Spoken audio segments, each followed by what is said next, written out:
Talent supporting role. Next, the voice cold as grinding metal still echoed beside Lu Fan's ears. Every single word lashed at his pride like an invisible whip. He clenched in his hand the thin sheet of talent appraisal paper that nonetheless felt as heavy as 1,000 caddies, his knuckles whitening from the force of his grip. The writing on the appraisal document was identical to the information that had surfaced on its own within his sea of consciousness, like an inborn brand talent supporting role. The annotation read, "You are a character born to serve as a foil to others." He drew in a deep breath, trying to dispel the stifling heaviness in his chest, only to find the effort utterly futile. What was this supposed to be? 17 years after crossing into this world, secretly nurturing the hope that he might one day become a protagonist, was he ultimately rewarded with such a thoroughly mocking talent? The door of the Source Warrior consultation room was half ajar. Lu Fan pushed it open and entered. Homeroom teacher Wang was seated at the desk, frowning slightly as he reviewed the previous students' evaluation results. When he accepted the document Lu Fan handed over, a faint, almost imperceptible trace of regret flickered across his features. Teacher Wang pushed up the glasses on his nose and, drawing on his limited knowledge of Source Warriors, carefully searched for words. Lu Fan, this supporting role talent. Looking at this annotation, a character born to serve as a foil. He paused, seemingly weighing his phrasing. If we look on the bright side, if it is properly developed, perhaps it could to a certain extent reduce your presence. For certain specific career paths, such as scouts or observers, it might. Well, it could still be a viable route. Lu Fan looked at Teacher Wang, who was straining to comfort him, and let out a bitter smile in his heart. Yet he still bowed respectfully. "Thank you for your guidance, Teacher Wang." His voice was calm, betraying little emotional fluctuation. Back in the classroom of Senior Year 3 Class 2, a low-pressure gloom had almost congealed into substance. In this small town on the very fringes of Foresee City's sphere of influence, educational resources were scarce. The entire senior year barely amounted to 2 classes. The excitement and ambition that had built up around the talent awakening ceremony, delayed for 2 long years, had already been shattered to pieces by cruel reality. Most of the students now drooped like vegetables after a frost. The earlier fervor of "my fate is mine, not the heavens," nowhere to be seen. To think that I, Gui Juanhui, have lived a life of illustrious handsomeness and charm, and what do I get in the end, eh? The skinny boy in the front row, Gui Juanhui, twisted around, face drawn in a wail as he slapped his thigh. Red eyes. What the hell kind of talent is that? Am I supposed to stare my enemies to death in a fight? He griped while unconsciously activating his ability. In an instant his eyes turned rabbit red. Lu Fan studied them carefully. Aside from the color becoming vividly bright, there were no tomo, no patterns, just pure solid red. "Enough, stop howling." Lu Fan sighed. "At least now that our origin has awakened, we can finally begin cultivating source power for real. It's better than just staring blankly like before. Cultivate source power." With this shabby basic source power perception manual the school handed out, Gui Juanhui let out a derisive snort, the redness in his eyes quickly fading. "This thing is street stall trash in Foresee City, not even thick enough to be used to prop up a table leg. The cultivation methods that actually yield results, which of them aren't clutched tight by the major factions, and either you possess a world-shaking talent, so they'll throw resources at you, or you have this." He rubbed his thumb against his index finger, making the universal money-counting gesture. "Poor old me, lacking talent and lacking money. Forget it, I'll just accept my fate. In the future, I'll honestly follow my dad into tree felling, save up some cash, marry a wife, and pin my hopes on my son awakening some badass talent one day." Lu Fan remained silent, offering no rebuttal. In this world called Source Star, which adhered to a naked law, the jungle, Gui Juanhui's choice could not be called wrong. It was in fact the destination of most people in this border town. 7 or 8 out of every 10 town residents were lumberjacks. In 17 years, Lu Fan had not even stepped beyond the town's boundary. The warnings his parents had given him since childhood, "There are man-eating monsters outside the town," still rang in his ears, and they were clearly not empty words. At that moment, a burst of noise from the corridor shattered the classroom's oppressive silence. The staff from Foresee City responsible for overseeing Origin Awakening strutted about arrogantly, directing the principal and the dean of instruction to haul those precious awakening devices. The principal, who was usually stern and dignified before the students, was now wearing a fawning smile, carefully lifting one corner of a device as fine beads of sweat gathered on his brow. One particularly well-dressed, arrogant staff member urged them on impatiently. "Move faster. What are you dawdling for? I've said it all along, in this kind of impoverished backwater excuse for a school, what promising seedlings could possibly appear? It's nothing but a waste of our time and the city lord's kindness." His voice carried clearly into the classroom, making many students bow their heads even lower. Lu Fan silently withdrew his gaze and turned to the gray, overcast sky outside the window. He did not take in a single word of the following lessons. The 2 glaring characters for supporting role kept reverberating in his mind. After school, Lu Fan went straight home. Pushing open the familiar wooden door with peeling paint, he unexpectedly found his father Lu Liang, who should have been working as an accountant at the lumberyard, already sitting on the old sofa in the living room. His father held a newspaper in his hand, but Lu Fan sharply noticed the crumpled wrinkles at the edges pinched there unconsciously by nervous fingers. "You're back." Lu Liang lifted his head, his gaze landing directly on Lu Fan's face, carrying a faint, barely detectable tension. "What talent did you awaken?" Lu Fan tugged at the corner of his mouth in a self-mocking smile, handed over the appraisal document, and spoke in an even tone. "Supporting role. The annotation says a character born to serve as a foil." Lu Liang accepted the document, his gaze lingering on that line of tiny characters for a long time. Lu Fan could clearly see the flash of disappointment in his father's eyes, though it was quickly veiled. Lu Liang set the newspaper aside and rubbed his face hard, his voice carrying a deliberately manufactured ease. "If everyone scores 100, who is there to take second place?" "Supporting role." "Supporting role is fine too." Lu Fan knew his father was trying to comfort him. He nodded and turned to walk into his small bedroom. The door closed softly behind him. He tossed his school bag carelessly onto the floor, then collapsed onto the hard plank bed he had slept on for more than 10 years, as if all strength had drained out of him. His father's consolation rang hollow to his ears. It sounded more like a sigh of helpless resignation. The pride of a transmigrator was shattered in that instant. Was he truly to follow the path Gui Junhui had joked about? Marry an ordinary person, have children, and pin his hopes on the next generation, restarting the game? He refused to accept it. A fierce burning unwillingness seared his organs like flame. He yanked the blanket over himself, covering his entire body, as though that could shut out this dispiriting world. In the darkness, his senses sharpened. Just then, right at the center of his vision, flooded with frustration and unwillingness, an extremely tiny crimson point of light flickered without warning. Lu Fan froze, thinking it an illusion. He blinked, focused his gaze. The red did not vanish. Instead, it hung there steadily, emitting a faint yet undeniable radiance. What is that? Instinctively, he gathered all his attention upon it, trying to discern what it truly was. The instant his intent brushed against the red dot, buzz. A faint hum seemed to reverberate from the depths of his mind. The red dot abruptly expanded in the blink of an eye, transforming into a semi-transparent interface, gleaming with a cold metallic sheen suspended before his eyes. At the same time, a clear, standard electronic synthetic voice, utterly devoid of emotion, sounded directly within his consciousness. "Honored monthly card user, the crate modifier welcomes your patronage." Lu Fan jolted as though shocked by electricity leaping up from the bed. His heart pounded violently from excitement, as if trying to burst through his ribcage.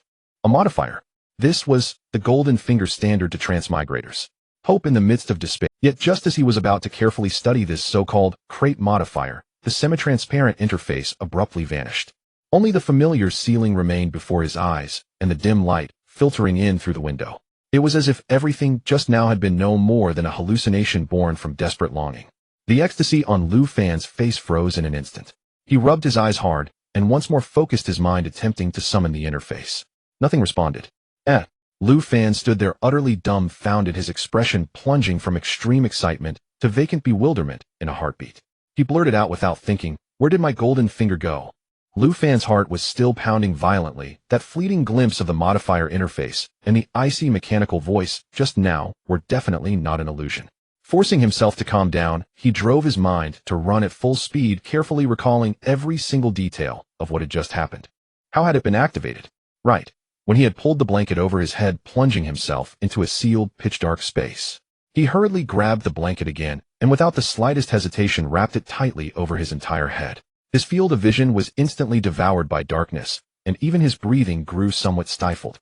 As expected, just as he adapted to the darkness under the covers, that tiny scarlet light point appeared once more right on cue, like a lone star in the night, steadily suspended at the focal center of his consciousness. Just as I thought. Lu Fan's heart settled.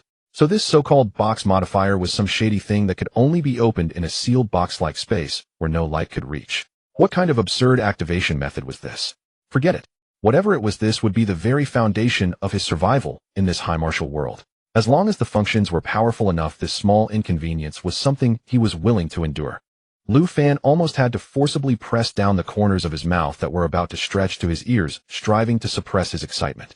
He then devoted his full attention to studying the semi-transparent interface before his eyes, which had unfolded once again, gleaming with a cold metallic sheen.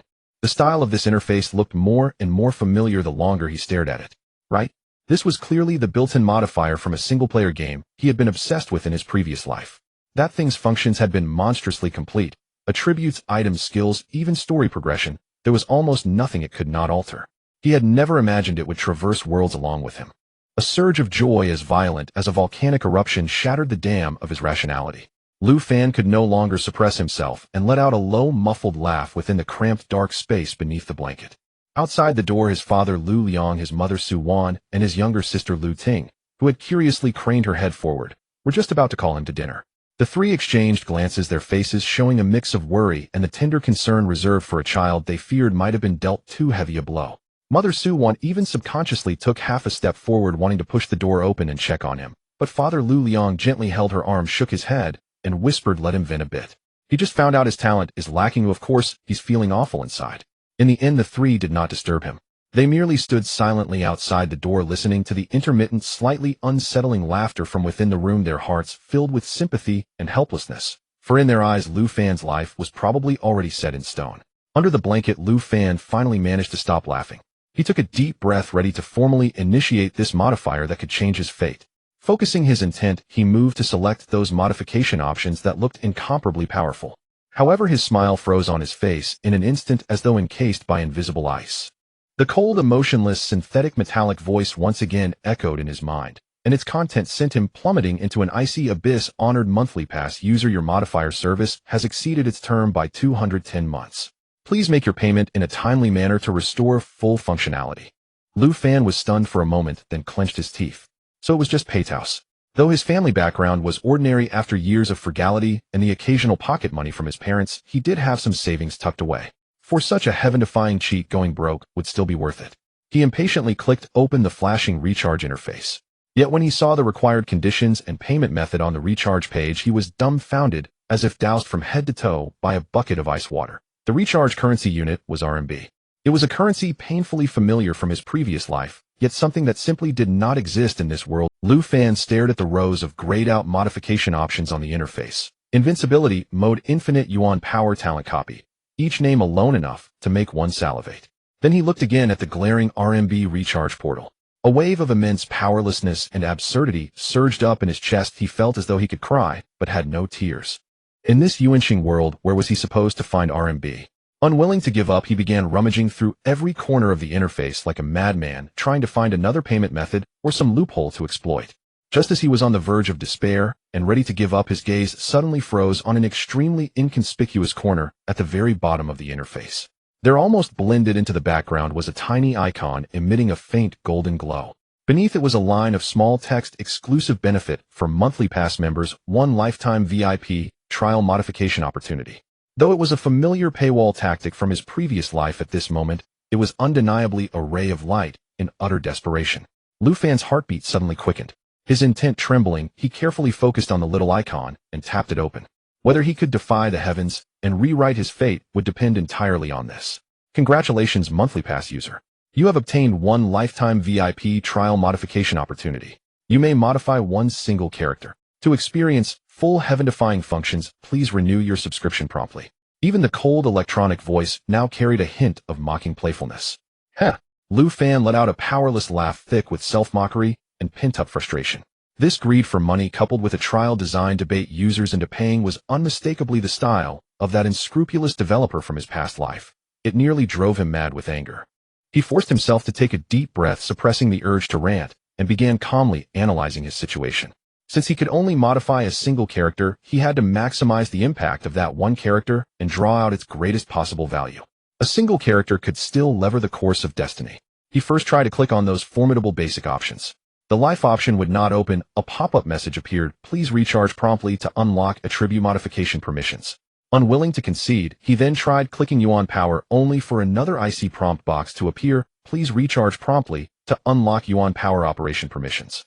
After repeated setbacks, Lu Fan let out a low growl of anger, his voice distorted slightly by the stuffy heat beneath the blanket. Just tell me directly. What exactly can I modify right now? It seemed to register his command. All the cluttered information on the interface was instantly wiped away, leaving it incomparably clean, with only 3 lonely lines remaining. Name: Lu Fan. Talent: supporting role. Note: you are a naturally born background character. Lu Fan's gaze immediately locked onto the talent line. Supporting role. If he could change this word. Ecstasy surged within him. He hastily tried to focus his intent on the two characters for supporting role, attempting to alter them into protagonists. Yet that detestable prompt box popped up again like a resounding slap across his face. "We are sorry, esteemed trial user, but you do not currently have permission to modify keyword entries involving core rules." Cold reality dealt him another heavy blow. The only remaining modifiable items were name and note. Lu Fan was so infuriated he nearly exploded on the spot beneath the blanket. Name. Did he really need a modifier just to change his own name? As for the note, his gaze fixed unblinkingly on that line of text. "You are a naturally born background character."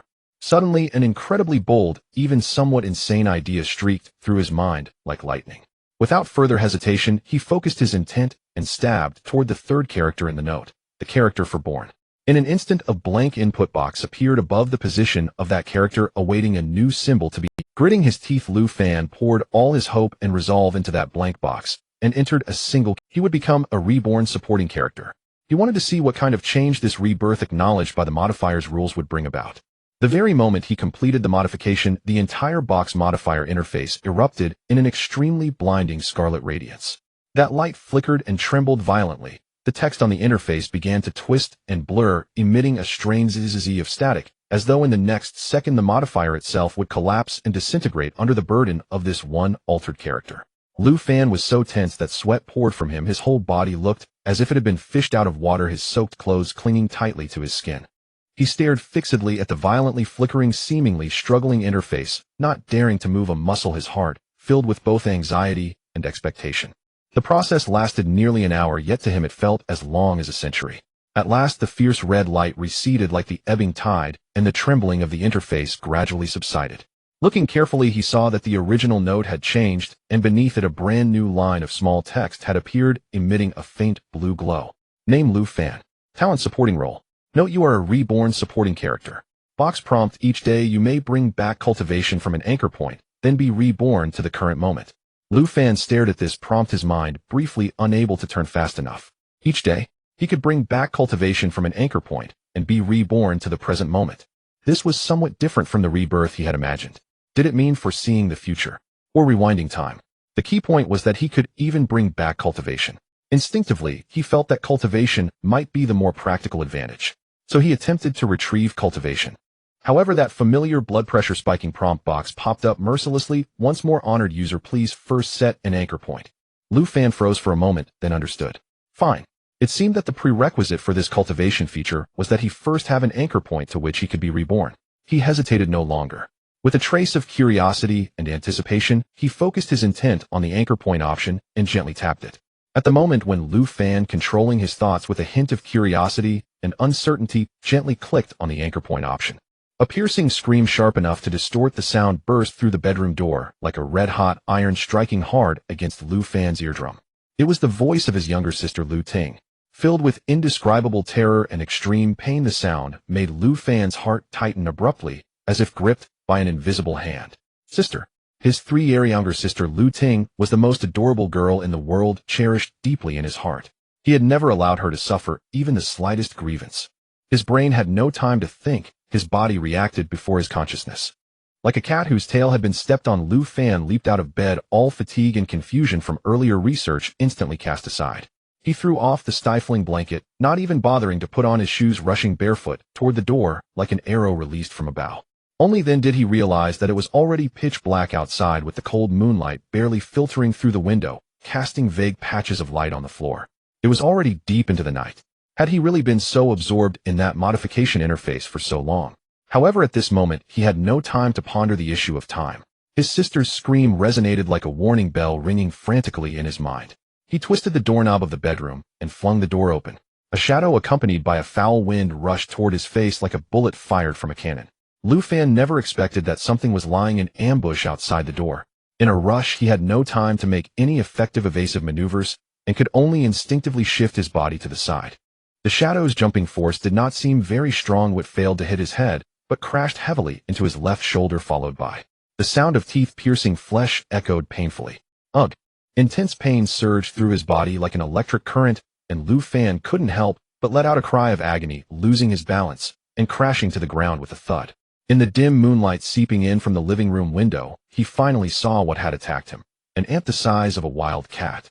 Its entire body was dark red, resembling burnt charcoal, with huge and ferocious jaws, and it was fiercely biting into his shoulder, tearing at it madly. Fire ant. The name sprang to Lu Fan's mind instantly.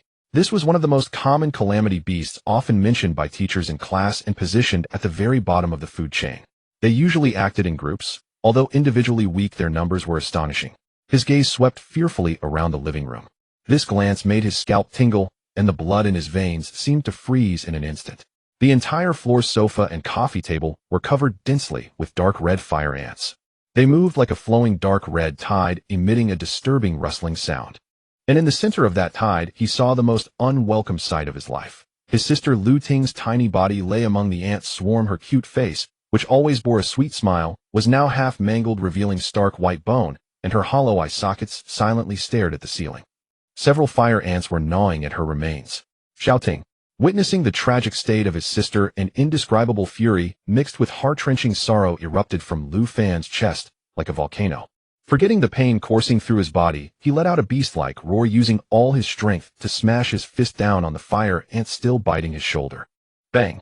With a muffled sound, the fire ant was sent flying by his furious strike, crashing against the wall, its bodily fluids splattering everywhere. However, this insignificant resistance was like a drop of water hitting a hot oil pan, instantly provoking a far greater reaction. The living room, densely packed with fire ants, seemed to have been stirred up like sharks catching a whiff of blood. The dark red tide quickly turned direction, surging towards the fallen Lu Fan. Get away! All of you get away! Lu Fan frantically swung his arms and stomped his feet, trying to drive away these terrifying creatures. But it was all in vain. Countless fire ants instantly swarmed over his entire body, their sharp jaws easily piercing through his nightgown, digging into his flesh, biting and gnawing wildly. Unimaginable agony surged from every corner of his body, as if he were being flayed alive. He could distinctly feel his flesh being torn away in chunks, blood flowing rapidly, and his consciousness blurring from the extreme pain. He watched helplessly as his arm revealed bone, feeling the horrifying sensation of his innards being gnawed at. Despair that penetrated to the marrow. Endless sorrow over his sister's passing. The resentment and anger over his own weakness and helplessness. Various emotions gnawed at his soul like venomous snakes, more unbearable than the pain in his body. In the final second before his consciousness sank into darkness, he used his last ounce of strength to let out a roar filled with endless resentment and unwillingness, striving to open his eyes, determined to kill just one more of these damned beasts, even if it cost him his last breath. When he exerted his last willpower to open his blood-stained eyes, familiar slightly yellowed ceiling, soft golden red rays of the setting sun streamed through the window, filling the entire room with warmth. A faint aroma of home-cooked meals lingered in the air. Outside the door, he heard his sister Lu Ting's crisp knocking sound, laced with a hint of worry and confusion. Brother, you were making such loud screams in your room just now. Did you have a nightmare? Lu Fan suddenly sat up in bed, instinctively rubbing his face with his hand. He felt as if the chilling phantom pain from being gnawed by countless fire ants still lingered on his body, the vivid sensation of tearing and despair so real that he momentarily felt dazed, unable to distinguish whether that hellish scene was merely an overly vivid nightmare or had truly occurred in reality. He gasped for breath, his back soaked with cold sweat. Until his consciousness subconsciously sank into the sea of knowledge, he saw the originally stable supporting character talent light group, which had now dimmed. Only then did he suddenly awaken. What had just happened was definitely not an illusion. That was the anchor point. He had never imagined that this so-called anchor point would bring him such a clear, brutal, and despairing death anchor point. And the recording function of the modification box had recorded Lu Fan's first anchor point. Year 521 of the Origin Era, September 11th, 11 p.m. Lu Fan took a deep breath, suppressing the terrifying phantom pain of being gnawed by fire ants and the image of his sister's tragic death that lingered in his mind before suddenly jumping off the bed. He rushed to the door in a few quick steps and flung it open. Outside, his sister Lu Ting was looking up at him, her clear eyes still showing a hint of unshaken worry and curiosity. Seeing her brother open the door suddenly, she instinctively took a step back. Lu Fan did not hesitate. He stretched out his arms and tightly embraced his sister's petite, soft body. This real touch calmed his heart, which was shrouded in the shadow of death just a little. He was still alive, and his sister was also alive. There was still time. Lu Ting was somewhat dazed by her brother's sudden and strong embrace, burying her small face in his chest and muttering, "Brother, you're hugging me too tightly. Oh, I can hardly breathe." She paused as if thinking of something and gently patted Lu Fan's back in a tone she believed to be mature and comforting. "Don't worry, brother. Even if your awakened talent isn't good, I won't dislike you. You will always be my most awesome brother. Hearing this, Lu Fan felt a slight ache in his heart, and warmth spread through him. He released his arms, looked down at his sister's innocent little face, deliberately rolled his eyes, and tousled her hair, making her smooth locks a bit messy. Little girl, I'm your brother. Do you dare to dislike me? Just then, a gentle, urging voice from the direction of the dining room called out, accompanied by the soft clinking of dishes. You two siblings, stop messing around at the door, and hurry up to wash your hands for dinner. Little Fan, come quickly today. We made your favorite braised pork. Normally, Lu Fan would have been lured by the delicious smell of food, but at this moment he had no appetite at all. He forced a smile at his sister, saying, Little Ting, go wash your hands first. I'll talk to Dad about something. Lu Ting obediently nodded and skipped towards the bathroom. Lu Fan turned around, not heading to the dining room, but walking straight to the sofa in the living room, sitting opposite his father, Lu Liang. Lu Fan was not a fool. Although the previous death anchor point was brief and filled with pain and despair, the information contained within was also crystal clear. First, during that cataclysm, he did not see his parents' bodies. This meant that at the time of the disaster, his parents were most likely not at home. Today was the 10th of September 521 of the Origin Era. There was only one day left until the death anchor point. He needed to find out if his parents had any necessary plans to go out tomorrow. Second, tomorrow the town would face a large-scale onslaught of fire ants. The formation of the ant tide was not something that happened overnight. There must have already been signs of some kind in the vast forest near the town. Third, and most importantly, he was currently just a student who hadn't even fully grasped the basic source power induction chapter, with a weak body and source power so faint it was almost negligible. With his own strength, he could not protect his sister from the impending disaster, and even his own survival would be in question. The only ones he could rely on were his parents, who might possess some combat capability or resources. Lu Liang put down the newspaper, looking at his son, who was not eating, but instead sitting across from him, with a fluctuating expression and an unprecedented seriousness in his eyes, and asked with some confusion, Why are you sitting here instead of eating? Your mother made braised pork especially today. Lu Fan didn't beat around the bush and went straight to the point, his gaze fixed on his father's eyes. Dad, you and Mom, are you going out of town together tomorrow for some reason? Lu Liang was taken aback, instinctively glancing at his wife, Su Wan, who was busy in the dining room, thinking that she had informed the children in advance. He nodded, not hiding anything. That's right, tomorrow town head sure is organizing a team to go out of town for a hunt, and it's a considerable scale, requiring reliable personnel to handle material counting and logistics coordination. Not only will I go, but your mother, as one of the few in town with the basic healing talent, has also been named to join the team. Lu Fan's heart sank suddenly. So it was true. The timing matched up. His parents were leaving the town tomorrow, and in his death anchor point his parents were not at home, and his sister met a tragic fate. His expression instantly turned somewhat grim, and his voice unconsciously carried a hint of urgency. Why is there suddenly a need to organize a hunting team at this time, when it's not even the regular hunting season? This is too unusual. Lu Liang frowned, seemingly feeling that his son's questions today were a bit excessive, but still explained, Why are you so concerned about adult matters today, you little rascal? I heard that there have been some disturbances around the forest recently, with quite a few dangerous disaster beasts inexplicably appearing, wandering around the town, trampling and gnawing on many crops that were about to mature. Town head sure decided to organize personnel to clear them out, and by the way, stock up on some meat. Dangerous grade disaster beasts appearing from the forest. Lu Fan's mind was alarmed. This was definitely a typical sign of ecological disruption before the ant tide outbreak, where dangerous grade disaster beasts were driven out. He immediately pressed on, asking, why would those disaster beasts come out? And Dad, have you noticed that the fire ants around the town have increased recently? Lu Liang was somewhat amused by his son's barrage of questions, shaking his head. You little rascal, if I knew why those mindless disaster beasts came out, then my talent wouldn't be calculation, but beast whisperer, able to communicate with them. He paused, recalling for a moment. As for the number of fire ants, now that you mention it, I do remember that it seems like I haven't seen scattered fire ant activity near the town walls for a while. Previously I could occasionally see a few. Upon hearing this, Lu Fan was stunned for a moment, then suddenly realized he had misunderstood. Disaster beasts like fire ants, which are social creatures, would definitely shrink their forces and gather near their nests for final preparations and reproduction when a large-scale beast tide was about to erupt. Thus, the reduction of scattered fire ants around the town was not a signal of safety. Instead, it was the most dangerous calm before the storm. This was also the reason he possessed the death anchor point ability, which was akin to predicting the future, allowing him to conduct such reverse reasoning. Otherwise, like his father, he would also be indifferent to this phenomenon, even considering it a good thing. Having realized this, Lu Fan no longer hesitated. He took a deep breath and, in an extremely serious tone, even carrying a hint of pleading, said to his father, Dad, you cannot go tomorrow. Lu Liang was taken aback, his face filled with astonishment. Why not? Did you sleep too deeply this afternoon? He reached out to feel his son's forehead. Lu Fan brushed aside his father's hand, his gaze firm, and spoke clearly, I am not dazed, I am very clear-headed. Dad, think carefully about why the disaster beasts in the forest are acting abnormally. Why have the fire ants which used to be common disappeared without a trace? These signs together can only indicate one issue. He lowered his voice as if afraid of being overheard by some unseen entity, because an ant tide is about to occur. A large-scale fire ant tide that could engulf our town. Ant tide. Lu Liang suddenly straightened up from the sofa, his expression shifting from shock to disbelief. Little Fan, do you know what you're saying? Ant tide. Our town hasn't had one in decades. Just based on these vague signs. This is too absurd. Lu Fan was momentarily speechless.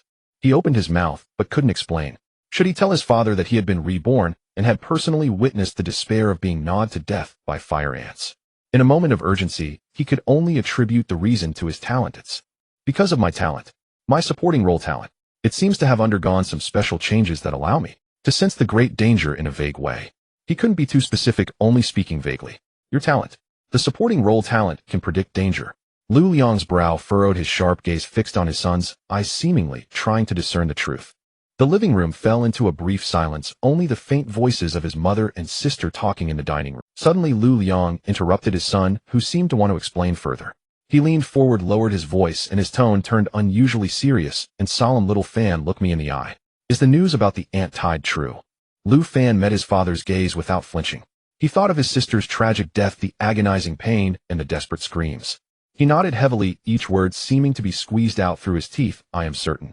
100% certain. Lu Liang looked deeply at his son for several seconds, his expression complex, filled with doubt and shock, but ultimately a thing called trust overshadowed everything. He took a long, deep breath, as if making a significant decision. All right, Lu Liang's voice was a bit hoarse, yet carried an undeniable resolution. I believe you. He stood up firmly, patting Lu Fan on the shoulder, his gaze filled with admonition. Remember my words, do not mention any abnormalities regarding your talent to anyone from now on, including your mother and me. After saying this, Lu Liang no longer hesitated. He quickly grabbed the coat draped over the armrest of the sofa, putting it on as he walked towards the door, while shouting towards the dining room, Zhuanzi, you all eat first, don't wait for me. I need to go out for a while, I have urgent business with town head Sure. Before his words faded, he had already pushed open the door and swiftly merged into the deepening night outside. During this dinner, Lu Fan found the food tasteless, as if he were chewing on wax.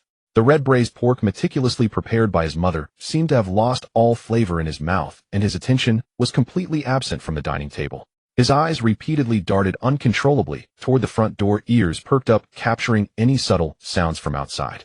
His younger sister Lu Ting attempted several times to engage him in conversation, but he merely responded absent-mindedly with "Ahu," and prompting her to pout in displeasure. His mother Su Wan glanced at her son, lost in thought, and ultimately refrained from asking any further questions. Time ticked away in anxious anticipation, and the night outside deepened.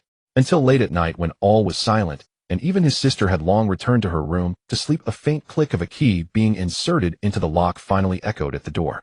Lu Fan sprang up from his chair as if propelled by a spring, his gaze fixed intensely on his father Lu Liang, who entered through the door. Lu Liang's face bore an unmistakable hint of fatigue, yet his eyes were exceptionally alert. He hung up his coat and glanced at his son, who was clearly waiting for him. Without any preamble, he quietly said, I had a detailed discussion with Mayor Sure. He agreed to temporarily postpone the hunting plan. The team originally scheduled to depart tomorrow has been delayed. Lu Fan's heart tightened, and he quickly pressed for more. Just postponed. Not cancelled. What about the ant tide? Lu Liang waved his hand, signaling him to calm down. The mayor is very cautious. While he cannot solely rely on our testimony to conclude that the ant tide is imminent, he acknowledges that the recent abnormal situations in the forest are indeed concerning. He has dispatched personnel overnight, and a skilled scout team will venture into the forest's edge tomorrow morning for reconnaissance. It consists of 5 Rui Shi and 2 experienced Xiao Wei. With them on the case, if there truly is significant movement in the forest, they are sure to uncover some clues. Rui Shi and Xiao Wei are both formal source warriors. With a population of over 10 billion in source, nearly everyone can awaken their source and activate their talents. However, to be officially recognized as a source warrior, one must at least reach the Rui Shi level.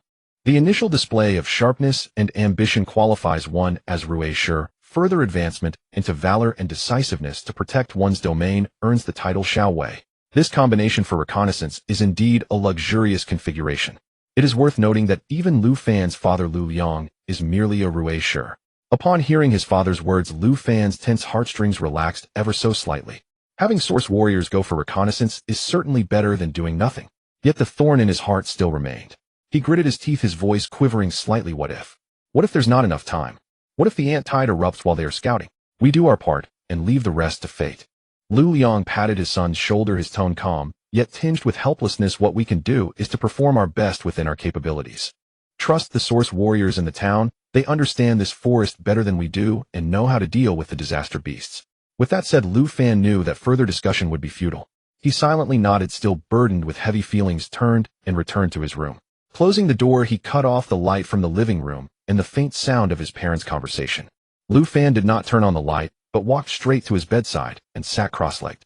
The moonlight streamed through the window, casting a serene glow on the floor before him. He picked up the well-thumbed Fundamental Source Power Sensation Manual, its rough cover brushing against his face. In his mind, the hellish images resurfaced uncontrollably. His sister Lu Ting's half-dead face, the nauseating stench of fire ants, along with the bone-deep, heart-wrenching pain and despair. All of this clung to him like a nightmare. Get stronger. Must become stronger immediately, even if only by a fraction. This desperate yearning, almost suffocating, chased away all distractions. Before him, the Fundamental Source Power Sensation Manual, though nothing extraordinary, was the only tangible path to gaining strength he could grasp at this moment. After all, even his parents, as formal residents of the town, primarily relied on this foundational technique for their source power cultivation.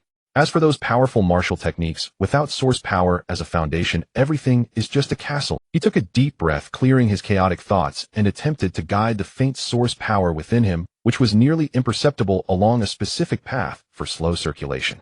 Meanwhile, in the master bedroom, Su-Wan nestled in her husband Lu Liang's arms, her face still bearing an unshakable worry. Is it really that easy for Mayor Shi to believe us?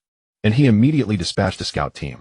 Lu Liang gently embraced his wife and replied in a low voice, Mayor Shi is a third-tier Jin level source warrior stationed on the border for years, dealing with various disaster beasts for over a decade, and understands their habits far better than we do.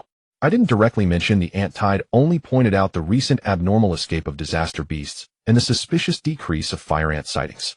He immediately recognized the severity of the issue and decided on the spot to suspend the hunting plan and summon personnel overnight. He paused, adding, those who can hold the position of mayor in a border town are certainly not simple characters.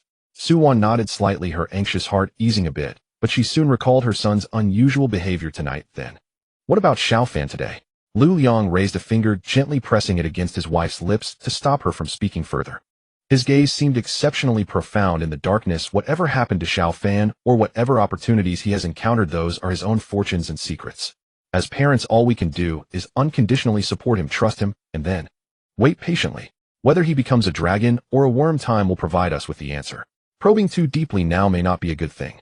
Su-Wan sighed softly and buried her face in her husband's. Both she and Lu Liang were merely ordinary members of the vast population, lacking any powerful talents or deep backgrounds. Truth be told, even if their son truly acquired some remarkable opportunity, they would not dare to make it public, nor would they have the capacity to protect him. The principle of the innocent bystander suffers for the jewel has been seen too many times in bloody examples in this borderland. In the bedroom, Lu Fan, sitting cross-legged with closed eyes, was naturally unaware that during this night his parents were tirelessly worrying about his premonitions and the opportunities he might possess. Time slowly flowed by, and when the clock's hands silently overlapped at midnight, Lu Fan suddenly opened his eyes. It was not that he had any significant breakthrough in his cultivation. In fact, after sitting for several hours before the Fundamental Source Power Sensation Manual, the source power within him still lay dormant, like a sleeping stream, hardly stirred. What startled him was the unusual movement in his sea of consciousness.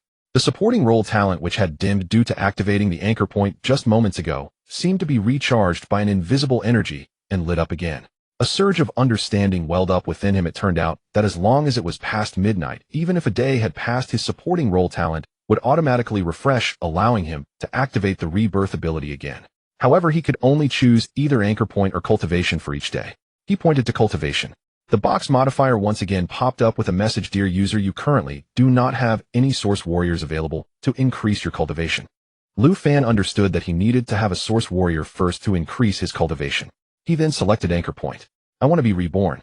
A dull, yet piercing sound erupted like thunder on a clear day, abruptly waking Lu Fan from his meditation on the fundamental source energy induction. He jolted, feeling the faint source energy he had just begun to sense dissipate instantly. Fortunately, as his cultivation was still shallow, he merely felt a surge of blood and energy in his chest without the danger of losing control. Dazed, he glanced around and realized that he was not comfortably seated on his bedroom bed, but was instead in a jostling environment filled with the smell of diesel and sweat. He was sitting in the open cargo bed of an old truck. The cargo bed was crammed with boys and girls dressed in uniforms, their faces filled with confusion. They all appeared to be students. His younger sister Lu Ting clung tightly to his left arm, her face pale, and her lips quivering, clearly frightened by the sudden loud noise, her entire body nearly shrinking into Lu Fan's embrace. Instinctively, Lu Fan looked outside the truck, his heart sinking. All he could see was a long line of vehicles. The scenery around him was no longer the familiar streets of the small town, but rather a desolate dirt road littered with gravel and low shrubs, and in the distance loomed a dark forest that seemed endless. They had already left the town. Where were they going? Evacuating? Or perhaps... An angry curse from the driver in the cabin broke the silence as the door was roughly flung open. A stout, unsavory-looking middle-aged driver jumped out, cursing loudly. Damn it. A flat tire at this time. He stormed around to the right rear of the truck, bent down to inspect, and immediately erupted into louder curses. What the hell? Right rear tire. A huge iron nail. This is definitely deliberate.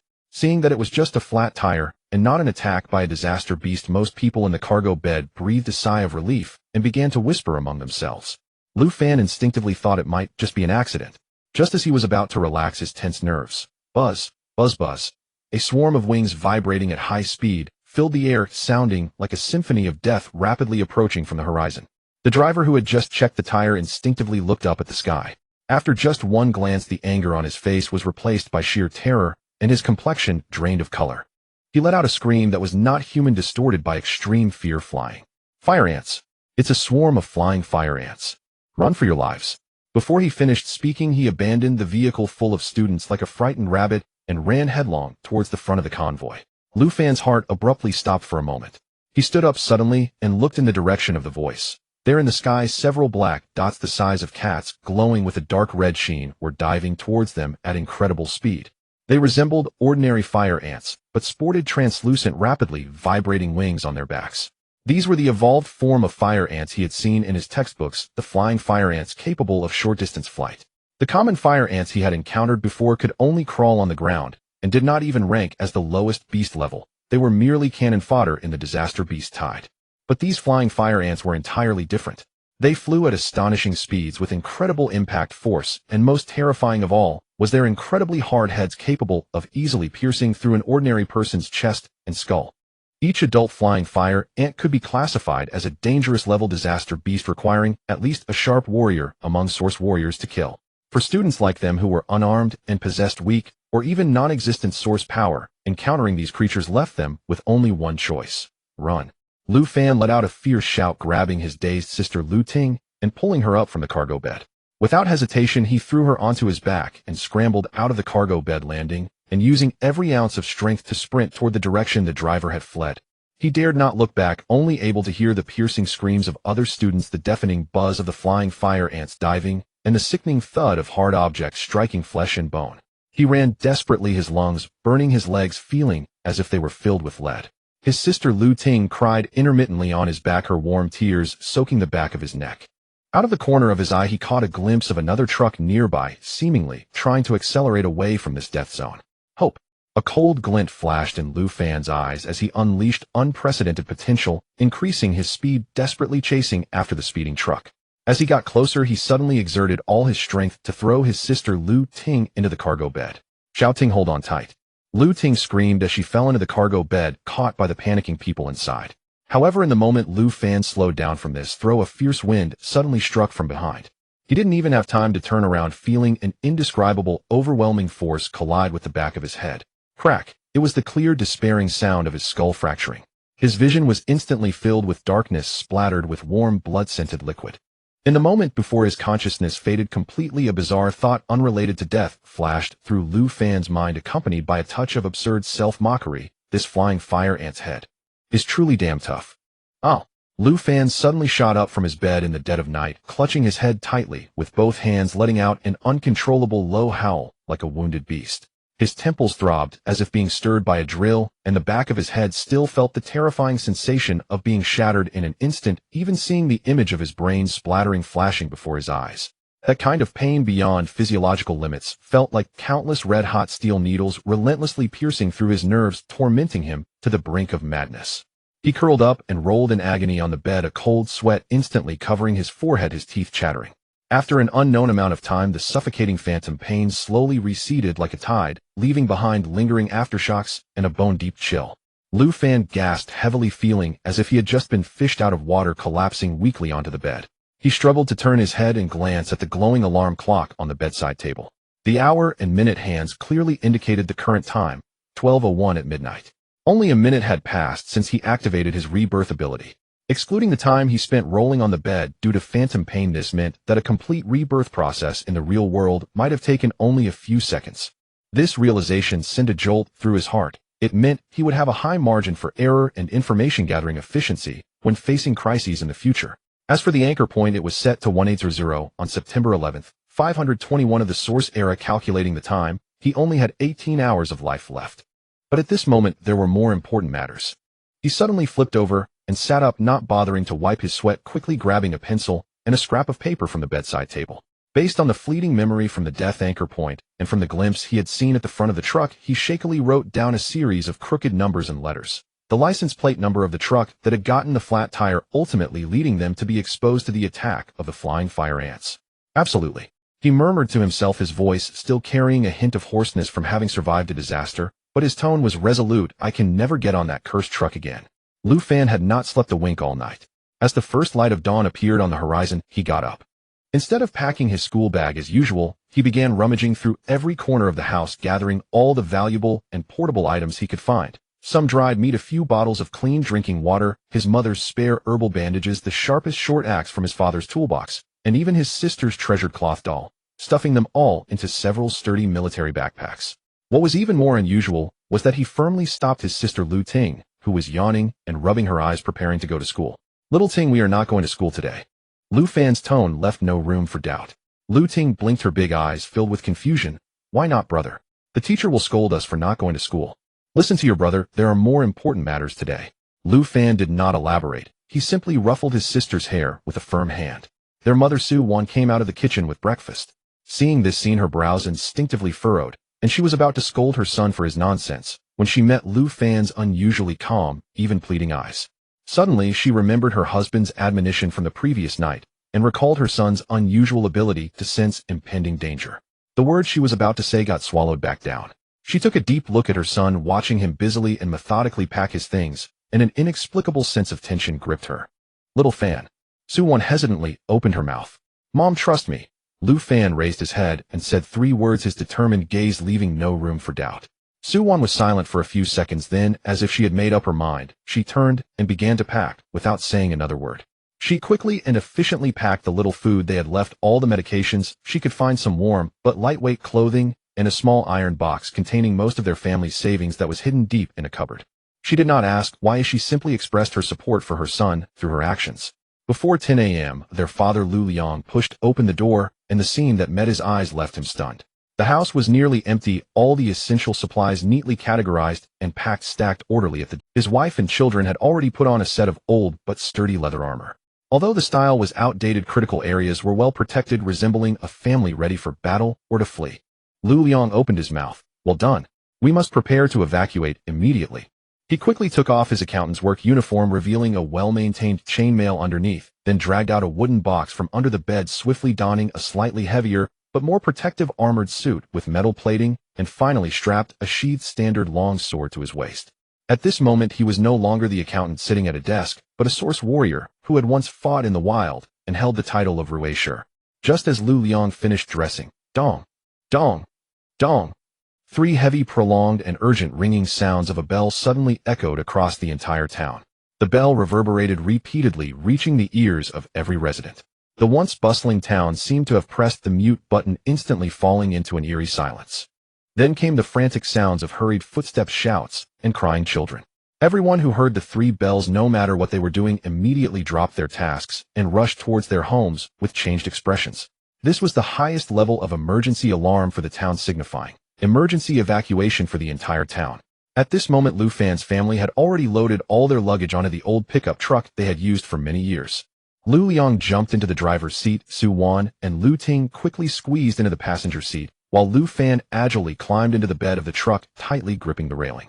The pickup's engine roared to life as it sped out of the alley racing towards the town center square, the designated emergency assembly point. When they arrived, some quick-reacting families and vehicles had already gathered in the square, but most residents were still in a state of panic on their way there. At the front of the square stood the town chief, Shi Jinchang, dressed in a sharp military uniform, a long sword at his waist, his expression solemn, beside a heavily modified pickup truck with reinforced wider tires. Inside the vehicle, his daughter Shirshashi, who was in the same class as Lu Fan, was tightly holding her young sister with one arm, while the other was wrapped around her seemingly bewildered brother. Her face was somewhat pale, but her eyes remained calm. Seeing that Lu Liang's family had gathered so quickly and was even fully armed, Shi Jinchang's eyes flashed with obvious surprise and admiration. He slightly nodded at Lu Liang, who everything was understood without words. About another quarter of an hour passed, and more people gathered at the assembly point with vehicles lining up in long queues. Some students whose parents had not yet arrived were being guided by the town's security team to board several heavy trucks specially used for transporting people. Lu Fan's gaze swept across the convoy like a hawk, quickly locking onto a target. The truck with a memorable specific number driven by a hot-tempered driver. It was parked not far away waiting for students to board. An opportunity. Lu Fan's heart raced, and without any hesitation, he silently slipped down from his family's pickup, using the cover of the crowd and vehicles to quickly approach the truck. He had already grasped an iron spike he brought from home in his hand. Reaching the rear right wheel of the truck, he crouched down, aiming at the thick tire, and with all his strength, he thrust the iron spike in. Shoo! A faint but clear sound of air escaping was heard. Lu Fan pulled out the iron spike, not looking at the rapidly deflating tire, and turned to run, blending back into the panicked crowd. With a few deft movements, he returned to the bed of his family's pickup, his heart still pounding. Almost the moment he climbed back into the truck bed, the sturdy, unfriendly-looking driver jumped out of the vehicle, cursing as he inspected. Damn it! Who the hell did this? My new tire. His face turned ashen with anger as he cursed profusely, but he had to suppress his rage and hurriedly retrieved a spare tire from under the truck, clumsily starting to replace it. Lu Fan watched coldly from the truck bed, silently wishing, I hope your spare tire doesn't give you any more trouble on the road. Soon, under the command of Shi Jinchang and the security team, the long convoy began to move out of the town in an orderly fashion along the only gravel road to the outside world, forming a winding line of vehicles heading towards the unknown. Lu Fan had already learned from his father the destination of this journey, Foresee City. His father Lu Liang had ventured there when he was young, but Foresee City was enormous and the competition was fierce. As a low-ranking Ruisher, he had no core competitiveness and ultimately had to return to the town in disappointment. However, this time was different. Shi Jinchang had discovered the potential threat of the ant tide in advance and organized an evacuation, thus eliminating a potential border threat for Foresee City and meriting recognition. As a result, the Lord of Foresee City specifically approved the allocation of a formerly abandoned outer district with remaining infrastructure to them as a new settlement. According to what his father Lu Liang said, there were many such vacant areas in the outer city of Foresee. They extended like hexagonal snowflakes from the main city, both enriching the population of the outer city and strengthening its defenses, achieving a double benefit. After all, the cost of living and competitive pressure in the main city were worlds apart from those in the outer city. The upper echelons of Foresee City also often encourage population migration to the outer city and even organize source warriors with civil engineering talents to build these satellite districts, offering free housing, but unfortunately the response had always been limited. However, these long-term plans were temporarily unrelated to Lu Fan. He tightly gripped a hard-coated round shield in his left hand and held a long spear once used by his father in his youth with a sharpened tip in his right. Half kneeling in the bumpy truck bed, his sharp gaze fixated on the sky above the convoy and the dense forest along the road. He did not relax his vigilance despite the smooth evacuation. The tension within him remained taut. He had not forgotten that along this seemingly calm evacuation route lurking could be the flying, deadly fire. Lu Fan was ultimately just a boy who had yet to properly grasp the basic source energy induction chapter. His eyesight, perception, and instinct for danger were far inferior to those source warriors in the convoy who had long dealt with disaster beasts and had seen countless battles. Thus, when a short and sharp air raid siren suddenly rang out from the middle of the convoy, Lu Fan jolted. Following the terrified gazes of others, he discovered a group of attackers that had quietly approached from who knows where. About 30 flying fire ants, each the size of a cat, with membranous wings and shimmering dark red sheen. They swooped down from the wooded side like bombers from hell, targeting the relatively defenseless transport trucks. Lu Fan's heart leapt to his throat as his right hand tightly gripped the spear, while his left hand instinctively raised the shield high, ready to brace for impact. However, the anticipated brutal collision did not occur near his family's pickup truck. Almost the moment the flying fire ants appeared, several steady shouts rang out from within the convoy. It's the ant-tide scouts. Looking for death. Protect the vehicles. Focus fire to kill. 7 or 8 figures burst forth like leopards from various vehicles, either leaping from the roof or leaning out of the windows, their bodies gleaming with faint hues of different source energy, an indication of the sharp warrior-level source warriors mobilizing their power. Blades flashed, arrows flew, and even some hurled short spears imbued with source energy. PFF. Bang. Swish. The dull thud of blades slicing through exoskeletons, the tearing sound of arrows piercing membranous wings, and the explosive sounds of flying fire ants being crushed by source energy echoed one after another. Those fierce flying fire ants, when faced with true source warriors, especially in such small numbers of just over 30, where they could not gain any scale advantage, were practically akin to mere chickens and dogs. Their diving trajectories were precisely predicted, and their hard heads were no match for sharper weapons and greater strength. Within just a few breaths, this wave of attacking flying fire ants was completely dealt with, leaving only a few that sensed danger and fled back into the depths of the woods. A sudden crisis which had yet to truly affect ordinary civilians was swiftly suppressed. Lu Fan observed the source warriors swiftly regrouping, their expressions calm, and for the first time, he felt the shock brought by the disparity in power along with a hint of relief. At that moment, the anchor point recorded by the box modifier also disappeared. It seemed that if one successfully passed the death anchor point in reality, it would automatically vanish. Lu Fan looked at the sharp warriors in the vehicle above. With them around, the convoy's safety was indeed more assured. After the brief interlude, the journey resumed, long and monotonous. The convoy wound along the bumpy dirt road, moving day and night. Whenever tired, they would take turns dozing off in the vehicle, and when hungry, they would nibble on some hard jerky and flatbreads. Father Lu Liang and Mother Su Wan took turns driving the pickup, and even though they were fatigued, they dared not relax in the slightest. They all knew that lingering even a minute longer in this perilous wilderness meant facing more unknown dangers. Even a student like Lu Fan understood that the nights in the wilderness were far more terrifying than the days. When the clock's hands silently passed midnight again, Lu Fan curled up in the truck bed and, wrapped in a blanket, timely activated his supporting role talent. This time he still chose to anchor point rebirth. As his consciousness drifted, the scenery before him changed.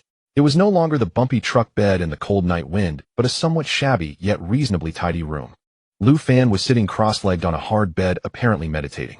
He looked slightly taller than he was now, and his shoulders were broader, but what surprised him was the attire he wore was surprisingly a set of rough, slightly oil-stained work clothes rather than a student uniform or a practitioner's training outfit.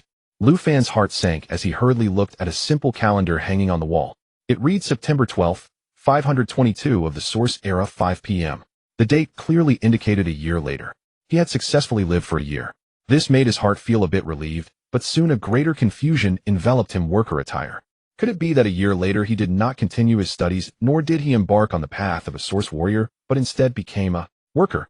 He attempted to look more closely, wanting to find more clues from the room's arrangement and the items on the table to understand what work he was doing and what his living conditions were.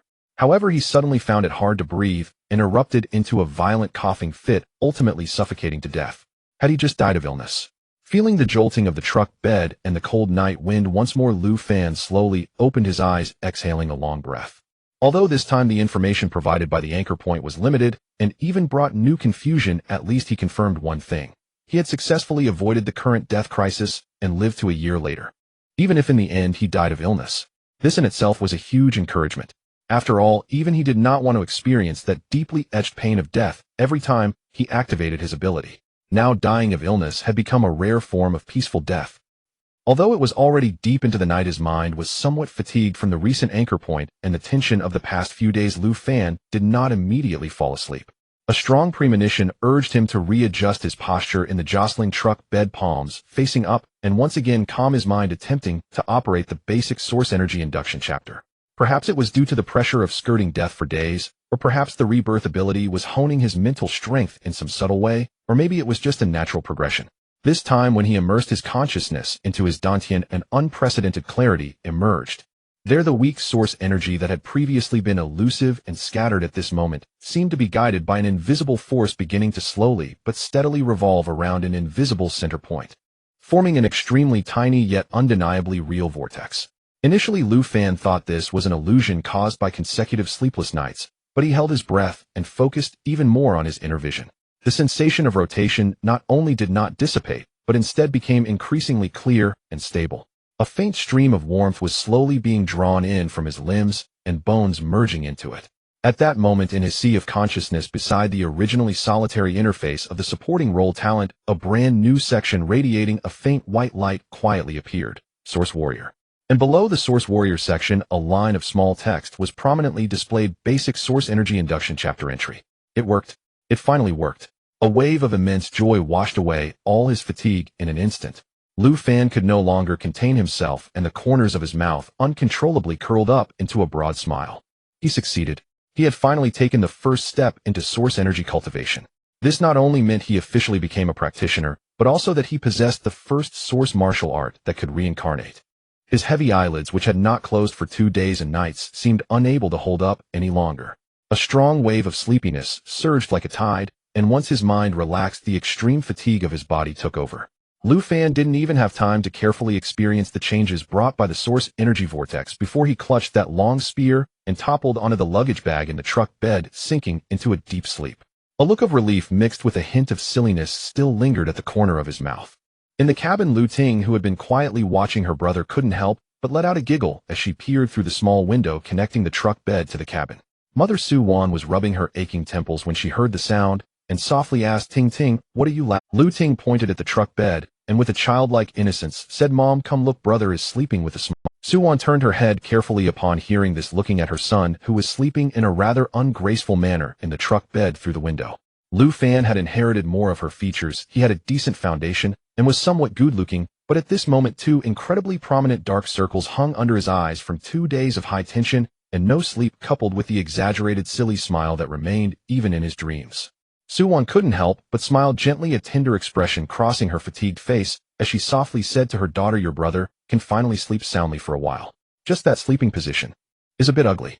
Lu Fan was abruptly awakened from his slumber by a cacophony that grew increasingly louder. The sounds of voices, honking vehicles, the cries of livestock, and the deep rumble of some large machinery intertwined to create a strange clamor, completely dispersing his lingering drowsiness.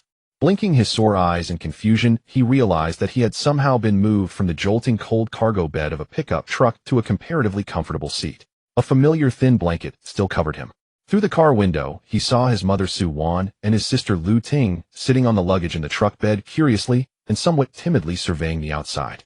Meanwhile, his father Lu Liang sat in the driver's seat, glaring with bloodshot eyes that clearly showed he had not slept all night, his hands firmly gripping the steering wheel as he followed the slowly moving flow of traffic ahead. "Awake!" Lu Liang glanced at his son through the rearview mirror, his voice raspy from lack of sleep. Lu Fan stretched vigorously, his joints cracking softly, and a strong sense of hunger washed over him. "Yes, Dad, is there anything to eat? I'm starving." Lu Liang freed one hand and fished out a metal can from under the front passenger seat, tossing it over without even looking. Lu Fan clumsily caught it. It was a military can labeled compressed meat paste. It looked unappealing, but at that moment it was a rare item capable of filling his stomach. He did not hesitate, using the small knife on his keychain to pry open the lid with some effort, grabbing a chunk of the solid spiced meat and stuffing it into his mouth, chewing heartily. As he ate, he mumbled, "Where are we? Why is it so noisy?" Lu Liang's gaze drifted through the windshield, looking into the distance, his tone imbued with an indescribable complexity of emotions, nostalgia, reverence, and perhaps a hint of old memories being stirred. Foresee City. Foresee City. Lu Fan swallowed the meat in his mouth and leaned toward the window, straining to see ahead. "Is that the place where you came to seek your fortune when you were young, got injured, and had to return home in shame? You brat." This remark struck a nerve with Lu Liang instantly, making him somewhat angry. His grip on the steering wheel tightened as he retorted, Who told you about those past events?" "That was a strategic retreat. It was a wise choice based on a comprehensive calculation of various factors." Lu Fan chuckled proudly, choosing not to further provoke his father's fragile pride. His attention was completely captivated by the gradually clarifying, magnificent scenery ahead. Before him loomed an unimaginably massive gray-white city wall, like an ancient mountain range stretching across the horizon. The wall was constructed from enormous stone blocks, tightly fitted together, exuding a cold and hard luster. The height of the wall was astonishing. Lu Fan estimated it to be at least 50 meters tall. Standing at its base, humans appeared as small as ants. On the parapets, he could clearly see guards in standard armor wielding long halberds or crossbows patrolling back and forth. They were well-equipped, their expressions solemn and an invisible aura of lethal intent permeated the air, inducing a sense of awe. If Lu Fan had a visual enhancement ability like Eagle Eye, he would see that the entire outline of Foresee City was not in a traditional square or round shape, but rather resembled a gigantic, intricately structured hexagonal snowflake. They were currently positioned at a relatively remote corner of this snowflake, which extended outward. Even so, the scale and grandeur exhibited by this corner far surpassed that of their small border town. The convoy, guided by instructions, slowly entered a designated resettlement area. This area was located at the outermost ring of the snowflake structure of Foresee City, with houses built of red bricks that appeared far superior to their homes in the small town. The town head sure jumped out of the car, and with a somewhat hoarse voice began to shout loudly, directing the bewildered yet curious residents of the small town to settle in accordance with the pre-assigned lists, registering their information and receiving basic supplies. Perhaps because Lu Liang had exhibited calmness and reliability during the evacuation alert and journey, the town head specially arranged for his family to stay in an independent courtyard not far from the temporary town head's office. This was clearly a form of recognition and an attempt to draw him in, signifying that Lu Liang was now regarded by the town head as a reliable insider. Lu Fan did not get too involved in the minutiae of the resettlement. He helped his mother carry the limited luggage into the small courtyard. After roughly tidying up, he eagerly closed the door, sitting cross-legged on the hard bed, and began to attempt cultivation. Having experienced several life-and-death crises, he now understood more clearly than ever that only the strength he could master himself was the foundation of his existence. However, his aptitude for cultivation was indeed ordinary. Although he had successfully entered the basic source energy induction stage, condensing a source energy vortex in his dantian, the sensation of that energy remained pitifully weak. When operating within his meridians, it was faint and elusive, like a candle flickering in the wind. It required his utmost concentration, with no room for distraction, to barely complete a full cycle. The slow progress was frustrating. It was not until evening that his father Lu Liang returned home with weary steps, his brow slightly furrowed, as if he harbored some concerns. The family gathered around the wooden table they had brought from their hometown, its edges somewhat worn, eating a simple dinner under the dim light of an oil lamp. Lu Liang pushed his rice around a few times, then put down his chopsticks, cleared his throat, and spoke. This afternoon, town head sure convened a meeting with all the town's representatives. Although the city lord's office allocated this resettlement area to us, providing us with a place to settle, the city lord also made it clear that we cannot live off the land without working. Foresee City does not support idle people. He paused, glancing at his wife and children, then continued, coincidentally, there is a source stone mine not far outside the city, which has recently been expanding its operations and urgently needs manpower. The city lord's office indicated that as long as residents of our town over the age of 16 voluntarily sign up and pass a simple health check, they can begin work immediately with compensation based on labor, which would at least guarantee basic living expenses. Lu Fan's hand holding the chopsticks paused slightly, his brow instinctively twitching. What kind of coincidence is this? They just arrived, and the nearby mine just happens to be short on workers. This was clearly a scheme already plotted by the yet unseen city lord, using an abandoned outer city area to exchange for thousands of ready-made laborers eager to find a way out to develop resources outside the city. This Tobertswithenestone tactic not only resettled the refugees, but also enriched the city lord's industry. It was truly impressive. His mother Su Wan revealed a worried expression and softly asked, "Dear, what do you think?" Lu Liang sighed, yet his tone was quite firm. I definitely want to go. The mine also needs accountants and clerks, and my talent for calculation and previous work experience would be just right for that, safer than working in the mine with more stable income. But, he said, his gaze shifting to Lu Fan, who was quietly eating, clearly indicating his thoughts. Lu Fan understood that by this standard his 17-year-old self was also within the range of being eligible to register. Recalling the scene from his previous Anchor Point Rebirth where he saw himself in work clothes a year later, it seemed highly likely he would be working in the mine and at least survive for a year, only to die shortly after. This indicated that as long as he did not encounter major accidents within the mine, it was generally safe for about a year. However, Lu Fan harbored an even stronger desire in his heart, eager to conduct an experiment. He set down his bowl and chopsticks, lifted his head to meet his father's gaze, and said earnestly, "Dad, I don't want to work at the mine for now. I want to continue my studies." He saw a flash of surprise and difficulty in his father's eyes and quickly added, "I know the family is in difficulty, but I still want to give it a try. If I really am not cut out for it, and can't make a name for myself at school, then I won't hesitate to report to the mine immediately." Lu Liang looked at the light in his son's eyes that was different from before, a determination and desire. He was silent for a moment, seemingly weighing the pros and cons. Finally, he seemed to make up his mind, nodded vigorously, and gritted his teeth. "All right. Since you want to study, Dad supports you." His tone lightened a bit. Moreover, the city lord's office has arrangements regarding your schooling. Any student willing to continue their studies and of the appropriate age can enroll in the city's Beiying High School and even have this year's tuition waived. This is considered an extra favor for us. Beiying High School. Tuition waiver. Lu Fan's eyes immediately brightened. The methods of the city lord of Foresee were truly interlinked, solving the labor issue while not hindering the development of the younger generation, even alleviating the family's burden through tuition waivers, enhancing reputation and sense of belonging. Such foresight and control were truly impressive. Lu Fan sat cross-legged on the hard bed, staying up until midnight, watching as the supporting role talent illuminated again. Now both anchor point and cultivation could be chosen, but to verify an idea, Lu Fan covered himself with a blanket to create an enclosed space, and chose anchor point once more to be reborn. The surroundings were filled with a deafening clamor, like countless broken gongs ringing simultaneously in one's ears, mingled with sharp whistles, frenzied shouts, and unabashed mockery and laughter. Lu Fan stood dazed on a hard, cold square platform, the rough anti-slipstone surface beneath his feet surrounded by tall, flickering barriers adorned with faint runes. This was an arena. He instinctively looked down and found himself wearing a slightly oversized coarse cloth training outfit. What was going on? Before he could ponder further, an overwhelming sense of pressure, heavy as a mountain, surged from the opposite side. Lu Fan suddenly looked up, his pupils constricting sharply. At the other end of the arena stood a figure as imposing as an iron tower. The person was extraordinarily burly, nearly 2 heads taller than Lu Fan, clad in heavy dark metal armor, with sharply defined joints polished to a gleaming finish, reflecting a cold, hard light under an unknown source. What caught the eye the most were the enormous, menacing metallic gauntlets he wore, looking incredibly heavy. Kill him. Let him know the consequences. Lu Fan, I bet you can last 3 seconds. You better hold on, you bastard. Don't you dare fall in just 1 second. Ha, look at that kid's scared expression. Qinzhong, make it quick. The cacophony of voices surged into his ears, filled with unabashed malice and the excitement of onlookers. Lu Fan's heart raced, his mind a blank. Qinzhong. Kill. Arena. What the hell was going on? He had merely chosen to attend school. How could he end up in a place like this? Yet reality did not grant him any time to think or organize his thoughts. The armored figure named Qinzhong seemed to have no regard for him at all, even lacking the basic etiquette. He charged forward like a raging bull, his gigantic gauntlet-covered right fist slamming towards Lu Fan's face with a suffocating wind pressure. Simple, brutal, yet as swift as lightning.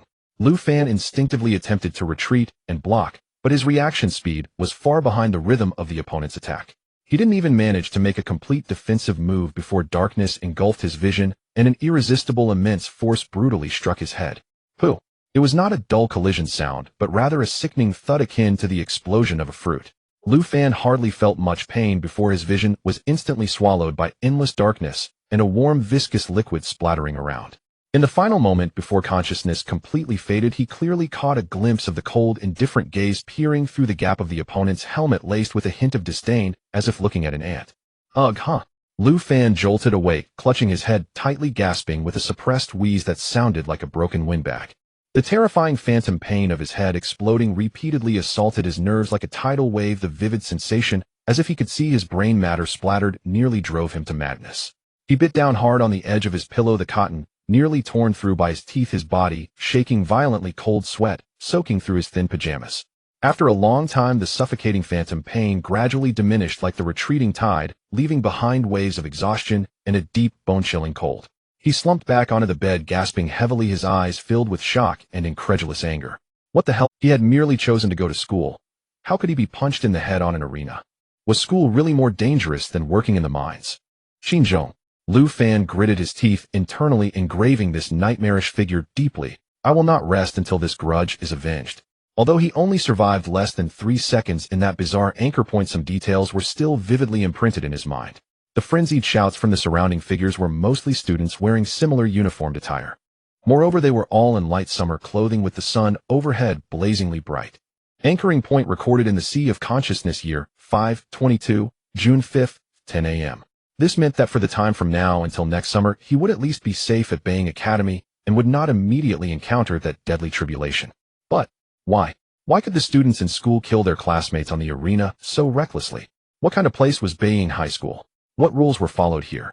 Lu Fan slowly exhaled a breath tinged with blood, forcibly suppressing the fear and confusion within. It was pointless to think about those distant reasons now. What mattered most was how to survive, how to grow stronger. There were still 265 days until that death note. These 265 days were his only opportunity to desperately enhance his strength. As for being killed by Qinzhou, since he had foreseen this outcome, there were plenty of ways to avoid it to fight back. Though it was already midnight, Lu Fan felt no drowsiness. Fear and urgency whipped at him like a whip. He sat cross-legged, once more casting aside all distractions and plunging back into the cultivation of the Foundation source energy induction technique. The tiny source energy vortex at his dantian seemed to be his only lifeline at this moment. The next morning, his father Lu Liang and mother Su Wan gazed at the panda-like dark circles under their son's eyes and the fatigue that was hard to conceal on his face. Their lips moved, wanting to persuade him not to push himself so hard that cultivation also required a balance of effort and rest. But when they saw the different fierce and determined glint in their son's eyes, they ultimately swallowed their words. In this world where people preyed on each other, how could an ordinary family like theirs expect their child to have a breakthrough if he didn't give it his all to fight and seize opportunities? Stability was sometimes a luxury in itself. Mayor Shi's efficiency was indeed very high. That very morning, he personally brought over 40 students from the town who were willing to continue their studies to Beiying High School, located in the inner ring area of Foresee City. These 40-plus students coincidentally made up a full class, and the school crudely grouped them into Class 16, which was the last class of this year's senior year. The position of class monitor unsurprisingly fell again on Shashi, the mayor's daughter, who was strong and competent, holding considerable respect among her classmates. Upon entering the seemingly grand academy, the students appeared excited and curious, filled with anticipation for the future. However, as time passed, this excitement gradually cooled into confusion and unease. They sat idly in the old classroom located in the corner of the teaching building for the entire afternoon. No homeroom teacher came to lecture, no subject teachers came to teach, not even a supervising life teacher. Occasionally students from other classes passed by outside the classroom door, casting unabashed looks of scrutiny and a hint of barely concealed disdain. Until the sunset's afterglow painted the window frames orange, a middle-aged male teacher dressed in wrinkled teacher's attire, hair a mess like a bird's nest, and eyes bleary, strolled in leisurely. Without even glancing at the students sitting upright and full of anticipation, he casually tossed two thin, indistinct booklets onto the podium and lazily said to Shashi, who stood in the front row, "Here, take these 2 cultivation methods, study them yourself. If you don't understand anything, don't come to me, figure it out yourself." After saying that, he yawned, rubbed his eyes, and turned to wobble out of the classroom, leaving the students dumbfounded. Shashi picked up the 2 booklets, her face flushed with anger, her chest heaving violently. After all, she was the mayor's daughter. How could she have ever been treated so dismissively? If this were not a school, she truly would have wanted to pull out her horned battle axe and give that arrogant teacher a good whack. Lu Fan's heart sank, as well swelling with immense disappointment. But he still forced down his emotions, walking over to Shaxi's side and looking at the 2 booklets. One of them he was very familiar with. It was indeed the Foundation source energy induction technique. He flipped through it and found the content identical to what he had practiced before, the most ordinary and mass-produced version. The other was titled Body Refining Method, which from its name and description was a basic method for using source energy to initially temper physical strength, enhance power and endurance, barely touching upon martial arts techniques, let alone any profound combat skills. Lu Fan raised his head and gazed out at the unfamiliar sky of Beiying High School, dyed red by the sunset, filled with the resentful discussions and complaints of his classmates. A chill crept up his spine. The path leading to the arena next summer seemed to be fraught with thorns from the very. For 3 consecutive days, Lu Fan chose not to select the heart-pounding anchor point Rebirth, instead dedicating every precious opportunity that refreshed at midnight to cultivation Rebirth. Currently, the only source martial technique he was qualified to undergo rebirth and cultivation was the basic source power induction.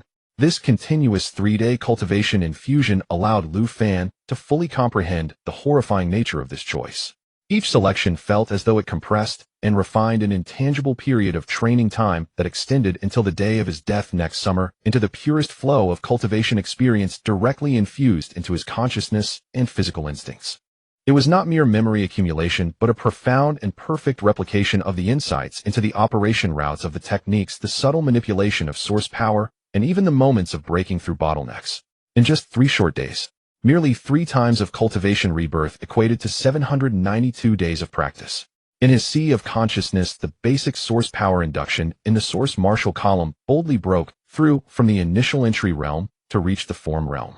Form realm signifies that his understanding of this foundational technique has reached a level of mastery. With a slight movement of thought, the small, yet stable rotating vortex of source power in his dantian would respond accordingly, guiding wisps of source power to flow smoothly and accurately along the designated meridian pathways, increasing efficiency by several times compared to before.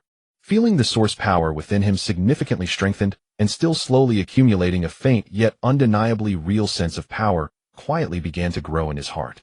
Although he was still far from being able to contend with the monster Qin, at least he was no longer in an utterly weak state, completely helpless in the face of danger.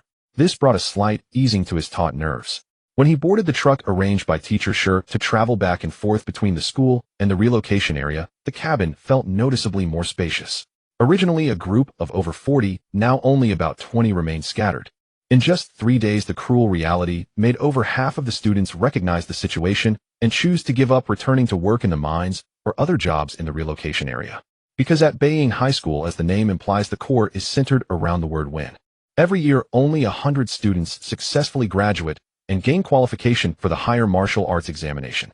As for the others, even the qualification to step onto the examination stage would be ruthlessly stripped away. Of course, such a harsh selection mechanism, almost akin to breeding poisonous insects, naturally comes with its corresponding benefits. Every semester, the school imparts a genuine practical source martial technique. For ordinary students lacking a legacy, this is an irresistible attraction. Unfortunately, as third-year transfer students, Lu Fan and his peers had long lost their competitiveness in the eyes of the academy's higher-ups and were considered a marginalized group to be abandoned. This led to the earlier perfunctory act of the lazy teacher tossing aside two commonly available manual, basic source power induction and body refinement method, which could be learned for a few thousand source coins at the external martial arts schools in Foresee City, were all the resources they could obtain this semester. Most of Lu Fan's classmates indeed resigned themselves to their fate. With ordinary talent, scarce resources, and no hope in sight, choosing to drop out seemed to be the most realistic option. Looking at his silent and demoralized classmates in the truck, Lu Fan sighed inwardly. Perhaps it wouldn't be long before even these 20 or so people would struggle to persist. The reason he insisted on staying at Beiying High School was simple and pure, just to obtain that free genuine source martial technique next semester. He had already inquired about the value of source martial techniques. Even the simplest, most basic throwing technique required at least 10,000 source coins to learn at the external martial arts schools. This was an amount his family could not bear.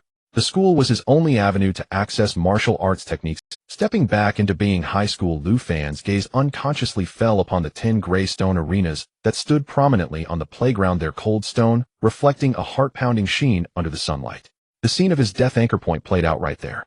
That was Beiying High School's assessment arena, which students privately referred to as the guillotine.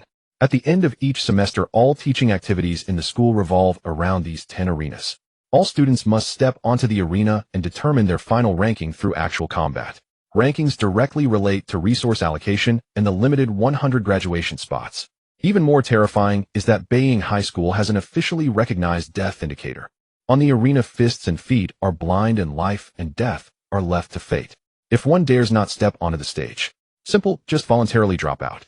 The academy would never retain a coward and would even make a note of it in your records. Now only 3 months remain until the fateful examination of this semester. The pressure felt like tangible mountains weighing heavily on the hearts of every informed person. Lu Fan took a deep breath as if to inhale that intangible pressure and crush it within his lungs. He no longer looked out the window, but lowered his head to review the body refinement method booklet he had painstakingly. Fortunately, this method of refining the body was not overly complicated. After 3 days of contemplation and practice, he had memorized its key points and techniques. He estimated that after a few more practical exercises today, he should be able to successfully enter the initial stage. He stood up and walked to the empty space at the back of the classroom, preparing to begin his practice. As for going to the playground, he didn't even think about it. A few days ago, the few of them from Class 16 had naively gone to practice at the playground, only to attract the unabashed collective attention and mockery of students from other classes. The gazes that looked at them as if they were performing monkey tricks still made one's cheeks flush with embarrassment. Although this shabby classroom had simple conditions, there was enough space for the remaining 20 of them to practice simultaneously, making it a rare, quiet place.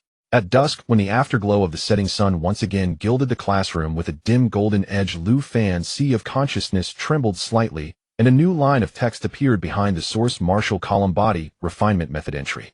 It worked. That night, when the clock hands pointed precisely at midnight, he felt the supporting role talent light up as promised. Without hesitation, Lu Fan once again chose cultivation rebirth, with the goal being the body refinement method he had just entered. The fleeting seconds felt like enduring half a year of arduous training.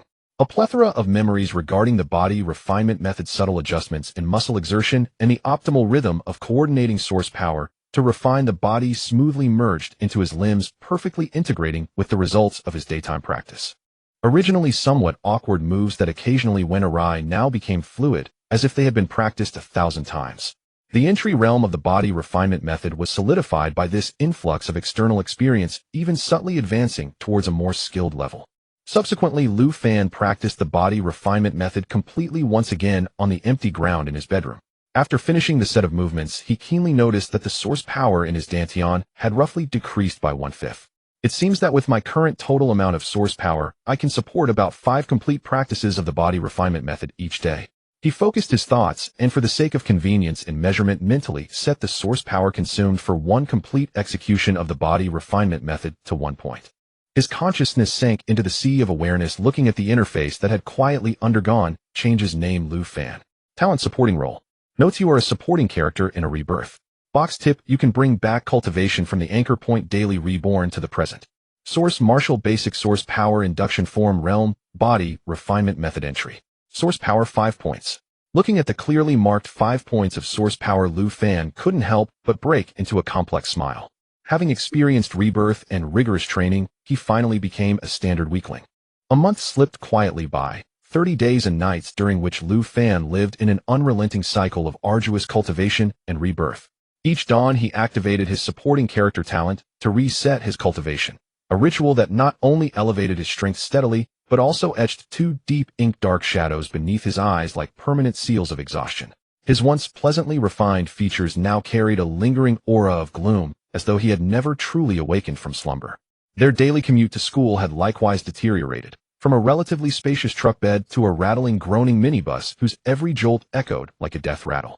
The reason was simple: within just 1 month of the original 40-odd students who had arrived together to pursue their studies, only Lu Fan and class representative Shirshashi remained steadfast passengers aboard that battered vehicle. Shirshashi sat in the front passenger seat, her fingers unconsciously tracing the cold, polished haft of her buffalo-horn battle axe, her gaze flickering occasionally toward Lu Fan beside her, eyes closed in quiet repose. Truth be told, even her own resolve had long since begun to waver. She had contemplated surrender countless times. The school's frigid atmosphere, its naked prejudice, and the future's suffocating absence of hope weighed upon her like iron shackles, crushing her breath. Yet, how could the self-proclaimed strongest among her town's youth, a title she wore with defiant pride, retreat before this pale, taciturn cultivator who buried himself in relentless practice? That would be utterly humiliating. A stubborn, unyielding pride kept her arriving each morning on that decrepit minibus, punctual and unbowed. Stepping once more into the classroom tucked away in the farthest corner of the teaching building, they were met by an air thick with dust and the profound, hollow silence of abandonment. Shirshashi dropped heavily into her usual seat, rear row window side, watching as Lu Fan as ever silently retrieved the broom and rag from the corner. He meticulously cleaned the already nearly deserted classroom, then returned to his seat and immediately settled into cross-legged meditation, resuming his immutable cultivation routine. She drew a slow, deliberate breath, as if steeling herself, rose and strolled casually toward Lu Fan, nudging his chair leg lightly with her toe. Her voice held a note of irritation she hadn't yet recognized. Hey, you, what's your name? How long do you plan to meditate here? Are you determined to wear a hole through this broken classroom floor? Lu Fan opened his eyes slowly, his gaze still clouded with the afterimage of inner contemplation, meeting her class representative. You won't be coming tomorrow either. He paused, his expression shifting subtly into perfectly calibrated concern. Then who'll give me a ride to school? The distance is simply too great. Running here myself would waste precious time. Shirshashi's brows snapped together in exasperation. With a sharp, measured slap, she struck Lu Fan's forehead. Crack. Her palm landing with just enough force to sting a ride. Is that all your mind ever contemplates? Is this truly about rides? Open your eyes and see clearly. Her voice rose, involuntarily laced with suppressed sorrow and fury. This school offers us no sanctuary whatsoever. What they've given us are 2 tattered manuals, so worthless they'd lie ignored on any street corner. Can't those texts be practiced at home? Why endure this humiliation day after day? Her words seemed aimed at Lu Fan, yet resonated more as a plea to herself, to justify the retreat she secretly craved. Lu Fan rubbed his stinging forehead, studying the girl before him. Barely 17, radiant with youth, yet bearing a deeper, heavier shadow in her brow than he himself carried, and found himself almost amused. He sighed softly, replying with calm, incisive neutrality, "So, esteemed class representative, you intend to abandon your studies and inherit Mayor Shur's position." Shirshashi faltered as if pierced by a hidden wound, muttering weakly, It's not that simple. My father is a source warrior ranked town guardian his post." She trailed off, but the implication hung unmistakably in the air. That realm lay far beyond her current reach. A faint, elusive smile curved Lu Fan's lips as he continued, his tone serene, yet devastating. "If you cannot inherit Mayor Shur's office, does that mean you plan to return home, marry into a suitable family, and then start over with a new character? You utter nonsense." Shirshashi's cheeks flared crimson, the flush blooming all the way to her ears like ripe apples catching fire. With a swift, decisive motion, she raised her buffalo horn battle axe, brandishing it, as if ready to teach this insufferable talker a lesson he'd never forget. Yet the axe did not fall. Lu Fan's right hand shot forward like lightning, gripping the heavy haft with unwavering steadiness, his forearm muscles snapping taut in an instant. He felt the immense weight thrumming along the shaft. Even now, with his body forging art having reached the form realm, and his physical might significantly enhanced, his palm still tingled faintly with residual vibration. Yet his expression remained infuriatingly placid. "Class representative, please exercise restraint. This thing could actually kill someone if it lands. And if I die, you'll lose not only your ride. Oh, pardon me, your sole companion on the road to school." Shirshashi gnashed her teeth in helpless rage, finally lowering the axe with a petulant huff. "Who asked you to speak so recklessly? A dog's mouth yields no ivory." Lu Fan released the haft, slowly shaking his still numb hand, his voice returning to its earlier calm, but now carrying a quiet, penetrating resonance. "Class representative with strength such as yours, why fear having no place here? What do you know?" Shirshashi exploded, her voice rising again like a lit fuse. "You cower here in this ruined classroom like a turtle retreating into its shell.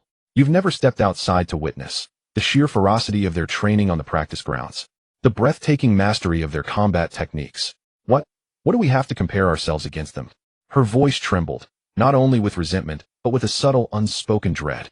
Lu Fan waited patiently until her outburst subsided, then shattered her last fragile illusion with chilling, unadorned clarity. "Yet the weak find no sanctuary anywhere." Those words struck like icy water, instantly dousing all her fervor.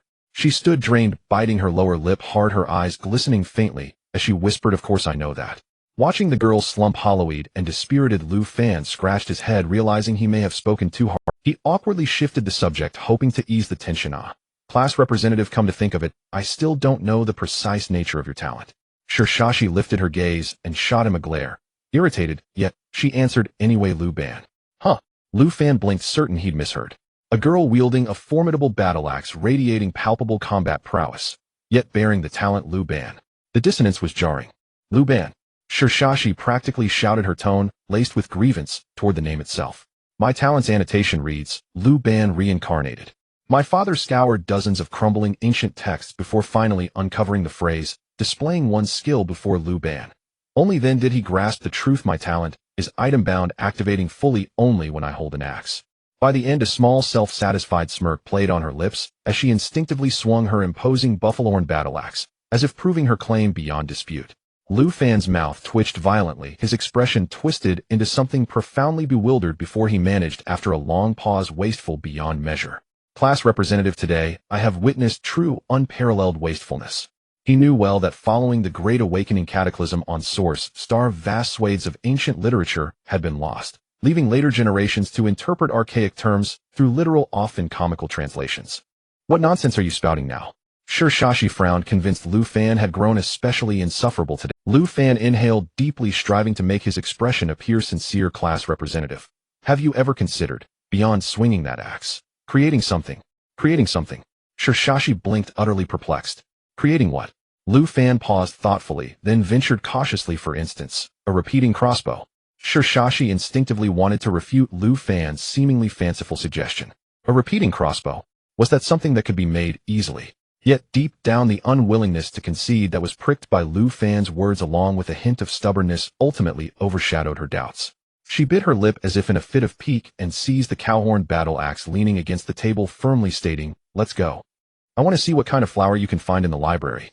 If you can't find anything, just watch how I use the back of the axe." Thus the two of them left the increasingly empty and desolate classroom, heading toward the library building deep in the campus that was similarly devoid of people.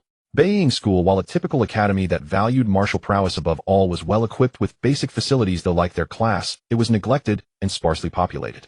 Pushing open the heavy wooden door of the library covered in a thin layer of dust, the interior was dimly lit, with the air permeated by the quiet scent of old paper and wood. And just behind the lending counter, an unexpected figure was slouched in an old wicker chair, casually flipping through a thick book with a blurred cover. It was none other than the scruffy teacher who had tossed them 2 tattered manuals over a month ago, and then left without his signature messy hair resembling a bird's nest, and his wrinkled teacher's attire that seemed to have never been changed made it hard to mistake him.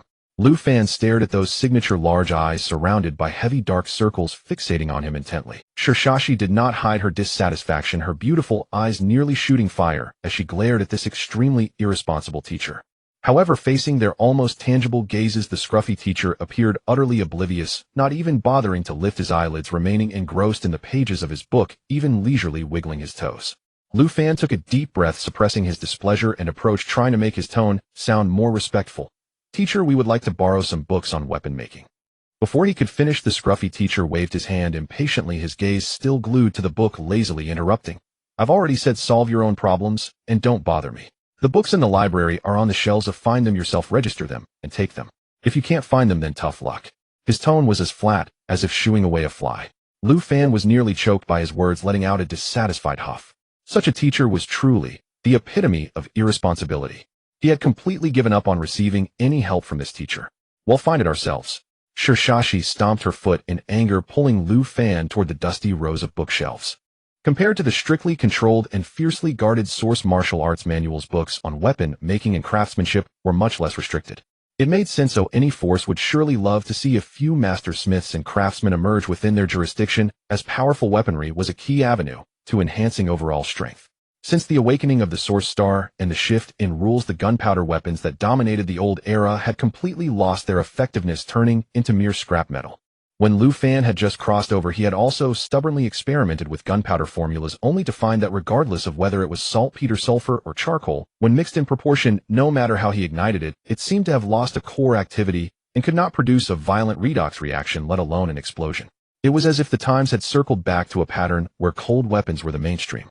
Among the numerous cold weapons, the crossbow, which could unleash dense attacks in an instant and had significant deterrent and lethal force at medium and short ranges, especially the relatively complex repeating crossbow capable of continuous fire, was undoubtedly one of the best choices.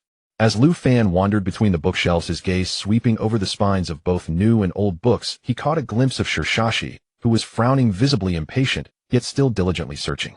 Suddenly, an absurd yet faintly exciting thought popped into his mind. If this talented student, named Lu Ban in the flesh, really found the right direction, could she possibly be able to craft high-quality items in the future? If that were the case, wouldn't his current investment and guidance turn into a potential unlimited initial stock? Perhaps sensing Lu Fan's oddly probing gaze, Shirshashi abruptly turned her head, glaring at him fiercely, and lowered her voice. "What are you looking at? Hurry up and find the books. If you can't find them, just wait and see how I deal with you." Lu Fan touched his nose, awkwardly retracting his gaze and speeding up his search. He gathered all the books he could find that had weapon-making craftsmanship insights, crossbow, or mechanisms in the title or description, regardless of their content depth, and piled them all up on the large wooden table in the reading area. The library itself didn't have a rich collection, and books related to weapon making were especially rare. Before long, a small stack of about a dozen books had formed on the table, many of which had yellowed pages and curled corners, evidently having been neglected for a long time. Shirshashi suppressed the irritation stirred by the monotony and the anxiety of her continued uncertainty about the future, took a deep breath, sat down, and picked up the top book, Overview of Common Weapon Forging Basics, to flip through. At first her brows were still tightly furrowed, her gaze filled with pickiness and skepticism. But as she continued reading, her expression gradually changed. The furrowed brows slightly relaxed, her impatience shifted to focus, and she even occasionally showed a hint of disdain. "This mortise and tenon structure is too crude. The stress points are completely unreasonable, and it will definitely loosen in no time. The quenching process is written vaguely. Temperature control relies entirely on feel. What kind of good weapons can be forged like this? The crossbow arms are made of just hardwood. Didn't they consider using various attribute source power woods for composite combinations?"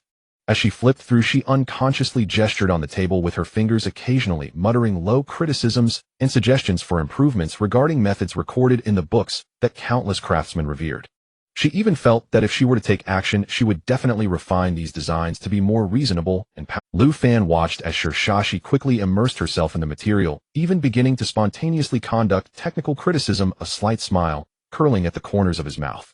He didn't interrupt her. Instead, he pulled over a chair to sit down, closed his eyes, and began circulating the basic source power sensing chapter, guiding the stable vortex within his dantian to slowly accumulate source power. Since reaching the form realm, he had persisted in his practice, every day steadily increasing his source power limit. Although slow, every little bit added up, and this was currently the most direct way for him to grow stronger. Time quietly slipped away amidst the turning pages and flowing source power. Around 2 in the afternoon, the scruffy teacher who had been slouched in the chair suddenly yawned widely, lazily, standing up and stretching dramatically, his bones cracking lightly. He walked to Lu Fan and Shirshaxi's table, rapped his knuckles on the surface, producing a knock-knock sound. "All right, it's time to pack up and leave," he said lazily, his tone leaving no room for argument. Lu Fan and Shirshashi both looked up simultaneously, their faces showing expressions of astonishment. Lu Fan couldn't help but speak up. "Teacher, there's still a long time until school lets out in the afternoon." The scruffy teacher dug in his ear, looking entirely unbothered. "My shift is over. The library closes on time. Is there a problem?" His demeanor was one of utter disregard for everything else, nearly causing Lu Fan and Shirshashi to lose their composure, a surge of frustration welling up in their chests.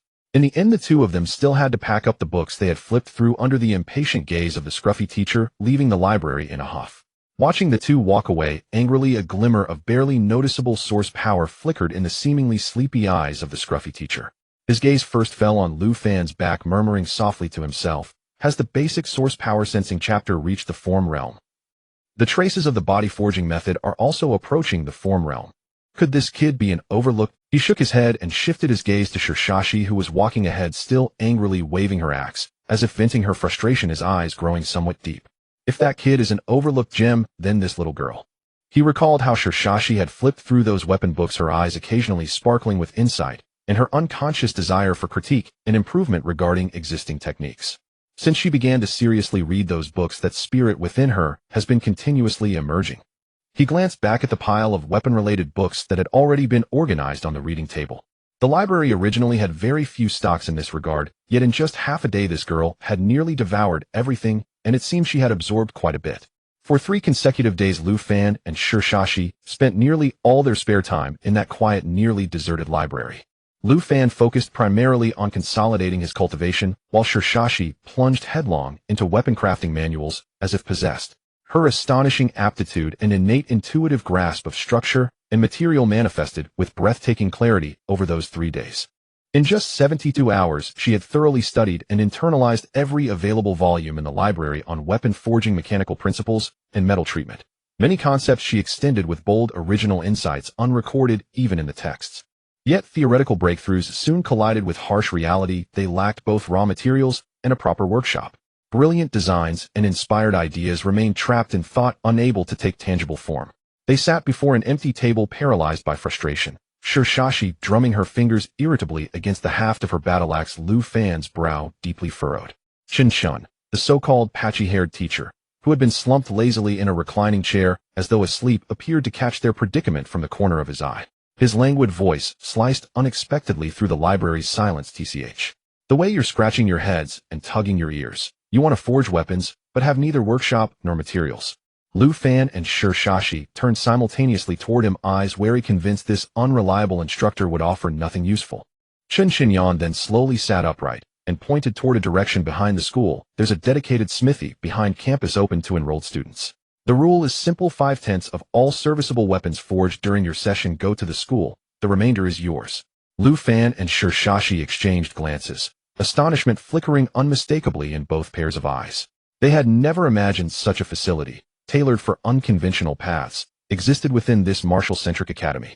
Lu Fan stepped forward swiftly and bowed respectfully. "Thank you, master." "Teacher." He barely caught himself before uttering the irreverent nickname. Chen Chen squinted at Lu Fan, his tone cool and detached. "My name is Chen Chun. Remember it, boy." "Yes, ma'am." Lu Fan nodded hastily, a cold sweat breaking across his spine. Without delay, they followed Chen Chen's directions, crossing the increasingly deserted athletic field, until they reached a secluded zone at the rear of campus, a building with soot-blackened walls and the rhythmic clang of hammers echoing from within, the school's official smithy. Pushing open the heavy insulated door, a wave of searing heat mixed with the sharp scent of hot metal and coal rushed over them. Inside, the smithy proved far livelier than anticipated. Dozens of forging bays of varying sizes dotted the space, many occupied by students drenched in sweat, some hammering glowing ingots, others polishing finished blades, still others assembling armor plates. Evidently, even at Beiying High School, where martial prowess reigned supreme, not all students pursued pure combat excellence. Many had chosen the path of the armorer. Yet their entrance was abruptly blocked by a towering figure. The moment Lu Fan recognized the man's face, his heart lurched violently, and a phantom agony, icy and shattering, pierced his mind like a frozen spike, the visceral, soul-deep illusion of his skull exploding. It was him, Qin Zhong. Still clad in his signature dark heavy armor, he stood before them like an impassive wall of cold iron. He gazed down upon Lu Fan and Shirshashi, his expression dripping with undisguised contempt and disdain, a sardonic curl twisting his lips. You two failures. Still skulking about. How utterly grating. Shirshashi's delicate eyebrows snapped upward in fury, indignation flared white-hot in her chest as she tightened her grip on her oxhorn battle-axe, ready to confront him. But Lu Fan shot out his hand, clamping down hard on her arm, and shook his head, subtle, yet absolute. He knew better than anyone this man was a brute who regarded life as worthless chaff, and his strength dwarfed theirs. Rumor held he stood on the cusp of the Xiao Wei rank in source energy cultivation, lacking only the crucible of true life-or-death combat. To provoke him now would be suicide, like striking stone with an egg. Lu Fan forced calm into his breath, suppressed the tremor in his limbs, and met Qin Zhong's oppressive gaze with steady, unflinching composure. We are here at Master Chun Chen's instruction, to forge weapons in the smithy. Master Chun. Qin Zhong raised one eyebrow, faintly surprised, his gaze sweeping over them twice with deliberate scrutiny.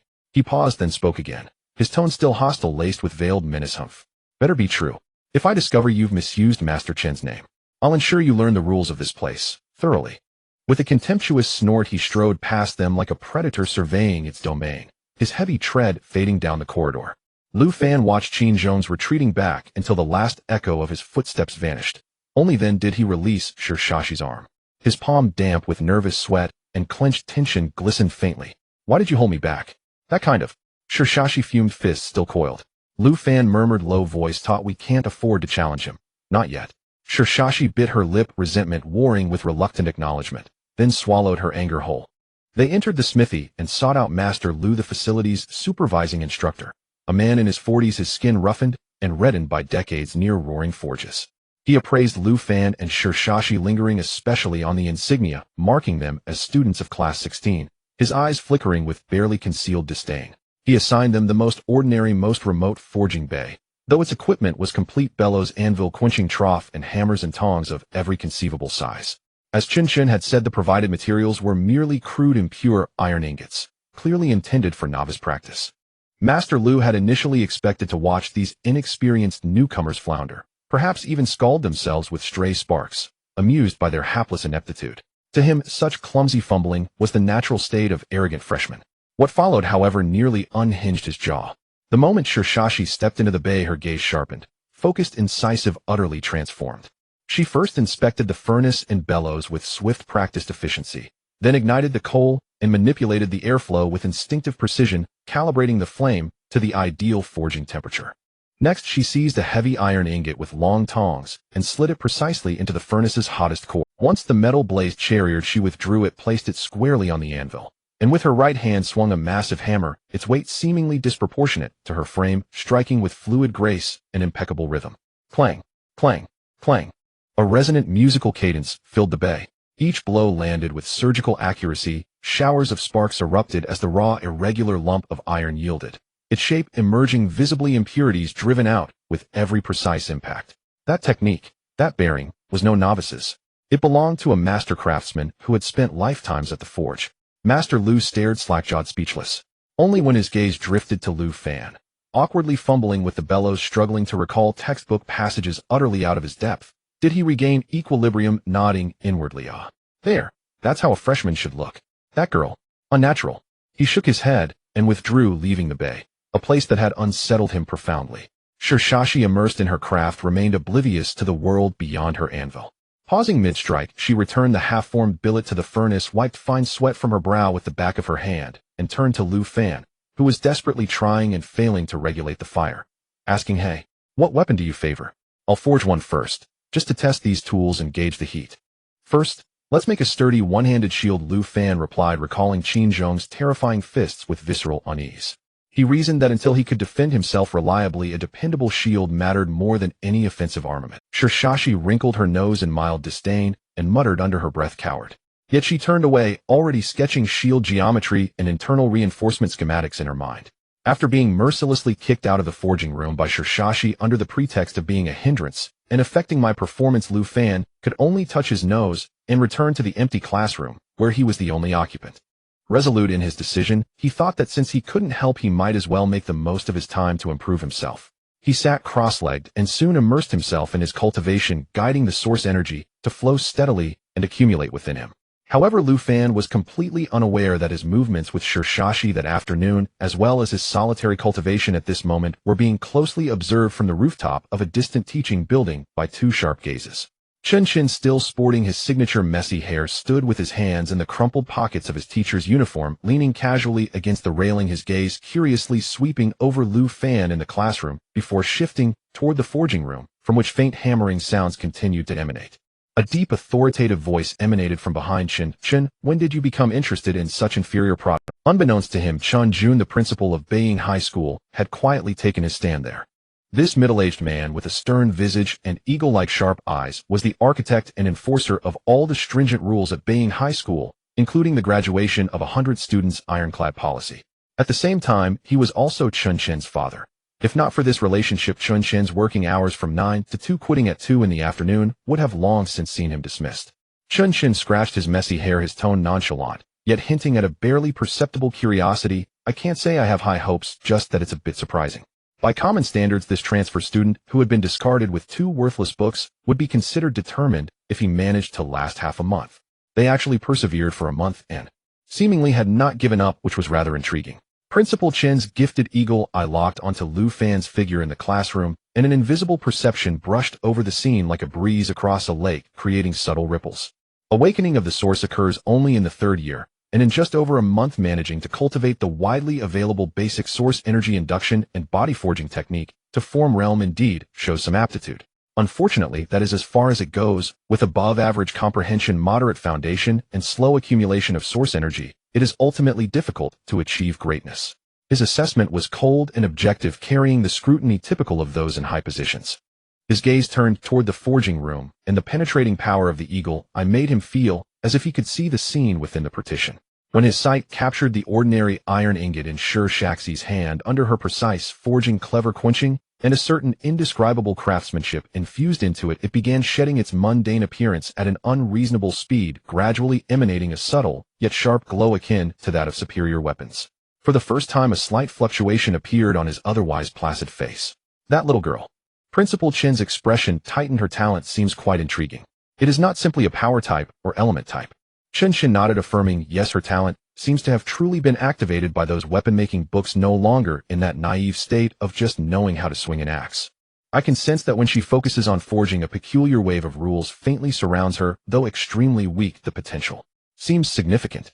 Principal Chen's lips curled into a barely noticeable arc, like a hunter who had discovered an interesting toy. "Since they have managed to stay in school for a month with their persistence, according to the rules, they are qualified to become official students. Let's provide them with the 4 basic combat technique manuals they deserve." However, upon hearing this, Chun Chen shook his head. "Dad, that little girl probably needs more than just a few combat technique manuals. Her true stage lies among those metals and tools." Principal Chun pondered for a moment and made a decision. "In that case, grant her access to the low-level source weapon forging room.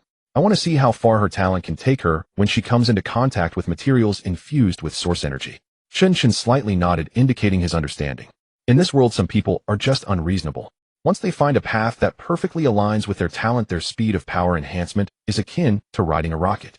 Among the 10 greatest experts of the human race today, 7 have reached the pinnacle relying on their heaven-defying talents, while the remaining 3, even with slightly inferior talents, achieve results far greater than effort when practicing compatible source martial techniques. Finding one's own path is far more important than blindly struggling. He scratched his head, feeling a strange sensation arise within him. He never expected that his first attempt at teaching, haphazardly tossing out 2 worthless books, could potentially yield 2 overlooked seeds of talent. As for those who had long given up and returned to mediocrity, he couldn't even be bothered to remember their names. This is Beiying High School raw elitism. If you have strength and potential, the school gives you opportunities. If not, you are left to fend for yourself. Lu Fan was naturally unaware that the fate of himself and his companions was subtly and crucially shifting in the few words exchanged atop this teaching building. At this moment, he was staring in astonishment at the two gleaming objects on the podium. A smooth-edged, elegantly arched round shield slightly bulging in the center and glinting coldly, and a straight-bladed sword, as thin as a cicada's wing, also shimmering with a cold gleam. Just a glance could convey a sharpness and sturdiness far beyond ordinary ironware. Did you really forge this in just one day? Lu Fan's voice trembled with shock as he held the shield, feeling its substantial weight and excellent grip, the smooth surface reflecting his incredulous face. He cautiously ran his fingers along the sword's edge, a chilling sensation spreading from his fingertips, and his skin even felt the invisible cutting force. This is undoubtedly a superior weapon. Using the most ordinary iron, she crafted a weapon of quality. Shirshashi crossed her arms, leaning against the podium, greatly pleased with Lu Fan's astonished demeanor, her chin slightly raised as she spoke in as neutral a tone as possible, though her pride was unmistakable. What's so difficult about this? Isn't it just about having hands? I feel like I'm just getting started. Tomorrow I plan to forge some specialized clamps and molds, and according to the standard process I explored today, I will produce these superior weapons in bulk. Lu Fan swallowed hard internally, exclaiming, "It's coming, it's coming." This is the correct way to unleash the Lubon talent. Forging weapons. That's just a warm-up. Various ingeniously crafted mechanisms and devices, and the assembly line capable of mass-producing refined equipment is the true domain where her talent can explode. He made an effort to calm his excited heart and proposed in a slightly trembling and expectant voice, Class monitor, before mass production, how about we first stick to the plan and try forging a repeating crossbow to see the effect of a complex mechanism. Shirshashi glanced at Lu Fan, who appeared eager yet hesitant to speak up, a glint of mischief flashing in her eyes. She pretended to be puzzled, tilting her head, and then, as if suddenly remembering something, leisurely pulled out an item from behind the podium. A finely crafted, smoothly contoured crossbow, entirely made of metal, shimmering with a cold, eerie light. You mean a repeating crossbow? Shirshashi shook the device in her hands, her tone as casual as if discussing what to have for dinner. I made it while taking a break from forging the sword and shield this afternoon. I used some scrap. It's not heavy, can be held steadily with one hand, and has an internal magazine that can continuously fire 10 standard crossbow bolts with an effective range of about 100 paces, and its penetration should be decent. Lu Fan stared at the device, clearly far beyond the realm of just trying it out, and already a finished product. His mouth agape, he felt his brain crash, overwhelmed by unprecedented shock. This is no longer genius. This is sheer craftsmanship. On the rickety return van, Shirshashi hummed a nameless tune, unable to suppress her smile. When she held those forging tools and felt the metal shaping under her fingertips, inspiration burst forth like a spring, making her feel as if she had touched the very essence of a world akin to a deity controlling creation. That exhilarating feeling of complete control made her utterly intoxicated. Meanwhile, Lu Fan clutched the sword and shield as if they were rare treasures, continuously running his fingers over them. That cold touch and sharp edge provided him with an unprecedented sense of security and confidence to transform the most ordinary iron into something extraordinary, creating a weapon capable of threatening professionals. Shirshaxi's Lubon talent is simply godlike.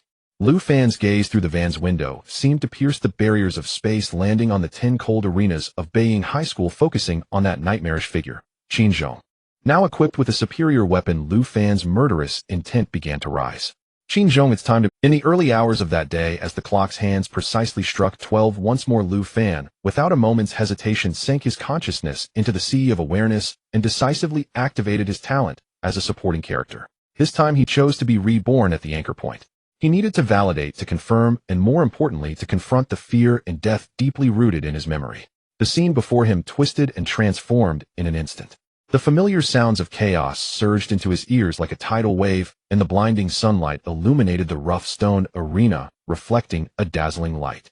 He stood once again on the arena that symbolized the cruel rules of Beiying High School, surrounded by a dense crowd of students, with varied expressions, their shouts, cheers, and jeers intertwining into an invisible pressure. Opposite him stood the towering figure like an iron tower, Qin Zhong. Clad in heavy dark armor that covered his whole body, only his cold and disdainful eyes were visible.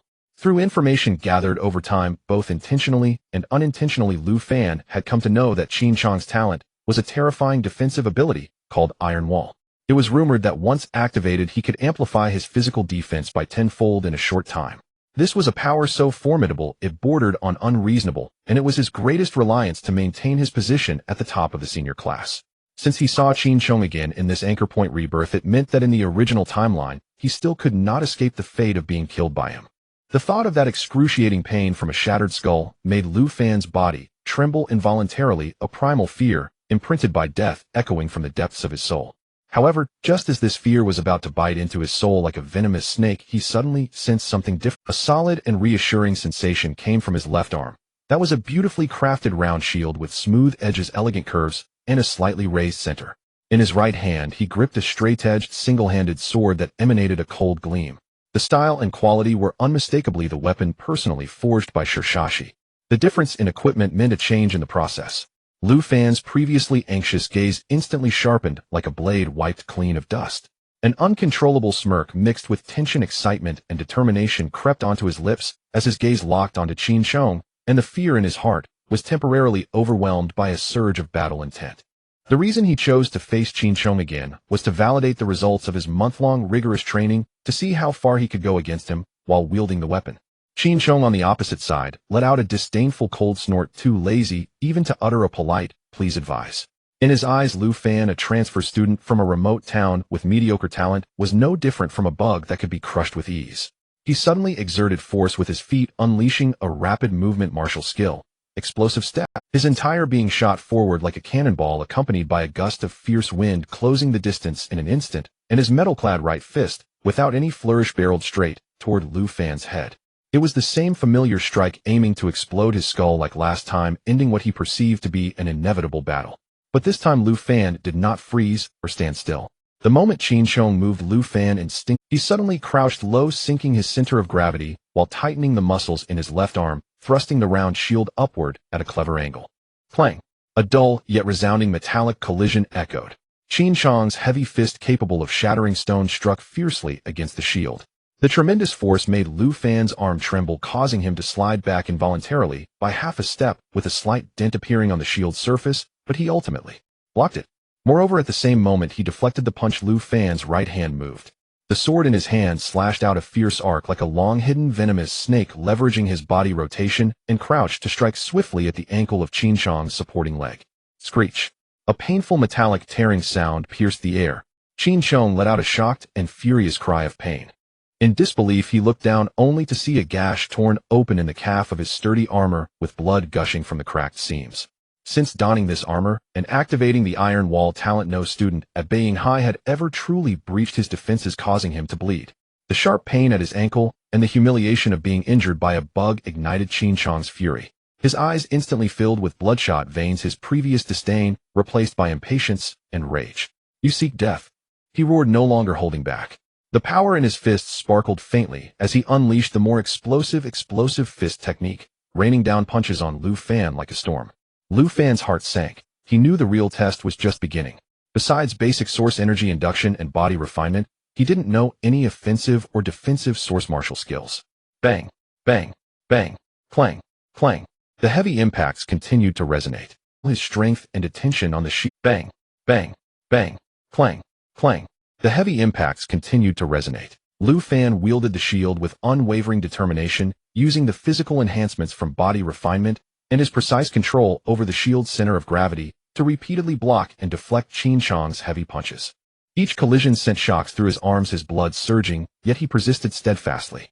Occasionally seizing the brief openings in Qin Chong's attacks, he would vigorously swing the long sword in his right hand, hacking at Qin Chong's chest, arms, and other areas, trying to inflict damage. However, at that moment Qin Chong had clearly activated his Iron Wall talent to its fullest. It seemed as though he was enveloped in an incredibly thin, yet immensely resilient invisible force field. When Lu Fan's sword, capable of slicing through ordinary heavy armor, struck him, it only sparked a series of hopeless sparks, producing a despairing clang sound, failing to pierce his defenses at all. A tenfold increase in defense, how terrifying. Offense could not break through defense, was hard to maintain. Under the relentless barrage of Qin Chong's dozens of heavy punches, the round shield, meticulously crafted by Shirshashi and originally incredibly sturdy, finally began to groan under the pressure. First the edges cracked, then spiderweb-like fissures appeared across the shield's surface, and finally, with a sharp crack, it shattered completely. In that moment of the shield's destruction, Lu Fan's guard was wide open. The final explosive fist from Qin Chong infused with terrifying source power and fury struck solidly against his chest. Puff! Lu Fan could even distinctly hear the horrific sound of his sternum shattering and his organs being turned to pulp in an instant. His vision was consumed by endless darkness and excruciating pain as his upper body seemed to turn into a mist of blood under that punch. Ugh! Lu Fan abruptly bolted upright from his bed, clutching his chest tightly, with both hands curling into a ball, convulsing violently like a fish thrown ashore. The phantom pain of his upper body completely shattered by the explosive fist was even more comprehensive and deeply rooted than the previous agony of a shattered skull, as if every cell was screaming and tearing apart, causing him to nearly bite his teeth in pain, tears and snot flowing uncontrollably.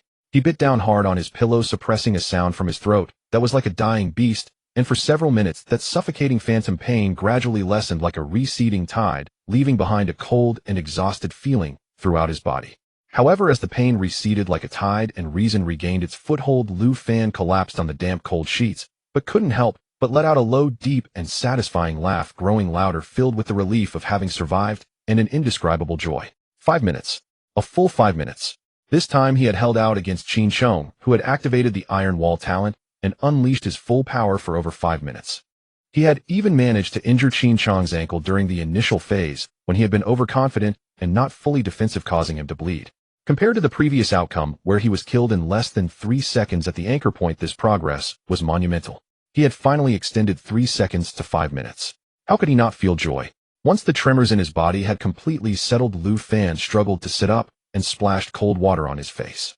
He felt no sleepiness. His eyes regained their determination and calm. Sitting cross-legged on the bed again, he began to guide the source power for circulation. It was only October now. There was still quite a bit of time before the predetermined death point on June 5, 522 of the Source Era at 10 o'clock. The towering figure of Qin Chong on that arena, and the despairing pain of his crushed body transformed into the sharpest whip, constantly lashing at him, forcing him to not dare relax for a moment, compelling him to seize every second to train and grow stronger. His consciousness sank into the sea of awareness, looking at the interface that had quietly changed name Lu Fan. Talent: supporting character. Notes: you are a supporting character reborn. Box tip: you can bring back cultivation from the anchor point daily, reborn to the present. Source: martial art, basic source energy induction, form realm, body refinement, form realm. Source power 35 points. The two most basic and common source martial skills have been cultivated by him to the peak of the form realm. However, to break through to the next mysterious intent realm level, it requires not only effort, but also insight, opportunities, and even a spark of innate talent. This is no easy task, just like his father Lu Liang, who practiced basic source energy induction for nearly 20 years and still remained stuck at the pinnacle of the form realm, unable to advance an inch, not even touching the barrier of that realm. Lu Fan knew well that his aptitude for cultivation was indeed ordinary, even mediocre. But his greatest reliance had never been that meager innate quality, but rather this seemingly unremarkable talent as a supporting character, which provided him with the opportunity to choose rebirth through cultivation every day. Each time he chose cultivation, it was equivalent to perfectly injecting the experience, insights, and even failures gained from 200 days of arduous training into the present moment. In just a month, it equated to 7,750 days of practice, 21 years. Since his talent was inferior, he would make up for it with time. He believed that quantitative changes would eventually lead to qualitative changes, and the opportunity to break the iron wall and reverse the dire situation was hidden within this daily accumulation and rebirth. The next morning, when Lu Fan and She walked into the still desolate classroom one after the other, they both instinctively paused. In front of the empty podium, a figure that should not have appeared here was leisurely gazing out the window with their back turned to them. The two exchanged a quick glance. They saw the same shock and confusion in each other's eyes. Lu Fan reacted quickly, immediately composing himself and respectfully bowing. "Hello, Teacher Chun." She hurriedly followed suit, though there was still a hint of surprise in her tone. Teacher Chun turned around. He still had that signature disheveled appearance. Hair as messy as a bird's nest, and a wrinkled teacher's outfit that seemed never to have been ironed. With those eyes that seemed perpetually drowsy, he casually waved his hand, signaling the two to come closer. "Come here." His voice was languid, yet carried an undeniable authority. Lu Fan and she complied and noticed that the podium was not empty after all. Instead, a neat stack of several thin and thick booklets was arranged there. The edges of the pages showed slight, where yet the characters on the covers were clearly visible. They were all manuals of various martial arts techniques. Teacher Chen pointed at the stack of manuals with his long bony fingers which were stained with some unknown substance. These are the martial arts techniques that will be taught in the first and second years. Each of you can choose four. He yawned and continued, consider this a way to make up for the courses you missed over the previous 4 semesters. Lu Fan and Shi exchanged glances again, a silent alarm ringing in their hearts. There's no such thing as a free lunch, especially at Beiying High School. This seemingly generous teacher's sudden kindness left them feeling uncertain. It was as if Teacher Chun could see through their thoughts. Stretching and hearing a faint crack from his joints, he said, stop overthinking it. As long as you can stick around for a month without leaving, even if you barely pass, you're considered one of us. He paused, his tone flat, yet carrying a cruel pragmatism.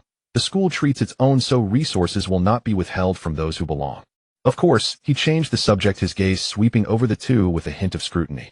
What you do with the resources given to you, whether you become a dragon or a worm, ultimately depends on your own fortune. Hearing this, Lu Fan felt slightly reassured. Indeed, this was very Beiying. If you have potential and value, the school will give you opportunities. If not, you'll be left to fend for yourself. The previous disregard was a test, and the current offering was an investment.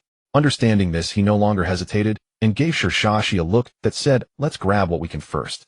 The two then turned their attention to the stack of manuals that would make countless people in the outer city envious. Explosive step, explosive fist, iron body technique, layered waves technique, listening wind technique. Each of these was a renowned martial skill among low-level martial artists. Lu Fan quickly scanned through them, first skipping over the highly aggressive techniques without hesitation, and picked up the manual for Beiying Source Energy Practice Method. This was fundamental, far more important than any flashy combat skills. Next, his fingers lingered over a few manuals before finally settling on Shield Combat Technique, Beiying Fist, and Stabbing Sword Technique.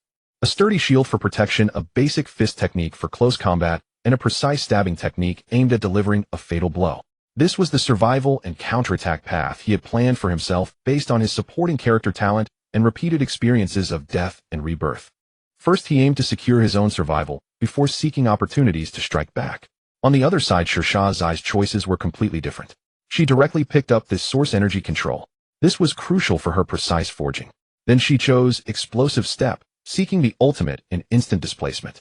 This technique was extremely practical for both chasing and escaping, followed by the defensive enhancement of Iron Body Technique. Finally, her gaze wandered over several martial skills. She surprisingly chose to practice the challenging Layered Waves technique. Teacher Chen raised an eyebrow, slightly, not commenting on their nearly complementary choices. Their little thought of choosing differently so that they can learn from each other in the future was transparent to him, though he couldn't be bothered to point it out. These basic martial skills were not prohibited from circulation within the school. It was common for students to exchange and learn from each other privately, as long as it didn't reach outsiders. Remember, Teacher Chen's voice suddenly turned cold, enveloping Lu Fan and Shirsha, she in an almost palpable chill. You are allowed to practice these martial skills on your own. However, if you dare to pass them on to outsiders. He let out a cold snort, and in that instant Lu Fan felt an icy sensation shoot from his tailbone to the top of his head. It felt as if an invisible ferocious beast had locked onto him. Every hair on his body stood on end, and his blood seemed to freeze. Beside him, Shirsha's face turned pale, her hands trembling slightly as she clutched the manuals. Both hurriedly nodded, their voices tense. We understand, teacher. We would never dare to share them outside. The suffocating pressure abruptly vanished as if it had never existed. Teacher Chun resumed his lazy demeanor, waving his hand as if shooing away a fly. Just like before, figure it out on your own. If you have questions, don't bother me. After saying this, he wandered towards the classroom door. Just as he was about to step over the threshold, as if remembering something, he turned back without looking and tossed something over his shoulder. A silver flash arced gracefully and fell precisely into Shirsha's hands. She instinctively caught it, feeling its weight and coldness. It was an ancient-looking brass key. Oh right, class leader, sure, this is for you. Teacher Chen's lazy voice came. That low-level source artifact forging room in the corner of the school will be for you to use from now on. There are also some low-grade source iron inside, enough for you to tinker with for a while. He paused and added, of the products you create with the materials in there, 70% must be submitted to the school. She was first taken aback, then her eyes sparkled with disbelief and joy. The source artifact forging room. And source iron. This was worlds apart from the ordinary forging room and mundane iron she had used before. It meant she could finally attempt to forge source artifacts that contained source energy. Not merely mundane iron weapons. She clutched the key tightly as if it were a priceless treasure, her voice trembling with excitement as she deeply bowed. Thank you, Teacher Chun. Teacher Chun turned his back to her and waved his hand. No need to thank me. You have this potential, it would be a shame to waste it. His tone remained indifferent. However, his next words made Sher Shah's body tremble. Let me remind you, talent isn't only useful when you're hammering and forging. When you practice source energy, operate your body, and refine yourself. Isn't that also a form of forging? With a thunderous boom, these words exploded in Sher Shah's mind. She had always limited the Luban talent to axes and forging, never considering its connection to the practice of source energy itself. At this moment, with Teacher Chin's hint, inspiration struck her. Those bottlenecks she faced while running the basic source energy induction or body refinement method. If she viewed them as a stubborn piece of iron that was difficult to handle and forging a joint that needed fine carving and polishing. As this thought arose, the light sphere in her consciousness representing the Luban talent suddenly radiated brilliantly. The previously sluggish source energy seemed to be endowed with a certain spirit. It automatically sought out the most reasonable and smooth path of operation. The several minor bottlenecks that had troubled her before were suddenly broken through in an instant. Buzz! A wave of source energy significantly stronger than before unconsciously emanated from Sher Shah. Lu Fan, standing beside her, felt it most clearly. He stared in astonishment at the girl beside him, who had her eyes closed, her face adorned with a serene joy of enlightenment. Her aura was steadily rising. Did she just break through? Lu Fan was shocked, wanting to turn to Teacher Chun, who had not walked far, to inquire about this miraculous change. But when he looked towards the door again, where was Teacher Chin's figure? The corridor was empty, only the sound of the wind blowing outside. Lu Fan gazed at the vacant doorway, silently sighing, feeling a complex mix of emotions. Indeed, his meager progress and potential had not truly caught Teacher Chen's eye. Here Sher Shah fell into a state of profound mystery. She stood in the center of the classroom for an entire morning. Lu Fan initially focused on his own cultivation, but he was soon captivated by the unusual waves of energy emanating from her. He had to interrupt his training, retreating to a corner of the classroom to observe her intently. He saw the previously calm flow of source energy around Sher Shah begin to stir, becoming active and restless like boiling water. The brilliance of the source energy grew brighter and denser, even emitting a low humming sound. Lu Fan's eyes widened. He could sense it clearly. The surrounding spiritual energy was being drawn in by an invisible force continuously flowing into Sher Shah's body. Eventually, the source energy became so thick that it almost turned tangible. It intertwined and coiled like the silk of a spring silkworm, ultimately forming a massive cocoon of soft white light around Sher Shah. It completely enveloped her. On the surface of the cocoon, countless intricate patterns resembling mechanical gears or mortise and tenon structures flickered. It was filled with a sense of strange beauty and order. Lu Fan watched in astonishment, not daring to breathe. Though he did not understand exactly what was happening, he knew that this was undoubtedly an extraordinary opportunity. It was a transformation born from the true awakening of Sher Shah's talent inherited from Lu Ban. Until noon, when the scorching sunlight streamed through the window, the cocoon of source energy seemed to reach a critical point, suddenly contracting inward. All the light and source energy were absorbed by Sher Shah's body without a trace leaking out. When the last trace of source energy entered her body, Sher Shah slowly opened her eyes. In that moment, Lu Fan felt her entire aura had undergone a tremendous change. Previously, though she was fierce, she always carried a hint of youthful exuberance and confusion. Now her gaze was deep and calm. It seemed to harbor a world full of structure and order. Her aura was restrained, giving a sense of inscrutability. Lu Fan strained his eyes, but could no longer perceive her strength as before. He could vaguely assess the depth of her source energy. Sher Shah's gaze shifted and quickly landed on Lu Fan in the corner. She looked him up and down with a hint of surprise flashing in her beautiful eyes. Then she spoke in a tone mixed with astonishment and realization. I never expected you to be so quiet. You actually cultivated both basic source energy induction and body refinement technique to the peak of the form realm, only a step away from the intention realm. Lu Fan's heart jolted, and he blurted out, how did you see that? Sher Shah gently shook her head. She seemed somewhat puzzled herself. More than that, there was a pride in having mastered a new ability. I'm not entirely sure of the specifics. It's just, when I looked at you earlier, you didn't seem like a complete person to me. Instead, you appeared as a complex apparatus composed of countless subtle structures and nodes. The pathways of your source energy, the way your muscles exert force, and even the state of your skeletal support. All of it was vividly presented before my eyes like the lines on a blueprint. The structures formed by these two techniques were very stable and smooth. They reached a perfect state of form realm, which is why I could tell at a glance. It feels so wonderful. Lu Fan was secretly astonished, feeling a chill run down his back. Lu Ban, the ancient master craftsman, actually possessed such an extraordinary insight. It was akin to the legendary butcher Dao, seeing not the whole cow, but only its skeletal structure. However, on second thought, at the level of Lu Ban's extraordinary skills, all things in the world would have long transcended their appearances. They would directly point to the inner structures and principles. Shirshashi awakening this ability made sense. Realizing this, Lu Fan looked at Shirshashi with a hint of envy in his eyes. This talent was indeed too powerful. Shirshashi was clearly in a great mood. The feeling of having control over everything and perceiving details intoxicated her immensely. She walked up to Lu Fan and patted him on the shoulder with great enthusiasm, speaking in a tone of the boss shelters the little brother. Don't worry, Lu kid. You are the first little brother I Shirshashi have taken in. Since you followed me, I won't abandon you. Lu Fan looked at her smugness as if she had already reached the pinnacle of life. He couldn't help but squint his eyes, his tone laced with helplessness and teasing. Then I really have to. Thank you. Shirshashi laughed lightly, like a silver bell, completely ignoring the hint of sourness and helplessness in Lu Fan's tone. At that moment, she felt incredibly ambitious. Eager to test her newfound abilities, she waved her hand excitedly and said, I'm not going to bicker with you. The school assigned me to the low-level source artifact forging room. I need to seize the opportunity to upgrade my precious axe before class this afternoon. I feel that I can definitely give it more power now. Saying this, she rushed out of the classroom, leaving Lu Fan standing alone. Lu Fan looked at the empty classroom door and shook his head helplessly.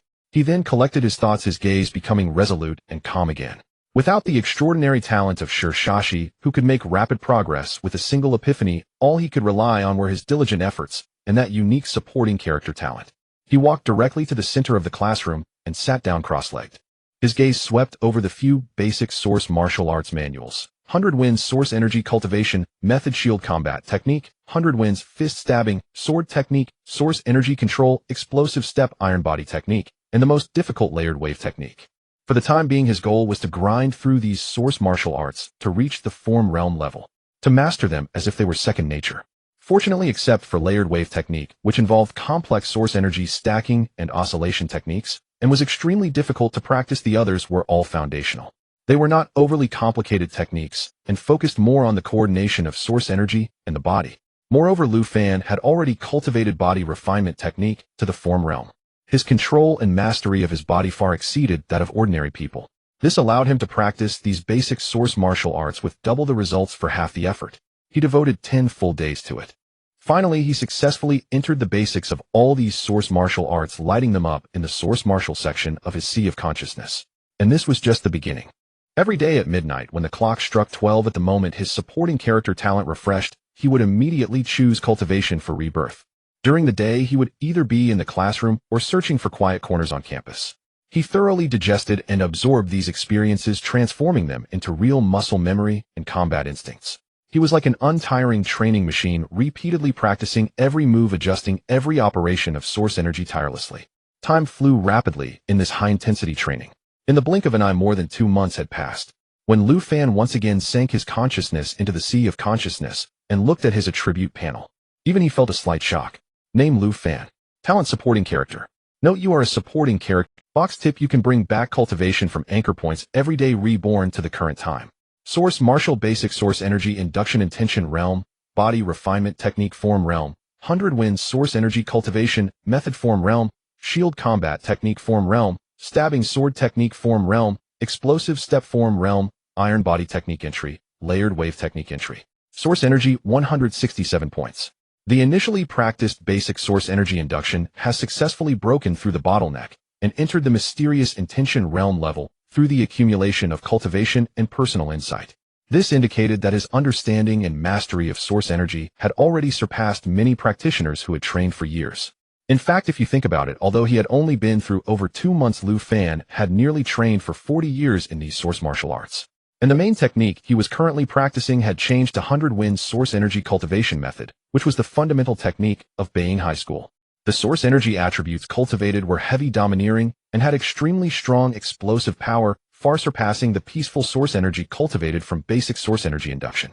With a total of 167 points of source energy, although it was still not outstanding among the upper grades, combined with his martial arts reaching the form realm, his combat power was no longer comparable. His equipment had also been updated. Shirshashi had indeed not neglected this little brother. She not only crafted a more resilient one-handed shield with a force-dissipating structure for him, but also a one-handed sword that was sharper and could unleash a flash of light after infusing source energy. Additionally, she thoughtfully provided him with a set of inner armor made from a certain kind of flexible animal hide. reinforced metal knee pads, and wear-resistant anti-slip leather boots. Most importantly, at Lu Fan's special request, Shirshashi carefully made him a seemingly ordinary cloak using leftover materials and a small amount of low-quality spirit stones. This cloak was pitch black with dense fabric that not only provided warmth and lightness, but also had remarkable physical and energy resistance. Its most core function was, when Lu Fan wrapped himself completely in it, including his head, it could form a nearly sealed box space. This meant that from then on, as long as Lu Fan wrapped himself, he could activate the rebirth function of his talent supporting character anytime and anywhere. However, the most significant and eye-catching change in these 2 months was not the tireless Lu Fan, but rather the talent of Shirsha, she that had completely blossomed. She had long put away her iconic bullhorn battle axe. In its place was a rectangular box approximately 3.5 feet long and a foot wide, entirely crafted from metal, its surface adorned with intricate and dense patterns. She named it the Reborn device box. This device box appeared plain, yet it concealed a universe within, ingeniously crafted. Not only could it serve as a container for her upgraded and more powerful bullhorn battle axe, but it also possessed numerous astonishing transformation functions. With a single thought, 3 rows of crossbow holes could instantly pop out from the front of the box, launching a barrage of crossbow bolts over an extensive area. The side walls could rapidly extend and connect, transforming into a sturdy tower shield large enough to cover most of her body. Wheels could pop out from the bottom, allowing for swift gliding along the ground. And even after infusing enough source power, the bottom of the box could briefly release a powerful gust of air. This could lift her for low-altitude, short-distance flights. Although the duration was brief, it was undoubtedly a game-changing ace in battle. When this multifunctional and exquisitely designed Reborn device box was successfully developed by Shirsha, she had caught the attention of Principal Chinjun during a small-scale demonstration. The usually stern principal personally intervened, not only granting her a scholarship that would make ordinary students green with envy, but also in both a personal and school capacity, signed a generous cooperation agreement with Shirsha, she to jointly promote the Reborn device box in the market. Thanks to its outstanding practicality and portability, coupled with Shirsha's increasingly prominent reputation, the Reborn device box quickly became a hot-selling item in weapon shops throughout Snowfall City. Orders poured in like snowflakes, bringing immense prestige and wealth to Shirsha and the school. Even more astonishing was that since the full awakening of her Reborn talent, Shirsha's perspective on the world had undergone a fundamental change. In her eyes, even the most complex and profound source martial arts could be seen as the flow, compression, and explosion of source power in different structures, akin to observing patterns in the palm of her hand. Cultivating source martial arts no longer felt like tedious imitation and hard practice. Instead, it resembled a meticulous process of structural optimization and energy circuit construction. In just 2 months, she had brought her major studies in the Bai-Ying source power cultivation method, along with Bai-Ying fist source power manipulation and explosive step, to the realm of profound conceptualization. Even the notoriously difficult and complex wave overlap technique, which involved multiple forces, superimposition, and oscillation, she had already reached the pinnacle of form realm. Such a terrifying speed of cultivation left all who were aware green with envy and profoundly illustrated the incredible advantages a truly compatible and fully awakened talent could bring. In the final competition of the first semester of senior year that determined rankings and resources, Shirsha emerged as a stunning dark horse, cutting through numerous veterans to secure the 21st position. This achievement shocked the entire Bai-Ying High School. On the arena, her Reborn device box transformed. At times bolts rained down, overwhelming her opponents. At times the battle axe would appear sharp and unmatched, slicing through weapons as if they were mere vegetables. At times the shield would block, as steady as a rock, neutralizing fierce attacks. Combined with her explosive step that had reached conceptualization, her movements were as swift as the wind, nearly impossible to catch. And most despairing of all, when she activated the flight function and soared into the air for an aerial strike. Many opponents lacking anti-air capabilities could only passively endure strikes, feeling frustrated and defeated. She completely taught Bai-Ying High School, which adhered to traditional martial arts, a lesson with her unprecedented combat style. Had it not been for the short period of cultivation and her insufficient accumulation of source power, she would have undoubtedly been able to push her ranking even higher after the series of fierce battles. Yet, even so, her 21st place finish was more than enough to prove the terrifying potential of her Reborn talent. As for Lu Fan, he was in a completely different situation. He did not possess Shirsha's stunning talent, relying instead on the cultivation brought about by his rebirth as a supporting character and his own relentless hard work. In the arena, he relied on the solid foundation he had built by training multiple basic source martial arts along with the finely crafted sword and shield equipment that She had made for him. He engaged in intense physical confrontations, constantly seeking opportunities in adversity. The process was brutal, leaving him with countless bruises and wounds all over his body. In the end, he gritted his teeth and narrowly secured the 98th position, barely hanging onto the tail end of the graduation qualification line at Baiying High School. When the dust settled on the final arena competition, Lu Fan and She were preparing to return home to the outer district. A tall figure like a cold iron wall blocked the main road. It was Qin Chong. He still wore that iconic heavy armor resembling an iron tower, emanating an aura that deterred others from approaching. His gaze passed directly over Lu Fan, as if he were merely an inconsequential presence, firmly locking on his She. With Lu Fan's current performance barely hanging on to the tail end of the rankings, though he had improved significantly from 2 months ago, he remained insignificant in Qin Chong's eyes, posing no threat.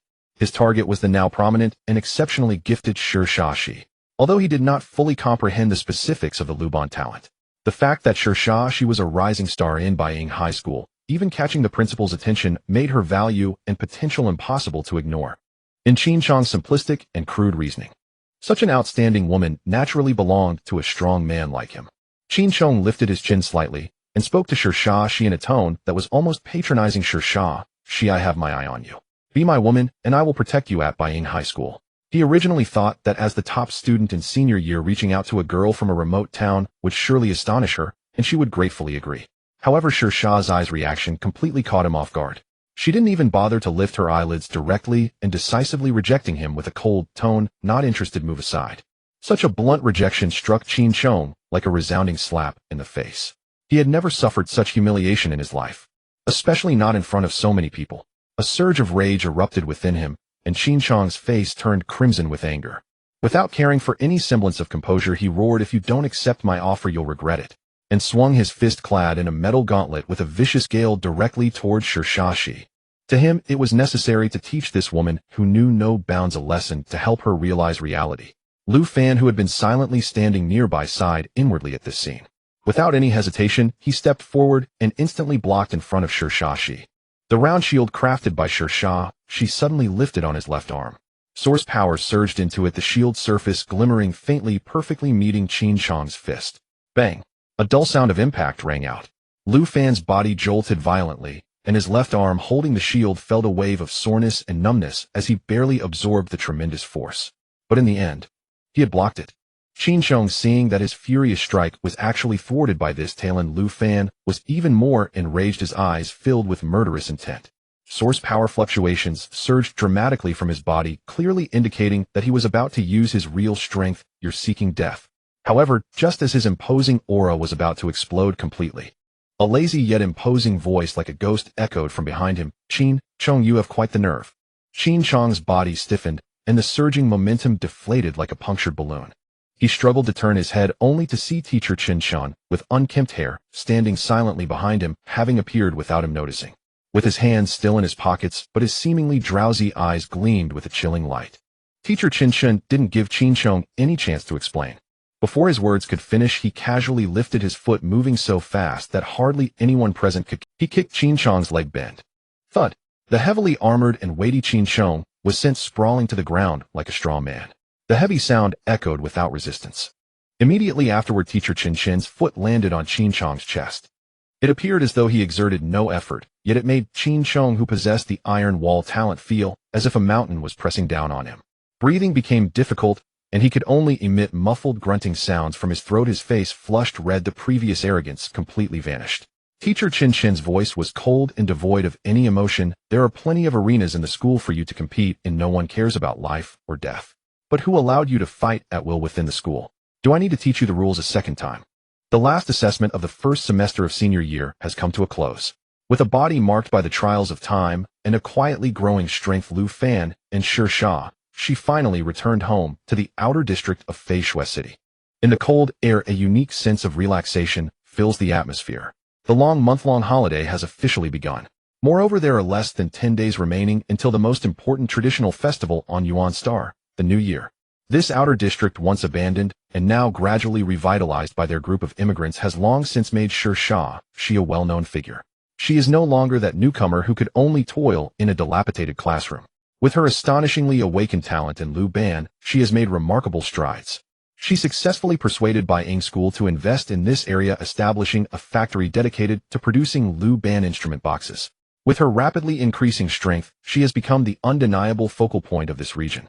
The factory operates tirelessly day and night, producing precision instrument boxes in high demand. Not only has it brought substantial profits to the school, but it has also greatly enhanced the value and status of this outer district. Now, even if she casually expressed a desire to become the mayor of this outer district, few would oppose her. Instead, it would seem entirely reasonable. In stark contrast to Zai's brilliance, Lu Fan appears rather ordinary. Yet his rank of 98 in the year-end examination at Bai Ying High School is already a commendable achievement. In this small place within the outer district, it is a sufficiently impressive report card. This rank ensures that he has secured his qualifications for graduation. He now possesses the stepping stone to participate in the higher martial arts examination, filling his parents Lu Liang and Su Wan with pride and a straightened back as they walk through the neighborhood. Even his younger sister Lu Ting often shakes her little fist, declaring with conviction, "I want to go to Bai Ying High School, like my brother, and make a name for myself." This dangerous idea is immediately crushed by Lu Fan. He knows his quirky sister all too well. Her lively and carefree personality, coupled with a kind heart, is simply not suited for the harsh jungle rules and brutal life-and-death battles at Bai Ying School. "Just go to a regular high school." Lu Fan tapped his sister's forehead, his tone leaving no room for argument. "Bai Ying is not a place for you." Lu Ting immediately puffed up her cheeks, resembling an angry little hamster. She turned her head and ignored Lu Fan for the rest of the night, expressing her protest in silence. Amidst this lively family banter, Lu Fan welcomed his 18th year in this world. He also welcomed the new year, which marks his official coming of age. On Yuan Star, turning 18 signifies legal independence and adulthood. On New Year's Eve, warm lights glow in every household. The aroma of food mingles with the faint sound of firecrackers in the air. The dining table at the Lu household is particularly abundant. Today, Father Lu Liang appears especially happy. He even unusually brought out a treasured bottle of wine to pour for Lu Fan. "Come, Xiao Fan, you're an adult today, have a drink with Dad." Mother Su Wan smiled beside him, not stopping him, but gently reminding, "Drink, lest your dad has a low tolerance for alcohol." Lu Liang is no longer the inconspicuous accountant at the mine. With his talent in calculation and reliable character, he has become the financial supervisor at Zai's weapon manufacturing factory, enjoying a salary and status that are worlds apart from before. However, his tolerance for alcohol has clearly not improved with his position. After a few shots of the spicy liquid, this father, known for his rationality, began to speak more freely, clapping Lu Fan on the shoulder. "My son has made it. This family will rely on you from now on," he rambled. Eventually his head tilted, and he collapsed onto the dining table, softly snoring. Lu Fan himself barely managed to drink one cup. At this moment, he felt his cheeks flush and his head slightly dizzy, yet remained relatively clear-headed. He smiled helplessly. With his mother's help, he carefully lifted his heavy father and returned him to his room to settle him down. After finishing all this, the commotion outside seemed to gradually calm down. Lu Fan felt a bit stifled in his chest, so he pushed open the door and stepped outside. The New Year's Eve night sky is as clear as if washed by water. The stars shine brightly, twinkling with cold and distant light, creating a wonderful contrast with the warm lights of the world. He wandered aimlessly, and before he knew it, he had arrived beneath a deserted water tower at the edge of the settlement area. This rusted water tower is the highest point nearby, and it is rarely visited. The night wind is slightly cool, dispersing some of the effects of the alcohol. Lu Fan looked up at the top of the tower, his heart stirred. The source energy within him began to flow naturally as he slightly bent his legs. With a few light leaps, he quietly climbed to the somewhat narrow platform at the top of the tower like a raccoon. However, as soon as his feet touched the cold metal surface, he froze. Under the cold starlight, a familiar figure sat at the edge of the water tower, gazing up at the starry sky. Upon hearing the commotion behind her, that person turned her head, and it was indeed Shi. A faint blush from the cold wind graced her cheeks, and her gaze sparkled brighter than the stars. She shook a delicate metal flask in her hand. The corner of her mouth curved in a smile that was both inviting and teasing one to drink a little more. Lu Fan was momentarily taken aback, and honestly shook his head, pointing to his still slightly reddened cheeks. "I think I should pass. I tried it today and found that my tolerance for alcohol is really not good." She chuckled and succinctly commented, "Coward." But she still patted the spot next to her, indicating for him to sit down. Lu Fan complied and walked over, but instinctively maintained a distance of one personal space from she while sitting down. Not too close, yet not too far. She glanced at him, but said nothing, redirecting her gaze to the boundless starry sky. The two sat side by side, enveloped in silence. The gentle breeze of New Year's Eve swept past, bringing distant sounds of laughter that further highlighted the tranquility atop the tower. Only the starlight fell, casting a faint silver glow upon them. After about 10 minutes, Shersha, she who had been silent, suddenly spoke softly, her voice exceptionally clear in the quiet night. "Thank you." Lu Fan, momentarily at a loss, instinctively asked, "Thank you for what?" "Thank you for letting me go to the library to find those books on weapon crafting back in the classroom." Shersha's voice was calm, but carried a hint of seriousness that was not easily detectable. "If it weren't for you awakening me, I might still think of Lu Ban as merely a talent for wielding an axe." Upon hearing this, Lu Fan laughed and waved his hand, clasped. "Monitor, you are mistaken. With a talent like yours, even without me, you would eventually find the right path and shine brilliantly." Shersha, she turned her head, gazing at him with burning eyes filled with inquiry. "Do you really believe my talent is of a defying nature?" Perhaps the effects of that drink still lingered, or perhaps the starlit night made it easy to open one's heart. Lu Fan's words flowed freely. He didn't answer directly, but began to excitedly elaborate, his tone carrying a near dreamlike enthusiasm. "Of course. What can weapons and mechanisms compare to? The 6-barreled Gatling source gun is merely the beginning. Class Monitor, your future should be about heavy artillery dominating the battlefield, a rain of arrows falling simultaneously. A war machine that can overshadow thousands of troops." He grew more excited, even waving his arms. Even aircraft, tanks, mechas like Gundam. Yes, the kind that is dozens of meters tall, forged from steel, capable of soaring to the heavens and diving into the earth. And airborne motherships that obscure the sun, commanding the skies. As he spoke passionately, he momentarily lost control, suddenly grabbing Shersha's arm with a hint of drunkenness, his eyes sparkling. "Class Monitor, we promised that if you ever really create a Gundam, you must let me be the first to pilot it. That thing. It's been my dream since I was a child." Shersha, she listened to Lu Fan's depiction of the future, her beautiful eyes growing brighter. She quietly noted down what Lu Fan had said, while teasingly replying, "You've said so much about me, what about yourself?" "Huh. Of course I'm the strongest." As soon as he finished speaking, perhaps due to excessive excitement and the alcohol finally rushing in, he loosened his grip on Shersha's arm. His entire body swayed before he toppled backward. He collapsed directly onto the cold metal surface of the water tower, almost instantly drifting into even breathing. He had fallen asleep just like that. Although Shersha, she had also drunk a fair amount, it was evident that her tolerance was better than Lu Fan's. She looked at this guy who had just been passionately envisioning a torrent of steel and cosmic stars aiming for the strongest. And the next moment, he was completely powered down, soundly asleep. First surprised, she couldn't help but let out a... She reached out her index finger and carefully poked Lu Fan's face, which appeared especially docile due to drunkenness. It felt slightly warm. She murmured to herself, her tone carrying a subtle warmth she was unaware of. "I originally thought you were just a silent, dedicated student buried in serious training. I didn't expect that after getting drunk, you'd be quite adorable, like a child who hasn't grown up yet." The starlight flowed like water, quietly enveloping the two. One fell into a deep sleep, perhaps with a satisfied smile on his lips. The other sat beside him, hugging her knees and gazing at the starry sky, her eyes flickering, lost in thought. The tranquility of New Year's Eve and the slight inebriation rendered this moment exceptionally long. A month of vacation slipped away like sand through fingers, dissolving quietly amid cultivation, familial warmth, and fleeting moments of stillness. The air itself seemed heavier, charged with an unfamiliar gravity, as Lu Fan and Shershashi stepped once more into the familiar yet desolate halls of Beiying High School. An unexpected figure froze them mid-stride. Teacher Chin Chin stood there, his signature wind-tousled hair wild as ever. With eyes perpetually half-lidded, he swept a glance over them, then tilted his chin toward the two solitary desks placed before the podium. "Sit." His voice, hoarse as if just roused from slumber, carried an unshakable authority. Lu Fan and Shershashi exchanged a wary glance, hearts fluttering with quiet alarm. Still they obeyed, walking forward and settling upright upon the chairs. Two figures in an echoing cavernous classroom, strikingly alone.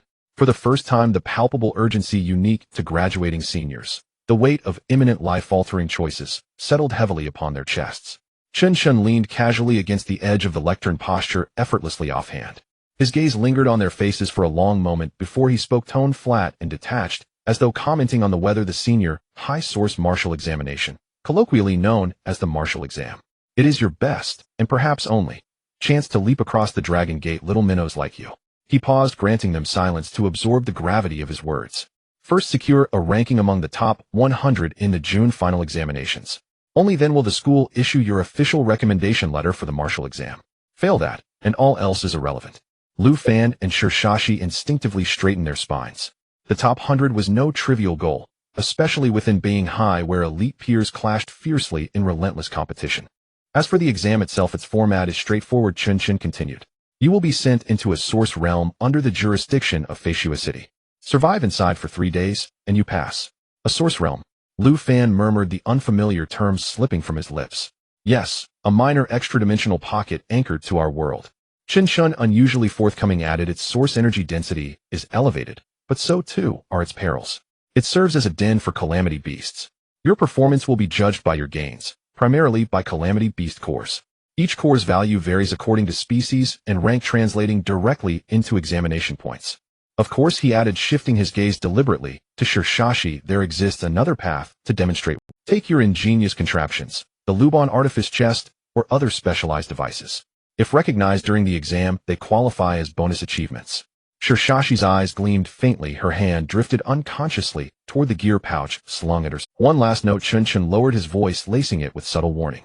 During the martial exam, observers won't be limited to Foresee City's officials. You'll also face instructors dispatched from Zhuke Metropolitan Capital. Zhuke Metropolitan Capital. Lu Fan and Foresee cried out almost in unison, shock etching stark lines across their faces. To them, Foresee City was already a towering, distant power. But Zhuke, it belonged to legend, the true heart of governance across this vast domain.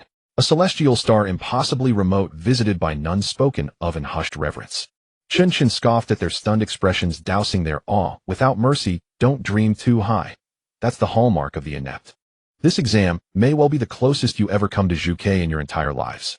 Be pragmatic. Gaining admission to Foresee University, our own institution, would be cause enough for gratitude and celebration. Lu Fan and Foresee fell silent, exchanging glances heavy with aggrieved resignation. They knew deep down he spoke truth. Yet while teachers elsewhere ignited ambition with visions of glory, theirs delighted in dismantling confidence, choosing only the harshest truths to deliver. Chun appeared thoroughly pleased by their deflated expressions. With a languid stretch, his joints cracked softly in succession. He drawled slowly, remember. Lu Fan couldn't help but interject, wryly teasing that we shouldn't bother you with questions, right? Wrong. A sly, unsettling curve lifted the corner of Chun mouth, one that sent a chill skittering down Lu Fan's spine. I haven't trained in quite some time. I'm itching to loosen my limbs. Straightening up, he strode toward the door, without looking back, tossing over his shoulder, you two, follow me. Lu Fan and Foresee stared blankly at each other. Confusion mingled with a creeping sense of foreboding shimmered in their shared gaze, but they rose swiftly and fell into step behind him. Chun led them down the hollow corridor, not descending, but ascending steadily up the staircase until they reached the highest, quietest floor of the academic building. He pushed open a heavy, acoustically sealed door, revealing a vast training hall, its floor cushioned with reinforced soft mats, its walls subtly shimmering with stabilizing runes. Clearly this was Chun's private martial domain. He twisted his neck, idly rolled his hips, then offered them a smile that verged on benevolent. This is my territory, peaceful and undisturbed. Today I'm in a generous mood. Consider this a personal tutorial. I'll serve as your sparring partner. Lu Fan watched Chun's lazy, anticipatory grin.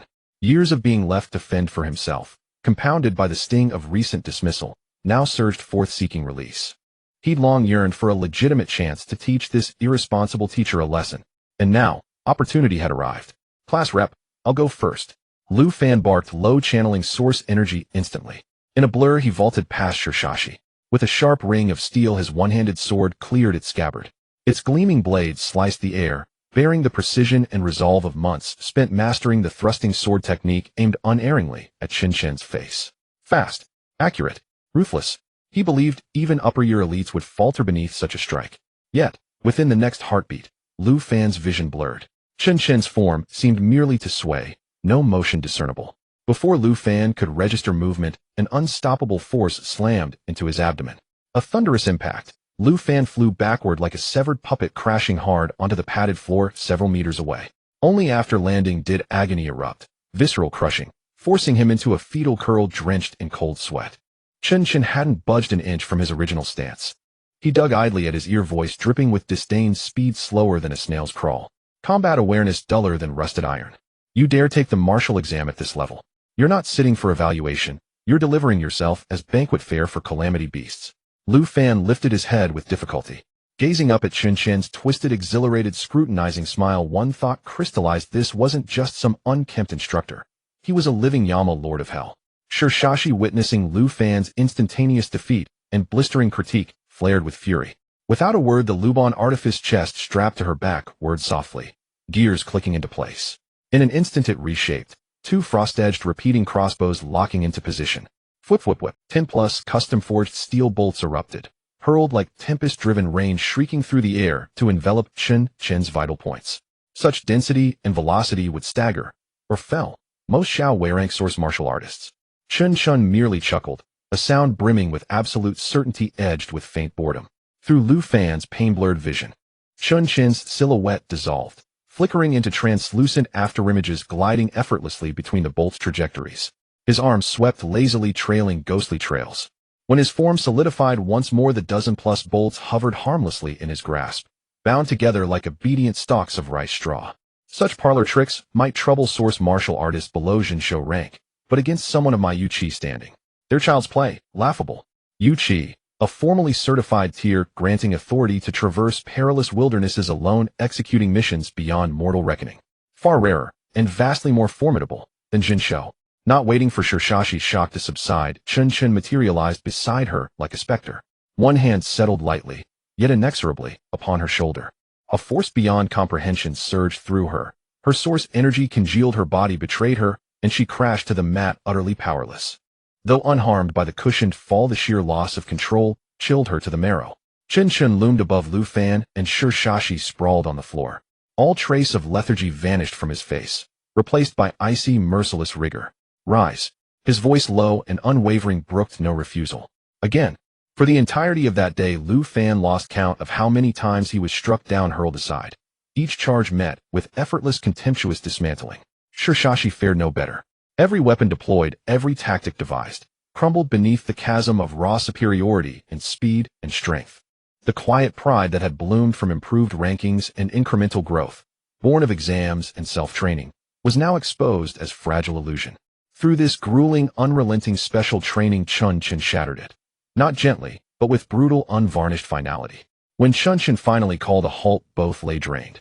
Every fiber spent, limbs leaden, breath ragged. They collapsed onto the cool, yielding mat, unable even to twitch a finger. Sweat soaked their clothes, every muscle screamed. Yet deeper still their souls trembled, awakened, humbled, irrevocably shaken. Is this what a Yu Qi source martial artist truly is? Is this the gulf separating us from genuine mastery? And does our earnest progress, so proudly claimed, appear truly absurd, even laughable, to those who walk among legends? Lu Fan stared upward at the soaring ceiling of the training hall, eyes unfocused. His battered body and spirit, though broken, kindled something new within the crucible of suffering. A fiercer, more defiant flame, burning not with hope, but with burning, unyielding refusal. How immeasurably distant this world truly is. Chen casually shook his wrist, the joints emitting a few crisp sounds. It seemed that the earlier one-sided crushing barely counted as a warm-up. He looked down from his elevated position at Lu Fan and Shisha, who were sprawled on the soft mat of the training ground like two puddles of mud. Both were drenched in sweat, their chests heaving violently, barely able to lift a finger. Originally, I planned to leave this lesson of recognizing reality until just before the martial arts examination. At least I wanted you to have a few more days of sweet dreams. However, plans cannot keep up with changes. In the past 6 months, the damn fire ants outside the city had become increasingly ferocious, and the ant disaster showed signs of spreading. The city lord's mansion had decided to organize a team of experts to go outside the city and eliminate the ant queen. I have also been summoned, not knowing when he would return. Therefore, he decided to move this lesson forward, placing it on the very first day of the new semester to wake you up and refresh your spirits. Lu Fan and she both felt a chill in their hearts. The city lord's mansion was gathering experts to eliminate the ant queen. Even a strong figure like Teacher Chen was summoned. Had the situation outside the city become this severe? Chen ignored the astonishment on their faces. He extended a finger, his gaze suddenly sharpened like a blade, as if it could pierce directly into one's soul. All the advice and teachings I have for you today can be summarized in just one word. His voice suddenly rose, striking like a cold iron hammer against their eardrums and hearts. Weak. This single word seemed to carry the weight of mountains, making Lu Fan and she gasped for breath. After uttering this word, Chen seemed to have exhausted all his patience and desire to express. He didn't spare them another glance or offer any extra instructions. He simply turned and walked away with a still somewhat lazy gait. He exited the training grounds gate, leaving the two of them who felt like dead dogs in this silent space that bore witness to their countless sweats and struggles. The heavy soundproof door slowly closed with a dull thud. Inside the training ground, only the sound of their heavy breathing remained. Lu Fan had no idea what thoughts were running through Shi Zai's mind beside him. Perhaps she was contemplating a new weapon blueprint. Or perhaps she was digesting the meaning of the word weak. In his own mind, however, it was a chaotic whirlwind. Uncontrollably, the images of being effortlessly defeated by Chun replayed over and over again. Each charge, each strike, each dodge. In the face of the opponent's absolute speed and power, he felt so childish and ridiculous, full of flaws. Teacher Chun was right. Weak. He was still too weak. He slowly closed his eyes, exhaustion and a sense of defeat washing over him like a tide. Yet his consciousness sank into his mind's sea, looking at the interface that only he could see, name Lu Fan. Talent supporting role. Note: you are the supporting character of a rebirth. Box tip: you can bring back cultivation from the anchor point every day, reborn to the current state. Source: martial arts, basic source, force perception chapter, realm, body forging method, realm, 100 wins, source, force training method, form, realm, shield combat method, form, realm, sword piercing technique, form, realm, explosive step, form, realm. Source: force 267 points. Looking at this list of source martial arts that had already reached the form realm, with even 2 reaching the realm level. Yet Lu Fan felt no joy in his heart. No matter how many there were or how high the realms, if he couldn't use them, what was the point? He carefully recalled the battle process from today, sadly realizing, when facing Chun Chen's overwhelming pressure, the only opportunities and time he truly had to display his skills were limited to the shield combat methods, block, the sword piercing techniques, ambush, and the explosive steps, clumsy dodging. As for the other source martial arts, in the face of an absolute gap in speed and power, he couldn't even complete the hand signs before being directly interrupted and defeated. I see. Lu Fan murmured bitterly in his heart.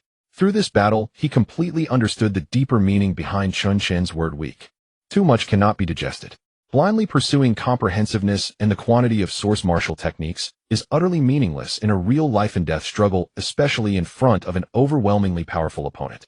Being all-round often means being all useless. It may seem like one knows a bit of everything, but in reality nothing is refined enough, fast enough, or fierce enough. In critical moments, failing to form effective combat power is merely another form of completely useless, just as Lu Fan was deeply engaged in self-analysis and reflection. A faint laugh came from beside him. It was Shi Zai's soft chuckle, low and weary, yet inexplicably filled with a sense of clarity. Lu Fan managed to turn his head slightly to look at the girl lying beside him, puzzled. Class monitor, what are you laughing at? What was there to laugh about when they had been beaten into this state? She did not answer immediately. Instead, she gazed at the towering ceiling of the training ground with sparkling eyes, as if staring at some future blueprint. She gently exhaled, her tone filled with an unprecedented excitement and determination. It seems my Lu Ban's toolbox needs a complete upgrade. Lu Fan was taken aback by her words. He instinctively glanced at the intricate metal box that she had never parted with even while lying on the ground. Upgrade? What kind of upgrade do you have in mind? What new weapons do you want to prepare? She turned her head to look at Lu Fan, her eyes sparkling with the light of a craftsman seeing extraordinary materials, and she whispered, preliminary idea. I want to try making a few small source energy puppets. Then load them with high-speed continuous firing source energy Gatling to test the waters. Lu Fan listened dumbfounded, almost thinking there was something wrong with his ears. Source energy puppets. Loading source energy Gatling. Class monitor, how did you suddenly come up with such advanced ideas? How did it jump so fast from cold weapon machine boxes to automated combat platforms?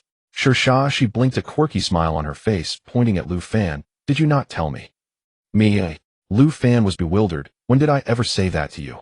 He racked his brain, having no related recollection. On New Year's Eve that night on top of the water tower, she reminded him. You were drunk, holding onto my arms, saying something about mechas and heavy artillery steel torrents. You insisted I create a Gundam for you to pilot first, saying it was your lifelong dream. Lu Fan. He suddenly remembered.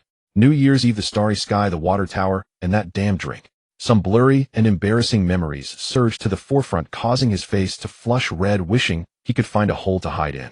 That was just me talking nonsense after drinking. It was bragging. Class monitor, why did you take it seriously? Lu Fan almost wanted to pound the ground, feeling like he was reliving a major social death incident. But she completely unconcerned, chuckled lightly. She struggled to prop herself up with her arms despite the soreness all over her body. Yet her eyes were astonishingly bright, filled with a challenge that was eager to try. It doesn't matter. She looked at Lu Fan, her tone firm and resolute, carrying an undeniable conviction. You handle the bragging, and I'll handle the realization. She stood up completely, although her body was still a bit unsteady, her back straight as a rod. An invisible aura radiated from her. I can feel it. She raised her hand and gently pressed it against her chest, sensing the surging inspiration and excitement. My talent, Lu Ban, is truly coming alive. Those ideas, those blueprints seem to have been hidden inside me all along, and now they've just been activated. I can't believe it. Who is the protagonist here? Almost forgot my talent is supporting role, so never mind. Lu Fan was speechless. It turns out that before her already monstrous forging ability and strength improvement, in your talent's eyes it was merely in a semi-conscious dormant state. Now, after being beaten by Teacher Chen plus the stimulation from my drunken talk, is it finally booted up? This talent is simply outrageous. The two of them rested on the ground for a while, gathering some strength. Finally, they struggled to support each other, stumbling out of this training ground where they had deeply realized what weakness truly meant. Teacher Chin Chun had not uttered a single word of encouragement throughout. Even his words were filled with blows and belittlement. Yet both Lu Fan and Shi Sha, she clearly understood. Today's sudden and merciless practical lesson was worth far more than their previous months of hard training. Teacher Chin Chun used the most direct way to make them understand the cruel and real truth. Do not become complacent just because you have achieved some insignificant results. The world is vast, and there are many strong ones like fish in a river far beyond their imagination. And the road beneath their feet is still very long, very long. After being thoroughly beaten by Teacher Chin Chun like a human punching bag for an entire day, Lu Fan dragged his nearly broken body back home. He had no appetite even for the dinner that his mother Su Wan had specially prepared. He hastily ate a few bites before locking himself in his room. As night deepened and silence enveloped him, the aches in his body remained vivid. What troubled him even more was the doubt and wavering regarding his own strength deep within his heart. Teacher Chin Chin's utterance of weak echoed in his mind like a haunting melody, reverberating repeatedly. After so much arduous training and mastering numerous martial arts, could he truly be so easily defeated in front of a real powerhouse? He needed answers, a clear orientation of his own strength. As the clock's hands quietly overlapped at midnight, he took a deep breath, cloaked himself in his cape, forming a sealed dark box. His consciousness sank into the sea of awareness, and the dim glimmer of the supporting role talent orb lit up right on time. Without a moment's hesitation, he focused his mind and chose the anchor point for rebirth. He wanted to personally experience whether Qin Chong could still become his nemesis with his current strength. The darkness before him receded like a tide, and the scene suddenly changed.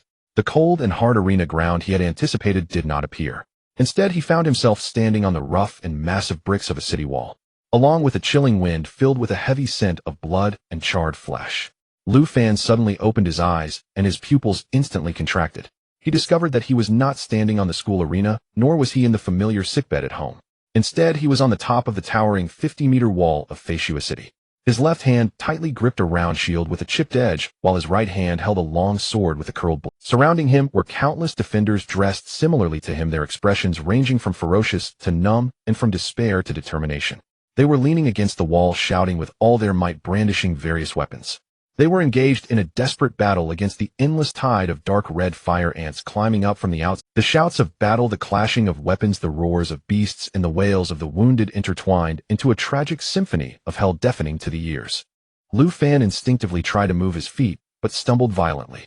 A piercing pain shot through his left. He looked down, and a chill suddenly ran through his heart. His entire left foot from the ankle down had vanished without a trace. The wound was haphazardly wrapped in dirty cloth, and the blood seeping out had long turned black and congealed. He raised his hand to touch his face, only to find a hollow sunken eye socket where his right eye used to be. His left eye was also blurred, barely able to see clearly, indicating that his head had sustained a severe injury. He began to cough violently, and with each cough, several chunks of blackened blood were expelled from his mouth, carrying the stench of internal injuries. Cough, cough. It seems I'm going to die again this time. Lu Fan felt a bitter taste in his heart. Given the surrounding environment and his own dire situation, it was evident that Foresee City was undergoing an unprecedented large-scale ant-tide assault. And he clearly was already at the end of his strength. Wherever he looked, there were swarms of dark red shells surging. The sharp mandibles scraped against the city bricks, producing a teeth-grinding scratching sound. Just as his vision blurred, and he felt he could barely hold on, a thunderous sound, like the cracking of rocks, suddenly erupted from the edge of the city wall, accompanied by the terrified screams of the defending soldiers. A massive shadow so immense it was suffocating slowly climbed up from the outside of the wall. It's a siege ant. Quick, go summon the guardian. We can't hold it back. We can't hold it back. Run. Lu Fan gritted his teeth against the dizziness and intense pain. With his left eye, which could barely see, he strained to look at that terrifying shadow. Was that an ant? Its head was shockingly the size of a small house. The dark red shell shimmered under the dim light, like cold metal. Its compound eyes resembled countless mirrors of death reflecting the struggling humans on the city wall. Its forelegs sturdy like pillars casually swept through instantly, sending a segment of the wall, and several defending soldiers flying as effortless as brushing away dust. Lu Fan's heart felt as if gripped by an invisible hand nearly stopping its beat. So, this is the disaster beast that a Guardian-level Source warrior must face. In front of such a monster, I probably don't even have the right to make it glance at me a second time, right? Teacher Qinshun was right, I truly am too weak. The moment this thought arose, the gigantic siege, and seemed to have noticed his small existence that was still struggling for survival. Its foreleg like a giant scythe shrieked through the air as if crossing the distance of space, and appeared before Lu Fan's chest in an instant. The sound of a blade penetrating flesh and bone was clear enough to instill despair. Lu Fan could even feel the cold, hard chitinous foreleg as it pierced through his chest. The indescribable tearing pain that accompanied the penetration and the coldness and emptiness as his life force rapidly drained away. In the moment before his consciousness was completely consumed by darkness, he seemed to faintly hear a familiar and anxious female voice. It was calling out his name with a heart-wrenching urgency, the voice growing closer and filled with despair and unwillingness. Was it class leader Shirshashi? Lu Fan suddenly shot up from beneath the heavy blanket. He pressed his hands tightly against his chest and abdomen. He gasped for breath like a fish out of water. Cold beads of sweat instantly covered his forehead. The extreme pain of being disemboweled seemed to linger at the nerve endings. It made him tremble uncontrollably all over his stomach, churning violently. He curled up tightly and rolled around on the bed several times. Only then was he able to barely suppress that terrifying phantom pain. Absolutely do not want to experience this again. He hoarsely whispered, filled with the terror of having survived a catastrophe. After a long while of gasping, his racing heartbeat slowly calmed down. He leaned against the cold wall and began to calmly review the information brought by this anchor point rebirth. First, a piece of good news: the Qin Chong who once killed him in seconds on the arena seems no longer a deadly threat, because the death scene of this rebirth had shifted from the school arena to the walls of the city. This meant that Qin Chong was no longer his opponent. But accompanying this was an even larger and more despairing piece of bad news. The ant-tide assault. Foresee City, the grand city where he had just found his footing, would actually encounter such a terrifying ant disaster in the future. Even monsters like the siege ant comparable to guardians are appearing. The only thing to be thankful for was that the anchor point in the Sea of Awareness had been updated to August 16th, 522 of the Source Era. He now had more time to undergo rebirth and accumulate cultivation. I can't be greedy anymore. Lu Fan murmured to himself, his gaze gradually becoming sharp and focused. He called up the list of source martial arts in the Sea of Awareness, quickly sweeping his gaze across the dozen or so martial arts. After experiencing death on the city wall, he became clearer than ever. In that chaotic, narrow, and crowded city defense battle, there was simply no space and time to perform complex and flashy martial arts. Simplicity, directness, and efficiency were the only principles for survival and killing.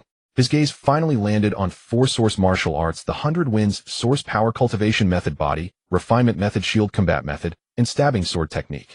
The 100 Winds Source Power Cultivation Method is the foundation ensuring the growth of source power and the effectiveness of all martial arts. The Body Refinement Method hones the physique, enhancing strength, endurance, and resistance to damage. It is fundamental for enduring battles on a brutal battlefield. The Shield Combat Method is used for blocking and defense in a chaotic battlefield. A reliable shield and mastered blocking techniques often protect one's life better than attacks. The Stabbing Sword Technique pursues ultimate penetration and lethality. In a confined space, it is the most effective and energy-efficient means of killing. These 4 encompass both offense and defense with a solid foundation. They are the best combination for facing the future blood battles of city defense. After making up his mind, Lu Fan endured the waves of death, phantom pain still assaulting his mind. Struggling to sit cross-legged again, he directed his 5 hearts towards the heavens. He discarded all distractions and began to silently operate the 100 Winds Source Power Cultivation Method. Guiding the stabilizing source power vortex within his dantian, he accelerated the absorption of the thin source power in the surrounding air. Teacher Qinshun was right. He was indeed too weak now. So weak that in the face of true disaster, he couldn't even manage a decent struggle. But thankfully he still had time, and this heaven-defying ability to anchor the future and accumulate cultivation. This anchor point rebirth pushed the death line to August 16th. Today is May 15th, 522 of the Source Era. This means that if he chooses cultivation rebirth every day, it equals over 2000 days of training, more than 60 years. Lu Fan slowly exhaled a breath of turbid air. Lu Fan closed his eyes, feeling the weak sense of fulfillment brought by the source power slowly flowing through his meridians. A trace of a mixed expression of pain and determination curled at the corner of his mouth. He must become stronger. Before August arrives, he will become strong at all costs. Time flowed like sand slipping through fingers, quietly passing in the daily grind of arduous cultivation. The chill of spring had long faded, and the scorching breath of early summer began to envelop Foresee City. 3 months ago, Lu Fan stood amidst a throng of people bidding farewell to teacher Chen Chun. It was a grand ceremony rare for Foresee City in recent years. At the personal call of City Lord Xue Fengling, an elite force composed of 10,000 source warriors gathered in the central square, preparing to venture outside the city to eradicate the increasingly severe ant disaster. It was also Lu Fan's first time witnessing this legendary figure who governed Foresee City. Contrary to his expectations, City Lord Xue Fengling was not the imposing and formidable general he had imagined. Instead, she was a graceful and elegant young woman, her demeanor as cool as a phoenix amidst the snow. She merely stood there, not deliberately releasing any aura.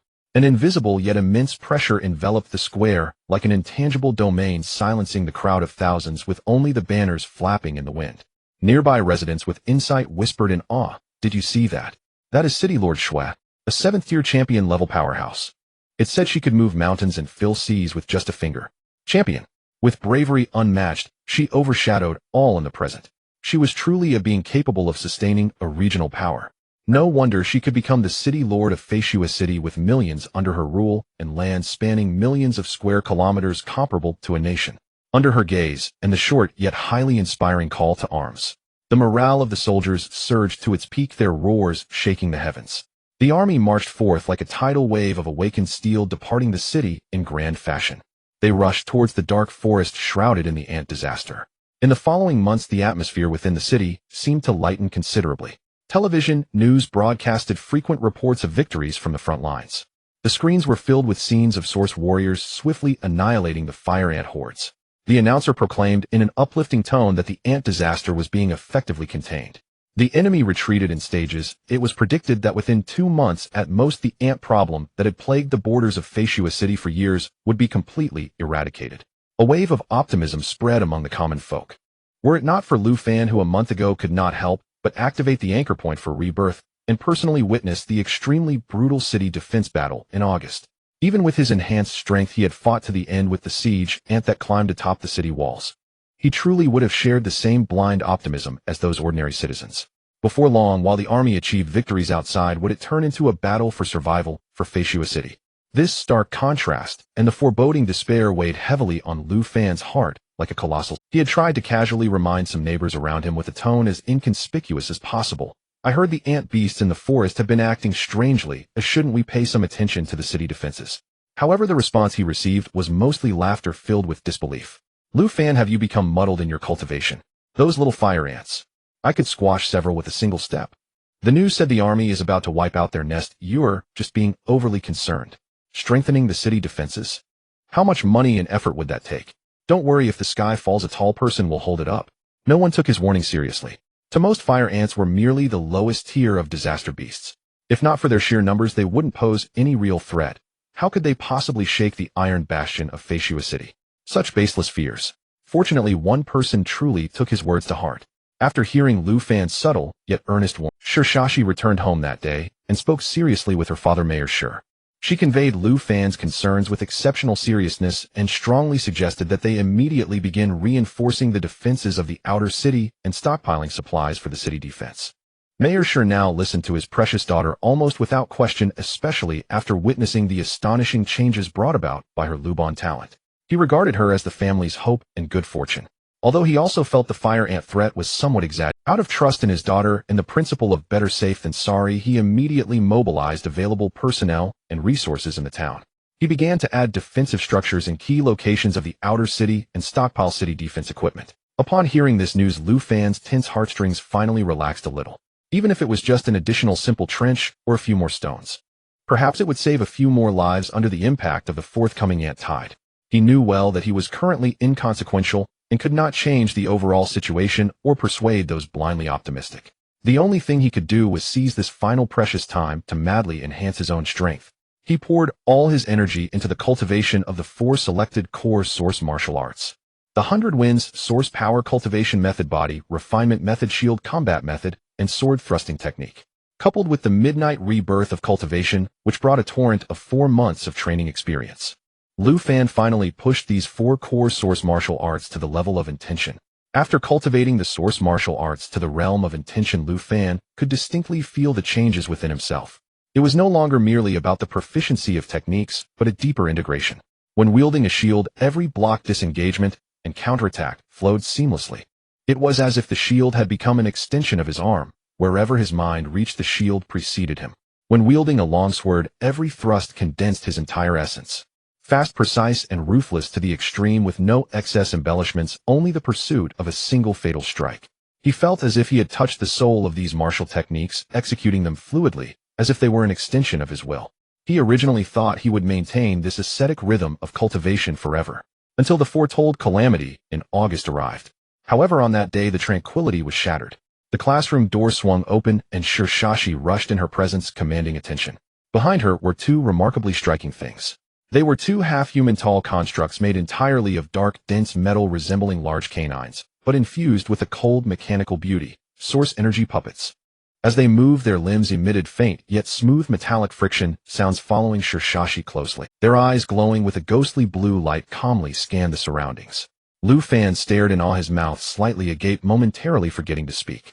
Shirshashi looked at Lu Fan's shocked expression, proudly raising her chin, her face blossoming into a radiant smile. As she spoke, first, what do you think? Are you curious about what this master named these cool and flashy source energy puppets? She deliberately paused, enjoying Lu Fan's astonished gaze. Then, in a tone suggesting she was doing him a favor, she said, seeing how eager you are, I will generously tell you. They are called Blade Claws. The first generation of combat-type source energy puppets, painstakingly created by this master. Lu Fan snapped back to reality, genuinely giving a thumbs up, exclaiming, incredible. Amazing, class leader. I never thought you really made this thing. He still remembered his drunken ramblings from before. He never expected Shirshashi to take it seriously and produce an actual object in such a short time. Shirshashi placed her hands on her hips, letting out a crisp laugh, clearly pleased with Lu Fan's reaction. What is this? A small feat. Watch closely. Before she finished speaking, without any apparent movement from her, the 2 puppets, known as Blade Claws, suddenly emitted a light click from their back armor. They quickly flipped and transformed, instantly launching 4 blackened metallic barrels filled with intricate source energy circuits. The rotating structure, composed of 6 barrels, exuded a chilling aura of death. Lu Fan's eyes nearly popped out, his mouth agape enough to fit an egg, his voice slightly distorted. This wouldn't be a Gatling. Shirshashi looked at Lu Fan's expression as if he had seen a ghost, and nodded in satisfaction, patting his shoulder in a condescending manner. This child can be taught. Indeed, it's a source energy Gatling. Although it's still a simplified version, its firing rate and power still need improvement. But it should be enough to sweep through those densely packed ant beasts. Lu Fan forcibly suppressed the impulse to kneel and hug Shirshaxi's thigh, crying out, Senior, take me with you. His internal shock was beyond measure. He could only say in a tone mixed with admiration, envy, and a hint of jealousy, the design is quite impressive. I just wonder how it performs in actual combat. Let's hope it's not just a pretty face. Mentioning this, Shirshaxi's excited expression slightly faded, her lips pouting in disappointment. Sigh, that is indeed the biggest issue right now. Whether it's this Gatling or the Blade Claw puppets themselves, if handed to someone else to operate, they wouldn't be able to utilize even 1/10 of their power. She began to gesture irritably. They just can't comprehend the balance between the core source energy circuits, parallel connection, and instantaneous energy output, and the collaborative algorithms for recoil compensation and projectile trajectory prediction, plus the logic for the puppet's autonomous targeting and instruction prioritization. It's all quite simple. For the next full 10 minutes, Lu Fan listened to Shirshashi spout professional terms and complex principles that he completely did not understand. He felt dizzy, as if countless gears and circuits were swirling before his eyes. All right, these seemingly cool and flashy source energy puppets and Gatlings were not meant for ordinary people. Only someone like Shirshashi, who possessed the Lubon talent for extraordinary creation and manipulation, could expertly operate these extremely complex war machines. For others, handling these might be even harder than mastering a profound source martial art. Lu Fan quickly raised his hand, making a stopping gesture. He interrupted Shirshashi, who was still eloquently trying to explain an energy conduction optimization scheme. Stop. Class leader, hold on. I understand, completely understand. He rubbed his throbbing temples and quickly changed the subject. By the way, class leader, did you come to find me for something specific today? He certainly didn't believe that Shirshashi had come just to show off her new toy. Upon hearing this, Shirshashi blinked her big eyes. She looked at Lu Fan as if he were a fool. Have you muddled your brain with your cultivation? Have you forgotten what day tomorrow is? Lu Fan was initially taken aback, then suddenly reacted, his expression shifting slightly. Shirshashi observed his dawning realization and added with exasperation, tomorrow is the school's qualification battle. The martial arts qualification battle. The final exam that decides whether we can get that recommendation ticket. Lu Fan took a deep breath, his gaze sharpening in an instant. Lu Fan lifted his head, looking at the girl who had come specifically to remind him, feeling a warmth in his heart. Thank you, class leader. Shirshashi felt a bit embarrassed by his sudden serious gratitude, her fair cheeks flushing with a hint of red. But she quickly put on a brave face, hands on her hips, striking a pose of authority. Humph. I am your class leader, reminding you is part of my duty. Seeing her pretentious seriousness that couldn't hide her embarrassment, Lu Fan couldn't help but laugh, and followed up with her words, yes, yes, yes, esteemed class leader. I wonder what rank you aim for in this qualification battle. At least let me have some mental preparation so I don't accidentally get in your way. Upon hearing this, Shirshashi raised her chin even higher like a proud swan. She huffed lightly, her tone filled with undeniable confidence. What a ridiculous question. Of course it's the first place. Lu Fan's gaze flickered slightly as he reminded her, class leader, the current first place is held by that Qinsheng. His strength is not to be underestimated, and moreover, he is ruthless and not to be trifled with. He recalled the horrifying scene of someone being killed with a single punch in a previous battle. Though times have changed, Qinsheng's infamous reputation remains loud and clear. Qinsheng. Shirshashi showed unabashed disdain on her face, curling her lip. That big oaf who only knows how to charge forward relying on his brute strength. He's nothing but a pawn for the heroine to gain fame. She cleverly changed hero to heroine, her pride oozing from her words. Lu Fan found her confident, yet sarcastic remarks amusing and immediately applauded. Well said. Class leader is mighty. It seems this qualification battle will be quite a show. That night, in the early hours, Lu Fan sat cross-legged on his bed. Originally intending to activate the anchor point rebirth again to test whether any unexpected changes would occur in tomorrow's qualification battle, ensuring all would be foolproof. When his consciousness sank into his sea of knowledge, and he saw the floating panel representing his state, that thought quietly vanished. Name Lu Fan. Talent supporting character. Note you are the Reborn supporting character. Box hint, you can bring back cultivation from the anchor point, every day rebirthing to the present. Source martial arts by Ing, source power cultivation, method realm, body refinement method realm, shield combat method realm, sword stabbing technique realm. Others omitted, source power, 2267 points. Looking at that solid realm level and the total source power exceeding 4 digits, a powerful confidence surged from the depths of his heart. A mere Qinsheng. For months ago, he was a formidable opponent to be feared and looked up to. But now, Lu Fan's lips curled up into a smile as he thought to himself, I can keep him busy all day.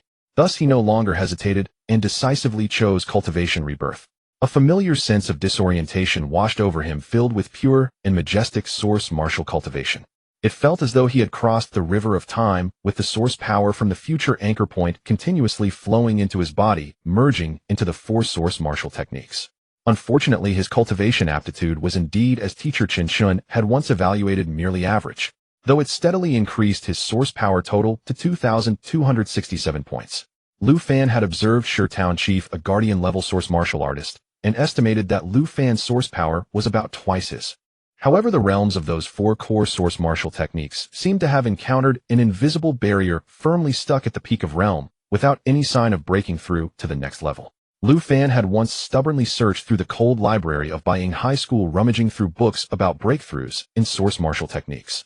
He found that the library's collection had quite detailed descriptions and cultivation insights regarding the foundational realms of form and realm. But for the potential realm that comes after realm, the books were vague and lacked any clear records, as if it were a realm deliberately obscured or sealed off at a higher level. He had once mustered the courage to ask a seemingly amiable academic teacher. Upon hearing the term potential realm, the teacher first froze. Then he looked at Lu Fan with a playful and almost curious gaze, as if observing a rare animal, sneering, potential realm. Kid, you have quite the ambition. If I could cultivate to the potential realm and comprehend the potential of source martial arts, would I still be here, teaching you little brats? I would have long been honored as a guest by the city lord's mansion or various major forces enjoying wealth and nobility. Lu Fan finally realized. Unknowingly, with his supporting character talent, rebirth, golden finger, and relentless hard work, he had quietly reached the peak in this Baiying High School, which once required looking up to. Realm had already become a peak that many teachers had not reached. This did not make him feel proud. Instead, it made him more clearly recognize the distinct hierarchy of this world and the shackles of his own aptitude. It was yet another night of relentless cultivation battling against his own bottleneck. The next morning, Lu Fan boarded Shaxi's car, sporting dark circles under his eyes. That originally clattering old van had long been replaced with a spacious, luxuriously decorated sedan. After all, the Shur family, thanks to Shaxi's Lubon talent, which brought about astonishing outputs and deep cooperation with Baying School, had already leaped to become a well-known upper-class family in the outer city of Feishua City. Seeing Lu Fan's appearance as if he would fall asleep at any moment, Shaxi couldn't help but furrow her delicate brows. She lightly nudged him with her elbow. "Hey, can you be a bit more spirited? Today is the crucial qualification battle exam. Show some energy." Lu Fan let out a big yawn, rubbed his sore eyes, and weakly replied, "There's no choice. If I don't want to die young, I can only cultivate hard, and sleep is severely lacking." His words were half true and half false. The cultivation was real, but the sense of crisis of dying young came from the foreseen bloody battle during the city defense. Upon hearing this, Shaxi thought he was joking or too stressed. She immediately hit the back of Lu Fan's head lightly, not too hard, and said disapprovingly, "Why are you saying such ominous things early in the morning?" "Quickly, pa." Lu Fan helplessly glanced at the serious girl beside him, feeling a bit amused and frustrated. He was speaking the truth, yet no one believed him. However, seeing Shaxi's concerned gaze, he obediently and symbolically exclaimed pa 3 times into the air. He was genuinely afraid that if he didn't say it enough times, Shaxi would make him do it again. Sitting in the driver's seat, Town Chief saw this scene through the rearview mirror and couldn't help but burst into laughter, appearing in high spirits. "Lu kid, you must give it your all in today's qualification battle. After all, this exam directly relates to the recommended quota for the martial arts assessment." He shifted his tone teasingly with unabashed pride. "Of course, no matter how hard you try, you will never be a match for my precious daughter." Ha! Lu Fan could only roll his eyes in silence upon hearing this. If one were to say who was the most difficult to deal with among his peers at Baying High School, it would indeed be this seemingly delicate class leader Shaxi. Just think about the arena battle. In that limited space, Shaxi can now control 9 attack-type blade claw puppets simultaneously, along with 6 defense-type shield puppets. Not to mention, she could even arrange these puppets into an invincible triple formation based on Lu Fan's nonsensical ideas. Wow! With over a dozen metal puppets covering for each other, advancing alternately and concentrating fire attacks on the arena, the scene was like a small army pushing forward. The momentum was overwhelming. Of course, the most abnormal one was Shaxi herself. How long had it been? She could actually control 15 source energy puppets simultaneously for complex tactical coordination. Such mental strength and microcontrollability over source power was simply inhuman. Once they arrived at the bustling and tense examination venue, the drawing of lots waiting, everything proceeded in an orderly fashion. The developments were not far off from what Lu Fan had anticipated. Shaxi had no intention of hiding her strength. Rather, she had come to establish her authority. Under the gaze of countless astonished, awed, and curious eyes, she directly controlled the puppets and walked straight towards the arena, symbolizing the top of the grade, which was currently occupied by Qinchong. Qinchong still wore his signature dark heavy armor, standing like a tower in the center of the arena. When he saw Shaxi approaching, a flicker of surprise crossed his eyes, but more so was a provoked anger. He was about to say something impressive or show off his muscles, but Shaxi didn't give him the opportunity. With a slight mental command, a blade claw puppet instantly activated, moving so fast that it left only an afterimage. Instead of directly charging, it approached Qinchong in an instant. A device on its back suddenly ejected a large net woven from special metallic threads that glimmered with source power, tactical energy net. Qinchong clearly hadn't anticipated such a controlling tactic right from the start. Caught off guard, although he struggled with all his might, the energy net was extremely resilient and seemed to interfere with the operation of his source power. In an instant, it tightly bound him along with his heavy armor, making his movements extremely slow and clumsy, before he could unleash his source power to break free. Another puppet, bulkier and resembling a moving fortress, charged at him like a wild bull. Bang! A dull thud echoed. Qinchong, bound by the energy net and limited in movement, was unable to effectively mitigate or evade the force. His entire body was launched into the air as if thrown by a catapult, with both him and his armor soaring into the sky. He traced a miserable arc and crashed heavily onto the ground outside the arena, sending up a cloud of dust. The entire process was clean and swift, taking less than 3 seconds from start to finish. The audience erupted in an uproar. No one had expected that the former top student, notorious for his ferocity, Qinchong, would be resolved in such an almost humiliating manner so swiftly. He couldn't even muster a decent counterattack. Shirshashi on the arena hadn't even moved a step from beginning. She simply stood there calmly, as if she had done something trivial. With a gentle wave of her hand, the two puppets quickly returned to her side, like the most loyal guards. Qin Sheng, who had fallen off the stage, struggled to tear off the glowing energy, net his face pale, with humiliation and anger. He suddenly looked up, his eyes bloodshot with extreme fury and shame. His resentful gaze was like a poisoned dagger. First he glared fiercely at the expressionless Shirshashi on the arena. Yet seemingly wary of her terrifying and eerie puppets, he didn't dare to unleash his anger. Instead, his filled with malice gaze swept frantically across the crowd. Ultimately it locked onto Lu Fan, who was watching from not far away.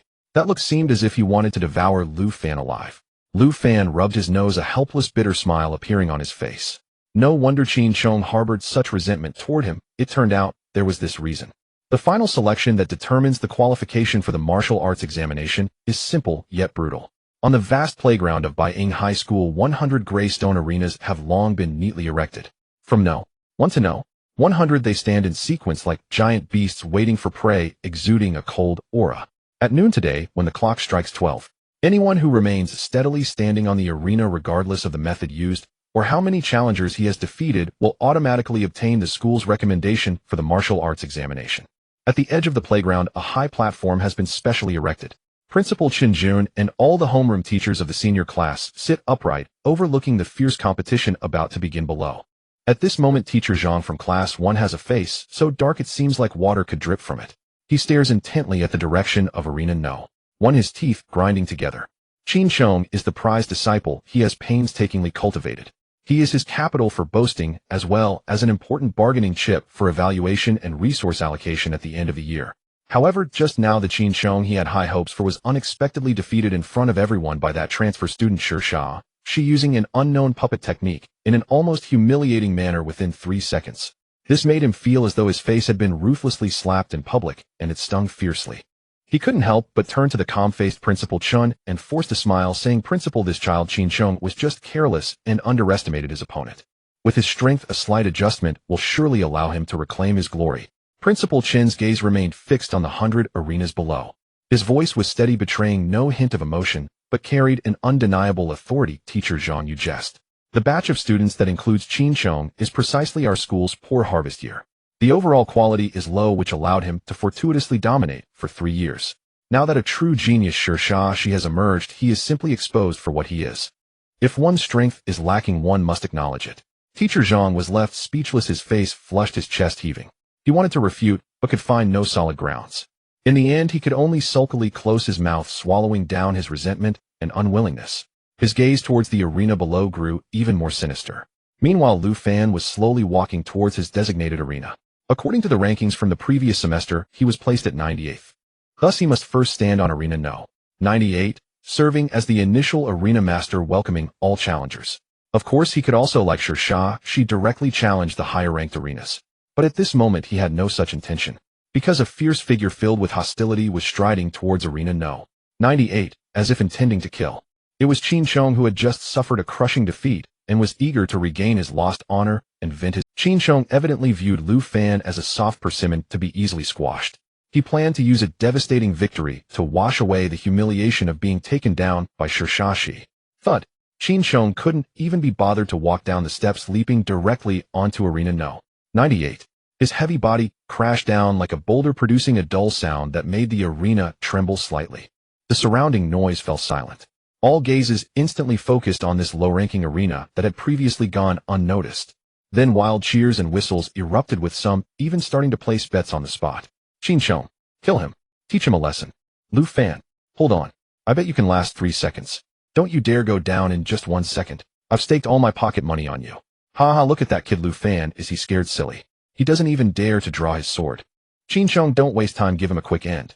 The familiar clamor of malice and spectatorship surged from all directions, as if yesterday was repeating itself. No one believed that Lu Fan, ranked merely 98th, could be a match for Qin Sheng, who had just lost his top position, but remained a formidable opponent.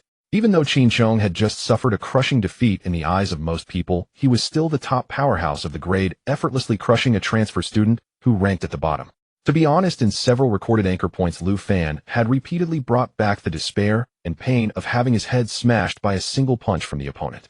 Yet when Qin Chong truly stood before him, with a violent aura, his bloodshot, vengeful eyes locking onto him, what rose in Lu Fan's heart was a calmness that even he found somewhat surprising, even a hint of boredom. The former self needing to look up and exert all efforts just to barely defend against, and still unable to escape death from such an opponent, now seemed just like that. Qin Chong roared, seemingly trying to amplify his momentum with his voice. Activating explosive step, he closed the distance in an instant. His right fist, clad in a massive metal gauntlet, shot forth like a cannonball, filled with all his anger and strength, aiming straight for Lu Fan's face.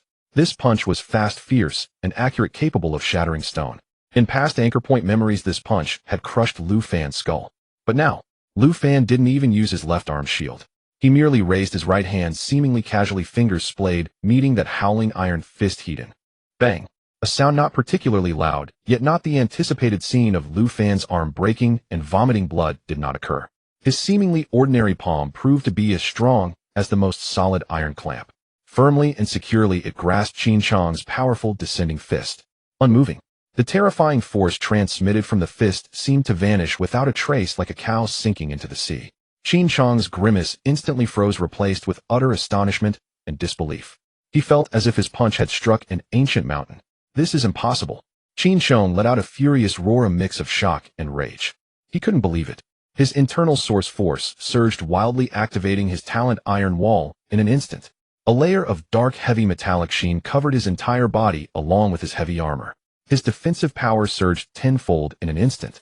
This was his strongest life-saving and counterattack trump card. At the same time, he swiftly drew a heavy metallic spear from behind. The spear swept across, producing a piercing shriek as it smashed towards Lu Fan. If this strike connected, it would be enough to break an ordinary source warrior in half. However, facing this sudden spike in defense and the fierce sweep, Lu Fan's gaze remained calm and unperturbed. He didn't even loosen his grip on Qin Chong's right fist. He simply extended his free left hand like a phantom, reaching out ahead of the spear with perfect precision to grasp the sweeping spear shaft. Buzz! The spear trembled violently, emitting a sound of unbearable tension, yet could not advance an inch. Qin Chong exerted all his strength, his face turning crimson, veins bulging on his forehead.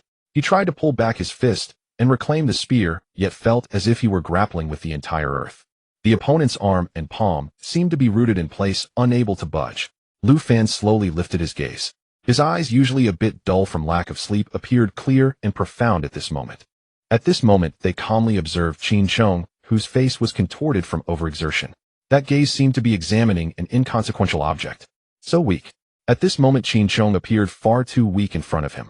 So weak that he couldn't even be bothered to draw the single-handed sword that she had painstakingly crafted for him. Lu Fan released his grip on the spear shaft. Then, under Qin Chong's horrified, widening eyes, he tightened the fist that had been restraining Qin Chong's fist and pulled his arm back. Then, like a strong bow filled with power, he suddenly thrust it out. No flashy source force glow, no complex technique changes. Just the simplest, most direct, straight punch. But this punch condensed all his understanding and integration of the essence of piercing sword technique after reaching the realm from the anchor point. The fist broke through the air, even emitting a faint sound akin to a sharp sword slicing through the wind. Bite down hard. Lu Fan shouted, his voice like thunder crashing in Qin Chong's ears. Bang! The fist collided fiercely with Qin Chong's helmet, covered in the sheen of iron wall and the heavy helmet. There was no stalemate, no resistance. Under the watch of countless astonished eyes, the helmet, which had already increased its defense tenfold, crumbled like fragile glass under a heavy hammer. Instantly deformed and shattered. Following that, Qin Chong's head, which was reinforced by iron wall, could not withstand this extreme penetrating power. Crack! The sound of bones breaking was distinctly audible. Qin Chong's eyes, filled with fear and disbelief, instantly lost their luster. The entire person seemed as if struck by a speeding truck, accompanied by a spray of blood droplets and helmet fragments flying backward like a kite with its string cut. He traced a tragic arc before crashing heavily onto the hard ground outside the arena. After rolling a few times, he lay motionless. The entire playground fell into a dead silence in an instant. The sound of a falling needle could be heard. Everyone stared in shock at Arena No. 98. The boy who slowly retracted his fist, as if he had merely accomplished an insignificant task. No one expected that this transfer student, who had always followed Shi and appeared unremarkable, even somewhat sleep-deprived, would possess such terrifying strength. With just one punch, he had directly blown apart Qin Chong, who had activated the Talon Iron Wall and was fully armored. This completely subverted their understanding. After a brief silence, the frantic shouts of the medical teacher and hurried footsteps filled the air. Several teachers rushed forward to check Qin Chong's injuries, their expressions changing drastically. Qin Chong had completely lost consciousness, unresponsive. His skull was clearly deformed, oozing blood, and his breath had weakened to the extreme. Quick, get him on a stretcher. To the hospital. His skull is shattered. The responsible teacher's voice had changed pitch.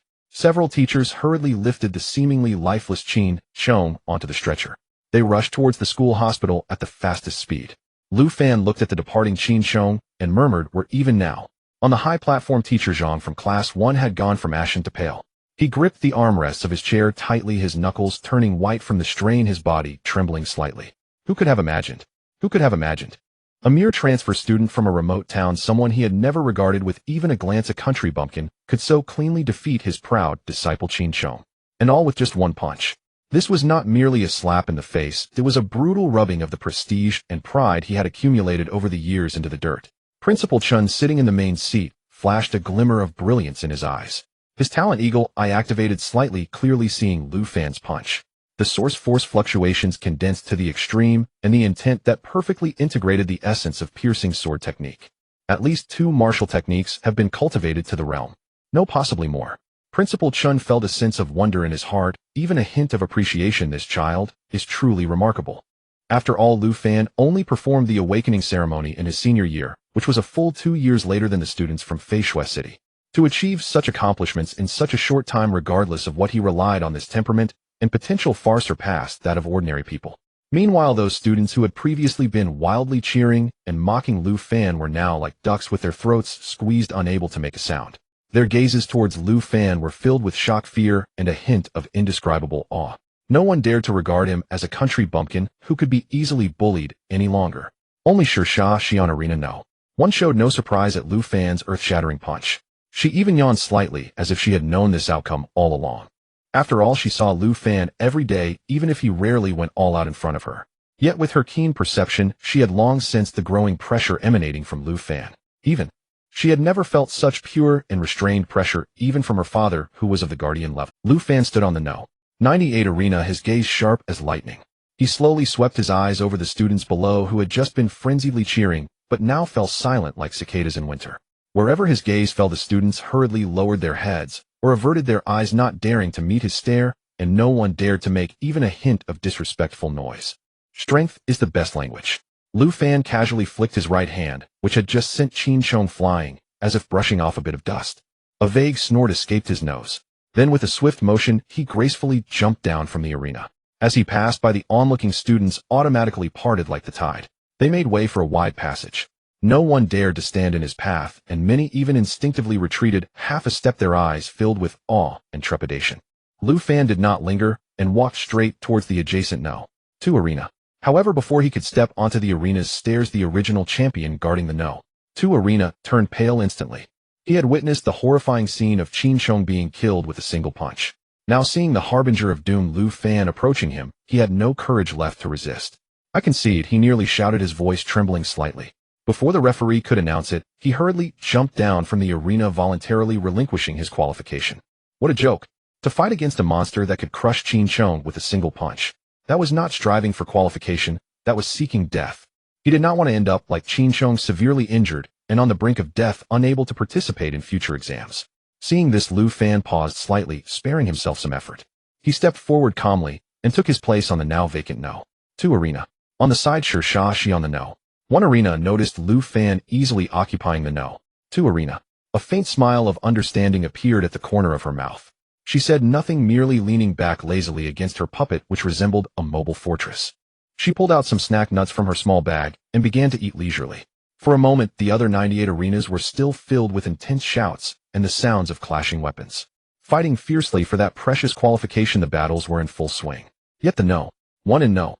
2 arenas at the very top exhibited a peculiar tranquility. Lu Fan stood with his arms crossed, eyes closed in meditation. Shirsha, she leaned against her puppet at ease and leisurely. The two seemed to exist in another world, out of sync with the chaos and struggle below, yet no one dared to disturb this tranquility. Time flowed slowly in this strange contrast of uproar and peace. When the sun climbed to the center of the sky, bathing the entire playground in scorching sunlight, Principal Chun slowly stood up. He did not need an amplification device. His steady voice clearly reached the ears of everyone present. Time's up. The qualification battle for the Marshall exam at Baiying High School is officially over. Now the Marshall exam recommendation letters will be distributed. Staff members who had long been prepared quickly stepped forward, handing out the recommendation letters that represented qualification and hope. They solemnly delivered them into the hands of the 100 champions still standing on the arena. When Lu Fan and Shi Shaoxi received the thin yet weighty recommendation letters, Principal Chen's gaze swept over them as well as all the students who had successfully defended their positions, and he said in a relatively gentle tone, "Remember, the official time for the Marshall exam is 9 a.m. on June 20th. The location is at the central square of Foresee City. The examiners will be present, so do not be late." He paused, his voice slightly raised, carrying a formal announcement. "Lastly, congratulations to you all. You have officially graduated from Baiying High School." Wow! After a brief silence came the overwhelming cheers and exclamations of release. The students who had successfully defended their positions, whether they were leisurely like Lu Fan and Shi Shaoxi, or those who had battled hard, battered, and bruised, all struggled to contain their excitement, bursting into laughter, waving their recommendation letters, and hugging their companions. They vented the long-standing pressure and the joy of the moment. However, some were happy while others were sorrowful. Most of the failed students displayed despair. Tears mixed with sweat and blood streamed down. They left the campus where their dreams had shattered in a day, some covering their faces, others silently. This is Baiying High School, cruel yet real. The school motto consists of one word: win. If a number must be added, it is 100. Only the top 100 have the qualification to step onto a broader stage. After the ceremony, Lu Fan quietly waited at the school gate. He was waiting for Shi Shaoxi. In addition to being a graduate, Shi Shaoxi, she had a deep business partnership with Baiying School. Now that she had officially graduated, some details of their cooperation and follow-up matters naturally needed clarification with the school. Nearby, Mayor Shi had already learned the astonishing news that his precious daughter graduated with the top ranking. He was so excited that he could hardly contain himself. He laughed heartily one moment and wiped away tears the next, his face a mixture of joy and sorrow, making Lu Fan feel a bit awkward. When Shi Shaoxi finally walked out of the teaching building, Mayor Shi could no longer hold back. Like a child who had received a beloved toy, he shouted, "My good daughter." He opened his arms and rushed over. In response to Shi Shaoxi's helpless expression of "Dad, enough already," Mayor Shi actually picked her up and twirled her around excitedly. Puffed. Lu Fan saw Shi Shaoxi being lifted high like a little girl by her father. Her embarrassed yet helpless expression made him unable to hold back, and he burst out laughing. After being set down, Shi Shaoxi's pretty face instantly turned crimson. She shot Lu Fan a fierce glare, her eyes filled with warnings. Lu Fan quickly covered his mouth, forcing himself to stop laughing, though his shoulders still trembled slightly. He dared not laugh any longer, as it was the last day of vacation after all. He still hoped to catch a ride home. If he angered the class monitor, he would have to run back. When Lu Fan and Shi Shaoxi returned to their home in the outer district, the entire community erupted in excitement. Graduation from Baiying High School. 1 top student. 1 second place. This was an unprecedented major event in their originally remote and inconspicuous outer district. Families took out their best food and drinks from their collections. They spontaneously gathered at Mayor Shi's house and Lu Fan's house, their faces beaming with pride and sincere congratulations. Mayor Shi and Lu Fan's father Lu Liang discussed together. Such overwhelming hospitality, such an honorable moment, must be celebrated. That afternoon they set up a long banquet on the widest street in the community. Frying and cooking, the aroma wafted everywhere, drinking from large bowls and eating big chunks of meat. The entire district seemed to be celebrating the new year in advance. Lu Liang was especially happy today, welcoming everyone with open arms, drinking 1 cup after another. He ended up getting drunk and in a stupor. Lu Fan helped his mother Su Wan and sister Lu Ting, and after much effort finally managed to take his heavy father back to his room to settle him down. Then he turned around, and as the little host of the family welcomed the still enthusiastic neighbors and guests, until night fell and the clamor gradually dispersed. Lu Fan returned home, dragging his exhausted body, feeling more tired than after a full day of cultivation. At that moment, slightly sobered up, Lu Liang struggled to sit up. He called out to Lu Fan, who was preparing to return to his room to rest. "Little Fan, wait a moment, this is for you." He handed over a beautifully packaged gift box. Lu Fan received it with some confusion, opened it, and found a brand new mobile terminal gleaming with metallic sheen inside. With a slightly tipsy demeanor, Lu Liang patted his son's shoulder, his tone filled with emotion. "From now on, you are an adult now. You should have your own terminal for convenience in communication." Lu Fan was momentarily stunned and did not immediately look at the terminal. Instead, he turned to his smiling sister Lu Ting. "Does Xiao Ting have one?" Lu Ting playfully blinked as if performing a magic trick, and pulled out a matching new terminal from behind her. She waved it in the air, ding. Thanks to my brother's good fortune, Dad is happy today, and also got me one. Seeing this, Lu Fan finally revealed a relaxed smile. He turned to his father sincerely and said, Thanks, Dad. Lu Yang shook his head, and in a rare serious tone said, No, it is Dad who should thank you. His voice was slightly hoarse, even carrying a hint of barely perceptible choked emotion. You achieved what Dad once dreamed of, but ultimately couldn't accomplish. You are Dad's pride. Lu Fan's heart jolted and his hand holding the terminal paused slightly. He had never imagined that graduating from Baiying High School, with just a second-place rank, would evoke such excitement and pride from his father, even prompting such words. He looked at his father's slightly reddened eyes, his mother's gentle smiling gaze beside him, and his sister's admiring look.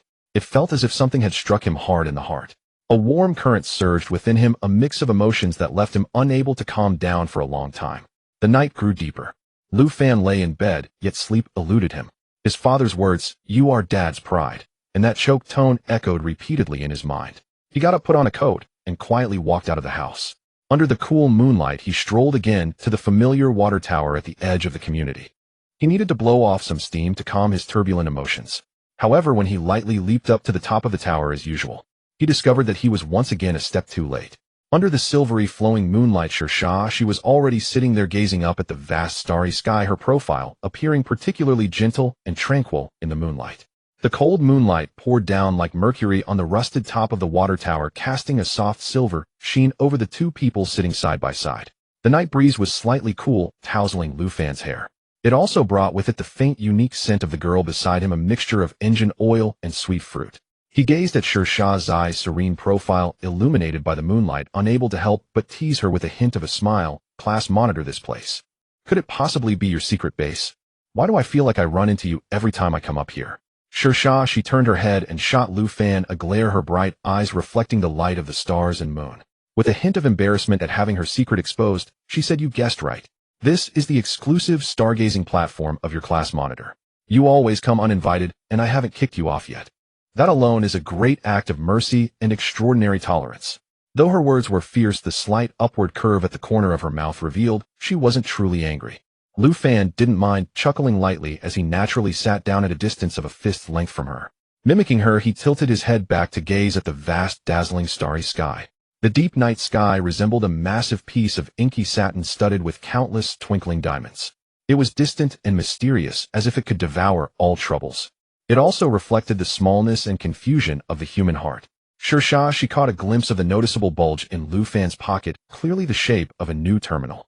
Curiously, she asked, Oh, you have a terminal too? Lu Fan nodded, pulling out the brand new gift box from his pocket and opening it for her to see.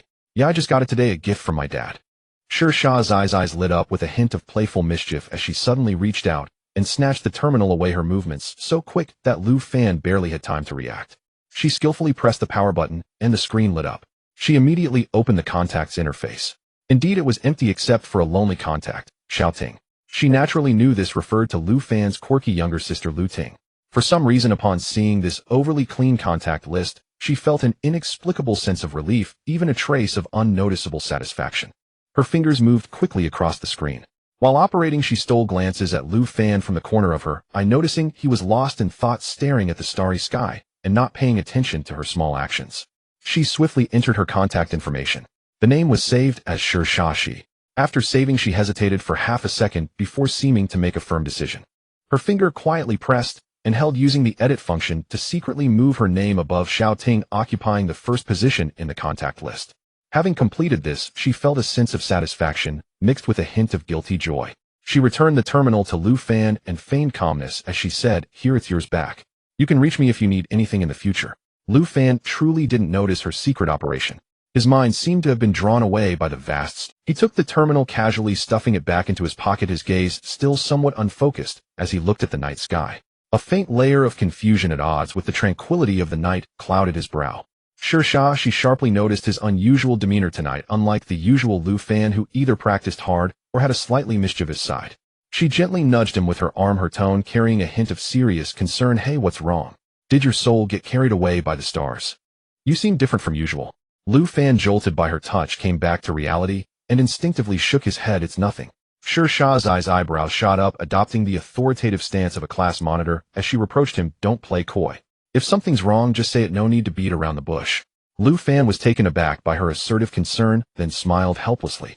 Perhaps it was the stillness of the night or the scenes at home that left him unsettled.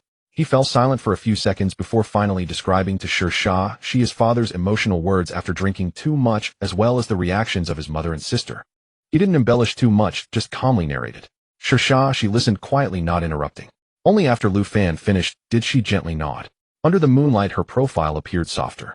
I understand this feeling, her voice softened. It's like the expectations of the entire family, even the scrutiny of the whole community, unknowingly weigh down on your shoulders. They are proud of you, but it also makes you feel that every step must be taken more steadily, without mistakes, and without turning back. Lu Fan looked at her in surprise. They are proud of you, but it also makes you feel that every step must be taken more steadily, without mistakes, and without turning back. Lu Fan looked at her in she pouted, expressing a shared understanding. Do you think I came up here to blow in the cold wind at this late hour for no reason? She pointed to the direction where the water tower connected, which still had flickering lights. It's not because of my old man at home excitedly yelling like a banshee. He tells everyone that his daughter is the best at winning, and my few younger siblings keep pestering me to explain how to win first place over and over. It's driving me crazy. She exaggeratedly rubbed her temples and continued, I finally managed to get them all to sleep. Only then could I sneak out for a breather to find some peace and quiet. Lu Fan couldn't help but chuckle at her words. The weighty emotions he felt earlier seemed to lighten a bit. He reached out, gently patting Shah's shoulder with a touch of comfort and camaraderie. Class monitor, you're not having an easy time either. She with a hint of pride lifted her chin, as long as you know. The atmosphere fell silent again. Lu Fan gazed down at the tranquil, sleeping city below. The scattered lights resembled fallen stars, warm and peaceful. However, this peace reminded him of the looming crisis hanging over him like the sword of Damocles, the ant-tide assault in 2 months. The brutal scenes he saw in Anchor Point Rebirth. The blood-soaked battles atop the city walls, the terrifying figures of the invading ants, and the potential devastation of this homeland. Like a cold tide, it surged back into his heart. He felt he should do something, he must do something. He took a deep breath of the chilly night air. His voice was low and solemn as he broke the silence. Class monitor, there's something I must tell you. She turned her head to look at him. Seeing his unprecedented seriousness, she couldn't help but put aside her playful mood and quietly waited for him to continue. I have received some very certain signs. Lu Fan carefully chose his words. He instinctively didn't want to reveal the secret of Anchor Point Rebirth. In 2 months, by mid-August, at the latest, Foresee City will face a large-scale assault from the fire ant tide. The scale will far exceed everyone's imagination. Shah's eyes pupils contracted slightly, a flicker of shock crossing her face. Yet she did not immediately question or interrupt. With her understanding of Lu Fan, she would never speak lightly of such life-and-death matters. I have previously hinted at this to some people around me. Lu Fan's tone carried a hint of helplessness. Unfortunately, no one took it seriously. They all think that the front line is reporting victory after victory, and the ant disaster will soon be quelled. They think I'm just being alarmist. She, upon hearing this, countered, somewhat displeased. Who said that? I specifically had my dad strengthen our outer district's defenses. Lu Fan was taken aback, then suddenly enlightened, slapping his forehead. Right. I almost forgot that the class monitor is aware of this matter and has already taken action. She didn't pay attention to Lu Fan's sudden realization. Her brows furrowed slightly as she calmly analyzed, I know you aren't the kind of person who speaks without thought. It's just some things, before they truly happen, most people will choose to believe in the facts they want to believe, and they tend to ignore potential crises. It's human nature. Yeah. But every time I see scenes like this before me, seeing everyone living in peace and contentment, thinking about the disaster that may face us here in 2 months, I always feel an impulse in my heart thinking I should do more, must do more. Lu Fan's words were incomplete, but she had already fully understood his feelings. She looked at the lingering worry and determination in Lu Fan's eyes. Suddenly standing up, she placed her hands on her hips and stood at the edge of the water tower. The night wind tousled her hair and clothes, making her seem as if she would merge into the starry sky. Then go do it. Her voice was crisp and powerful, carrying an undeniable resolve. She turned around, looking down at Lu Fan, her eyes shining with a brilliance akin to stars. Think back to a year ago when we were nervously heading to Baiying High School in that broken truck to register. Could we have imagined that a year later it would be you and me graduating with the top 2 scores? Lu Fan's face showed a look of astonishment upon hearing her words. Shah's words struck him like a lightning bolt, clearing the fog in his heart. We would never have thought that in just 1 year's time such a significant change could happen in our district. Lu Fan followed her gaze. Indeed, the residents of the neighborhood were no longer solely reliant on logging and mining for a living. Many had entered the arms factory collaborating with Foresee, learning to produce precision parts for the Luban machine box, or they were working on newly established production lines mass-producing standard weapons. With more job opportunities and increased income, the entire community was bursting with new vitality. These changes stemmed from the exceptionally gifted girl standing beside him. The neighbors on the street say that these changes are thanks to me. Foresee's voice calmed down, carrying a hint of, but I know better than anyone. She turned her head, her gaze piercing as she looked at Lu Fan, her tone extremely serious. If you hadn't dragged me to the library to find those weapon-making books back in class, activating my talent, if you hadn't repeatedly given what seemed like casual reminders and encouragement, she might have long since given up on my studies due to a lack of hope, returning to be an ordinary miner or marrying into a good family. Then, while using your words, I would have restarted as a low-level character. Hearing her mention his earlier joke, Lu Fan couldn't help but chuckle. Hearing this from the class monitor sounds quite interesting. She huffed in dissatisfaction, lightly punching Lu Fan's shoulder. You think it's funny? Lu Fan winced from the pain, rubbing his shoulder and refraining from laughing again. She redirected her gaze to the city beneath her. Her silhouette appeared upright and resolute under the moonlight. So she took a deep breath, her voice not loud, but carrying an unmistakable authority. It clearly reached Lu Fan's ears. Since you want to do it, then don't hesitate. Go for it. I can't manage other districts, nor do I have the right to. But here, this outer district, she can still have a say. She suddenly turned around, her gaze sharp as if she could pierce through the night and directly confront the looming crisis. You just said that in 2 months there will be an ant disaster, right? Lu Fan met her gaze and nodded heavily without any hesitation. Good. She declared firmly, her tone resolute. Starting tomorrow, I will have my dad announce a full combat readiness status for the entire outer district under the guise of testing the district's disaster response capabilities. Inventory checks, reinforcement of fortifications, organizing civil defense training, and stockpiling supplies. Everything must move immediately. Listening to Foresee's decisive arrangements, the heavy stone in Lu Fan's heart seemed to have shifted significantly. He couldn't help but lightly clap, genuinely admiring her. What a commanding presence, class monitor. She has always been the kind of person who speaks and acts decisively with a lightning-fast temperament. Once she makes a decision, even if the sky were to fall, she would ensure it gets done. Therefore, the day after reaching a consensus with Lu Fan on the water tower as dawn was just breaking, she rushed into her father Mayor Sure's bedroom without hesitation. She shook the still drunken and groggy Mayor Sure awake forcefully. Dad, wake up. There's something important. Sure's voice was clear and filled with undeniable urgency. Mayor Sure rubbed his sleepy eyes, feeling as if a swarm of fire ants was holding a concert in his head. He looked at his daughter in confusion. She. What's so urgent this early in the morning? She stood with her hands on her hips at the foot of the bed, her tone serious, as if presenting a strategic report. Dad, wake up and listen to me. This outer district is no longer the small town of lumberjacks and miners it used to be. Outside the city there are source stone mines, and inside the city there's the arms factory I established. We have become an important production and resource node on the outskirts of Foresee City. Mayor Sure blinked his still blurry eyes. He instinctively nodded along with his daughter's words, a proud smile appearing on his face. Yes. This is all thanks to my precious daughter. If it weren't for you, how could this rundown place have such prospects? She impatiently waved her hand, interrupting her father's praise. That's not what I'm talking about. I'm talking about defense. The issue of defense. She emphasized. Now that we have money and industry, but has our defensive strength kept pace? What will we use to protect this foundation and so many residents in case of a disaster beast attack or any other unforeseen event? This. Mayor Sure was momentarily taken aback by the question, his drunkenness fading significantly as his brow furrowed slightly. He seemed to realize the seriousness of the issue. Yet he also felt his daughter might be overreacting. However, she gave her father no time to think or hesitate. In a commanding tone, she decisively declared, therefore, I have decided that starting today our entire district will enter a 2-month wartime drill mode. The goal is to comprehensively strengthen the city's defenses and systematically enhance our defensive capabilities. She paused, her gaze sharp as she looked at her father, and the hypothetical enemy for this drill will be set as a large-scale fire ant tide attacking the city. Fire ant tide. Mayor Sure opened his mouth, feeling that this setup was somewhat exaggerated. But upon seeing his daughter's undeniable expression, he swallowed the words of doubt that were on the tip of his tongue. That morning, Mayor Sure, with his disheveled hair and lingering drunkenness, arrived at the office of the town's defense department. He summoned several core trusted aides.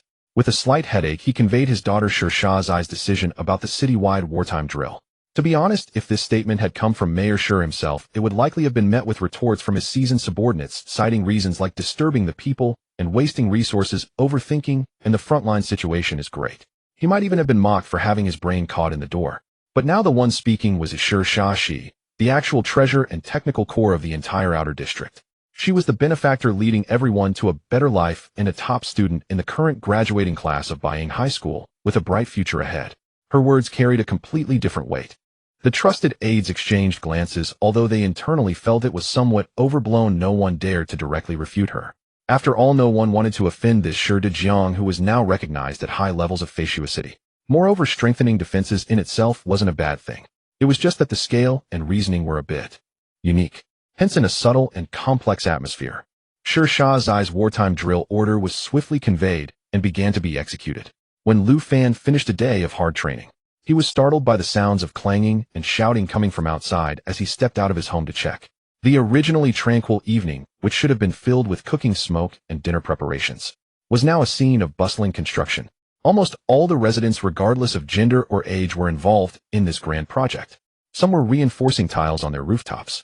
Some were installing sharpened wooden stakes on their courtyard walls. More people were gathered on the city walls, sweating profusely as they repaired the walls, filling gaps and raising battlements.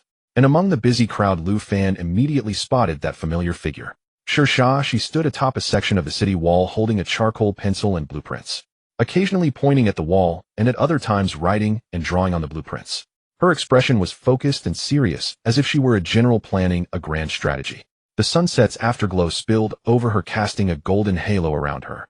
As Lu Fan gazed at the youthful figure commanding with such confidence on the city wall, a wave of indescribable reassurance and admiration surged within him. He murmured softly, "She really is a trustworthy class leader." Shur Shah's wartime drill was no child's play. Under her personal supervision and planning, the entire outer district demonstrated astonishing efficiency and execution. In just 10 short days, this area underwent a dramatic transformation, as if it had turned from an ordinary residential area into a military fortress armed to the teeth. The originally somewhat low and flimsy city walls had been noticeably thickened and raised. Key areas were even reinforced with rough stones brought in from the mines. What was even more eye-catching were the fearsome giant crossbows, city defense crossbows, erected every 30 paces on the city walls, and the massive machines, catapults, standing every 50 paces. These were evidently the handiwork of Shur Shah, she filled with the precision and practicality characteristic of Lu Ban. Lu Fan stood on the freshly repaired city walls, serving as an outer guard. Looking at these brand new city defense weapons, he understood.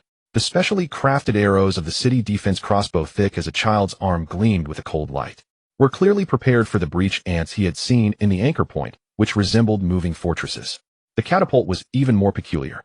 It didn't launch ordinary stones, but rather specially treated compressed bundles of source power materials. Today, this section of the city wall welcomed several heavyweight guests, surrounded by numerous guards. The highest ruler of Feishua City, City Lord Xue Fengling, personally visited this place. She still had that regal and extraordinary demeanor, but at this moment her icy blue eyes were filled with intense interest and scrutiny. They fell upon Shur Shah she and the city defense devices she had crafted. Although Shur Shah, she felt a bit nervous inside. More so, she felt excited and proud to showcase her creations.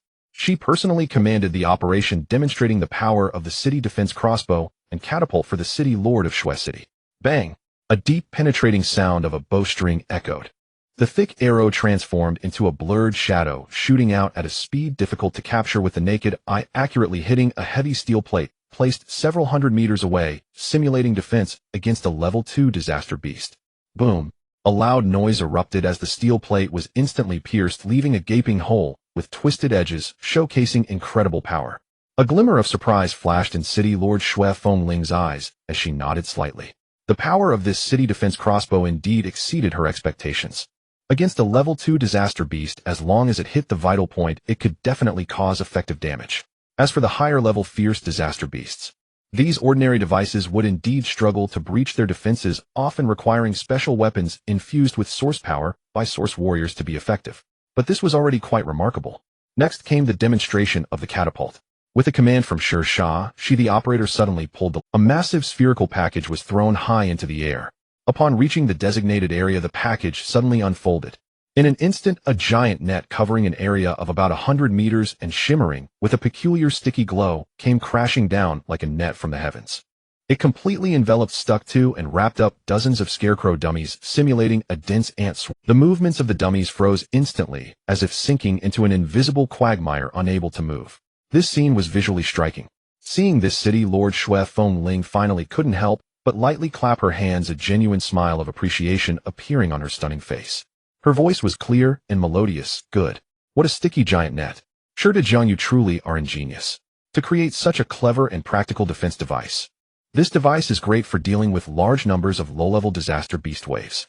Its effectiveness is probably even better than arrows and rolling stones. Sure to Jiang. Sure Sha, she was left feeling dizzy by the city lord's address of Dejiang. Her heart raced and her cheeks flushed with two bright spots of red. It felt as if she were walking on clouds, nearly unable to walk straight. She tried hard to maintain her composure, but the upward curve of her lips betrayed her inner joy and excitement. City Lord Shui Feng Ling observed this expression of the girl attentively. She couldn't help but chuckle inwardly. After all, she's still a child. Just a few words of praise make her so happy. However, her mood was indeed very good. The talents she had displayed and the value of these city defense devices far exceeded her expectations. With these, the overall defensive capability of Foresee City, especially against large-scale low-level disaster beast invasions, would be significantly enhanced. In her joyful mood, City Lord Shui Feng Ling waved her hand and allocated a large sum of funds for purchasing this batch of city defense crossbows and catapults from Sher Shah's arms factory. She also requested that they be equipped in critical city defense sections of Foresee City as soon as possible. Meanwhile, Sher Shah, she in high spirits, displayed a generosity that belied her age. She directly offered to donate the detailed manufacturing blueprints of these two city defense devices to the City Lord's office free of charge. In exchange, she requested just one thing: that the City Lord's office prioritize and increase efforts to purchase the ores produced from her mine and the standard weapons manufactured by her arms factory as a mutually beneficial arrangement. City Lord Shui Feng Ling was naturally even more pleased with this. She felt that this young girl was not only exceptionally talented, but also sensible and had a broad perspective. She readily agreed to the proposal. Following a successful inspection with both host and guest pleased after City Lord Shui Feng Ling's party left in a grand procession. Just as Lu Fan and Sher Shah, she were fully immersed in transforming the outer city into a formidable war fortress, a familiar honking sound interrupted their busy work. The rather imposing luxury car of Mayor Sher stopped at the edge of the construction site. The window rolled down, revealing a face that was a mix of urgency and tension. Stop your work. Get in the car. Have you forgotten what day it is today? Mayor Sher's voice was filled with undeniable urgency. Lu Fan and Sher Shah, she were taken aback for a moment, then they looked up in realization at the electronic calendar hanging on the nearby building. It was the year 522 of the Yuan Chu calendar, June 20th. This date, specially circled in red, was indeed the day of the annual martial arts examination in Foresee City, which determined the fate of countless young Yuan warriors. It seemed that in this world the priority of education was astonishingly high. Even if tomorrow could potentially be the prophesied apocalypse, today's examination concerning their future absolutely could not be missed. Lu Fan and Sher Shah, she exchanged glances, opened the car door, and sat in the back seat of the car. Mayor Sher stepped on the accelerator, and the luxury car smoothly merged into the traffic. They sped towards the most central area of Foresee City, the central square. The closer they got to the city center, the denser the traffic became. Many of the vehicles were like theirs, carrying young candidates with expressions of tension, excitement, or feigned calmness, heading to the examination venue that would determine their destinies, accompanied by parents or mentors. It was Lu Fan and Sher Shah's first time in the true core area of Foresee City. Through the car window, what first caught their eye was the grand and imposing mayor's mansion, resembling a palace of ice and snow. The walls were made of massive white stones, reflecting a cold and dignified luster under the sunlight. In front of the mayor's mansion lay the vast central square, paved with huge blue stones. At this moment, a dense crowd had already gathered, and the noise could be vaguely heard, even from a distance, much like ordinary vehicles, such as Mayor Sher's from the outer city. When they were still quite a distance from the square, they were politely, yet firmly stopped by the solemnly clad guards of the mayor's mansion. All examination vehicles must stop. Candidates, please walk to the gathering point at the square. The guard's voice was formal, yet undeniable. Lu Fan and Sher Shah, she had no objections, and they quickly got out of the car. Lu Fan's luggage was quite simple, just a sturdy military backpack. Inside were the provisions and water his mother Sue Wan had prepared overnight, enough to last for 3 days. He learned about this when his parents had subtly inquired about the details of the martial examination. He found out that this 3-day Yuanjing martial exam required candidates to bring their own food, giving him a more intuitive understanding of the exam's difficulty. Sher Shah, she similarly carried a small equipment bag. However, her luggage was evidently much more eye-catching. Behind her trailed 6 sleek metallic blade claw attack-type energy puppets, and 3 heavy-set fortress-like shield defense-type energy puppets. This magnificent puppet squad instantly became a peculiar sight on the street. In fact, Shah's mental power was sufficient to control more puppets. However, before the martial examination officially began, a teacher in charge of the examination had clearly informed her. To maintain a relative fairness and operability during the examination, she could only activate a maximum of 9 energy puppets at the same time. Even so, her and Lu Fan's peculiar combination of one lightly packed one with a swarm of puppets still attracted countless curious, surprised, and scrutinizing gazes on their walk to the square. As the first and second top graduates from Beiying High School, which consistently ranked in the top 3 in Foresee City, it was difficult for them not to attract attention. They ignored the various stares around them and found a relatively quiet corner at the edge of the large central square, waiting quietly for the examination to begin, adjusting their own states. However, just as Lu Fan casually scanned the noisy crowd, a figure that should not have appeared here suddenly caught she nearly simultaneously noticed that familiar figure. Her beautiful brows immediately furrowed, her tone revealing undisguised disdain. Isn't that Qin Zhong the one we knocked down? How did he manage to sneak in here for the martial arts examination? Is he healed? Before Lu Fan could answer, several other students from Beiying High School who obviously were better informed began to discuss among themselves, their voices neither loud nor soft, just enough for Lu Fan and Shi to hear clearly. Hey, you guys might not know, but that kid Qin Zhong has quite a background. What background? Isn't he just a guy who relies on his tough physique to cause trouble? Nonsense.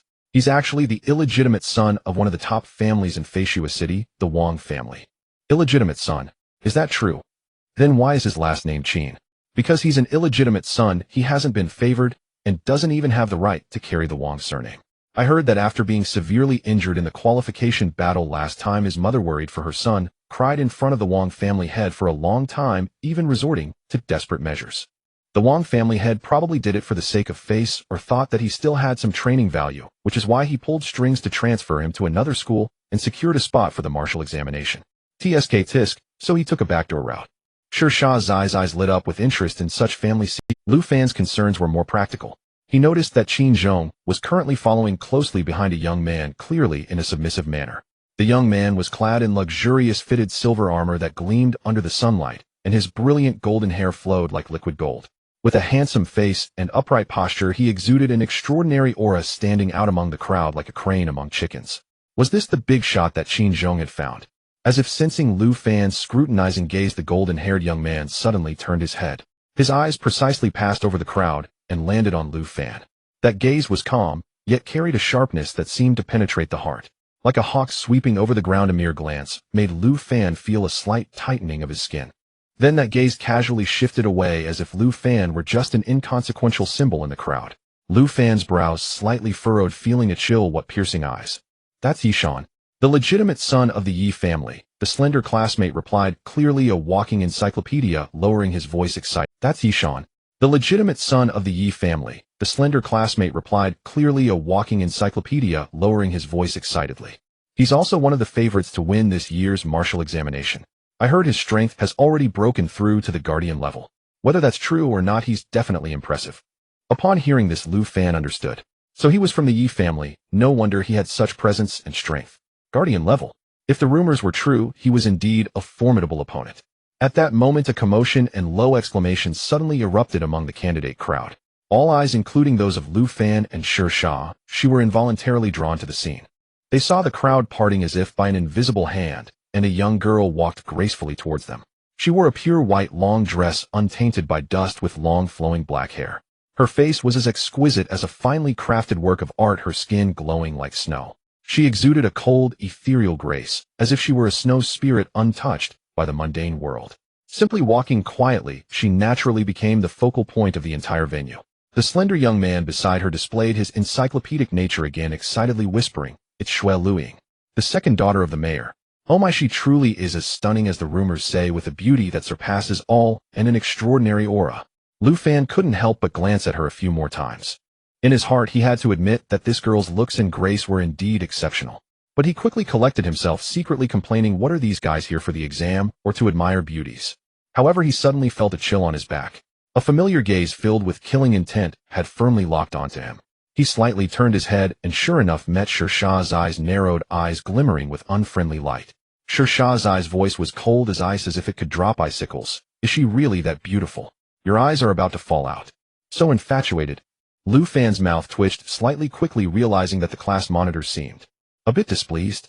He hurriedly returned his gaze, seriously explaining, it's not a matter of whether she's beautiful or not. Class monitor, haven't you noticed? The fluctuation of spiritual power emanating from her is very strong, extremely strong. She might not be weaker than that Yishan. Upon hearing this, Shershah again directed her gaze toward Shui Luying's flawless face. After sensing carefully, she still stubbornly huffed, muttering quietly, humph. She's not as impressive as you say. Just average. At exactly 9 o'clock, the resounding chime echoed like a massive stone thrown into a tranquil lake, abruptly spreading across the central square of Foresee City, instantly silencing all the noisy chatter.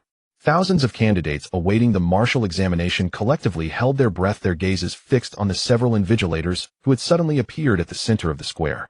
An invisible, yet heavy pressure emanated from them, as if the very air had thickened. Silence, commanded the leading invigilator, his voice booming like a bell, yet not strained. His words clearly reached the ears of everyone present, carrying an undeniable authority. Nearly 5,000 young people, filled with hope or trepidation, instantly fell into dead silence. The sound of a falling pin could be heard. Following this, guided by the harmonious source energy of the teachers, the space at the center of the square began to twist and ripple, as if a stone had been thrown into the surface of a pond. Buzz! A deep resonance echoed through the space, and an enormous portal suddenly opened.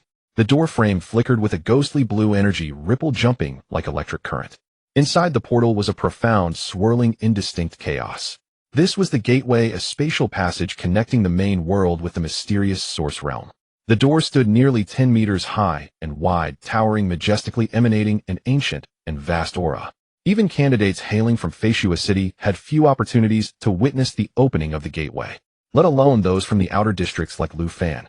He stood at the forefront of the baying high school team, slightly tilting his head, gazing at the ominous blue portal that seemed capable of devouring everything, with a hint of barely perceptible shock in his eyes.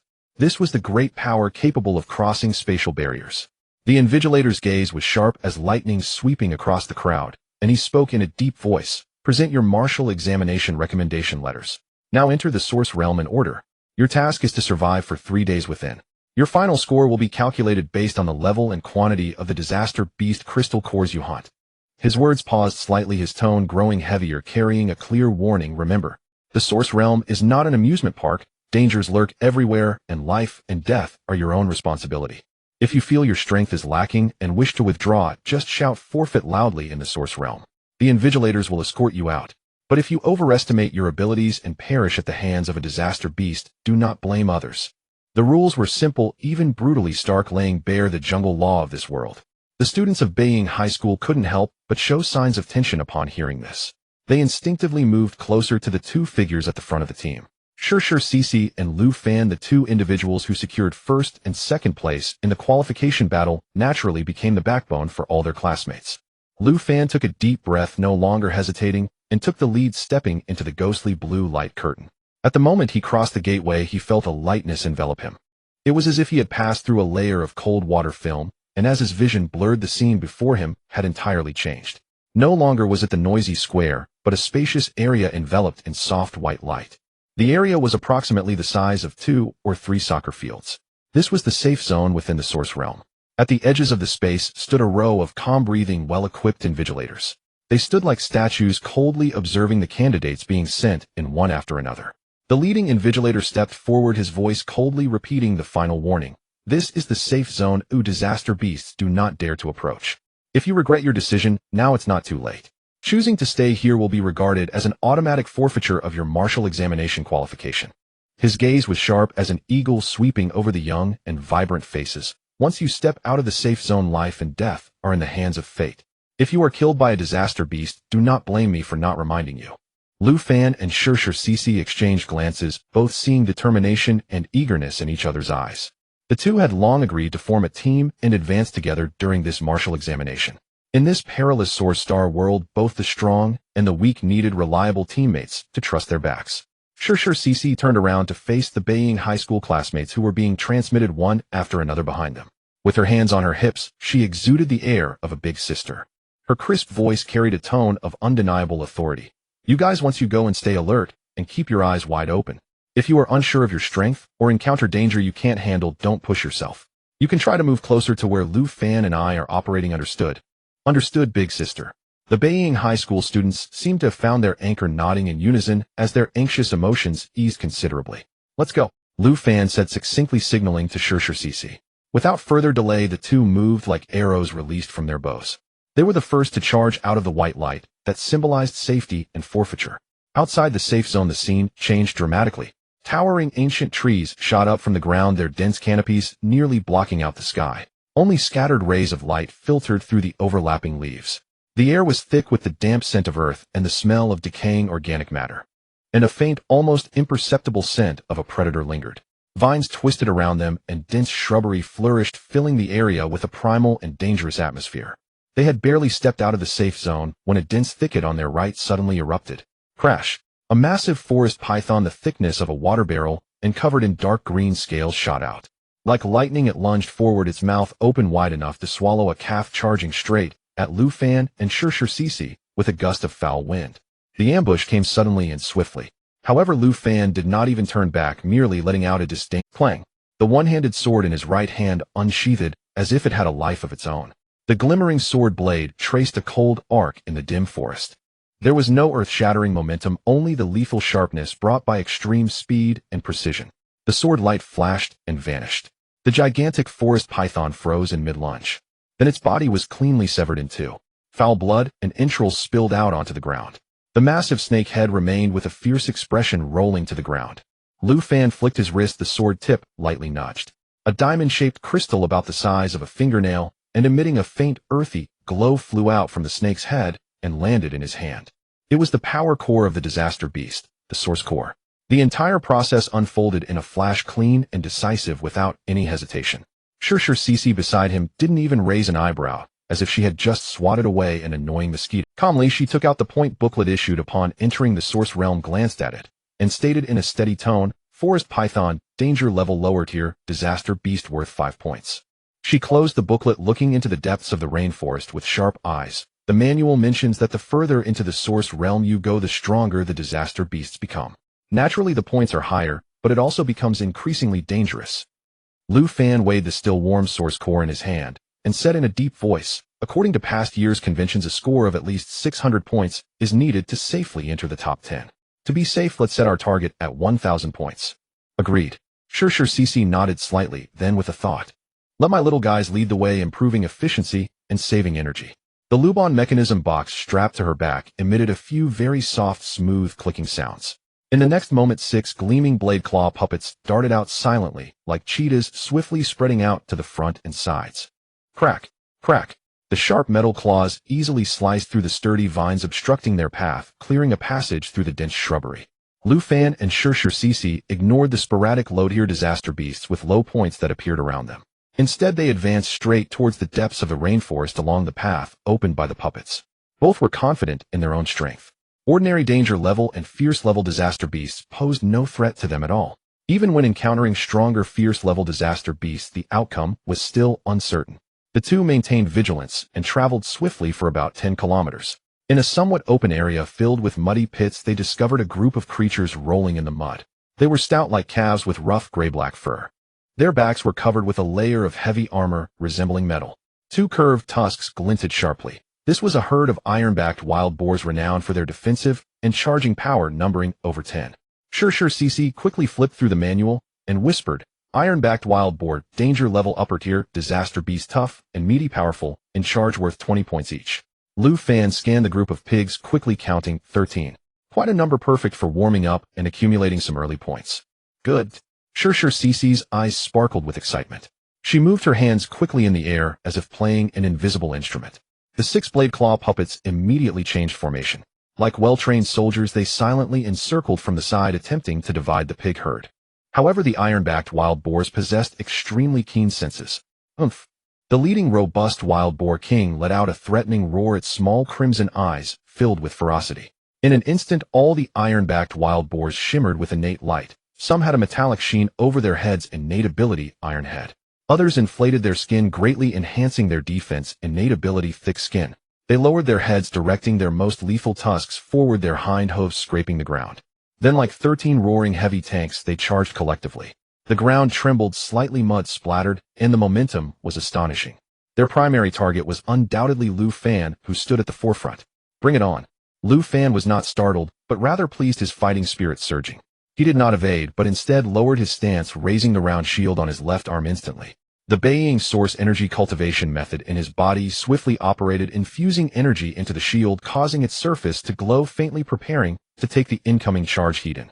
At the same time, he tightly gripped his longsword, ready to strike. Foresee was fully concentrated, controlling the puppets to create distractions and cut through. Targeting the relatively weak joints and underbelly of the wild boars, she aimed to slow their charge, creating opportunities for Lu Fan. In a moment, this open area was filled with roars, the metallic friction of the puppets, the wild boars' howls, and the clashing sounds of weapons against armor all resounded incessantly. The battle was extremely intense.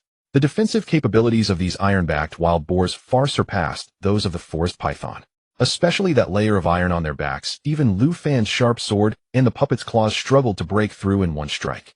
Often multiple attacks on the same spot were required to yield results. About an hour later, the last iron-backed wild boar, covered in wounds, collapsed after Lu Fan precisely pierced its eye socket, screaming as it fell, twitching a few times before going still. The battle was over. Lu Fan exhaled a breath of turbid air, a slight sheen of sweat appearing on his forehead. The continuous high-intensity, precise attacks took a considerable toll on his energy and mental state. Foresee also controlled the puppets to return. Two of them even had slightly dulled claws needing repair later. She counted their harvest, totaling 13 source cores, 13 a total of 260 points. Well split it equally, each getting 130 points. Lu Fan rubbed his slightly sore wrist, looking at the corpses of the wild boars, frowning slightly. The efficiency is slower than I expected. These guys are too tough, too much time was wasted. Foresee stored the source cores and nodded in agreement. Yes, it seems we can't waste too much time on these low point yet tough and resilient disaster beasts. If we want to achieve high scores, we must delve deeper. Look for targets that are worth more and perhaps easier to kill. After a brief rest, they took a small amount of energy-restoring potion. They stood up again, their gazes resolutely fixed on the darker and more dangerous areas deeper within the rainforest. After a brief respite, Lu Fan and Foresee advanced several kilometers deeper into the rainforest. The surroundings grew increasingly dim and humid. The towering canopies of ancient trees nearly blotted out all daylight, leaving only faint bioluminescent mosses and fungi to cast an eerie spectral glow. A heavier, more predatory aura, bearing the unmistakable signature of an apex hunter, thickened in the air. Suddenly, one of the stalwart shield golems stationed at the rear flank, ever vigilant, emitted a sharp, urgent hum from its sensors. Simultaneously, the source energy circuits etched across its shield flared with a vivid warning orange radiance. Foresee, mentally linked to the golem, instantly sensed the anomaly. Her pupils contracted sharply as she hissed urgently, caution. Something's closing in, fast. Extremely fast. Her warning echoed almost simultaneously with the assault. Whoosh! A black lightning bolt, spectral and silent, erupted from a dense patch of shadow. Its speed defied the naked eye. Only a ghostly afterimage streaked through the air as it lunged cold and lethal straight toward Lu Fan, who stood at the vanguard of the formation. It was a shadow panther, its fur pitch black as ink merging seamlessly with the gloom. Only its cruel emerald green eyes and the blood-red maw lined with glistening fangs remained starkly visible. Faced with this sudden mortal strike, Lu Fan's battle instincts, honed by repeated rebirth, kicked in without hesitation. His body moved before his mind could process the threat. Clang! A heavy resonant impact reverberated. At the very last instant, Lu Fan raised his circular shield with his left arm, blocking the Shadow Panther's steel-rending claws with impossible precision. The sheer force numbed his forearm and drove him half a step backward, his boots grinding against damp earth. Yet even as he parried, his right hand flashed forward, the single-edged sword striking like a venomous serpent, carving a shrieking arc through the air and thrusting unerringly toward the panther's seemingly unguarded chest. Thwip! The blade pierced effortlessly, but Lu Fan's expression twisted in alarm. The sensation was wrong. Instead of resistance from flesh and bone, the tip met only viscous, frigid shadow. The struck Shadow Panther rippled violently, its form distorting like disturbed water, then dissolved entirely into wisps of black smoke, vanishing back into the surrounding darkness. A shadow. Alarm surged through Lu Fan's mind. He knew instantly danger had not passed. It had merely shifted. The true killing blow came from beneath, just as Lu Fan's momentum waned and fresh strength had yet to rise. From his own shadow on the ground, a second denser Shadow Panther materialized, bursting forth like a predator breaching dark water. Its claws gleamed with sinister luminescence as it lunged silently, aiming with lethal certainty for Lu Fan's unprotected throat. The ambush was diabolically precise. Death's chill flooded Lu Fan's veins. Roar! A guttural roar tore from his throat in that desperate instant. Every muscle locked taut, his body-forging art surged to its peak. With brutal torque, he wrenched his way sideways and yanked his shield downward and inward at an agonizing angle. Scree! A teeth-grating metallic shriek rang out as the panther's claws raked across the shield's rim, throwing off sparks. The force nearly wrenched the shield from his grip, yet that fraction of a second bought him just enough time. Shirshashi's reinforcements arrived. 3 blade claw golems, held in reserve, launched themselves like elite hounds obeying a supreme command converging from 3 distinct angles. Their metallic jaws snapped shut with surgical precision, clamping down on the panther's hind leg, the very limb coiling for its final fatal push. Crack! Even the grating sound of metal teeth grinding against hardened bone echoed clearly. The panther's motion froze, stalled mid-lunge. Now, Lu Fan's gaze blazed with glacial fury, his primal instincts fully awakened by the brush with death. Disregarding balance entirely, he channeled the full torque of his twisting torso into his right arm. His longsword slashed downward in a chilling arc, every ounce of power focused through his sword-pricking arc descending like a guillotine. Spurt! Blood geysered upward. The panther's grotesque head, frozen in disbelief, severed cleanly from its body, tumbling onto the forest floor. Its glowing green eyes dimmed rapidly, life extinguished. From decoy shadow form to lethal ambush, then near-fatal peril, timely aid, and decisive counterstrike. This entire chain of lightning-fast exchanges lasted less than 2 seconds. Lu Fan leaned heavily on his sword, breathing shallowly, sweat beading along his temples. He could feel his heart hammering fiercely within his chest. The panther's icy claws had nearly grazed his throat. The specter of death had never felt so palpable. He drew a deep breath of humid copper-scented air. He suppressed the churning energy in his meridians and turned to Shirshashi, his voice hoarse with residual tension. Thanks, squad leader. Without your golems, just now. Shirshashi, equally shaken, patted her chest and exhaled deeply. You scared me half to death. Who would have thought a mere Tier 3 mid-rank Shadow Panther could be so cunning? Fainting with a shadow body, then striking with its true form. Perfect synchronization. No wonder the manual lists it at 50 points. It's harder to handle than some Tier 4 lower-rank calamity beasts. Lu Fan wiped beast blood from his cheek, nodding grimly. We underestimated it. We assumed raw strength alone would carry us through, forgetting that every creature dwelling in the Source Realm has evolved through relentless life-or-death combat. They defy conventional logic. Exactly. Shirshashi agreed, emphatically directing her golems to extract the panther's source core, a jet-black crystal shimmering with subdued, ominous luster. We must proceed with far greater caution from now on. Abandoning all complacency, they gathered their spoils and resumed their advance, slower, quieter, hyper-vigilant. With heightened vigilance and seamless coordination, they navigated subsequent stretches unscathed, dispatching several more shadow panthers, attempting stealthy ambushes. Their scores rose steadily, each surpassing 200 points. Beyond the Source Realm, inside the Snowfall City Magistrate's residence. In a chamber encircled by enchanted crystal walls, recruitment officers from Snowfall University and professors Xinjing Li Mo and Zhao Yan from Vermilion Phoenix Source Martial University observed real-time feeds of candidates' performances and rankings within the Source Realm. On the massive projection screen, Lu Fan's and Shirshashi's names displayed over 200 points, a commendable score, yet still outside the top 10. Above them, more than a dozen candidates, led by wide margins. Humph. Professor Zhao Yan crossed his arms, watching those rapidly climbing scores with an ambiguous, dismissive snort. His demeanor remained stern, disdainful of such opportunistic tactics. Professor Li Mo, ever genial, stroked his beard with a gentle smile, yet his gaze lingered longest on Lu Fan and Shirshashi's combat replays, particularly Lu Fan's instantaneous, ruthless counterattack after narrowly escaping death, and Shirshashi's flawless, timely golem control drew quiet nods of approval.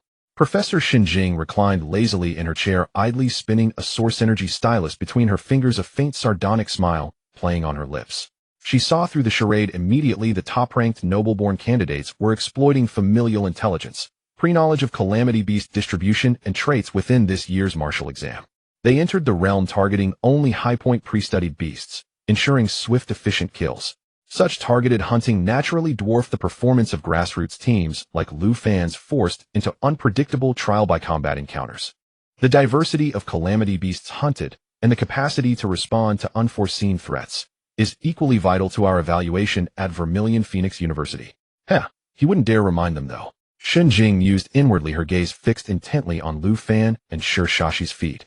This purely grassroots pair operating under absolute informational disadvantage had stubbornly kept pace with the cheating noble factions, proof enough of exceptional potential and adaptability. More remarkably, throughout their journey they engaged nearly every high-value or challenging beast they encountered, not merely chasing points, but forging experience through genuine confrontation. Their tally already spanned over a dozen distinct species, far exceeding the narrow, repetitive hunts of the privileged elite fixated on just a few targets. Other city officials and faculty in the chamber understood the subtext perfectly, yet most remained silent, eyes lowered, choosing not to speak aloud. After all, access to resources and intelligence was itself an acknowledged facet of real-world strength, an unspoken rule. Moreover, everyone knew day one of the martial exam often dictated the final standings. Why? Because of nightfall. Most candidates lacked authentic wilderness survival training. Poorly arranged watch rotations and inadequate perimeter security would leave them vulnerable to nocturnal calamity beasts, more elusive, treacherous, and savage than their diurnal kin. That brutal lesson in survival would soon become Lu Fan and Shashashi's lived reality. Their daytime triumph over several shadow panthers quickly crumbled at dusk. Seeking shelter, they settled into what appeared to be a safe crevice, only to trigger a furious coordinated retaliation. Dozens of shadow panthers, empowered by night, swarmed them, weaving through shadows with uncanny fluidity, their illusions and true forms indistinguishable. Attacks came in relentless tide-like waves. Lu Fan and Shashashi fought desperately, retreating step by step, both bearing shallow but numerous wounds, battered and disheveled. Only when Shashashi detonated a blade claw golem as a diversion did they break free, fleeing in panicked haste. Misfortune compounded. Having barely escaped the pack, they turned, and realized too late they'd blundered into a scorching, heat-hazed zone, the domain of the Tier 3 high-rank calamity beast, the Inferno Raging Bear. A colossal bear wreathed in crimson flames fixed them with murderous, burning eyes. Their intrusion into its sovereign territory met with immediate violent scrutiny. Trapped, fronted by overwhelming might, trailed by pursuing predators, there was no retreat. We fight. Lu Fan's eyes hardened with resolve. Kill it. We'll claim this as our temporary base. Shashashi, ignited by fury, activated every remaining golem at maximum combat readiness. The Inferno Raging Bear possessed immense strength and extraordinary physical resilience, its hide deflecting most blows, and could exhale searing fire, making it exceptionally dangerous. Lu Fan pushed his shield combat art to its absolute limit, parrying crushing paw strikes and blistering flame blasts repeatedly, buying Shashashi precious openings. Meanwhile, Shashashi orchestrated her golems with surgical precision, harassing, probing, exposing vulnerabilities. Their synergy deepened with every exchange, until Lu Fan, risking severe burns, closed the distance and drove his sword straight down the bear's gaping maw, piercing its brainstem. The 80-point Inferno Raging Bear collapsed with a thunderous crash. Both fighters stood exhausted, bleeding, clothes singed and torn, battered yet alive. At last, amid this perilous night, they secured a precarious but functional sanctuary. Shashashi tallied their gains, voice weary. With this giant, we each earned 410 points. Lu Fan leaned against a still warm boulder, chewing coarse rations, while feeling his depleted source energy reserves, and offered a wry, tired smile. This martial exam is tougher than I imagined. Shashashi nodded in full agreement. They say it's the commoner's sole path to transcendence, but only if we're truly the fish destined to become dragons, not shrimp dashed upon the shore by the first wave. Lu Fan gave a faint wry grin. Rest well, squad leader. I'll meditate to restore my source energy, and Shashashi accepted without protest. A day of fierce combat and intense golem command had drained her spirit utterly. She needed rest. She found a dry corner, leaning against the rock face. Her 8 remaining source-powered golems dispersed automatically, forming a compact defensive perimeter, eyes glowing steadily, unwavering sentinels. Lu Fan settled cross-legged, dividing his awareness, one thread vigilant over their surroundings, another guiding the slow, deliberate circulation of his 100 victory source energy cultivation art. To his delight, the ambient source energy here was not only denser, but markedly more vibrant. Absorption and refinement proceeded at a significantly accelerated rate. His depleted Danteon vortex visibly refilled, swelling with renewed vigor. Time slipped silently past in tranquil cultivation, until moonlight slanted westward, crossing midnight. Lu Fan opened his eyes, his source energy restored to roughly 70%, his spirit revitalized. He glanced at Shashashi nearby, breathing deeply in peaceful slumber, and at the vigilant golem sentinels encircling them. Then quietly he drew over himself the black cloak specially crafted by Shashashi, enveloping his entire form, head included, sealing himself within a private enclosed space. His consciousness sank into his spiritual sea, where the dim, flickering orb of his supporting character talent glowed precisely on schedule. Would he choose Cultivation Rebirth, to accumulate martial technique mastery, or Anchor Rebirth, to glimpse future perils? After a moment's reflection, Lu Fan made his decision. This time he bypassed the safer, more immediately beneficial cultivation option. Instead, he focused his will and selected Anchor Rebirth. He needed to know deep within this treacherous source realm what awaited them tomorrow, or over the next 2 days. What trials lay hidden in the darkness ahead? Before Lu Fan could open his eyes, a chilling sensation seemed to emanate from the depths of his soul. It penetrated to his very bones, freezing his thoughts. It was a coldness that transcended physical low temperatures, striking at the very essence of life. It carried an air of despair, as if everything was coming to an end, returning to utter silence. He felt as if his eyelids were sealed by 1,000 years of frost. Even the simplest action of opening them became immensely difficult and painfully slow. He could distinctly feel his vitality ebbing away at a terrifying rate. Like sand slipping through one's fingers, no matter how hard he tried to hold on, he could only watch helplessly as it flowed away, irretrievable. No, it cannot end like this. A fierce will to survive burst forth like the final spark in the darkness. Lu Fan relied almost instinctively on his indomitable spirit. He forcefully activated the Bai Ing Yuan Li cultivation method, which was operating at a level close to intent. The source energy vortex in his dantian spun wildly at an unprecedented speed. Extracting every possible ounce of strength, he sought to warm his nearly frozen soul and body. Finally driven by that tenacious will, his eyelids trembled and slowly opened a narrow slit. However, what met his gaze through that slit was not at all what he expected. Only a pure, all-consuming darkness where even light could not exist, absolute blackness. And before that darkness completely engulfed his consciousness, he sensed the final void of his own existence dissipating completely. The martial examination venue. Lu Fan suddenly opened his eyes, his chest heaving violently. Panting heavily, fine beads of cold sweat instantly covered his forehead, and his face was remarkably pale. He instinctively clutched his chest tightly, feeling the strong beating of his heart, and the warmth brought by blood flowing through his veins. A tremendous sense of relief enveloped him. This experience of death was starkly different from any he had faced before. It was no longer the intense phantom pain of a shattered skull or a devoured body. Instead, it was an indescribable shuddering and chill emanating from the depths of his soul, as if the core of his life had been gently erased by some incomprehensible existence. All that remained was endless void and fear. That sensation, even now as he recalled it, still left his hands and feet cold with lingering dread.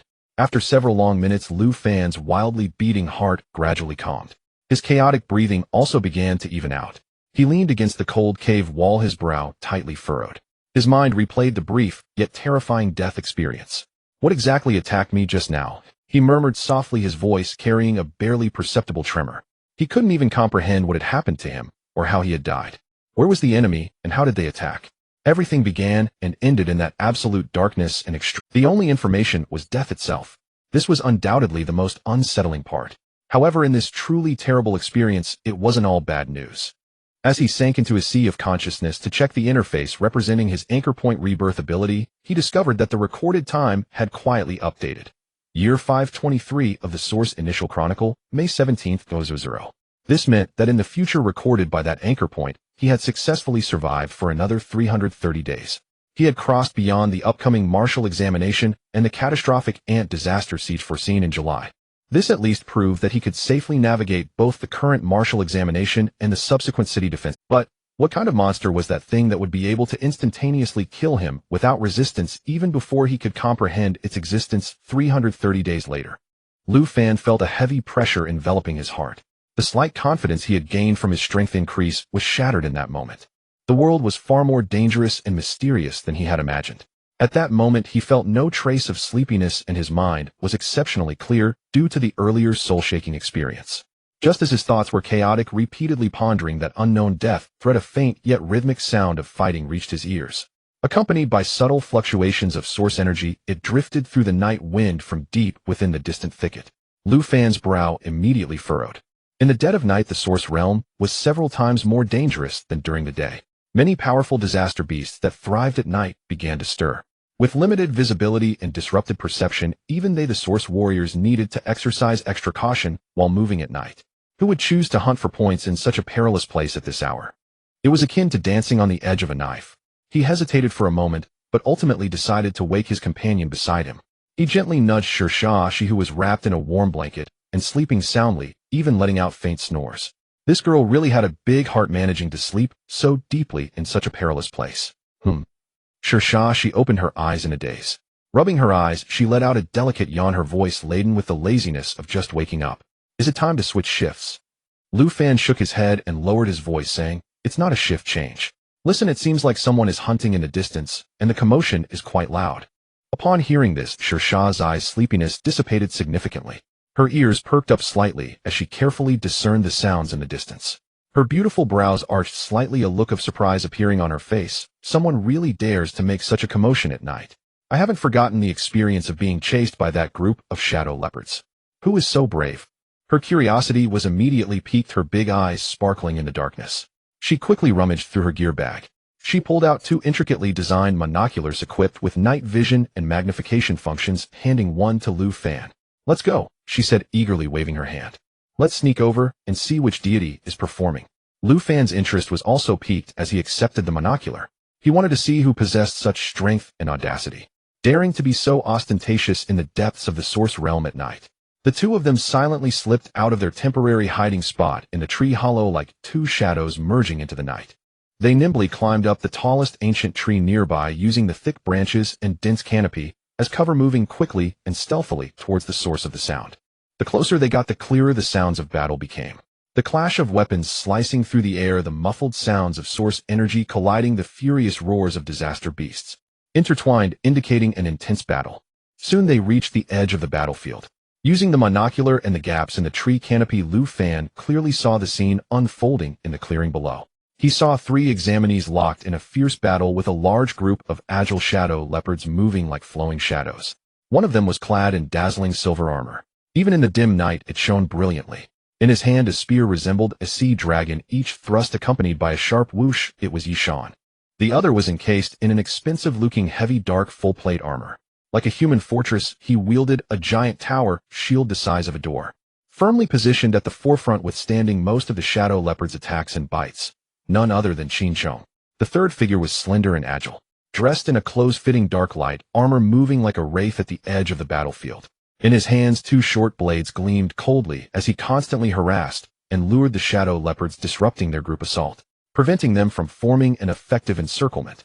The 3 worked in perfect harmony, attacking and defending in an orderly manner, managing to hold off the overwhelming encirclement of the shadow leopard pack. Lu Fan couldn't help but be astonished, rubbing his chin as he whispered, It's been a while since I last saw Qin Chong. When did he become so fierce? He can actually withstand so many attacks from the shadow leopard's heathen. He recalled that during the qualification battle, though Qin Chong had strong defenses, he never displayed the steadfastness and protective aura of a rock as he did now. She, however, focused intently on Qin Chong's heavy armor and giant shield, as if she had spotted a peerless treasure. While observing with the monocular, she quickly analyzed in a voice only the 2 could hear. It's not Qin Chong himself that's impressive, it's his armor and shield. Look at the source core embedded in the center of his chest armor. The energy fluctuations are extremely stable and powerful. It's at least high-grade goods made from fierce or even killer-level disaster beasts. This not only significantly enhances defense, but the internal engraved source energy circuits seem to have a lightweight effect. Otherwise, with his source energy level, he wouldn't be able to wear such heavy armor. And that shield, not only can it absorb impact, but it can also rebound some of the force. Tisk this design. This craftsmanship. Shersha's eyes labantalant was fully displayed at this moment. In just a few seconds, she had nearly dissected the core secrets of Qin Chong's equipment. Her eyes sparkled brighter, and she unconsciously murmured with the fervor of a researcher, Incredible, so incredible. I really want to rush down right now, strip him of that armor, and study its internal structure.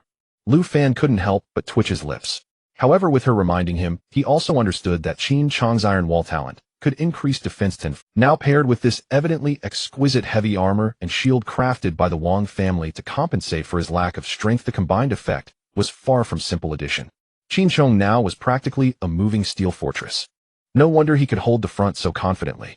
However, what shocked Lu Fan even more was Yishan's strength. Each thrust of the spear in his hand was concise, precise, and ruthless. There was no unnecessary flair. It seemed to have been honed to perfection, embodying the principles of speed, accuracy, and lethality. The source energy coalescing at the tip of the spear was remarkably condensed and extremely penetrating. Nearly every thrust could accurately pierce the vital points of a shadow leopard, ending its life instantly. This level of effortless efficient slaughter was undoubtedly far beyond the ordinary sharp warrior level. He had likely truly touched upon the threshold of guardian. Just as Lu Fan felt a chill in his heart, the changes on the battlefield below escalated. Under Yishan's efficient kills and the harassment from the light armor student, the Shadow Leopard pack quickly suffered heavy losses. The few remaining ones let out unwilling roars and swiftly retreated into the dark forest, disappearing from sight. The battle was over. At that moment, the light armor student who had been lingering at the edge of the battlefield suddenly raised his head, his gaze sharp as an eagle's. He precisely pierced through the layers of overlapping branches and leaves directly locking onto Lu Fan and Shi Shazai's hiding spot. He even extended a finger pointing towards their direction. He whispered something to Yishan and Qinsheng. Lu Fan's heart suddenly tightened. We've been discovered. That light armor student not only moved swiftly, playing the role of harassment and control, but he also bore the responsibilities of a scout possessing such keen perception. Even though Yishan's team consisted of only 3 members, with tank Qinsheng, main attacker Yishan, and the light armor student serving as both scout and control, the 3 had clearly defined roles and worked together seamlessly, already resembling an efficient combat team. Lu Fan did not want to create trouble during the martial examination, especially not with Yishan, who clearly had a strong background and formidable strength. He immediately tugged at Shi Shazai, who was still drooling over Qinsheng's armor, and whispered, "Squad leader, stop looking, we've been discovered, let's go." However, just as they prepared to quietly retreat into the darkness, that light armor figure below moved like his speed was astonishing. In a few flashes he darted between the trees like an insubstantial shadow, and in the blink of an eye he had circled behind Lu Fan and Shi Shazai's escape route. He perfectly blocked their retreat. His movements were light and silent, yet carried an undeniable intent to intercept. Lu Fan and Shi Shazai exchanged glances and saw the resignation in each other's eyes. Their whereabouts had been exposed, and the other side was clearly indicating they wouldn't let them leave easily. Hiding any longer would only make them appear timid. The two sighed and ceased their concealment. Qinsheng's gaze was like a poisoned dagger firmly pinned on Lu Fan and Shi Shazai, who had just landed. It is said that enemies meeting each other can be particularly intense. He suddenly stepped forward, the heavy battle boots crunching on the dry branches below. Pointing at the two, his voice twisted and distorted by extreme anger filled with resentment. "It's you two shameless scoundrels. How dare you sneak around in the dark and spy on us?" Lu Fan was nearly choked with disbelief. He was directly made to laugh by such a crude and absurd accusation. He was internally mocking. "I have a pure brotherly bond with the class leader, fighting side by side. When did it turn into your ears, filthy, shameless scoundrels? Is your vocabulary learned from a shrew?" He subconsciously glanced at Shi Shazai beside him. To his astonishment, this usually fierce class leader. At this moment her cheeks were slightly flushed, and her gaze flickered. She even awkwardly looked away, showing no intention of immediately retorting. Lu Fan suddenly felt a wave of dizziness, almost shouting internally, "Hey, class leader, why are you blushing like a teapot? He's clearly insulting us." He forcibly suppressed his inner chaos. Taking a deep breath, he met Qinsheng's fiery gaze. He explained as calmly as possible, "Qinsheng, clean up your mouth. We just heard some noise and came to check the situation. We were merely passing by." Qinsheng let out a heavy, disdainful snort from his nostrils. "Humph. Passing by. Hiding in the treetops to spy. Only a fool would believe your nonsense. Ye shall they." "Qinsheng." A deep voice filled with undeniable authority rang out. Like cold spring water, it instantly doused part of Qinsheng's uncontrolled anger. Yishan spoke, not even turning to look at Qinsheng. But that invisible pressure made Qinsheng instantly realize his earlier outburst. He took a deep breath, forcibly swallowing back even more unpleasant words. His face alternated between green and white. Lowering his voice, he turned to Yishan, his tone filled with respect and urgency to prove. "Ye shall, these two are the ones I reported to you before. The transfer students from Baiying High School, Lu Fan and Shi Shazai." He paused, deliberately emphasizing his tone, trying to blacken their names. Although their character is lowly and their actions sneaky, their strength cannot be underestimated.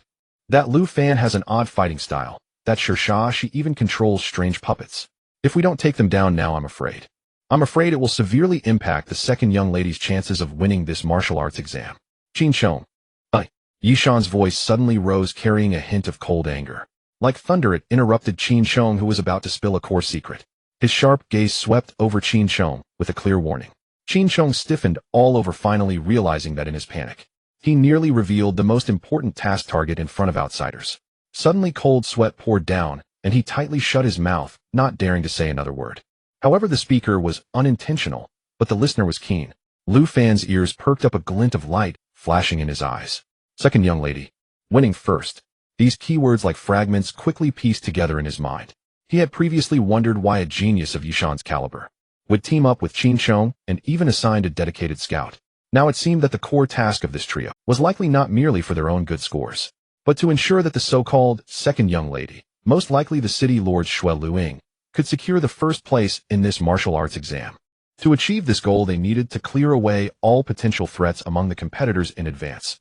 Lu Fan and Shi Shaoxi, obviously because of their positions as the top two from Baiying High School, had been listed among those to be cleared. Lu Fan sneered in his heart, truly a grand scheme, a meticulous. Yishan redirected his gaze to Lu Fan and Shi Shaoxi, his eyes deep and scrutinizing. He noticed that they were already deep into the source realm, and that the night was fraught with dangers. But aside from being slightly damp and dusty, their clothes showed no obvious damage. Although they appeared a bit disheveled from the hustle, their breaths were stable and their gazes clear. Clearly they were in very good condition, having not encountered any real battles. Qin Chong's previous remarks, though mixed with a lot of personal emotions, the fact that their strength was considerable seemed to be true. Recalling the urgent special order received just before the exam, Yishan's handsome brows slightly furrowed almost imperceptibly. Any uncertain factors needed to be kept under control or eliminated in advance. Qin Chong's ability to read the situation had surged under this period of refinement. Upon seeing Yishan frown, he immediately realized that his earlier, alarmist words were not without effect.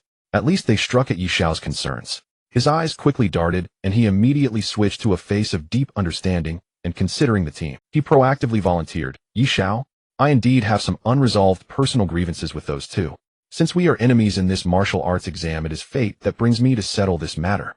Please allow me to resolve this with them. I will not delay the main business." He deliberately emphasized personal grievances to rationalize the upcoming conflict. Yishan, upon hearing this, maintained a calm and unruffled expression, as if he had already seen through Qin Chong's little schemes. He looked again at Lu Fan and Shi Shaoxi, his tone flat, but carrying a sense of unrefusable authority, as if stating an established fact. "Friends, since we have the fortune to meet here in the martial arts exam venue today, why not take this opportunity to settle everything that has happened before? How about it?" Lu Fan instantly understood the other's intention. What personal grievances were merely an excuse to start a fight. Ultimately, it was still for the task of ensuring first place. He met Yishan's seemingly fair yet arrogant gaze. The corner of his mouth curled into a cold, sardonic arc. He directly tore away the facade to ensure that a certain big shot can steadily win the championship. You need to clear away all potential threats in advance, even going so far as to fabricate reasons to overpower the weak. Haha, is this the style and demeanor of the top family in Foresee City? Today truly opened my eyes. Yishan's expression instantly darkened, and a cold light flashed in his eyes. Qin Chong behind him lacked the profound cunning of Yishan. Hearing Lu Fan's almost direct mockery of the core, a hint of panic flashed across his face. He subconsciously looked at Yishan. Yishan suppressed his displeasure, his voice still maintaining a surface calm, but his tone had clearly cooled a bit. "Friend, I do not know where your baseless speculation comes from. In the martial arts exam, when candidates meet, it is natural and common to spar and compete for points. There is no need to involve anything else." Lu Fan's mocking smile became even more pronounced. This Yishan had considerable strength and intelligent mind, and his cunning was indeed much deeper than Qin Chong. It was just this character. Too hypocritical, daring to do, but not to admit. Clang! A clear sound of a sword echoed particularly crisp in the silent forest. Lu Fan stopped talking and swiftly drew out the one-handed sword at his waist. The bright sword blade reflected a cold light under the sparse moonlight. He subtly shifted his feet unobtrusively, placing Shi Shaoxi behind him, forming a simple defensive posture. Shi Shaoxi, in perfect sync with him, almost understood without words the moment he drew his sword. She lightly leaped back like a nimble butterfly, quickly retreating behind the three shield puppets which formed a triangular defensive formation, protecting herself securely. "If you want to fight, then come. Why all the unnecessary chatter?"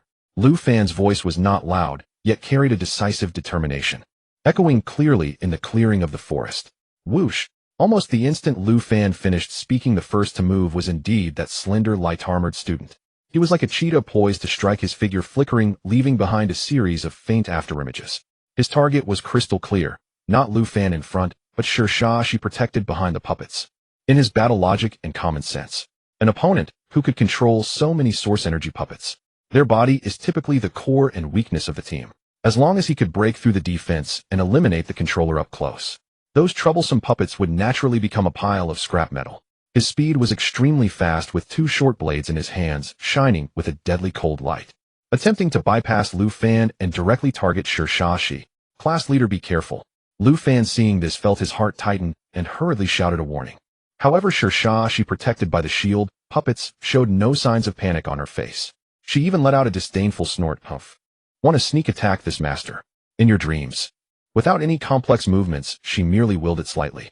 The 5 claw puppets, which had been in standby mode, their source energy circuits lit up with a ghostly blue glow, emitting a deep and powerful hum.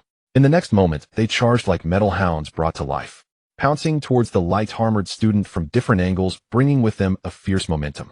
Their claws tore through the air, creating a hiss as they cut through the wind, instantly sealing off all possible paths for him to approach Shi. The 3 shield puppets like the most loyal guardians. The shield slammed heavily to the ground, producing a dull thud, guarding Shi in the center from all angles, unmoving. Seeing Shi handle it with ease, relying on the power of the puppets to firmly block the agile scout's ambush. Lu Fan let out a sigh of relief. To be fair, the light-armored student's tactical choice was not wrong. Shi's weakness indeed lay in her close defense and mobility. But he misestimated one thing. The defensive power of Shi's shield puppets far exceeded his imagination. They were not something a scout skilled in speed and assassination could easily break through. Resolving the worries from behind, Lu Fan's gaze returned to the front, becoming grave and sharp. He slowly raised the one-handed sword in his hand, the tip trembling slightly. Qin Chong tightly gripped the enormous tower shield. The heavy shield's edge was deeply embedded in the ground. He resembled an armored bull charging forward. With an unstoppable momentum, he thunderously advanced. Looking at the prepared Lu Fan, a long-suppressed, vengeful grin mixed with ferocity appeared on his face. The voice came through the heavy faceplate, resonating with a metallic hum. Lu Fan, do you see? This is the insurmountable chasm between us. Next year on this day will be your death anniversary. Lu Fan gazed at Qin Chong's reckless demeanor, buoyed by his equipment, and couldn't help but sigh inwardly. If it weren't for the fact that he had just gone through Anchor Point Rebirth and confirmed that he would meet an unknown death exactly 330 days later, he might have indeed been momentarily intimidated by Qin Chong's arrogant confidence. His gaze quickly swept forward. Qin Chong was at the forefront. The armor and giant shield shimmered under the thin moonlight with a steady and heavy aura of source power, resembling a true mountain barrier, imparting a sense of immovability. Just half a step behind Qin Chong, Yishan held a long spear with one hand, the spear tip angled toward the ground. His posture seemed casual, yet his aura was meticulously refined, like a coiled serpent ready to unleash a lethal strike at any moment. The positioning of the two allowed for both offense and defense, their energies resonating with one another, clearly showing no signs of underestimating the situation. They were determined to eradicate this threat with overwhelming force. Lu Fan took a deep breath of the cool forest air. He tightened his grip on the single-handed shield meticulously modified by Shi and that steel longsword he had accompanied for a long time. Let's test the waters first. He quickly made up his mind. His feet explosively propelled him forward. The source power erupted beneath him, sending a wave of faint dust spiraling outward. He shot forward like an arrow released from a powerful bow, charging towards Qin Chong, who stood like a moving, "Come at me." Qin Chong, seeing this, was not startled, but rather delighted, letting out a wild laugh. His muscular arms flexed as he thrust the giant shield forward. The complex and profound source power circuits on the shield suddenly glowed with a brownish-yellow light. A heavy solid force field seemingly capable of absorbing all impacts emanated from the shield. Just as Lu Fan's longsword was about to pierce the shield's surface, his powerful combat instincts issued a sharp warning. He forcibly halted his thrust. With a flick of his wrist, he decisively retracted the longsword, raising the single-handed shield in his left hand, pushing it forward. He opted for a direct clash of shields. Boom! A sound deep and thunderous, akin to a bell tolling in an ancient temple, erupted violently in the clearing of the forest. The sound rolled and shook the eardrums. Lu Fan felt an immense backlash force akin to a surging tide emanating from the giant shield. It surged through the muscles and bones of his arm, instantly enveloping his entire body. His blood surged, leaving his left arm slightly numb from the shock. Such a powerful recoil effect. Lu Fan thought in shock. His feet involuntarily retreated several steps, barely managing to dissipate the terrifying force, leaving clear footprints on the ground. However, just as he was retreating, in that subtle moment of transition between old power waning and new power not yet rising, a cold, killing intent suddenly struck, like a viper. Yishan, positioned behind Qin Chong, moved. With a flick of his wrist, the long spear seemed to come alive, transforming into a silver streak that tore through the night. Faster than the eye could follow, carrying a hint of condensed starlight, it accurately pierced the vulnerable shoulder area exposed by Lu Fan's retreat. This thrust was cunningly timed, astonishingly fast and brutally fierce. Lu Fan's hair stood on end in an instant. He almost entirely relied on the combat instincts honed through countless trials over the past half-year, paired with the muscle memory developed from refining the shield technique to a realm of understanding. Forcing himself to twist his body, he brought the still tingling single-handed shield in front of him once more. A faint yet chilling sound akin to tearing silk echoed. The anticipated dull thud of the shield's block did not materialize. In Lu Fan's incredulous gaze, the spear tip of Yishan's silver spear effortlessly pierced through his shield as if it were soft butter. Easily and without obstruction, it penetrated the single-handed shield crafted from refined steel and reinforced multiple times by she using Luban techniques. The unmatched sharpness of the spear tip grazed the edge of his shoulder armor, slicing through a few strands of hair. A chilling sensation surged from Lu Fan's tailbone straight to his crown. Without thinking, he activated his explosive footwork, once more disregarding the consumption of source power, retreating like a startled rabbit. He quickly created distance from Yishan, avoiding the follow-up attack range of that terrifying spear. He looked down at his left arm where the shield had been completely pierced, leaving a smooth round hole at the center. His heart trembled. This shield had been with him for quite some time, enduring many battles with excellent defensive power. It could even withstand the full force of a levelly disaster beast, leaving only shallow scars. Yet today, before Yishan's spear, it had proven to be as fragile as paper. Qin Sheng observed Lu Fan's momentary predicament with glee. The pent-up resentment and frustration in his heart seemed to have finally found an outlet, erupting in a more triumphant and elated laugh. Ha ha, Lu Fan, now you know the severity, right? How could a border town peasant like you possibly understand the foundation and accumulation of us noble families? He victoriously pounded his fist against the thick armor on his chest, producing a dull sound. He also patted the massive Wanjun Baili. Do you see? This body of mine is a true Ming Qi. Mountain armor, Wanjun shield. You, a country bumpkin, probably haven't even seen such treasures before. Huh. Lu Fan ignored Qin Sheng's taunts. He silently and cautiously removed the now useless single-handed shield from his left arm, gently placing it on the ground beside him. This shield had accompanied him through numerous crises and was considered an old companion. Even if damaged, he would not casually discard it. Yet the term Ming Qi spoken by Qin Sheng felt like a heavy hammer striking deeply in his heart. To be honest, Qin Sheng was not wrong this time. Before this, Lu Fan's understanding of Ming Qi was limited to vague records from books and hearsay. He had never seen one in person, let alone experienced its power. He never expected that a true Ming Qi would have such a tremendous amplification effect on the user's strength. It was a qualitative leap. His gaze involuntarily flicked towards Yishan, who wore a suit of armor with smoother lines and more understated luster, along with the spear in his hand that had so easily pierced through his shield, and the exquisite sword hanging by his waist, still sheathed, but with an intricately decorated hilt. The level of refinement in these pieces of equipment and the faint waves of source power they emitted were clearly several tiers above Qin Sheng's gear. Could it be that Yishan's entire set was also composed of Ming Qi? As this thought arose, Lu Fan felt no fear. Instead, a smile that mixed gravity with excitement curled at the corner of his mouth. If that were the case, it would be incredibly interesting. The resilience rooted in his essence as a transmigrator forged through multiple struggles at the brink of death was completely ignited. What do you say, Lu Fan? Seeing Lu Fan's silence, Qin Sheng assumed he was frightened, and his arrogance grew even more.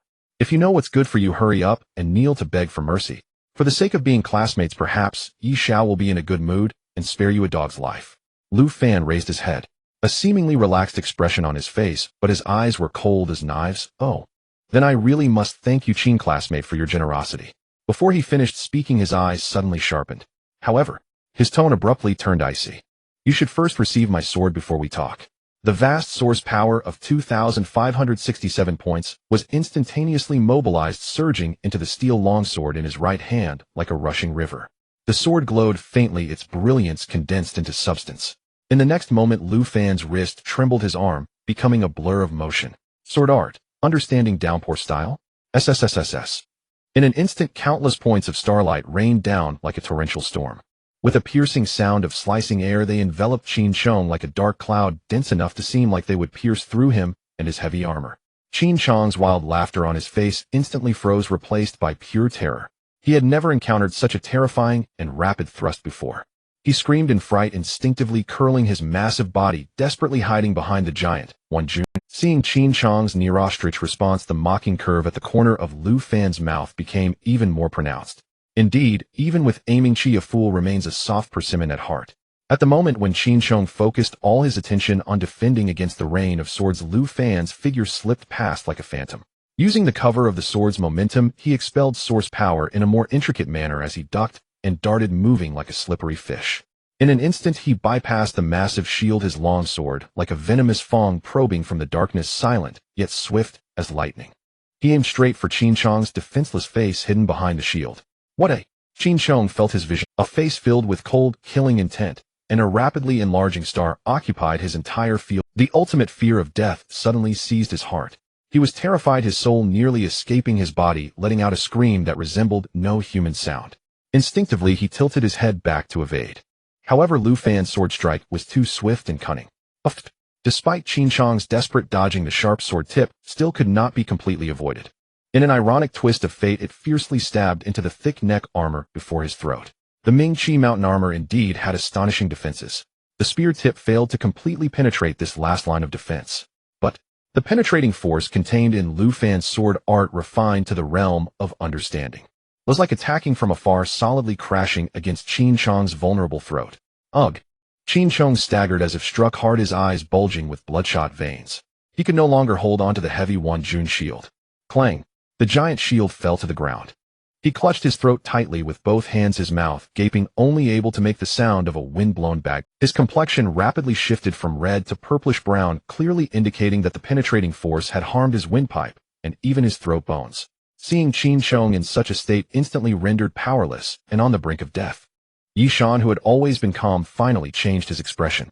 His figure flashed and appeared beside Qin Chang in an instant. He swiftly removed the bothersome helmet from Qin Chang's head. Qin Chang's face was purple and swollen, his eyes bulging, and his breathing had already ceased. Yishan did not dare to delay. He quickly took out an exquisite jade vial from his bosom. He poured out a dragonized fragrant green pill, forcibly pried open Qin Chang's mouth, and shoved the pill inside. The pill, composed of some heavenly material, melted upon entering, transforming into a pure and gentle life energy. It rapidly surged toward Qin Chang's injured throat. Yishan slowly raised his head, his eyes sharp as a hawk's, firmly locked onto Lu Fan. More precisely, they were fixed on the slightly trembling long sword in his hand. The originally ordinary steel long sword was now emitting a radiant light nearly half a foot long, concentrated and stable. It seemed as if the sword itself was burning, exuding a sharp aura that made one's skin tingle. This kind of light was all too familiar to Yishan. It was the external manifestation of highly condensed source power perfectly attached to the weapon. It was a sign that one had reached a considerable level of mastery in source power manipulation. For a mere ordinary iron-grade long sword to shine with such brilliance, Lu Fan's source power cultivation was indeed deep and pure. It far exceeded his previous estimates, and he was certainly not an ordinary grassroots warrior. He cast a dull glance at Qin Chang, who was still clutching his throat, looking pale and frightened. The irritation in his heart, caused by his teammates' incompetence, eased slightly. At least this waste did not completely lie about the strength of these two individuals. Lu Fan and She indeed qualified to be variables in this martial examination. They indeed needed to be eliminated in advance, as they posed a potential threat to the second Miss Shui Lu Ying securing the top position. Yishan's wrist twisted slightly, and the breaking army spear drew a cold arc in the air. He then adopted the starting posture of the Yi family's Mad Lion 100 Battle Spear. His aura suddenly changed, as if a sleeping lion had awakened. A sense of oppression far stronger, more refined and aggressive than Qin Chang's, enveloped the surroundings. He was not like Qin Chang, a waste relying on family gifts, weak at heart. As the legitimate son of the Yi family, he had awakened his talents with rare resources since he was 6. He dedicated 12 years to arduous training of the family's ultimate technique, Mad Lion formula, establishing a solid foundation and a powerful source energy that was rarely matched among his peers. The Mad Lion 100 Battle Spear and Lion King Sword technique he practiced were exquisite source martial arts passed down for hundreds of years in the Yi family. Their moves were intricate and deadly. Not to mention his awakened talent Gung Metal, which naturally resonated with metal. It bestowed his source power with unparalleled penetrating and destructive characteristics, making it capable of breaking through anything. Coupled with his custom-made famous artifacts, Thousand Mountains Armor-Breaking Army Spear and the Yedobedron Frost Sky Sword, he truly could find no reason to yield or act cautiously before a grassroots warrior from a border town. Mad Lion 100 Battle Spear, Breaking Army Lion Pounce. Yishan silently shouted in his heart, his eyes bursting with brilliance. He suddenly exerted force with his feet, causing the ground to sink slightly, and his figure shot forth like an arrow released from a bow. The breaking army spear in his hand transformed into a ferocious lion bent on devouring its prey, carrying an intense momentum that would crush everything in its path. The spear tip tore through the air, producing a low rumble akin to a lion's roar, charging straight for Lu Fan. This thrust was swift, fierce, and brutal, perfectly combining power, speed, and momentum, far surpassing Qin Shang's earlier clumsy charge. However, facing this ferociously powerful thrust, Lu Fan surprisingly did not flinch or evade. He acknowledged that Yishan was strong with top-tier equipment, heritage, and talent. But that did not mean he considered himself weaker than his opponent. After enduring countless deaths and hardships through Anchor Point Rebirth, he had refined several basic martial techniques to a profound level of intent. Along with his impressive source power, which reached 2,567 points, greatly exceeding that of his peers, this was the foundation of his confidence. Just as the spear tip was about to meet his body, Lu Fan's wrist made an odd twist. The long sword in his hand, radiating brilliant light, slashed out at an extremely tricky and illogical angle. He was using a technique from the shield technique to block and deflect, but substituting the sword for the shield. Clang! The sword tip accurately struck the weakest point of the spear shaft, producing a crisp metallic. A burst of clever force penetrated through, and that thrust, akin to a mad lion's pounce, was unexpectedly deflected upwards several inches by this seemingly delicate sword strike. It grazed past his shoulder armor, ineffective. Yet Lu Fan's sword momentum remained unspent, his wrist twisted again, and the sword tip lunged like a venomous snake, aiming for Yishan's fingers gripping the spear. This sudden change was quick and brutal, a lethal move honed in actual combat. Yishan's eyes flashed with surprise, clearly not expecting Lu Fan to use such an odd yet effective method to counter his attack and instantly retaliate. He let out a displeased grunt from his nostrils, his fingers gripping the spear, suddenly tightening, his arm muscles bulging. A vast source power surged into the breaking army spear in an instant. Hum! The long spear emitted a deep rumble. A forceful and domineering shockwave erupted along the spear shaft. Clang! Lu Fan felt a massive, irresistible tremor from the sword body. His grip, slightly numbed, the long sword was nearly forced from his hand, and he had to retract it to dissipate this force. However, Yishan's counterattack followed right after. The spear shaft, utilizing the momentum from deflecting the long sword, swept horizontally, like a steel whip, the wind howling with tremendous force. Lu Fan activated explosive step, swiftly retreating backward. He narrowly avoided the ferocious sweep, but his clothing was torn by the fierce gust. Steadying himself, Lu Fan looked at Yishan with a more serious gaze, yet also with increased excitement. He finally understood everything clearly. If Qin Shang relied on his excellent famous artifacts to show off, then the Yishan before him clearly had equipment of a higher grade. Moreover, his family's superior source martial arts, whether in mental methods or combat techniques, were of a level far superior to the basic techniques he cultivated, such as 100 Winds source cultivation method, sword stabbing technique, and shield technique. They were on an entirely different echelon. That was truly a killing technique forged through the test of time and repeated refinement. However, facing this massive gap in heritage, Lu Fan was not discouraged. Instead, the corner of his mouth curled into an almost fervent arc. He could feel that the long sword in his hand seemed to tremble excitedly at the prospect of facing a powerful opponent. Training, and more training. Day after day, almost to the point of self-torture. Countless times struggling at the edge of life and death. Wasn't it all to one day fight freely against such a formidable enemy? Now a peer who is evenly matched, or even surpasses him in certain aspects, stands before him. How could he not feel his blood boiling? How could he not tremble with excitement? The surging source power within him flowed into the long sword like a flood, bursting its banks even more frantically. The brilliant light on the sword intensified, nearly solidifying into substance. However, at the same time, a faint and unsettling crack sound resonated from within the sword body. This steel-long sword, which had accompanied him for so long, was still merely ordinary iron. It was already on the verge of being unable to bear such immense and pure source power, emitting a mournful cry under the strain. Lu Fan sighed softly, tinged with a hint of regret and resolve for his old companion. Hold on, old buddy. Let's have a good meeting with this young master from a noble family. In the next moment, a fierce glint flashed in his eyes. Sword stabbing technique. Intent. Downpour style. His arm transformed into a blur almost imperceptible to the naked eye. SSS. In an instant, it was as if hundreds of condensed sword lights erupted simultaneously. Like a galaxy pouring down or a violent storm. They descended upon Yishan with a sharpness capable of tearing everything apart. The density and speed of the sword momentum far surpassed what he had used against Qin Shang earlier. Facing this frenzied rain of swords, Yishan's expression remained unchanged, his gaze still cold and stern.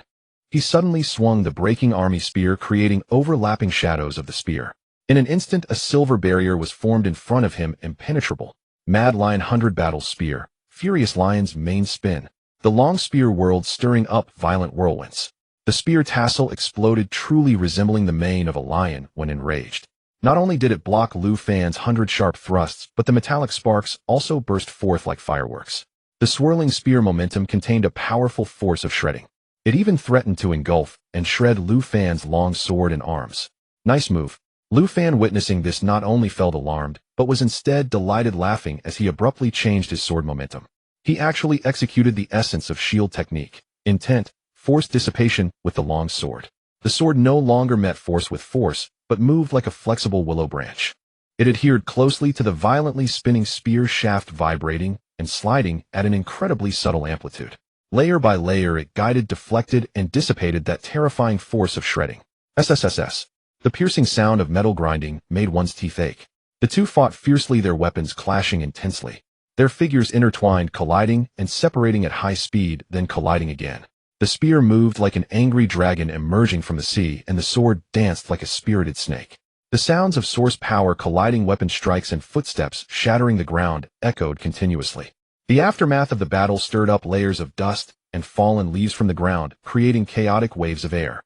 The sudden fierce battle was so spectacular and dangerous. Even the light armor student and Sher Shah, she who were previously engaged in battle, unconsciously halted their movements. The light armor student, holding dual blades, looked on in shock at the fierce clash between Yishan and Lu Fan. He had never seen anyone of his generation fight to such a degree against the nearly invincible Yishan in his eyes. Sher Shah, she meanwhile controlled her puppet, ensuring her protection. Her beautiful eyes were fixed on the battlefield, her grip on the puppet manipulation core tightening unconsciously. Her face showed both concern and a hint of excitement and contemplation at witnessing such intricate combat. Lu Fan had already exhausted all his means. The combat techniques he possessed were limited, primarily centered around sword stabbing technique and shield technique. However, having cultivated them to the level of intent, he had long broken through the barriers of techniques. He comprehended the essence of their offensive and defensive transitions, the balance of rigidity and flexibility. At this moment, he wielded them effortlessly, seamlessly blending them to barely withstand Yishan's exquisite Mad Lion 100 Battle Spear. To be honest, in Yishan's eyes, Lu Fan's repeated stabs and blocks appeared as rudimentary as a child's play riddled with flaws. However, when these basic stabs and blocks were cultivated to the level of intent, they produced an effect that transformed the mundane into the extraordinary.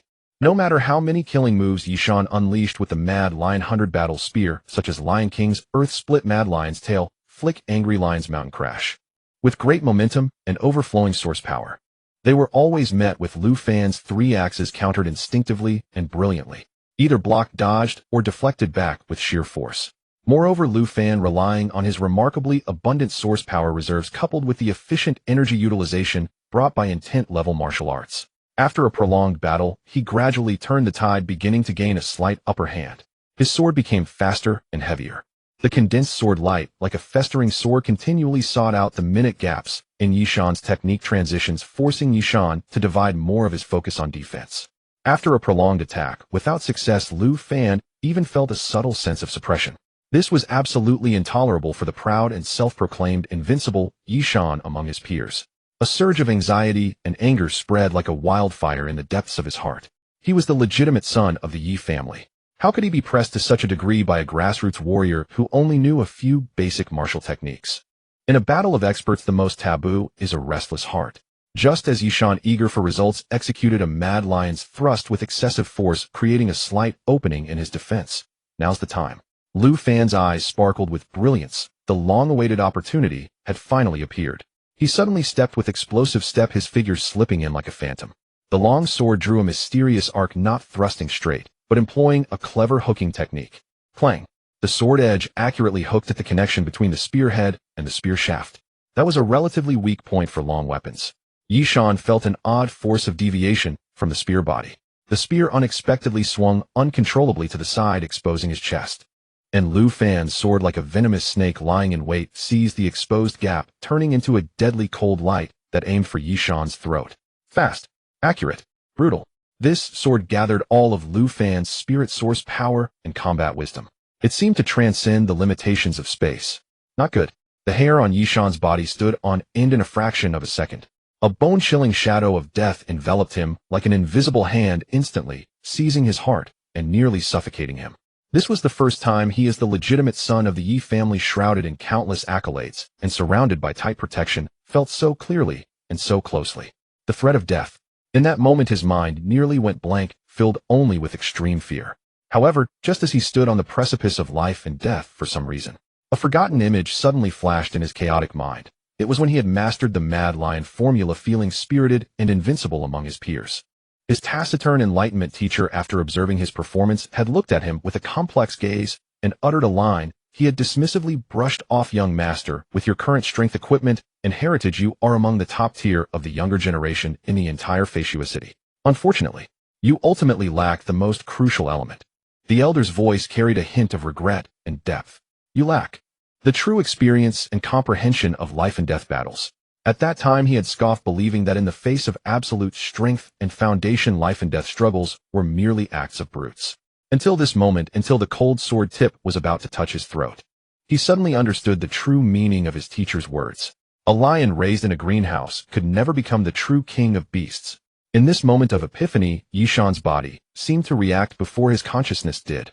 His left hand shot out like lightning. On his 5 fingers, a layer of thin metallic glossed famous artifact gauntlet, dragon capture silk, had covered them without him realizing it. Smack! With a light sound, he accurately and decisively grasped Lu Fan's razor-sharp sword, radiating brilliant sword light with his gauntlet left hand. The source power infused with gung metal talent instantly enveloped the gauntlet, forming a powerful defense. Lu Fan's sword edge, capable of ripping through ordinary steel, truly could not tear through this gauntlet's protection. Yishan suddenly lifted his head, the coldness and arrogance in his eyes completely replaced by a furious, injured lion's rage. He glared at Lu Fan, who was so close, and let out a roar like thunder from his throat. Roar. The source power that had been surging around him erupted violently, like a volcano.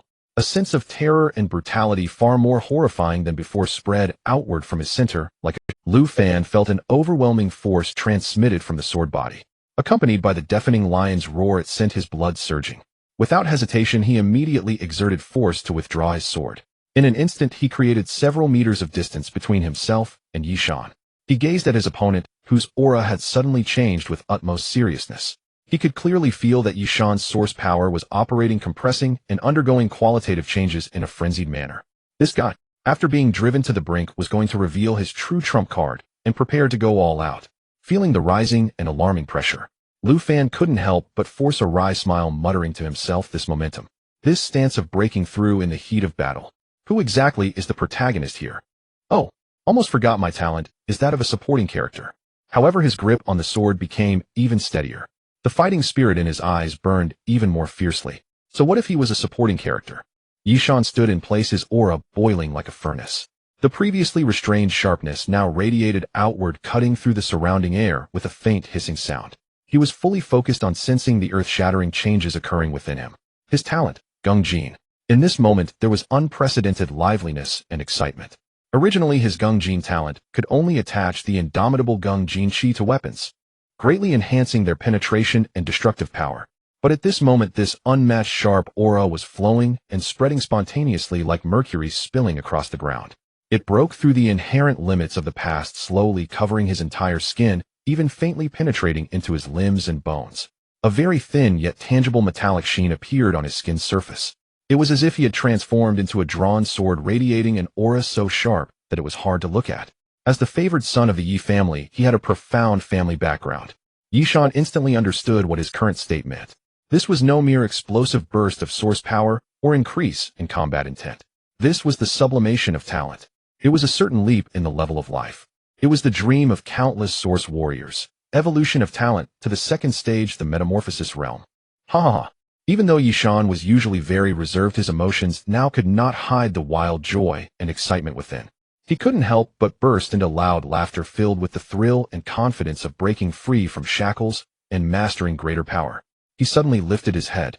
His eyes, like those of a lion, now sparkled with brilliance, carrying a gaze that looked down upon others with absolute confidence, firmly locked onto Lu Fan. Lu Fan. Yishan's voice was loud, carrying a tone of announcement. I must admit your strength is indeed impressive. You have managed to push me to this point enough to be proud of. He changed his tone, becoming exceedingly certain, as if stating an indisputable fact. However, it is only this much. My Gungjin talent has now evolved to the second stage of metamorphosis. Its power is far beyond what it was before. Now you are no longer my opponent. Wise up, admit defeat now, and you might still save some face. Lu Fan's ears twitched slightly, his eyes flashing with surprise and realization. Metamorphosis stage? Talent actually has a second evolution state. This was the first time he had heard of such a concept. He had always thought that once talent awakened it was fixed and unchanging. At most, as strength increased, one would become more adept at developing and utilizing it. He never expected that talent itself could evolve and transcend, just like source power and martial skills. This undoubtedly opened a door to a new world for him. Yishan seemed to see the confusion and shock in Lu Fan's eyes, but he had no intention of explaining anything. Instead, a faint superior smile crept onto his lips. The secret knowledge and triggering conditions regarding talent evolution were precisely the core legacies kept secret by major families and powers. It was one of the cornerstones used by the upper class to maintain their status and power. Common folk didn't even have the qualification to know about it. This is the reality. He stopped speaking, relaxed his arm, and casually thrust the formidable Pajuan gun into the ground beside him. The gun's tail trembled slightly. Then he made a movement that made Lu Fan's expression more grave. He slowly, almost ceremoniously grasped the sword hilt that had always hung at his waist. Zheng. A clear sword sound like a dragon's roar suddenly echoed through the forest. A cold light seemingly capable of freezing souls illuminated Yishan's stern face as the sword. It also stung Lu Fan's eyes. It was a long sword designed elegantly and anciently, as if carved from millennia-old ice. The sword body naturally contained strange patterns reminiscent of frost flowers, with wisps of white chills swirling around the blade, as if alive. This caused the surrounding temperature to suddenly drop several degrees. A renowned weapon, the Frost Sky Sword. The Yi family was one of the most loyal and capable vassal families of the Lord's Manor in Feishua City. Having established remarkable contributions, they qualified to be granted this precious name artifact imbued with a trace of icy rule power. Yishan held the sword in one hand, the tip angled toward the ground. The cold sword edge and the encompassing Gungjin Shi reflected each other, causing his aura to rise once more, as if merging with the killing intent of heaven and earth. He looked at Lu Fan, his tone calm, yet imbued with an innate pride and recognition. Lu Fan, the fact that you can force me to use this Frost Sky Sword proves your strength. As a final respect for your strength, I advise you. He paused, his eyes sharp as a blade. Next, I will hold nothing. Be careful. Don't die. Lu Fan listened to the protagonist-like declaration, the corners of his mouth involuntarily curling into a strange arc. This guy even had a template-like way of throwing threats. However, Lu Fan was not someone who enjoyed chattering before a battle, exchanging taunts. Action was always more powerful than words. He stopped wasting words, took a deep breath, and the surging source power within him surged like a breaking dam. Without reservation and wildly, it poured into the already cracked steel long sword in his hand. The long sword emitted a piercing wail under the overwhelming burden. The brilliant light on the sword's body surged abruptly, becoming dazzlingly bright. It was as if a small sun was about to explode, radiating a destructive aura. He was draining the last life of this sharp weapon that had accompanied him for so long. In the next instant, the two seemed to be in sync, as if the long-accumulated power had finally found its outlet, and their figures moved simultaneously. Angry lion swallows the moon. Yishan roared softly, and the Frost Sky Sword in his hand slashed out violently. The sword's momentum was no longer just simple sharpness. It contained a violent will that seemed to want to devour everything, as well as the ultimate chill that could freeze blood and marrow. Where the sword light passed, the air seemed to freeze, and was then torn apart by the fierce sword momentum, forming a blurred trail of frost. Piercing sword technique. Intention. Forward thrust. Lu Fan also poured all his strength into this straightforward sword strike, gathering all his understanding of thrusting, all his indomitable fighting spirit, and all his powerful source power. There were no frills, no tricks. Only a relentless penetration and a determination that seemed to pierce the heavens. Boom! There were no frills, no tricks. Only a relentless penetration and a determination that seemed to pierce. Instead, there was a terrifying sound that was dull to the extreme, yet rang through the clouds. At the point where the two swords met, a visible shockwave mixed with brilliant source power, light, Gungjin sharpness, and icy currents exploded outward like a tsunami. Crack, crack, boom. The surrounding ancient trees, which required several people to embrace, were pushed and broken as if by an invisible giant hand. They continuously emitted unbearable cracking sounds before crashing down, kicking up a cloud of dust and broken leaves. The ground was as if plowed, rolling in layers and exposing fresh soil. Lu Fan and Yi Shan locked eyes, their pupils reflecting only each other's figure and the swords that were pressed tightly together. Their arms trembled slightly due to the enormous force contest. The source power collided, annihilated, and erupted fiercely between the sword edges. At this moment, everything, scores from the martial assessment tasks from the elite family missions, had long been thrown to the clouds. In the meantime, within the Lord's Manor of Foresee City, in a secret conference room equipped with the most advanced source power projection technology, a massive screen was clearly projecting the earth-shattering battle between Lu Fan and Yi Shan in real time. Among those present, besides a few senior teachers responsible for monitoring the martial assessment, there were also several individuals with deep auras and evidently distinguished statuses. Teacher Xinjing from Zhuke University gently rested her chin on her hand, observing the shocking battle scene on the screen, her beautiful eyes flashing with awe. In a tone of undeniable certainty, she slowly said, "These two kids, disregarding equipment factors based solely on the source power, intensity, control, precision, and combat awareness they are currently exhibiting, they have already reached the genuine level of a guardian source warrior. Truly, the youth is formidable." The other teachers around nodded gravely in agreement. Who would have thought that a martial assessment for third-year students could showcase a battle of such caliber? These two brothers are quite capable, but they are a bit reckless. A crisp yet slightly lazy and authoritative female voice rang out.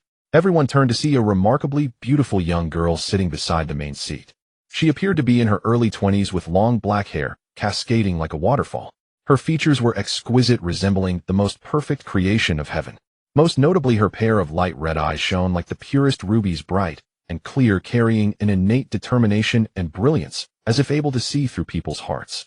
Dressed in an ancient-style outfit of red and black with intricate golden embroidery on the collar and cuffs, she exuded an air of nobility and grandeur. She was none other than the eldest daughter of the Lord of Foresee City, Xue Fengling. However, what inspired awe was not merely her stunning beauty and noble status. It was her terrifying talent, Absolute Zero. That was an ultimate chill capable of freezing everything, even souls. With this heaven-defying talent, she had already reached the 5th level human source warrior at the age of 20, not to mention her status as the Lord's daughter. Just this level of strength situated in all of Foresee City was enough to establish her as a person of great respect. What the young lady says is true. A middle-aged man dressed in finery and bearing some resemblance to Yi Shan immediately echoed in agreement, wearing a well-placed smile. He was the current head of the Yi family, Yi Zhua, and Yi Jinghong took a sip of tea beside her. Her gaze remained fixed on the screen on Lu Fan's persistent and tenacious figure. She casually said to Yi Zhua, "Uncle Yi, congratulations. Little Shan at such a young age can evolve his Gung Jin talent to the 2nd-tier metamorphosis level. Truly a gifted individual with limitless potential." Yi Zhua's smile grew broader, and he quickly waved his hand humbly. "The young lady overestimates him. My son is merely fortunate to have gained some insights. Compared to you, he is still far behind." Yi Jinghong could barely conceal a pout, thinking to herself, what a boring and formulaic response. Her gaze lingered more on the boy who was still stubbornly resisting against Yi Shan, holding a sword on the verge of breaking. This seemingly ordinary boy from the border appeared to be more interesting than Yi Shan, who had completed his talent's metamorphosis step by step. As everyone in the conference room held their own thoughts, preparing to focus on the final outcome of this genius showdown, suddenly snowflakes appeared on the large screen. Xue Jinghong looked at the screen, snowing. In her light red, beautiful eyes there was not a trace of surprise, but rather a glimmer of understanding and amusement. She lazily leaned back against the chair, using her unique tone with a hint of teasing, softly uttering, "Here they come. The mediators have arrived." Just as Lu Fan's sword tip was about to clash once more with Yi Shan's Frostheaven sword, its surging gung metal energy, shrieking in protest against the strained air, an abrupt anomaly erupted. A chill utterly unheralded pressed gently against Lu Fan's cheek. His pupils contracted faintly, and his assault faltered instinctively. Not a single touch, but many. Before his eyes, countless pure white snowflakes coalesced from void itself, drifting down in serene abundance, swiftly filling the entire forest clearing. The pervasive aura of slaughter softened, cleansed by the gentle descent. Yet what truly jolted his heart was the sight ahead. Yi Shan, fierce, radiant with golden light, standing resolute just moments before. His figure blurred within the snow-laden veil like a reflection on water shattered by a stone, then vanished entirely. Lu Fan, unable to halt his forward momentum, staggered several steps ahead. He whirled about sharply, a cold dread snaking up his spine. Where had the shadowed forest gone? Where was his life or death adversary? He now stood alone upon an endless desolate ice plain, sky low and heavy horizon bleached white wind, and snow roaring ceaselessly in his ears. Instinctively he reached out to catch a few falling flakes. Their touch defied expectation, not piercingly frigid but strangely warm, almost ethereal. As if woven from the most refined primordial energy, mere phantoms of essence. "What are you doing?" A voice, crystalline cool as glacial meltwater from the highest peak, pierced the gale. It rang clear in Lu Fan's ears. And with its echo the vast snowscape receded like tide withdrawing from shore. Trees reappeared. Moonlight returned. Yishan and his companions stood nearby, swords, sheathed, expressions wary and unsettled. And less than 5 paces away, a slender young woman stood motionless, her white robes still clinging with the faint lingering breath of snow. The second miss of the city lord's residence, Shui Lu Ying, whom Lu Fan had glimpsed only distantly before the martial examination began. Now at close range he beheld her true visage, skin like flawless frost, brows and eyes drawn with painterly grace. Her aloof aura seemed to purify the very air around her, hushing it into profound stillness. Lu Fan unconsciously held his breath, not solely entranced by her breathtaking beauty, but awestruck by the unfathomable artistry with which she had reshaped reality and sundered the battlefield itself. Yishan reacted instantly. With a subtle twist of his wrist, the frost heaven sword slid soundlessly back into its scabbard behind him, fluid, effortless. He stepped forward, bowed slightly, voice respectful yet measured. "Greetings, second miss. I happened upon this fellow Lu Fan and seized by martial impulse engaged him in friendly sparring, unintendingly disturbing your presence." Shui Lu Ying's lapis-like gaze swept over Yishan, calm, depthless, yet seeming to pierce straight through illusion and intent alike. Though the city lord's consort would never speak aloud of the family's covert arrangements ensuring her daughter's victory, Shui Lu Ying herself was no naive girl blind to worldly machinations. Her nature was forthright. She despised above all such underhanded cheating, premeditated advantage, resource-driven manipulation, fairness sacrificed on ambition's altar. Thus, upon entering the source realm, she deliberately avoided all marked zones teeming with easily hunted disaster beasts, opting instead for solitary forays into territories guarded by formidable high-point predators. Tonight, too, she'd followed the thunderous clash of combat and the resonant hum of surging source energy, only to arrive upon this scene, Yishan flanked by Qin Zhong and others surrounding the grassroots duo from Beiying High School. Shui Lu Ying drew a slow, deep breath. The indignation kindled by injustice eased though not extinguished within her chest. She turned her gaze from Yishan to Lu Fan. Her voice remained cool, yet carried irrevocable authority. "This is the martial examination. True victory is decided by your hunt, by the strength and worth of the disaster beasts you subdue.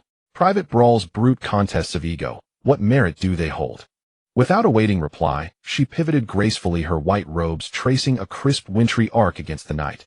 And as she departed, the lingering chill dissolved into silence, the spectral snow vanishing utterly. Yishan fixed Lu Fan with a long, searching look, complex layered regret at unfinished combat, resentment at its abrupt termination, and beneath it all a newfound gravity, as if acknowledging at last a genuine rival. He uttered no further word, merely issued a low command, "We withdraw."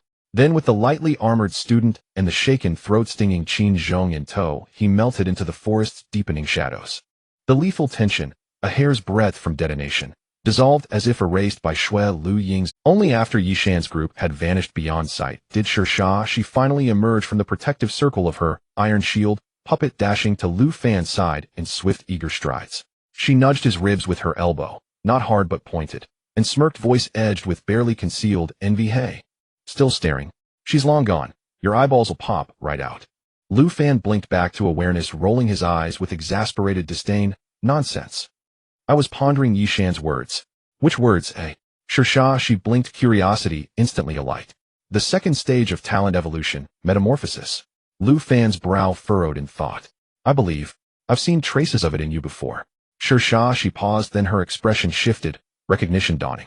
She recalled Master Chun Chen's guidance, how she'd first attempted to merge the power of her Lu Ban talent, not merely with external objects, but with her own perception. That moment, like stepping through a threshold into a new world, where every structure, every mechanism revealed itself with crystalline clarity. At the time she'd taken it for mere technical mastery. Now Lu Fan's words struck her like revelation. That sensation might well have been the nascent stirrings of talent metamorphosis. Class leader, think carefully. After that metamorphosis feeling surfaced, did anything change? Did any new ability manifest? Lu Fan pressed, eyes bright with urgency.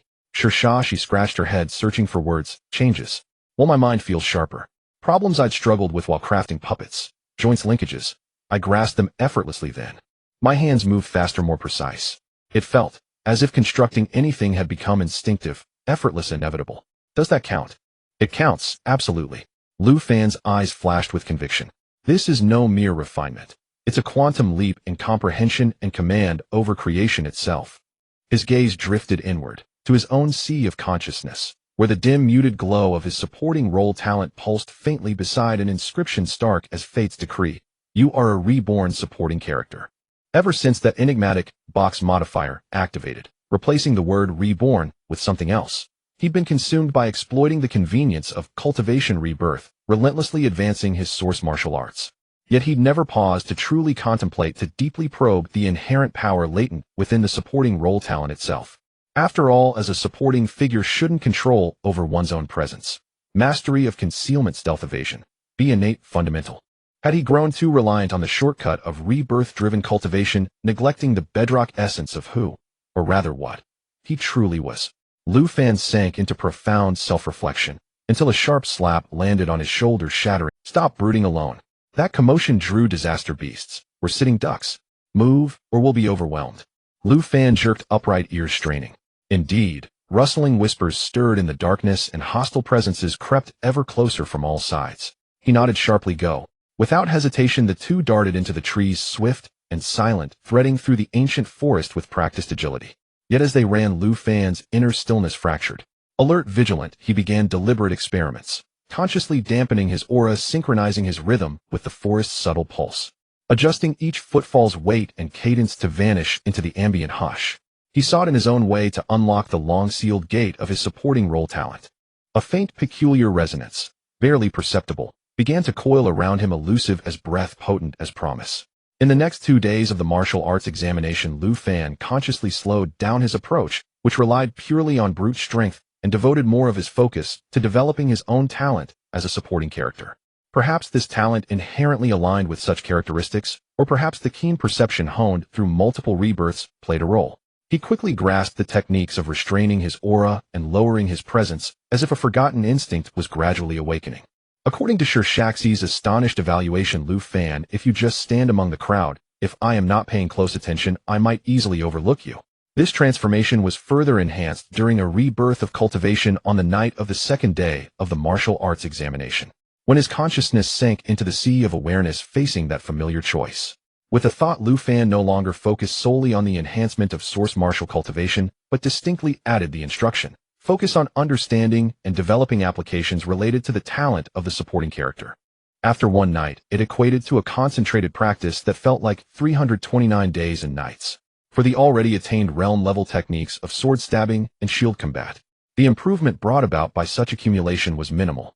However, for Lu Fan, who was just beginning to explore and understand the essence of his talent, this over 300 days of focused development produced remarkable results.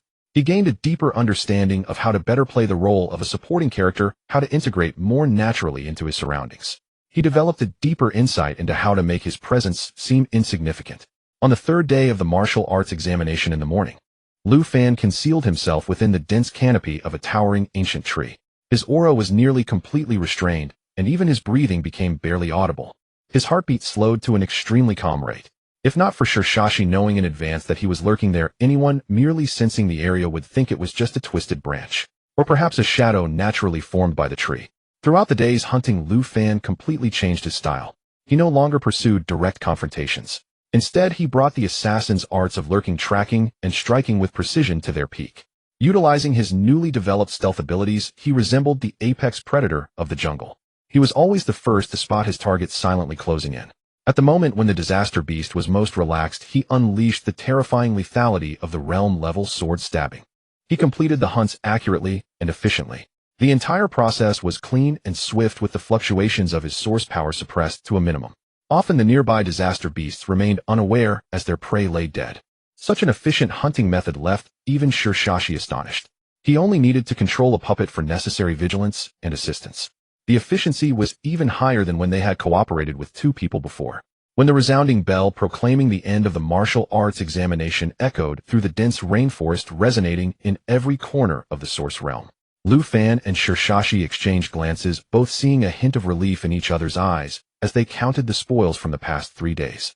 Carrying a heavy bag of source cores, they hurried toward the designated safe zone within the source realm. Inside the safe zone, the atmosphere was already bustling. In stark contrast to the calm demeanor of Lu Fan and Shirshashi, the makeshift clearing was a scene of devastation. Hundreds of candidates injured or even seriously hurt lay on makeshift stretchers, their painful groans and cries echoing.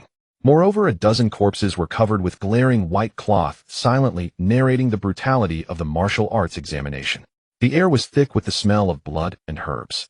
In stark contrast to this scene of misery were the top-ranking and powerful candidates. Grouped in 3s and 5s, they chatted and laughed or exchanged hunting insights with spirited enthusiasm. Occasionally casting glances at the severely injured, their eyes bore unabashed superiority, even a hint of contempt. This was the martial arts examination, starkly adhering to the law of the jungle. A stage and paradise for the strong, and a hell that the weak could not bear to recall. Just then a commotion and cries arose at the entrance of the safe zone. Lu Fan turned to look in the direction of the sound, only to see Shui Luing walking in steadily, surrounded by a crowd of gazes. She was still clad in her white attire, immaculate and untainted. Her expression was cool, as if the treacherous journey of the past 3 days in the source realm had been nothing but a leisurely stroll for her. She walked straight to the examiner in charge of verifying points. She pulled out a noticeably larger leather bag than the others and poured it out. The sound of clattering filled the air as the colorful source cores, each with different energy fluctuations, instantly piled into a small mountain. On the crystal monument specifically used for detecting source core points, it triggered a violent flickering of light. Eventually, an astonishing number settled down, 1580 points. Without a doubt, she surged to the top of the points leaderboard. Following closely was the name Yishan with 1420 points. Lu Fan shook his head slightly. He handed over the source cores he had jointly hunted with Shirshashi to the examiner in front of them. They had previously agreed to split the spoils 50-50. After a swift counting and verification by the teachers, the crystal monument flashed with light once more. 2 new names and scores boldly surged to the top of the leaderboard. Shirshashi 1510 points. Lu Fan 1510 points. The two were tied for second place. When this result was announced, even the always composed Shui Luing couldn't help but glance over. Her cool gaze lingered on Lu Fan and Shirshashi for a moment, clearly taken aback that this team, originating from humble beginnings, could attain points so close to hers. Subsequently, the proctor teachers joined forces, pouring immense source power into a specific spatial node. A shimmering gateway that rippled like water was slowly opened. The surviving candidates streamed out, returning to the plaza of the Flying Snow City Lord's Mansion. Outside the gateway, they were already on high alert. The lights atop, dozens of ambulances flashed silently, and medical personnel rushed forward. They prioritized transporting the severely injured and the dozen or so corpses covered in white cloth away. The scene momentarily became chaotic and heavy. After a brief period of disorder, a stern-looking chief examiner stepped forward, his voice booming across the plaza. The martial arts examination is officially concluded. Based on the points results, we will now proceed with the awarding ceremony. Those with scores above 100 will be awarded the Sharp Warrior Medal on site. Those in the top 10 will be awarded the Valiant Guardian Medal. This was the first time Lu Fan learned that the martial arts examination results were directly linked to officially recognized warrior rank medals. For someone from an ordinary background like him, this was undoubtedly a heavy recognition and a stepping stone to a higher platform. The awarding ceremony proceeded from the lowest ranks to the highest. When the names of the tied second place Lu Fan and Shirshashi were called, the two stepped onto the makeshift podium. A solemn-faced officer handed each of them a medal. Lu Fan looked down. It was a silver-gray iris shield-shaped badge made of special material that felt cool to the touch. At the center of the badge was a small, solid round shield. A spear was placed diagonally in front of the shield, its blade sharp and glinting. The overall design reflected both the strength of defense and the sharpness of offense. This was the official proof representing the identity of a valiant guardian. Lu Fan solemnly affixed it to the cape on his left shoulder. To Lu Shaxi's left, she appeared inexplicably excited, her cheeks flushed as she carefully caressed the badge. For her, this was undoubtedly the best proof of her own worth. On the further left, the chief, Shui Luing, and to Lu Fan's right, Yishan, who bore a blank expression, both seemed much calmer about the medal, as if it were only natural. In the end, Lu Fan's first martial arts examination journey was captured in a group photograph of the top 10 candidates of the 522nd Flying Snow City martial arts examination. In the photo, Lu Fan still wore that distinctive black cloak, the shadow of the hood obscuring most of his face. Only a few unruly strands of black hair and his heavily dark-circled eyes were visible, giving him the appearance of a passerby who accidentally wandered into the frame looking fatigued. However, the position this bystander stood in was anything but ordinary. He stood conspicuously to the right of the current chief, Shui Luiying. Lu Fan pushed open the door of his home, his weary steps barely steadying at the entrance. The slightly cramped living room before him caught him off guard. His father Lu Liang was flusteredly pouring tea for a guest. His face, etched with the toil of years in the factory, was now adorned with a nearly obsequious, flattered smile. His mother Su Wan sat tightly beside his younger sister Lu Ting on the small sofa, her hands nervously twisting the hem of her apron, her eyes filled with awe and bewilderment. At the center of their cautious attention was a woman of sharp, capable demeanor. She lounged casually on the main seat of the old fabric sofa. She wore a crisp white trench coat tailored to perfection over a black suit skirt with a pair of low-heeled leather boots that were understated yet exuded quality. Her long jet black hair was left loose, her face bare of makeup, yet radiating an imposing vigor. She was Shun Jing, the admissions officer from Vermilion Bird University. Even amidst the humble workers' home of Lu Fan's family, she showed no sign of discomfort or disdain, her demeanor open and easy, almost carelessly informal, as if she were merely dropping by a neighbor's house. Truth be told, Lu Fan had an excellent first impression of teacher Xinjing. This goodwill stemmed not only from her unassuming attitude, but also from the absolute power symbolized by the emblem firmly fastened at the center of her slender waist, a gilt tiger head badge. The tiger's head, forged from interwoven gold and copper, boasted sharp, fierce lines, its jaws wide open in a roaring snarl. Its eyes seemed to burn with formless flames. The savage ferocity and oppressive might of the king of beasts virtually emanated from it, daunting to behold. This was the official emblem of a 5th-rank Tiger Guard class source warrior. Not to mention her esteemed identity as a teacher from Vermilion Bird University, the Tiger Guard level strength represented by this badge alone was a realm that Lu Fan's family could hardly dream of reaching. She was a true powerhouse. Teacher Xinjing picked up the finest teacup in the house offered by Lu Liang and took a sip without a second thought. Then she laughed heartily. Brother Lu, sister Su, put your minds at ease. Our Vermilion Bird Source Martial University is the largest and most resource-rich Source Martial University in the Vermilion Bird main city. In terms of strength across the entire main city, we're top-notch. She raised a thumb as she spoke, then turned her gaze to Lu Fan, who had just entered. Her tone carried undisguised admiration. Young Fan, achieving 2nd place in the Snowfall City Martial exam. This talent and character are 1 in a million. Once he enters our Vermilion Bird University with systematic training and resource allocation, I dare say that reaching Tiger Guard is just the starting point. Even the higher Dragon Soar rank, or even the 7th rank champion, is not beyond reach. Her words were resolute, painting a brilliant future. Lu Fan's father Lu Liang was stirred to fervor, rubbing his hands excitedly, his face flushed with joy, as if he wanted to pack Lu Fan's bags and shove him into teacher Xinjing's car on the spot. He could only murmur repeatedly, "Good, excellent. We rely entirely on the teacher's guidance, on the school's training." His mother Su Wan nodded along nearby. Her eyes glistening with tears, she looked at Lu Fan with pride and hope. Thus, under the nearly unanimous support of his parents and the bright prospects painted by teacher Xinjing, Lu Fan's future path was settled amid the warm chatter of the living room. This September, he would go to the Vermilion Bird main city to enroll at Vermilion Bird University. Teacher Xinjing was a woman of decisive action. Then it settled. On August 20th, I will personally come to pick up Lu Fan and head to the Vermilion Bird main city for enrollment procedures. Lu Fan, standing aside, felt a stir in his heart. He silently calculated the date, August 20th. That would be after the devastating ant disaster in July. If he could find a way to have teacher Xinjing arrive earlier, even just a few days, with her formidable Tiger Guard strength, could she help Snowfall City, help his family weather that catastrophe more safely? He weighed his words. Stepping forward, he spoke respectfully. Teacher Shinai, I've long yearned to see the Vermilion Bird main city. Could I perhaps request to go early to familiarize myself with the environment? Would it be convenient for you to pick me up a bit earlier? Teacher Xinjing raised an eyebrow in surprise, her gaze falling on Lu Fan once more. This student had been remarkably composed throughout the conversation. She hadn't expected his first request to be this. Setting down her teacup, she explained, I'm afraid not. After finishing the admissions work in Snowfall City, I still need to go to several other satellite cities for assessments and recruitment. If you want to go to Vermilion Bird City early, you can wait until I finish all my work and leave with me from the last stop. That would save you the trouble of traveling alone. Lu Fan immediately shook his head. His parents and sister were still here. How could he leave early for his own? Moreover, the ant disaster hung over him like a sword of Damocles, its timing unknown. No, teacher, I'll wait for you to pick me up on August 20th. I still want to spend more time with my family. His tone was calm, but firm. Teacher Xinjing looked at him, didn't insist, and nodded very well. With the matter settled, teacher Xinjing took her leave. She still had to go to the next student's home. Needless to say, it was Shirshaxi's. After seeing her off, Lu Fan's home erupted in excitement. His father Lu Liang paced the living room in agitation, loudly envisioning his son's glorious future.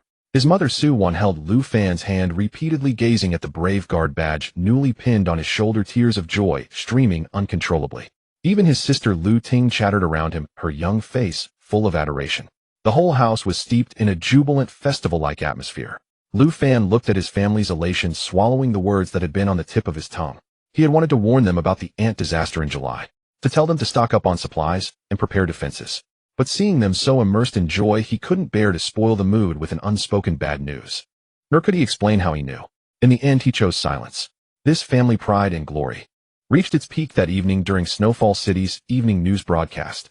On the TV screen, the beautiful anchor reported the martial exam's grand spectacle with passionate tones. The camera lingered for a full 3 minutes on the top 10 candidates, especially the top 5. Each person's name, score, and even some exciting battle clips from the source realm, edited of course, were displayed one by one. Lu Fan's face, shadowed by heavy dark circles and mostly hidden by his cloak's hood, appeared alongside the ethereally beautiful Shui Luing, the charming Shirshashi, and the proud Yishan, creating a stark contrast, yet cementing his image as a grassroots underdog who rose to fame. When neighbors and his parents' co-workers saw Lu Fan's face and name on TV, the reality of becoming famous overnight struck Lu Liang and Su Wan so deeply they barely slept. However, just as the news was ending, while the family was still basking in glory, the anchor delivered another good news in a light tone. Hey race, a piece of joyful news. It's reported that the cleanup of the restless ant swarms outside the city has entered its final stages with remarkable results. During the process, at the core area of the former ant nest, a new source realm entrance has been discovered. A spokesperson from the City Lord's office stated that this source realm is rich in resources and relatively stable. Elite forces are now being organized for preliminary exploration and conquest. It's expected to bring new development opportunities to our Snowfall City. The news painted this as a tremendous boon, promising more resources and opportunities. But Lu Fan, sitting on the sofa, felt his heart sink the moment he heard the words Ant Nest Core and New Source Realm. As if gripped by an invisible hand. Could this be the true cause of the future devastating ant? Not an ordinary beast wave, but because they had disturbed something that should not have been disturbed, even attempting to conquer it. He looked at the anchor's smiling face on the TV, then at his still excited parents. A wave of intense unease like icy water instantly engulfed him. However, Lu Fan's speculation seemed to turn into a complete case of unnecessary worry over the next few days. The disaster relief army outside the city not only did not encounter the expected setbacks, but instead advanced vigorously, unstoppable like a hot knife through butter. Victory reports flew back to Foresee City like snowflakes, each one causing the entire city to erupt in jubilation. Latest battle report. Our troops have breached the last line of defense of the fire ants, pushing straight towards the gateway of the source realm. A great victory. The fire ant tide that wreaked havoc outside the city has been completely eradicated, leaving no trace behind. The raucous cheers almost threatened to overturn the dome of Foresee City. The enormous prospects of profit loomed like the sweetest honey, enticing everyone. Developing a new source realm meant countless unseen resources, minerals, and even lost legacies. Its value was enough to elevate the strength of the entire Foresee City to a new height. Amidst this fervent atmosphere, the radical faction led by the Wang family could hardly suppress their restless hearts. They united with several influential families in the city. A grand procession arrived at the Lord's mansion. Their voices were impassioned and filled with undeniable urgency. Lord, this opportunity must not be missed. Our troops are in high spirits. Let us press on and invade the source realm to seize the greatest benefits for Foresee City. Please give the order, Lord. The city Lord Shui Fengling sat high upon her icy throne. Her regal and noble face revealed little emotion. She looked down at the petitioners below, her cold gaze slightly shifting. Some families were willing to take the lead in exploring the unknown source realm. Regardless of success or failure, it was indeed beneficial for the Lord's mansion. If they succeeded, Foresee City's strength would greatly increase. If they encountered setbacks, it could also weaken the increasingly inflated power of these families. She slightly parted her red lips, her voice carrying the usual authority and calmness. Approved. A command swiftly spread throughout the city. The expedition army, which had been fighting for months and was already showing signs of fatigue, was immediately recalled for rest. In their place was a coalition army of 3,000 families, organized by the Wang family, one of the 3 major families of Foresee City. These 3,000 were all elite experts from their respective families. Well-equipped, the source energy glimmered faintly on their armor and weapons, converging into a stream that sent a chilling sensation through the air. Lu Fan and Shirshashi stood on the reinforced city wall. They were inspecting the energy conduction circuit of a city defense crossbow, just in time to witness the magnificent departure of this coalition army. Banners fluttered and a murderous aura filled the fields. At the forefront of the ranks, a familiar figure stood out. Qinzhong. He wore a set of noticeably higher-grade, dark heavy armor. The armor was engraved with intricate Wang family emblems. As he moved, the metal clashed, producing a deep yet powerful sound. He sat atop a large armored beast brimming with confidence and pride. Behind him followed several young members dressed in Wang family attire, implicitly taking him as their leader.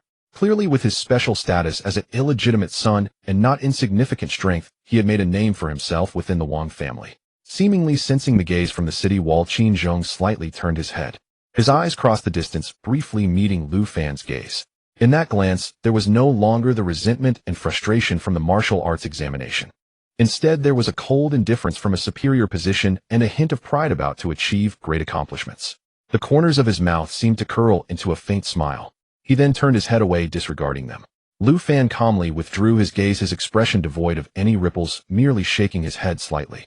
No comment was necessary. Shirshashi pouted beside him and quietly said, "Look at him, one would think he is truly the young master of the Wang family." Lu Fan did not respond, his gaze shifting to the distance. Their billowing dust signaled the returning expedition army. Though fatigued, their ranks remained orderly. A palpable aura of hardened blood from countless battles swept over them. Seeing them, Lu Fan and Shirshashi simultaneously recalled their seemingly lazy teacher Qinchun from Beiying High School. "Let's go see Teacher Chun," Lu Fan suggested. Shirshashi immediately nodded. Good. Coincidentally, she also had some cultivation questions she wanted to ask him. Moreover, he participated in the extermination, so he must know more about the situation of the ant tide. The two of them agreed, and then descended the city wall. Lu Fan specifically went to a reputable shop in the inner city to buy some high-quality calming tea leaves. Shirshashi returned to her workshop to carefully select materials. She personally forged a long sword that gleamed coldly and could cut hair as a gift. They now knew that the seemingly lazy teacher with a bird's nest hairstyle was indeed the son of the formidable Principal Qinjun of Beiying High School. He mostly resided deep within the school. Upon stepping into Beiying High School again, they saw the lower-grade students on the playground sweating profusely, battling fiercely for rankings and resources. Both of them felt a sense of nostalgia, as if they were in a different world. Once they were among them, fighting for a spot in the martial arts examination on the arena. Now they were already qualified students of the elite class at Foresee University, standing at a higher starting point. Skillfully arriving at the familiar martial arts building, they pushed open the heavy soundproof door. In the vast training area, a figure was sitting with their back to them. Sitting on a box of equipment, he seemed to be lost in thought. He still wore the wrinkled teacher's uniform, as if it had never been washed. His iconic hair was as messy as a bird's nest. It was indeed Teacher Qinchun. Teacher Chun, Lu Fan and Shirshashi spoke simultaneously, their voices filled with respect. Hearing their voices, Qinchun turned around slowly. When he saw their faces, both Lu Fan and Shirshashi felt a tightening in their hearts. Qinchun's complexion was pale, as if he had lost blood. Most alarming was that his upper body from shoulders to abdomen was tightly wrapped in white bandages. A faint medicinal smell mixed with a hint of blood wafted from him. Lu Fan and Shirshashi exchanged glances, both seeing the shock and disbelief in each other's eyes. Teacher Chun was a fourth-tier rider-level source warrior. He was a strong warrior capable of traversing the perilous wilderness alone. How could he have sustained such severe injuries while clearing the ant disaster? Qinchun saw that it was the two of them. In his eyes, which always appeared sleepy, a rare, genuine smile appeared. Yet this smile seemed somewhat weakened due to his injuries. "It's you two little rascals, what brings you here?" "Lord Teacher." Lu Fan and Shirshashi hurried forward and respectfully bowed. Qinchun waved his hand casually. The movement pulled at his wounds, causing him to frown imperceptibly. No need for such formalities. "To be honest, as your teacher, I haven't really taught you anything serious." Lu Fan gently placed the tea leaves he held on the equipment beside him. Shirshashi also set down the carefully crafted long sword.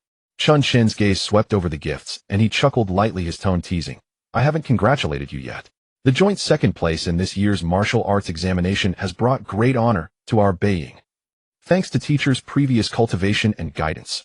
Shirshashi said softly, her tone sincere. Her words were not entirely mere courtesy. Perhaps Qinchun was indeed free-range with Lu Fan.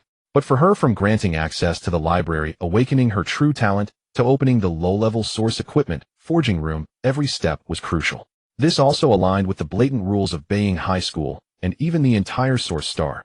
talent, and potential are the greatest passports. Lu Fan's gaze remained fixed on Chun Chen's bandages, unable to help but ask, Teacher Chun, with your fourth-tier rider level strength, how could you sustain such severe injuries while clearing the ant disaster? Upon hearing this, Chun Chen's smile faded somewhat. He shook his head, his tone carrying a hint of regret and seriousness. I was careless and underestimated that group of little monsters. At first things went smoothly, those fire ants were simply no match for us. He paused, seeming to organize his thoughts, his gaze sharpening, until we advanced near the rift of the source realm. The opponents were no longer those mindless fire ants. Lu Fan's pupils constricted. What did they turn into? Chun Chen took a deep breath as if he could still feel the scene at that time. They were a group of slender, about 2-meter-long ants, entirely pitch black as ink. Their forelimbs evolved into a pair of perfectly curved pitch-black bone blades gleaming with a cold light. We named them Shadow Strike Hunting Ants. Their numbers were vast, and before the rift of the source realm, they swarmed like a black locust cloud, silently pouncing. He continued, in terms of individual strength and defense, they weren't actually strong. Many couldn't withstand a single strike from us. But, Chun Chen's voice deepened, they were incredibly fast, and those bone blades were sharper than one could imagine. Our troop charged too quickly, causing some disarray in our formation. It was in that moment of carelessness that these little monsters sprang from the shadows. We were caught off guard. Lu Fan silently engraved the keyword Shadow Strike Hunting Ant pitch black bone blades, incredibly fast and extraordinarily sharp, firmly in his mind. They must find a way to target these characteristics and prepare in advance. No wonder the Wang family sent Qin Zhong to take the lead. His iron wall talent was just the counter to these ants. Seeing Lu Fan's serious expression, Chun Chen thought he was worried. He resumed his lazy demeanor and reassured, but you don't need to worry too much. This group of guys may be tricky and their attacks strange, but their defenses are their Achilles heel. As long as we take precautions and form a battle array, they won't be able to shake Feishua City in the slightest. The Wang family should be able to handle it. Lu Fan silently complained, just wait until August when you see the overwhelming ant tide and the terrifying city-breaking ant, then try saying that again. Chun Chen no longer discussed this topic. His gaze swept over Lu Fan and Shashi. Observing their calm and sharp auras, now a hint of satisfaction flickered in his eyes. Since you still call me teacher, he smiled, though his face remained pale. His expression turned serious. Then this unworthy teacher will teach you something new today. Lu Fan and Shah's eyes gazes suddenly became fervent, like hawks locking onto their prey, all focused intently on Chun Chen. Even a small leak from their fingers could reveal secrets of source martial arts or critical information that could not be acquired no matter how hard one tried. Chun Chen seemed to see through their little thoughts, tugging at the corner of his mouth with a hint of mockery as he said, you two really are quite realistic. He paused, noticing the slight dimming of light in their eyes, and then slowly added, however, since you know to come visit this wounded one, I can tell you some. Call it common knowledge that is hard to hear below. Lu Fan and Shashi immediately focused their minds, holding their breath and adopting a posture of earnest listening. They had already understood when they encountered Yishan during the martial arts examination and heard the phrase talent can be advanced. There exists an invisible, yet solid information barrier between the upper echelons of Feishua City and the common people, sealing away many secrets concerning the essence of power. Chun Chen did not explain immediately, but slowly raised his right hand, bringing his index and middle fingers together to form a sword gesture. The next moment, a soft sound rang out. A half-foot-long condensed source power extended from his fingertips like a tangible sword blade, stable and without the slightest tremor. The brilliance of the source power was hidden within, yet emitted a sharpness that sent chills down one's spine. He turned his gaze towards Lu Fan with a hint of challenge in his tone. Come try yours. Lu Fan understood the implication and also formed his fingers like a sword. With a slight mental shift, the immense source power within his dantian was precisely mobilized. A similarly half-foot-long source power light shone from his fingertips. Its color was deep, carrying the heavy and domineering essence unique to the Bai Ying source power cultivation method. Chun Chen's eyes finally showed a glimmer of true surprise as he took a longer look at Lu Fan. Just this seemingly simple gesture requires a high level of control over one's own source power. Many newly initiated Guardian-level source martial artists may not be able to perform it with such ease. Watch closely, Chun Chen said casually. Then, under the intense gaze of Lu Fan and he gently pushed his half-foot source power sword blade forward. Like a hot knife slicing through solidified fat, it encountered no resistance and produced no dramatic collision sounds. Lu Fan's half-foot source power at his fingertips was effortlessly cut off. The cut surface was smooth and even. The severed source power instantly lost control, scattering into particles of light that vanished into the air. Lu Fan felt a void at his fingertips. It was as if he had thrown a full-powered punch into empty space, creating an indescribable sense of awkwardness. The two simultaneously looked up, their eyes filled with disbelief as they turned to Chun Chun. This completely exceeded their understanding of source power collisions. Chun Chun dissipated the source power at his fingertips, and his tone remained calm, yet it felt like a heavy hammer striking their hearts. Did you understand? This is the secret to breaking through to the fourth-tier rider. It is the most fundamental difference between the mortal realm and the heroic realm. He scanned the two stunned young people and began to explain in detail the three realms of sharp warriors, valiant guards, and guardians. In the true cultivation system, they are collectively referred to as the mortal realm. At this stage, the core of cultivation is accumulation, a quantitative change. Even if one's talent is ordinary and their aptitude mediocre, with diligent effort over several decades, one might with good luck reach the guardian realm. She immediately thought of her father, the town head Shurjan. Wasn't he the embodiment of good luck that Chun Chun mentioned? Relying on the talent of great strength and years of hard work, he barely stepped into the threshold of guardianship. But for the vast majority of people, the guardian realm is the endpoint of their cultivation path. It is an insurmountable ceiling. Chun Chen's voice carried a tinge of harsh reality. They will find that no matter how tirelessly they cultivate day and night, the source power within them may continue to grow slowly. The total amount may even surpass that of some newly entered riders. But the source power itself will never undergo a fundamental transformation. The result is that despite appearing to possess profound source power, when faced with a true rider, they are often easily defeated. Lu Fan listened with unwavering focus, instinctively softening his breathing. He knew that what was coming next was the key to touching the core of power. Chun Chen's tone was not heavy, but each word sounded like thunder resonating in the sea of consciousness of Lu Fan and She. The reason is simple, starting from the rider. What we cultivate is no longer the source power cultivation method you understand, but a more essential, more refined, true source cultivation method. True source. She instinctively repeated the unfamiliar term. Indeed, true source, Chun Chen affirmed. This is the essential power after the source power has been tempered, purified, and sublimated through special methods. Its quality far exceeds that of ordinary source power. When I severed Lu Fan's source power, it was not a matter of absolute force suppression, but an absolute crushing of quality from the true source over mortal realm source power. Less in quantity but superior in quality. This is the beginning of the heroic realm, the strength of the rider. Lu Fan and she were completely shocked by these words, dumbfounded as they digested this information that overturned their understanding. She was the first to snap out of her shock. A surge of indescribable indignation welled up within her, and her cheeks flushed with anger. Why not make this fundamental information regarding the path of cultivation public? Why let so many people waste their years at the guardian realm? Chun Chen, upon hearing this, seemed to find it amusing and chuckled lightly. Yet within his laughter was a coldness belonging to the upper echelons, heroic realm. Heroic realm. As the name suggests, naturally it is a realm that only talents are qualified to know about and have the ability to enter. As for those mediocre individuals who cannot even touch the threshold, he shrugged, causing a slight grimace of pain, yet his tone remained flat. What difference does it make whether they know or not? It is merely an added burden, and may even invite unnecessary ambition and turmoil. His gaze fell on Lu Fan and She with a hint of inscrutability. On the contrary, when you talents touch that threshold with your own abilities, want the information you need be naturally known. Lu Fan let out a long breath, suppressing the turmoil in his heart. All right, this reasoning, this approach truly is very buying. It's so realistic that it leaves one speechless. He gently pulled on she who still wanted to argue. The two bowed deeply and solemnly said, "Thank you, teacher, for enlightening us and showing us the way."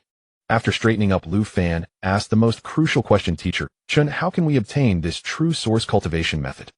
Chun Chen looked at Lu Fan and said, "Frankly, the true source method I practice is a family inheritance restricted by rules and cannot be passed on. However, you actually already have the key to obtain the true source cultivation method." Lu Fan's mind raced, and he blurted out, "Zhuke University. Correct?" Chun Chen nodded. "Zhuke University is the best pathway. Of course, it is not the only pathway. Our local Fei Shui University special class also has the qualification to access it. Alternatively, if you can become a direct disciple of those well-established advanced martial arts schools, you can also gain." He shifted his tone, adding a hint of caution. "However, for you, Zhuke University is undoubtedly the best choice. After all the cost required to become a direct disciple of those advanced martial arts schools, and the entanglements of family forces involved are likely not something you wish to bear lightly." Lu Fan's gaze flickered, immediately understanding Chun Chen's implication. That is a more naked dependency and constraint than Beiying University. He bowed again. "The student understands. Thank you for your guidance, teacher." Chun waved his hand, appearing somewhat fatigued. He rummaged through a nearby equipment box and pulled out a thin booklet, old in color and with slightly curled edges, and handed it over. Here, take this as an extra reward for you two, the runners-up of this year's martial arts examination. Lu Fan hurried forward, respectfully accepting the booklet with both hands. It had a rough, yet sturdy paper texture. The cover bore 3 slightly blurred, yet powerful ink characters. Qian. He quickly flipped through the introduction at the beginning. It seemed to be a technique that taught how to transform source power into threads for extremely precise manipulation. It was not a direct offensive technique. Qian looked at the two and finally pointed out, take good time to comprehend this, Qian. It will benefit your future cultivation. His voice lowered, carrying the unique fatigue of the injured. All right, you've got the things, and you've learned what you needed to know. You can all go back now. I also need to rest for a bit. On the way back, the setting sun stretched the shadows of the two figures long. She, unusually silent, lowered her head slightly. The pair of eyes that were always radiant now appeared somewhat dim. The cold and realistic words of teacher Chun echoed repeatedly in her mind. Talent. Naturally, it is only the talented who qualify to know such realms. This felt like a thorn piercing her heart that was once buoyant from her outstanding performance in the martial arts examination and the awakening of her talents. Lu Fan naturally sensed the gloomy atmosphere surrounding his companion. He slowed his pace, walking alongside her. His voice was calm, yet carried a determined strength as he said, don't get stuck in a rut. Right now our wings are not strong enough, and our strength is insufficient. We can only act within the framework they have set, using their ladder to climb up. He paused, gazing towards the towering inner city of Foresee, city, a symbol of order and power, and continued, but this does not mean it will always be like this. When the day comes that we are strong enough to shake these rules, at that time it will be up to us to decide what rules should be established and what barriers should be broken. She suddenly raised her head, her gaze burning as she looked at Lu Fan. The clarity in her eyes seemed to have reignited 2 flames. She stared intently into his eyes, her tone infused with unprecedented seriousness and a hint of barely perceptible hope, asking Lu Fan, it's a promise. Lu Fan was slightly taken aback by her sudden formality. As he noticed the familiar stubbornness and trust in her eyes, warmth spread through his heart. He nodded seriously, agreeing, yes, it's a promise. For some reason, after receiving Lu Fan's assurance, the sense of frustration and discontent in Sha's eyes heart vanished in an instant. Her mood suddenly lightened, as if she had found the direction of her future efforts and the meaning of walking side by side. She even carried a hint of girlish charm. She snatched the ancient book Qian from Lu Fan's hands, hugging it to her chest, her chin slightly raised, then read it first. Since Teacher Chen said it would help our future cultivation, it must be of great use for breaking through the ordinary realm, condensing the true essence, and stepping into the writer. She must cultivate earnestly and cannot fall behind. To be honest, this Qian seems tailor-made for her. Her talent, Lu Ban, is fundamentally rooted in her extreme understanding of creation and her extraordinarily precise control. This technique specializes in the transformation of source power into threads and fine control, perfectly complementing her manipulation of complex structures and precise movements of source energy puppets. Once mastered, her precision, quantity, and tactical variations in controlling puppets would undoubtedly reach a significant new level, truly enhancing her abilities. In fact, when Lu Fan first received this secret technique and saw its introduction, he immediately thought of this point, teacher Chen's true investment in a good student. Ultimately, it is talents like She who can soar to great heights and shine brightly once they find the right direction that are truly exceptional. Meanwhile, Lu Fan relies on a bit of special fortune and unseen hard work. He is a passerby type competitor struggling to climb slowly. In the eyes of Teacher Chun and most of the lofty strong ones, they might not even regard him highly, and any guidance given would be considered a rare kindness. However, Lu Fan maintained a very calm mindset. What if they look down on him? He has his own path to walk. Moreover, this Qian itself is indeed a technique of great merit. Its cultivation is divided into 3 realms: thread control, web weaving, and heavenly net. It purely pursues the ultimate refinement and advancement of source power manipulation. In the thread control realm, one must be able to stably manipulate 10 source power threads simultaneously with precise operation covering a 10-meter radius. In the web weaving realm, one must use 100 threads to form a web, expanding the manipulation range to 30 meters. The threads intertwine, enabling more complex coordination and perception. The highest heavenly net realm requires 1,000 threads to set up a formation with the mind divided. It creates a perception and manipulation domain of source power that envelopes a 100-meter radius. At first glance, this technique does not seem to enhance attack power significantly. It feels more like a supportive skill. However, Lu Fan knew in his heart that being able to cultivate source power manipulation to such a peak level, as if it were an extension of one's arm, is far more significant than merely learning one or two powerful combat skills. From this, one can infer that the prerequisite and foundation for higher-level true essence cultivation must be a certain ultimate refinement of one's own power. Teacher Chun Chen's decision to give out this Qian Si Yin seemed casual, but it was truly made with great care. Time flew by, and soon it was the end of July. The air also carried a hint of the heat and gloom of late summer and early autumn. During this nearly month-long period, Lu Fan devoted almost all his energy to the cultivation of Qian Si Yin.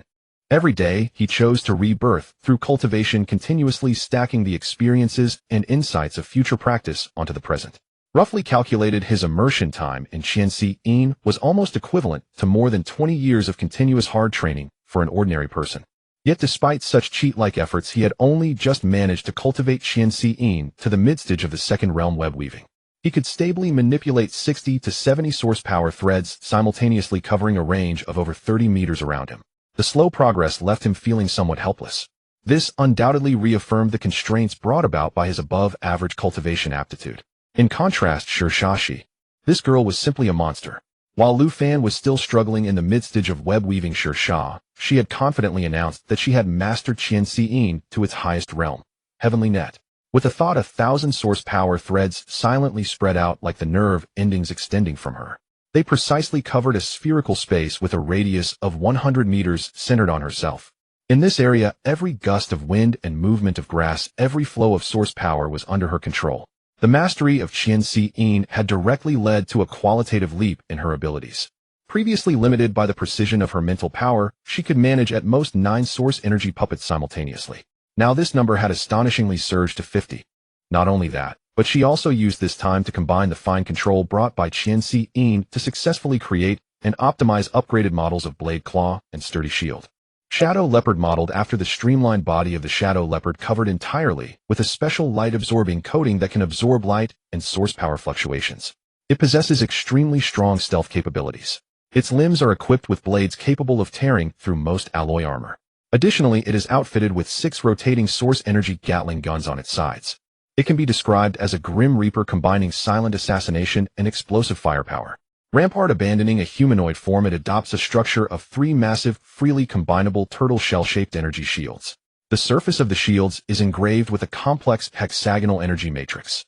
When under attack, they automatically manifest golden defensive ripples. With energy intercommunication, its defensive power is astonishing. Each Rampart puppet acts as a mobile fortress, providing protection for allies on the battlefield. In addition, she also created a purely fire support type puppet named Downpour. This is less of a puppet and more like a self-moving turret with a simple chassis. Its core is a honeycomb-style multi-functional launch pod with 288 high-speed rotating crossbow arrow launchers built in. It can conduct massive area fire strikes in an extremely short time, specifically designed for clearing waves of minor enemies. The terror of her Lu Ban talent was vividly displayed at this moment. Just as Lu Fan was astonished and pleased by Shah's progress, while secretly encouraging himself over his slow progress, a piece of bad news arrived from the front lines to Foresee City. Led by the Wang family, a legion of elite Source Realm pioneers composed of 3,000 families was almost completely wiped out. Only 5 heavily injured survivors, drenched in blood, exhausted of source power, and on the brink of mental collapse, managed to struggle back to Foresee City. The news they brought sent chills down the spine of everyone who heard it. This was not an ordinary source realm. Instead, it was a source realm of a scale far beyond expectations, reaching cavern level. Preliminary detection of its internal space revealed that it spanned at least over 100,000 square miles, vast and boundless. What was even more despairing was that within that cavern, as far as the eye could see, there was a dense primordial jungle so thick that the sky couldn't be seen. The only type of calamity beast active within appeared to be ants. Currently, the source realm fissure had become extremely unstable. A large number of unknown species of ants were continuously pouring out from that cavern. On the evening that the news spread, the official news channel of Foresee City suddenly shifted its tone. The figure of City Lord Xue Fengling appeared on all screens. She still maintained her grace and authority, but a hint of solemnity in her brow could not be completely concealed. In the name of the City Lord, she personally issued the highest order effective immediately recall all residents of the outer town's mines and outposts within the influence of Foresee City.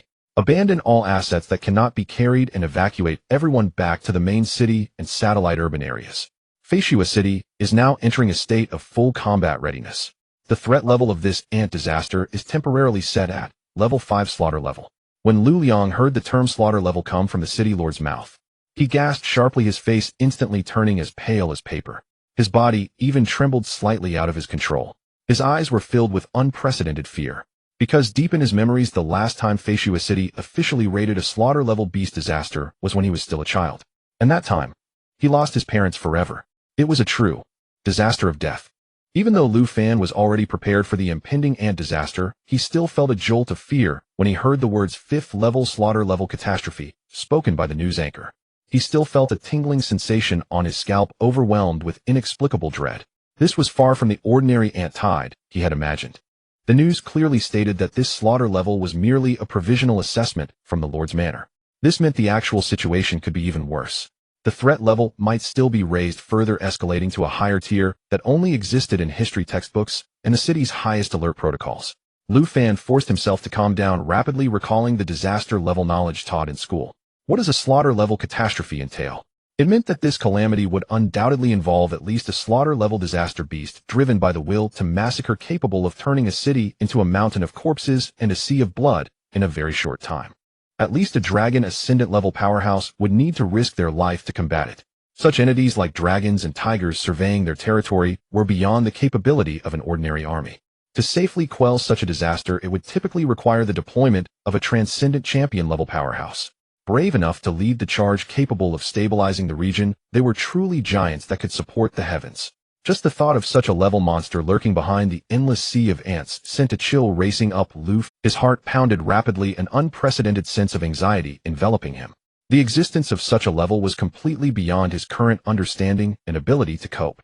In the dead of night, at the stroke of midnight, Lu Fan sat alone in his room, wrapped tightly in a specially designed isolation cloak. It formed a sealed box. He needed to confirm and glean a glimmer of possible futures from that predetermined fate of death.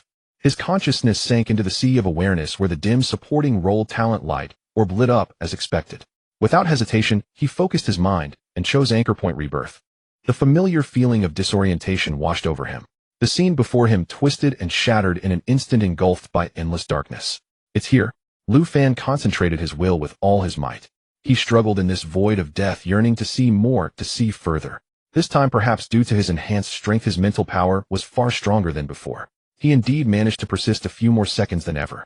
Just as his consciousness was on the brink of total annihilation, he seemed to catch a glimmer of light at the end of the endless darkness. The source of that light seemed to be a blurry painting. The image flashed past, broken and incomplete, leaving no time to discern any details. Then came the eternal silence and void. Lu Fan suddenly bolted upright from his bed, gasping for breath, cold sweat instantly soaking his undergarments. He instinctively glanced at the anchor point information recorded in his awareness. Year 523 of the source initial calendar, May 17th at midnight. He was still dead on opening his eyes, with no resistance whatsoever. The endpoint of death was still fixed 9 months away. He wiped his face with force, his eyes reflecting lingering shock, yet also a hint of complex relief. Although this time's rebirth still ended in instant death, he had simply glimpsed a mysterious painting clue. But at least he confirmed one thing: in the impending slaughter-level ant disaster, it seemed he could survive. This made his heart, which had been hanging high due to the slaughter-level assessment, feel slightly more at ease. Year 522 of the source initial calendar, July 31st, the last day of July. The sky was overcast, as if it were about to pour. Foresee City dispatched the most elite reconnaissance team, led by several rider-level powerhouses. Risking great danger, they approached to scout the heavenly cave fissure from which the ant hordes were continuously emerging. That afternoon, more detailed and specific information regarding this ant disaster began to be broadcasted through Foresee City's official news channel. In a relatively mild tone, yet suffocating in content, they communicated to the city's populace. The first to appear was the basic unit that surged like a tide, the Iron Jaw Worker Ant Threat Level. The holographic projection displayed that this type of ant was approximately 30 centimeters long, its entire body covered in deep brown glossy chitin. The pair of iron-black pincers resembling gigantic claws on its head was particularly striking, making one feel uneasy. The news anchor spoke solemnly: characteristics wins by numbers, forming a devastating ant tide. Its iron jaws can easily bite through ordinary concrete and low-grade steel. Next up was the ranged attack unit, the acid-spitting ant, also with a threat level of critical. The image shifted to reveal an ant about 1 5 meters long, its abdomen exhibiting a bizarre, semi-transparent pouch structure. Inside the pouch, a luminous green, roiling corrosive liquid was clearly visible. Characteristics capable of mid-range spraying. It ejects a highly corrosive acid stream, significantly corroding and damaging metals, concrete structures, and low-tier energy shields. Then came the assassin unit Lu Fan had already learned about from Teacher Chun. Shadow Strike, killing ant, threat level severe. On the holographic image was a slender figure 2 meters long, pitch black, with forelimbs transformed into perfectly curved bone blades radiating a chilling, murderous intent. Characteristics: highly mobile assassin unit, adept at stealth and lightning-fast strikes with unmatched sharpness of bone blades. The scene shifted again. What appeared next was a terrifying behemoth. The heavy armor siege ant with a threat level that had shockingly reached fierce. In the image, this creature was 5 to 7 meters long, resembling a small tank. Its shell exhibited a dark golden hue, appearing exceptionally thick and sturdy. Its massive jaws were fierce and terrifying, almost as wide as its body. Characteristics: a siege unit possessing top-tier defense and terrifying destructive power. Its huge jaws possessed the terrifying strength to destroy iron gates. Lastly, there was a flying unit, the hive-winged ant, also rated as fierce. This type of ant was approximately 1 meter long, bearing 2 pairs of rapidly vibrating, transparent membranous wings. Its head sported elongated and sharp mouthparts resembling probes. Characteristics: possesses flying capabilities, able to descend from the sky, spraying toxins that induce nerve. The news anchor finally concluded with an extremely grave tone. Currently, the highest level ant unit detected by our reconnaissance is fierce. Judging by individual levels, it seemed Foresee could still cope. However, the next footage released by the anchor, captured by aerial energy probes, left all viewers speechless, plunging them into immense fear. In the footage, ants poured out from that enormous, distorted spatial fissure, densely packed layer upon layer with no end in sight. Countless critical, severe, and fierce disaster beasts were mixed together, forming a writhing dark brown tide that covered the ground. This number was simply mountainous and oceanic enough to engulf everything. Lu Fan watched the news footage, feeling a suffocating pressure in his chest. An inexplicable rage surged within him, unable to contain himself as he cursed inwardly. Damn the Wong family. What kind of mess did these fools stir up in that ant clan heavenly cave? Meanwhile, at the power core of Foresee, the Lord's manor in the discussion hall, the atmosphere was tense enough to seem as if it could drip water. Lord Shui Fengling sat high on the main seat, her face covered in frost. To her left sat Yizhua, the head of the Yi family, a middle-aged man with a resolute demeanor and sharp eyes like an eagle. On her right sat Wan Qian, the head of the Wan family, looking like a kindly, wealthy gentleman, though glimmers of sharpness flickered in his squinted eyes. The invisible aura created by the three of them almost enveloped Wang Chao, the head of the Wang family, standing in the center of the hall completely. Shui Fengling's cold voice broke the silence, carrying an undeniable authority. Wang Chao, a source realm of heavenly cave level. What immense resources and strategic depth that entails, we all know. As long as we proceed steadily, step by step, with the strength of Foresee, it may take 10 to 20 years. We might not be unable to slowly digest it, turning it into the cornerstone of our city's rise. Her voice suddenly turned stern, like an ice blade scraping across the hall. But look at your Wang family. The 3,000 exploration team went in and dug out this colossal pit, turning what should have been a grand feast into this dire situation of defending the city for survival. You played a good hand, yet wasted it. A powerful killing intent radiated from Shui Fengling like a tangible force, enveloping the entire room. Standing beside her was her eldest daughter. Dressed in military attire, exuding a heroic spirit, Shui Jinghong let out a nonchalant chuckle at just the right moment. Her tone carrying unabashed mockery. Head of the Wang family, perhaps it's not merely impatience for quick success, but rather driven by greed. You aim to monopolize the core benefits within that heavenly cave. Yet in the end, you not only failed, but dragged the entire city down with you. Cold sweat instantly broke out on Wang Chaos' forehead, trickling down his face. The high-grade silk robe on his back had long since been soaked in sweat. He opened his mouth to argue, but under Shui Fengling's icy gaze ultimately dared not say anything, only lowering his head deeper, his body slightly trembling. He knew that at this moment, any words to shirk responsibility could invite the true wrath of the Lord. Shui Fengling glanced at him with a hint of disgust in her eyes, but quickly reined it in.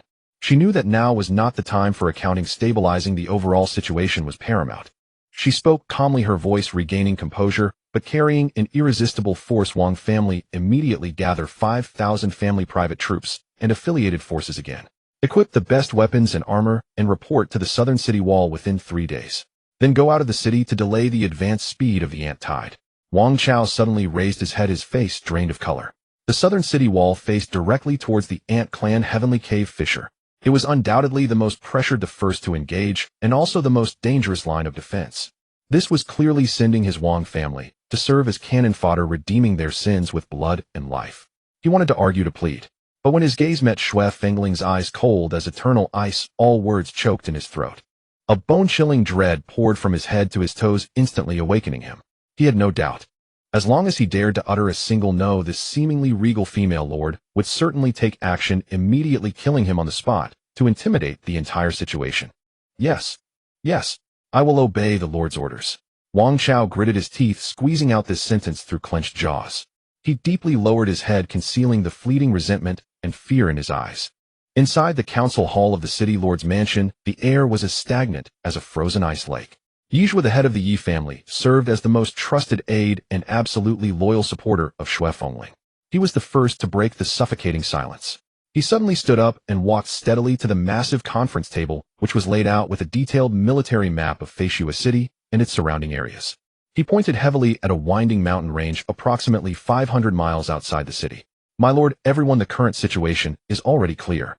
The ant disaster outside the city is most terrifying, not because of individual strength, but due to their despairingly vast numbers. If we sit idly by and allow this black tide to crash directly against our city walls, at that time, even if the walls are high and strong and the defenders are valiant, they will inevitably have to bear unimaginable pressure.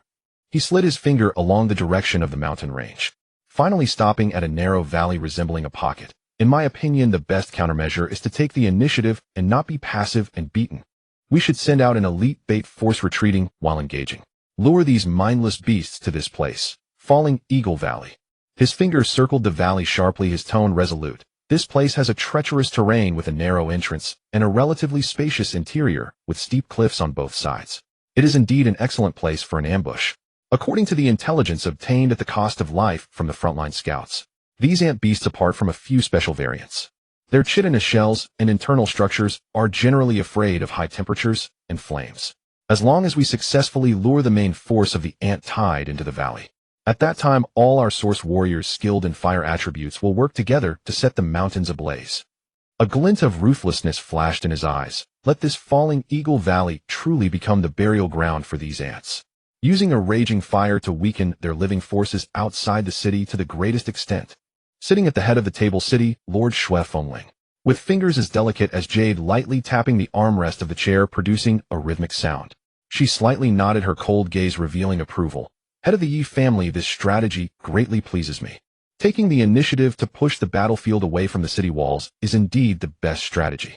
Her gaze, like two ice spikes, suddenly turned to Wang Chao, the head of the Wang family, whose face remained pale. Her tone was calm, yet carried an undeniable decisiveness and a cold warning. Wang Chao, the heavy responsibility of luring the ant disaster into the valley is entrusted to your Wang family. This is your only chance to redeem your merits. If you mishandle this matter again, or if there are any unexpected complications along the way. Xue Fengling's words paused slightly. The temperature in the entire hall seemed to drop a few degrees. You need not return. Wang Chaos body trembled violently, the last trace of color on his face draining completely. He bit down hard on his back teeth, his gums even bleeding from the excessive force. He knew this was an open conspiracy, forcing his Wang family to be the most dangerous bait, using the blood of his kin to wash away the sins. But he also understood that he had no right to refuse. He took a deep breath as if using up all his strength. He abruptly clasped his fists and bowed, his voice trembling with suppressed emotion and a hint of determination. Rest assured, City Lord. This mission, Wang Chao will personally lead the team out of the city. I will definitely lead the ant tide into Falling Eagle Valley. If there is any mistake, I will come to see you with my head. Xue Fengling no longer looked at him, her gaze lightly sweeping past. It landed on Wan Qian, the head of the Wan family, who had been silent like a monk in meditation. Wan Qian. The wealthy-looking Wan Qian immediately stood up, his face bearing just the right amount of respect. I am here. You of the Wan family are responsible for the fastest possible speed. Gather and mobilize all registered fire attribute users within the city. Regardless of their rank, we will form a unified team. You will personally lead them to the preset positions on both sides of Falling Eagle Valley in secret. Once the ant tide enters the trap, exert all efforts. Make sure to ignite this fire sufficiently strong and thorough. I will obey. I will not fail the city lord's trust. Wan Qian bowed and accepted the order, his tone steady, revealing little emotion. Yizhua, Xue Fengling's gaze returned to the initial proposer. I am here. Yi Zhuo straightened his back. Your Yi family is responsible for coordinating the overall situation and coordinating all parties, and preparing the final contingency plan for the city wall's defense. If the fire plan fails to achieve full effect, or if there are any ants breaching the city walls, I want the southern city wall to be as solid as a fortress. I will obey. As long as the city wall stands, the Yi family stands. Yi Zhuo's voice was strong and powerful, carrying the unique iron-blooded aura of the military. The strategic deployment was set, and the meeting concluded. The heads of the families hurriedly left to mobilize troops. In the empty hall, only Xue Fengling and her eldest daughter, Xue Jinghong, remained. Xue Jinghong watched as the Wang family father and son left, their backs slightly flustered. She furrowed her elegant brows, walked to her mother's side, and whispered, Mother, that Wang Chao. I saw a flicker of resentment in his eyes when he left. Will he truly obediently act as this bait? I always feel that his emotions are somewhat off, and he may harbor ulterior motives.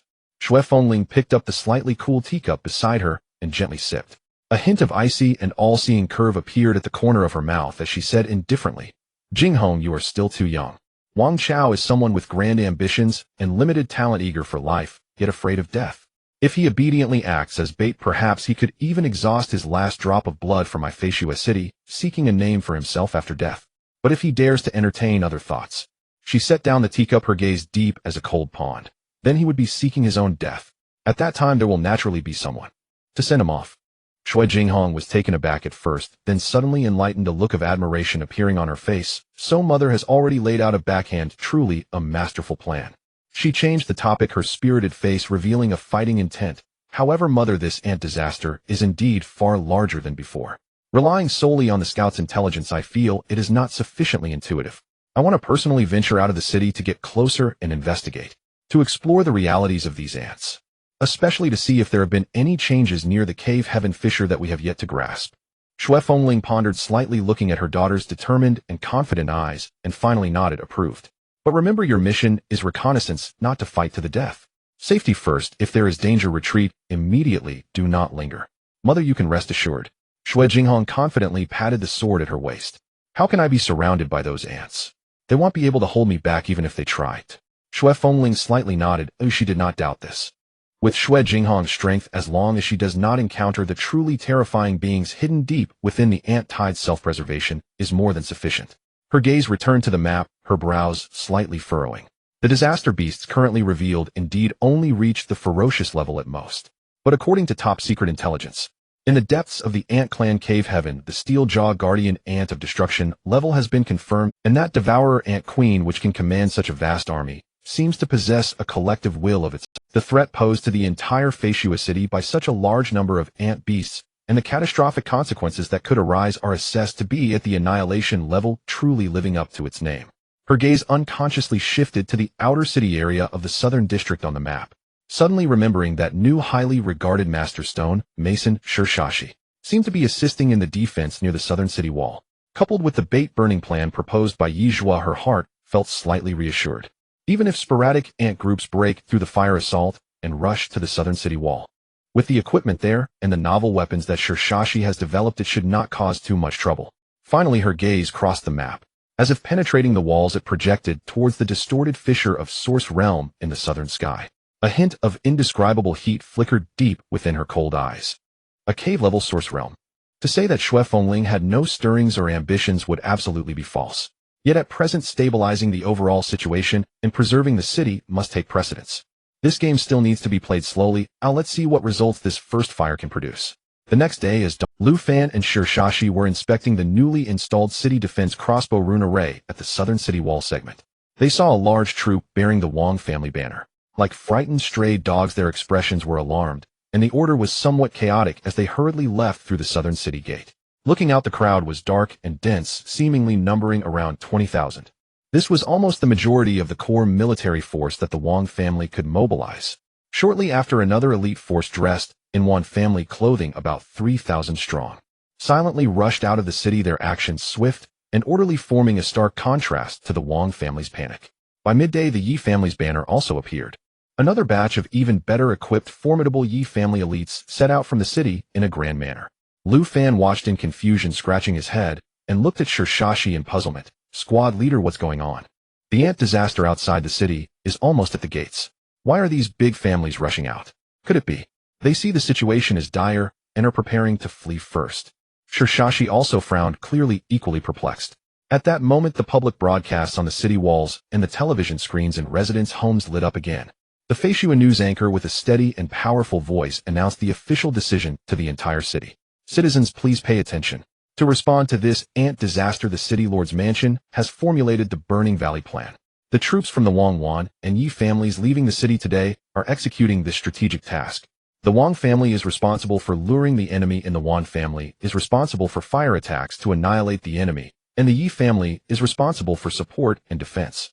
This battle aims to repel the enemy outside the city and uphold the reputation of Feishua City. Only then did Lu Fan suddenly realize, unable to help, but exclaimed sincerely, I see. Luring the enemy, setting an ambush, and fire attacks, all interlinked. This city lord is truly a master strategist with great courage. However, at this very moment, far away in the wilderness, several hundred miles from Feishua City, the situation was not unfolding entirely according to the script of the city lord's mansion. Wang Chao, the head of the Wang family, rode on a large armored land beast, glancing back at the silhouette of Feishua City, which had long since disappeared from sight. A complex expression of resentment, fear, and a hint of luck appeared on his face. He yanked the reins sharply, and the land beast let out a low growl. Wang Chao shouted hoarsely to the long line of Wang family troops behind him, all troops, listen up. Turn around. We're not going to any damned Falling Eagle Valley. We are heading north. Head north.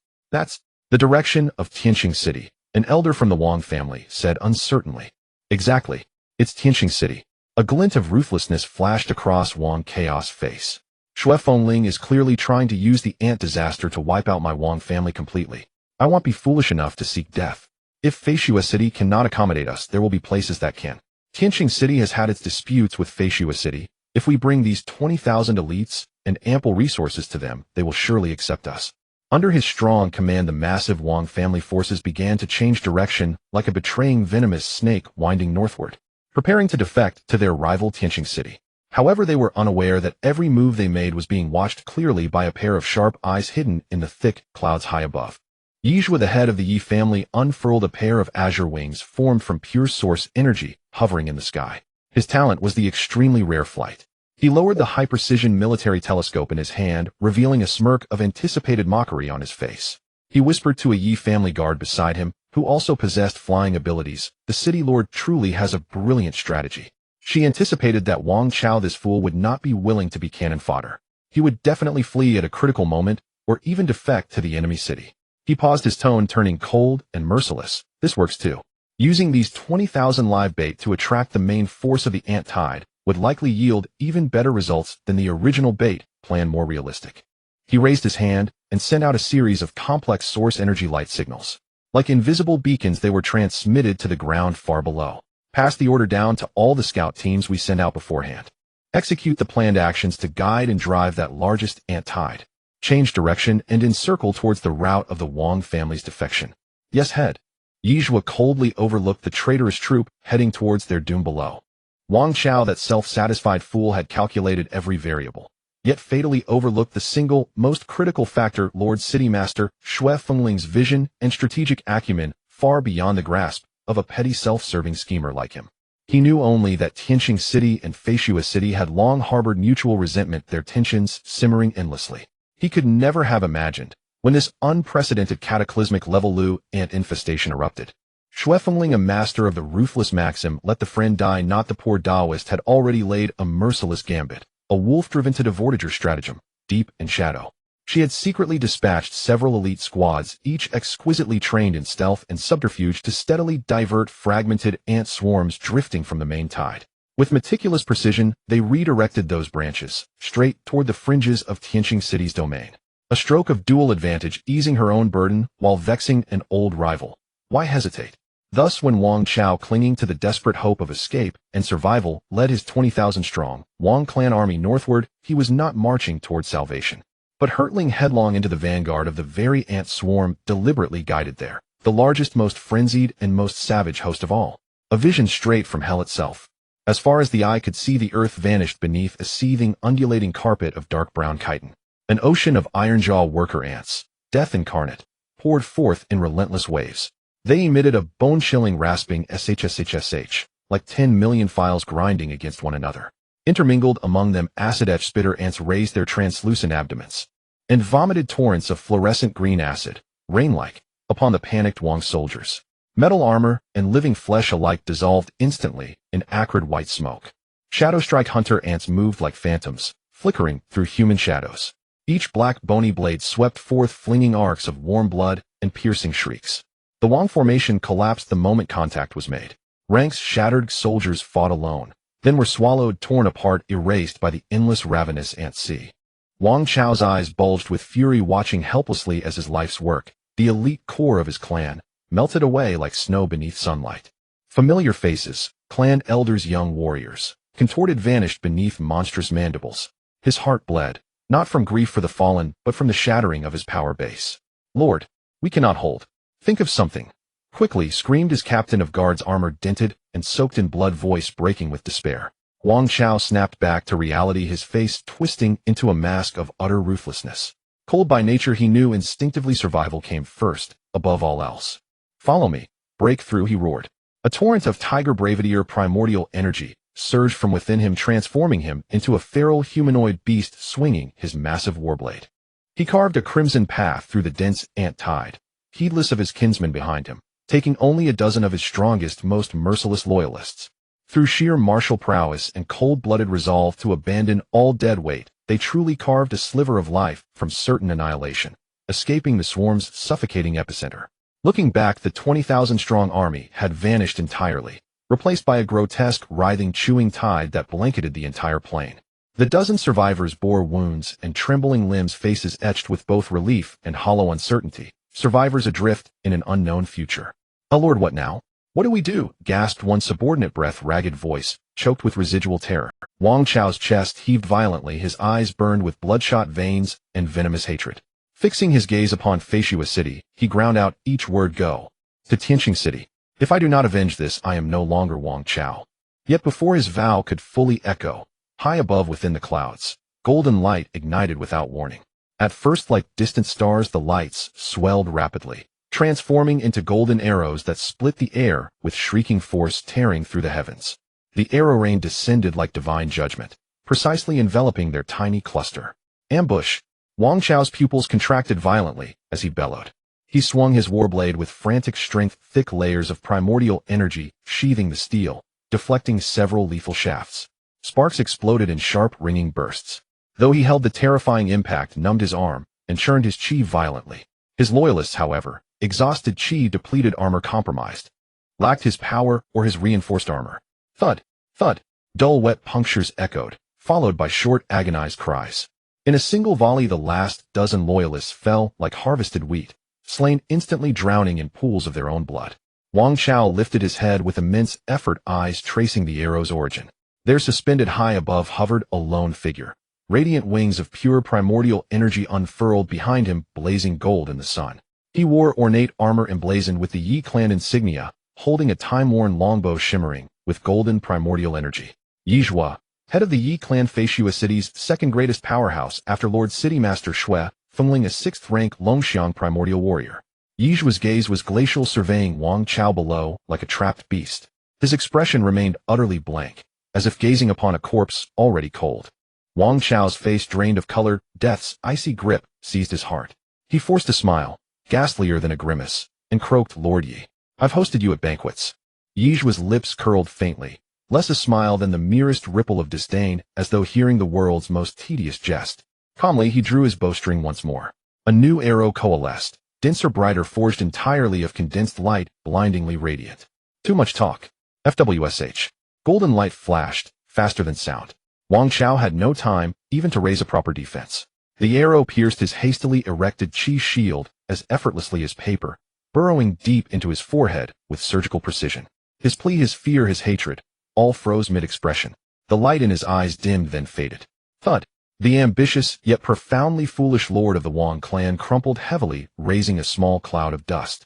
Elsewhere at Luoying Valley, the despair and carnage surrounding Wang Chao stood in stark contrast to the methodical execution of the Incineration Valley plan. Wan Qian, head of the Wan clan, stood atop a concealed cliff ledge. Below, he surveyed the ant tide surging into the valley like a black flood. His decoy squads operated with exceptional efficiency, retreating while baiting, luring the vast low-intelligence swarm into this natural bottleneck. Unexpectedly, upon entering the valley, the ants seemed instinctively drawn to its defensible terrain and favorable conditions. They halted pursuit of the retreating decoys and began digging instead. Clacking iron jaws and scuttling limbs set to work, transforming the valley into a nascent nest. Watching them labor like disciplined construction crews, Wan Xian's plump face softened into a serene, masterful smile. He stroked an imaginary beard and murmured, "How convenient. Saves me the trouble. Let them gather even tighter." He waited patiently until the vanguard of the ant tide had flooded deep into the valley floor and their nesting instinct had drawn them into denser, more compact clusters. Then his eyes sharpened. Without hesitation, he raised his right hand and brought it down in a single decisive motion. That gesture was the trigger of annihilation. Instantly, every fire affinity primordial warrior hidden along the cliffs surrounding Luoying Valley unleashed their full power. Blazing inferno, scorched rain, countless fire-based primordial techniques roared into being, the valley erupting in a cataclysm of heat and light. Prepositioned volatile source oils and specially formulated incendiaries ignited in unison. Boom! A colossal conflagration surged skyward like a slumbering fire dragon awakened. Flames erupted from all four directions, merging swiftly into a single titanic furnace, engulfing Luoying Valley entirely in roaring molten fire. Terrifying heat warped the air. Acrid smoke billowed upward, staining the sky charcoal black. Countless ants screamed silently in the blaze. Their hardened chitin shells carbonized and shattered under the inferno. Massive bodies twisted, blackened, and crumbled into ash. Fire licked the stone walls, crackling fiercely. The spectacle was both awe-inspiring and horrific. Wan Xian watched the infernal landscape below with impassive calm. Once he confirmed no organized ant forces could breach the firestorm, he turned to his aide and spoke coolly. "Report to the City Master's office. Operation Incineration Valley is complete. The first wave's main force has been decisively crippled." "Understood." The officer bowed deeply and transmitted the victory report via source energy communication. Only then did Wan Xian shift his gaze northward, to where Wang Chao had fled and ultimately perished. He paused in silence, then shook his head faintly. His tone carried subtle mockery and pity as he murmured, "Old Wang, you've lived so long, yet still haven't grasped the land's most fundamental law of survival. To true masters, traitors aren't even worthy of being pawns. You are quite simply a complete fool." That same night, the Feishui Evening News aired on schedule. Lu Fan watched alongside his family in their living room, witnessing frontline victory footage. Though only distant shots and post-battle cleanup scenes appeared on screen, the towering black smoke, the scorched silhouette of the valley, and the anchor's triumphant resonant tone all unmistakably heralded a resounding triumph. According to official sources, the City Master's Incineration Valley plan has achieved spectacular success, luring and annihilating the first wave's main ant host within Luoying Valley. Preliminary estimates indicate over 1 million ant-infested beasts eliminated, significantly relieving pressure on city defenses. Lu Fan exhaled slowly, the tension in his chest easing just slightly. He took a sip of water and turned to his father, Lu Liang. "Dad, the City Master's office responded effectively. It's a good sign, a strong beginning." Lu Liang's face regained some color as he nodded. "Yes, a promising start. May things continue smoothly." In the days that followed, Lu Fan often stood atop the southern wall. From afar, he watched thick, ominous columns of black smoke rise repeatedly from distant southern mountain ranges, like illumined beacons across the land. The Feishui News continued reporting, broadcasting similar victories. "Our forces executed another fire assault at Haifeng Gorge, annihilating countless enemies. The Yi Clan Brigade successfully lured foes into combustion traps, another decisive victory." All reports pointed toward a battlefield shifting decisively in Feishui City's favor, the ant tide's menace being methodically dismantled step by step. In Feishui City, Shui Jinghong, the eldest daughter of the city lord, always wore a mask of approachable warmth and grace. Her bearing was refined, her speech impeccable, like a noble maiden untouched by the world's harsh realities. Yet only when she stepped onto this perilous, lawless wasteland, where nature laid bare its raw, unforgiving rules, did that exquisite facade shatter completely. Beneath it emerged her true edge, a formidable source martial artist of 5th rank, the Tiger Guard. Her innate ability, Absolute Zero, surged forth with commanding force. An eerie, visible frost-white aura instantly coalesced around her.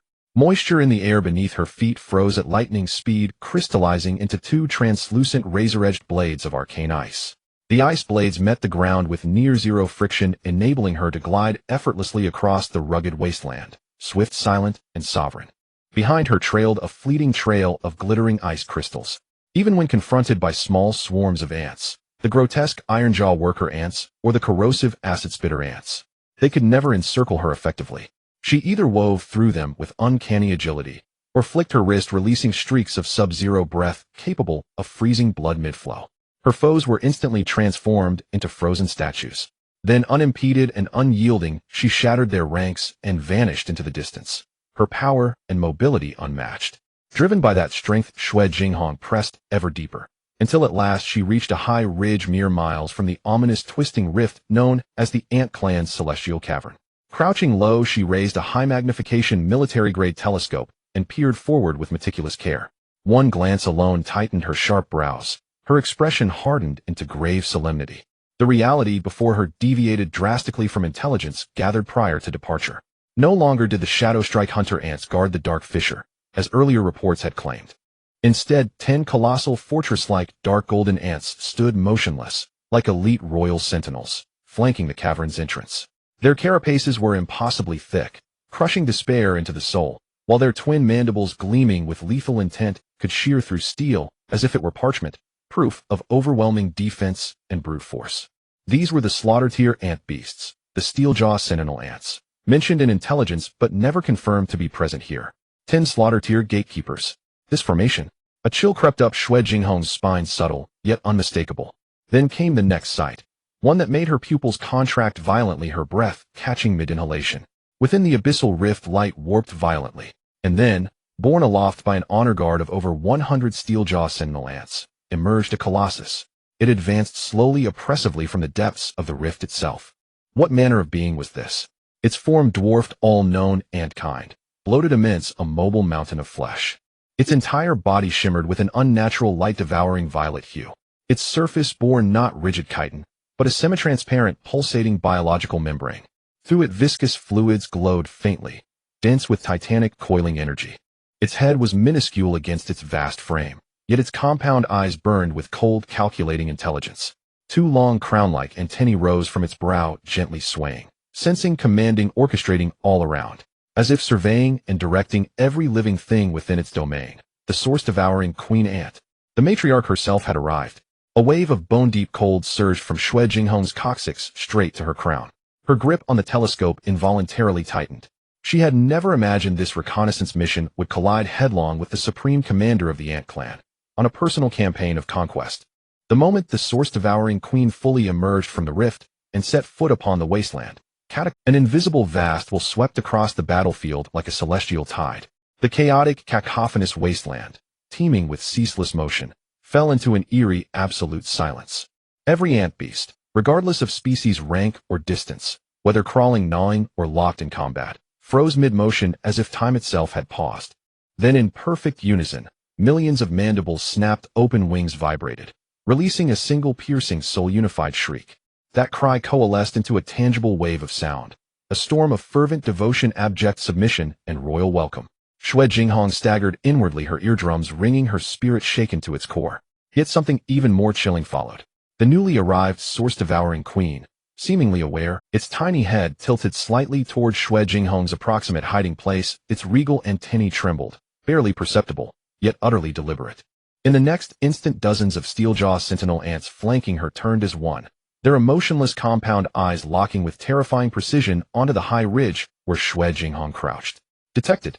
Alarm screamed through her mind. She dropped the telescope instantly, her composure shattered, replaced by razor-edged urgency. Blue light erupted from her ice blades as she flooded them with unrestrained source energy. Flee. Without hesitation, she became a sapphire bolt skimming the earth. She rocketed backward, toward Foresee City. Almost simultaneously, 20 of the mentally targeted steel-jaw sentinel ants broke formation, launching themselves like enraged artillery shells. They hurtled after her, trailing thunderous roars and suffocating waves of slaughter-tier aura. The ground trembled under their massive strides. Fortunately, across this relatively flat, open expanse, Xue Jinghong's ice glide technique reached its zenith. Her speed was staggering. Her trajectory unpredictable, sudden veers, ghostly drifts, dancing a lethal waltz across the frozen plains. She evaded each crushing mandible by a hair's breadth. Simultaneously, she activated her emergency communicator and transmitted the most critical intelligence at maximum velocity back to Foresee City. The source-devouring queen has departed the celestial cavern. She possesses extraordinary range and precision in detection, likely linked psychically to the entire colony. Extreme vigilance required. Relief washed over her, brief but real. Yet pursuit remained relentless. Soon, however, she noticed a shift after roughly 10 most Steeljaw sentinels received some unseen command and turned back, reforming their protective ring around the slow-moving queen. Only 5 remained, dogged, unwavering, locked onto her trail with merciless focus. Xue Jinghong glanced sideways at the 5 pursuing behemoths, her sharp brow-arched lips curling into a frost-laced smirk. Humph. Just 5. Dare you underestimate me? Her pride, the indomitable spark of a true master, ignited. Deliberately she eased her pace, just a fraction. From her arms surged frigid arcane ice energy, coalescing, shaping, forging 2 elongated warblades longer than her gliding blades, edged with shimmering cerulean frost. She would test the mettle of these slaughter-tier beasts, measure firsthand the prowess of the Queen's elite guard. 1 woman, 5 titans. On this desolate, windswept plain, a breathtaking duel of life and death unfolded, a race, a dance, a battle of wits and will. In raw power, Xue Jinghong was hopelessly outmatched. Each swing of a Steeljaw sentinel's mandible rent the earth. She dared not parry Hedon. Yet her advantages were peerless speed, fluid maneuverability, and the unparalleled sharpness and freezing properties of her arcane ice blades. She became an elegant, lethal dancer of frost, circling, feinting, striking with surgical precision. Each precise slash carved deep cobalt blue gashes into their dark golden carapaces, through which penetrating cold seeped inward, seeking joints, organs, freezing them from within. This grueling high-stakes engagement lasted nearly an hour. Drawing upon vast combat experience and flawless command of her talent, Xue Jinghong seized her opening, exploiting terrain and ice-induced deceleration, and methodically shattered all 5 Steeljaw sentinels, transforming them into towering, steaming ice. Yet victory left her stripped of earlier poise. Her breath came in sharp, controlled gasps. Fine beads of sweat glistened at her temples, her source energy severely depleted. Cracks spiderwebbed across her ice blades. Gazing at the 5 frozen monoliths, her expression grew profoundly grave. 10 more? No, even 5 additional ones, and I would truly have perished here today. She recalled how the Queen had merely twitched her antennae and pinpointed her location with chilling accuracy, and seemed to assess the threat level, then calibrated pursuit force accordingly. Truly, what weighed heavier still was the transformation unfolding along her return path, utterly unlike her outward journey. No longer scattered, aimless swarms, but an invisible net cast wide. From burrows, hills, thickets, ant beasts of every kind surged forth. No longer charging blindly, they coordinated, flanking, intercepting, employing terrain for ambushes with chilling discipline. Xue Jinghong glanced skyward. Several squadrons of hive-winged ants circled high above like airborne sentinels, tracking her unblinkingly. With the Queen's arrival, their tactics have gained structure. Understanding dawned within her. This was the handiwork of a supremely intelligent matriarch, orchestrating from the shadows. Yet such coordinated pursuit could not hold Xue Jinghong. Her hands formed seals, surrounding her, frost intensified. Arcane ice doppelgangers. Instantly, dozens of perfect replicas, sculpted from pure arcane ice, spun off in divergent directions. Each emitted source energy signatures identical to her own, immediately drawing the bulk of the ant swarm. The tightening encirclement fractured instantly. Swarms instinctively splintered, chasing phantom targets across the horizon. Amidst the chaos, Xue Jinghong's true form suppressed its aura. Her ice blades pulsed softly as she slipped silently through a gap the confusion had created. She emerged from the increasingly perilous zone with calm mastery. When the imposing southern ramparts of Foresee city finally appeared on the distant horizon, her shoulders eased, just slightly. Near the city gates, 2 familiar figures directed several uniquely designed source energy puppets, digging trenches outside the walls. Lu Fan and Shirshashi. Beside Shirshashi stood her latest innovation, the Pancher steadfast rock model engineered specifically for civil engineering, diligently excavating soil. Seeing them still laboring beyond the walls, Xue Jinghong recalled the imminent, meticulously orchestrated ant army, and felt for once a flicker of warning. She slowed, her voice cool and clear, carrying across the distance. Passive defensive works outside the wall may suffice against scattered calamity beasts. Against a true legion-level antide, they are futile, merely draining precious effort and time. Lu Fan and Shirshashi spun around, startled. Recognizing Xue Jinghong, they bowed deeply. Greetings, young mistress. She inclined her head slightly, her gaze sweeping idly over the freshly dug trench. But then, a soft entreaty escaped her lips. She halted. At first glance ordinary, the trench's floor and walls were coated with a thin, viscous layer, glowing faintly with source energy luminescence. A few iron-jaw worker ants having tumbled and struggled helplessly. The more they writhed, the tighter the substance clung, rendering escape impossible. These are. A flicker of genuine surprise lit Xue Jinghong's eyes. Seeing her interest, Shashi hastened to explain, young mistress, we discovered this property. Most ant beasts possess weak resistance to high-viscosity substances. Restricting their mobility, preventing mass charges, drastically diminishes their threat. Xue Jinghong knelt, examining the immobilized worker ants closely, then extended a finger, sensing the adhesive field's strength at a distance. A thoughtful gleam sparked in her gaze. Rising, she looked directly at Lu Fan and Shashi. Her tone softer than before, I recall you both. Lu Fan, Shashi. Second place in the martial examination. They nodded respectfully. A sound concept, elegant in its ingenuity. She offered affirmation. Then her expression sharpened again, gaze lifting urgently toward the wasteland's heart. But time is exhausted. Withdraw into the city, immediately. Without waiting, she resumed motion, ice blades flashing anew. In a single blur of sapphire light, she vaulted the trench, racing straight for the city gates. Shashi blinked, bewildered, watching Xue Jinghong's retreating figure. Turning to Lu Fan, she murmured, what did the young mistress mean? Our adhesive net clearly works. Lu Fan's face held no triumph. He watched the fading blue streak, then fixed his eyes on the horizon, where an unnatural dust cloud now smoldered at the edge of sky and land. He sighed softly. The class leader's research is indeed effective. But the young mistress meant precisely what she said. The simplest and most dire interpretation. The ant plague has arrived. The 4th day of the 8th month, year 522 of the primordial calendar. Perhaps the last day of tranquility, Lu Fan would know. In the year 522 of the Yuan Chu calendar, on August 5th, in the early morning, a piercing alarm rang out, sharp enough to seem as if it could tear through the very fabric of the soul. It echoed through the skies above flying Snow City like the mournful cry of a dying beast. The sound of the alarm did not come from a single direction, but erupted simultaneously from the tallest clock tower in the city center and from the hundreds of watchtowers scattered across the 4 major districts. In an instant, the streets, which were still in the midst of last-minute evacuations and resource transport, erupted into chaos under the frantic commands of officers and security personnel. Crowds surged madly toward the designated shelters and secondary defense points. The metal shutters of shops were pulled down with a heavy clatter.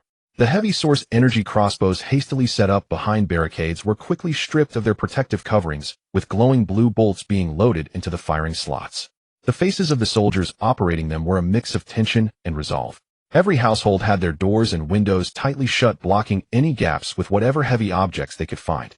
It seemed as if this would be enough to keep the impending horror at bay. Just a few hours later, the remnants of yesterday's vibrant atmosphere had been completely washed away. In its place was a warlike atmosphere replete with the sounds of steel clashing, the surge of source power, and an extreme sense of foreboding. Flying Snow City was, after all, a massive fortress built upon endless wastelands and the threats posed by catastrophic beasts. The so-called commercial prosperity and the lives of its residents were merely fragile embellishments that had emerged during peaceful times. When the true war horn sounded, the fortress' sinister fangs and hard bones would be laid bare. The speed at which the main force of the ant disaster approached the city exceeded all expectations. It was faster than anyone could have predicted. Standing atop the highest watchtower of the inner city, Yizhua, the head of the Yi family, gripped a military-grade, high-power telescope, his face darkened to the point it seemed as if it could drip with water. In his field of vision, the southern, eastern, and western horizons were filled with a writhing tidal line composed of countless dark brown figures. They were converging and spreading toward Flying Snow City at a speed that appeared slow but was in fact highly efficient. They did not rush in a chaotic manner. Instead, they were divided into several distinct main currents, as if they possessed a unified, while completely surrounding Flying Snow City. Yizhua lowered his telescope. His fingertips turned slightly white from the force of his grip as he muttered softly to himself, that devourer ant queen truly considers Flying Snow City as the first piece of fat it must devour upon descending on his source planet. In the Lord's Mansion, the Strategic Command Center, Xue Fengling sat upon her ice throne, receiving the intelligence report that her daughter Xue Jinghong had desperately brought back and preliminarily verified the night before. After a quick glance, she casually tossed it onto the alloy table in front of her, producing a crisp sound. A layer of frost covered her stunningly beautiful face. With her red lips slightly parted, her cold voice held a hint of chilling, murderous intent as it echoed through the vast hall. Just a mere insect with a body strength at the slaughter level, relying on its countless offspring, certainly has developed an insatiable appetite. However, reality was even stranger than anticipated. As the massive ant swarm advanced to within about 10 miles of the walls of Flying Snow City, they suddenly halted. Instead of launching a frantic charge, they began to deploy on the spot, like a well-trained army. They aimed to completely surround and trap the entire flying snow city, encircling it with 3 layers inside and out. On the southern city wall's front lines, Lu Fan witnessed this scene unfold before his eyes. He leaned against the cold parapet, his knuckles turning pale from the strain. Taking a deep breath of the cold air tinged with the scent of gunpowder and dust, he slowly exhaled. They are not attacking the city. They are defining their hunting ground. To them, flying Snow City and all living beings within it had become reserved food for the Ant Queen's nest. Standing beside him, Shirshashi had completely lost her usual vivacity and fierceness. She stared at the endless and ever-thickening black tide outside the city walls. Instinctively swallowing hard, she felt her throat dry, her palms breaking out in a fine layer of cold sweat. It was a fear born from the instinct of life in the face of overwhelming numbers and unknown terrors. If a person with a phobia of crowds were to stand here, they would likely collapse from sheer mental strain at just one. Less than a quarter of an hour after the encirclement was completed, without any warning or pre-battle ruckus, the silent black ocean of ants stirred. Boom! It was as if a seawall had breached or a snow mountain had collapsed. The first wave, the largest cannon fodder tide, millions of iron-jaw worker ants. They produced a deafening rustling sound akin to a symphony of death as they charged toward the towering southern wall of flying Snow City. They launched a fearless group charge. The black tide instantly swept over the wasteland, gaining speed, carrying a destructive force that threatened to engulf and devour everything. They're coming. Lu Fan's eyes sharpened, letting out a low shout as he instantly entered battle mode. However, when the vanguard of the ant tide rushed within 300 to 400 meters of the city wall, an unexpected change occurred. The leading iron jaw workers vanished from sight in groups, as if they were dumplings being boiled. It was a trench. Lu Fan and Shirshashi mobilized all the residents of the southern wall's outer community to dig the several dozen tiered trenches they had painstakingly excavated. Stretching for over 10 miles, dozens of meters wide and several meters deep, the massive counteroffensive trench had proven effective. Even more deadly was the bottom and sides of the trench had long been coated with a specially formulated source energy gel mixture by Shirshashi, forming an incredibly terrifying sticky web. The first batch of iron jaw workers that fell into the trench were instantly ensnared, their 6 limbs and jaws thrashing wildly, but they only sank deeper. The more they struggled, the more they became stuck. Some worker ants attempted to use their iron jaws, capable of biting through concrete, to gnaw at the sticky web. The result was often that their own mouthparts became firmly stuck, unable to open, leaving them to wriggle uselessly in despair. These seemingly rudimentary trenches and sticky webs constituted the first line of the defense system, and it was a crucial meat grinder. They effectively delayed, divided, and wore down the most ferocious first wave of the ant tide's assault. The black wave crashed against an invisible wall. The front line kept falling back, forcing the following ant beasts to step on the bodies of their stuck companions to advance. Inevitably, their speed slowed.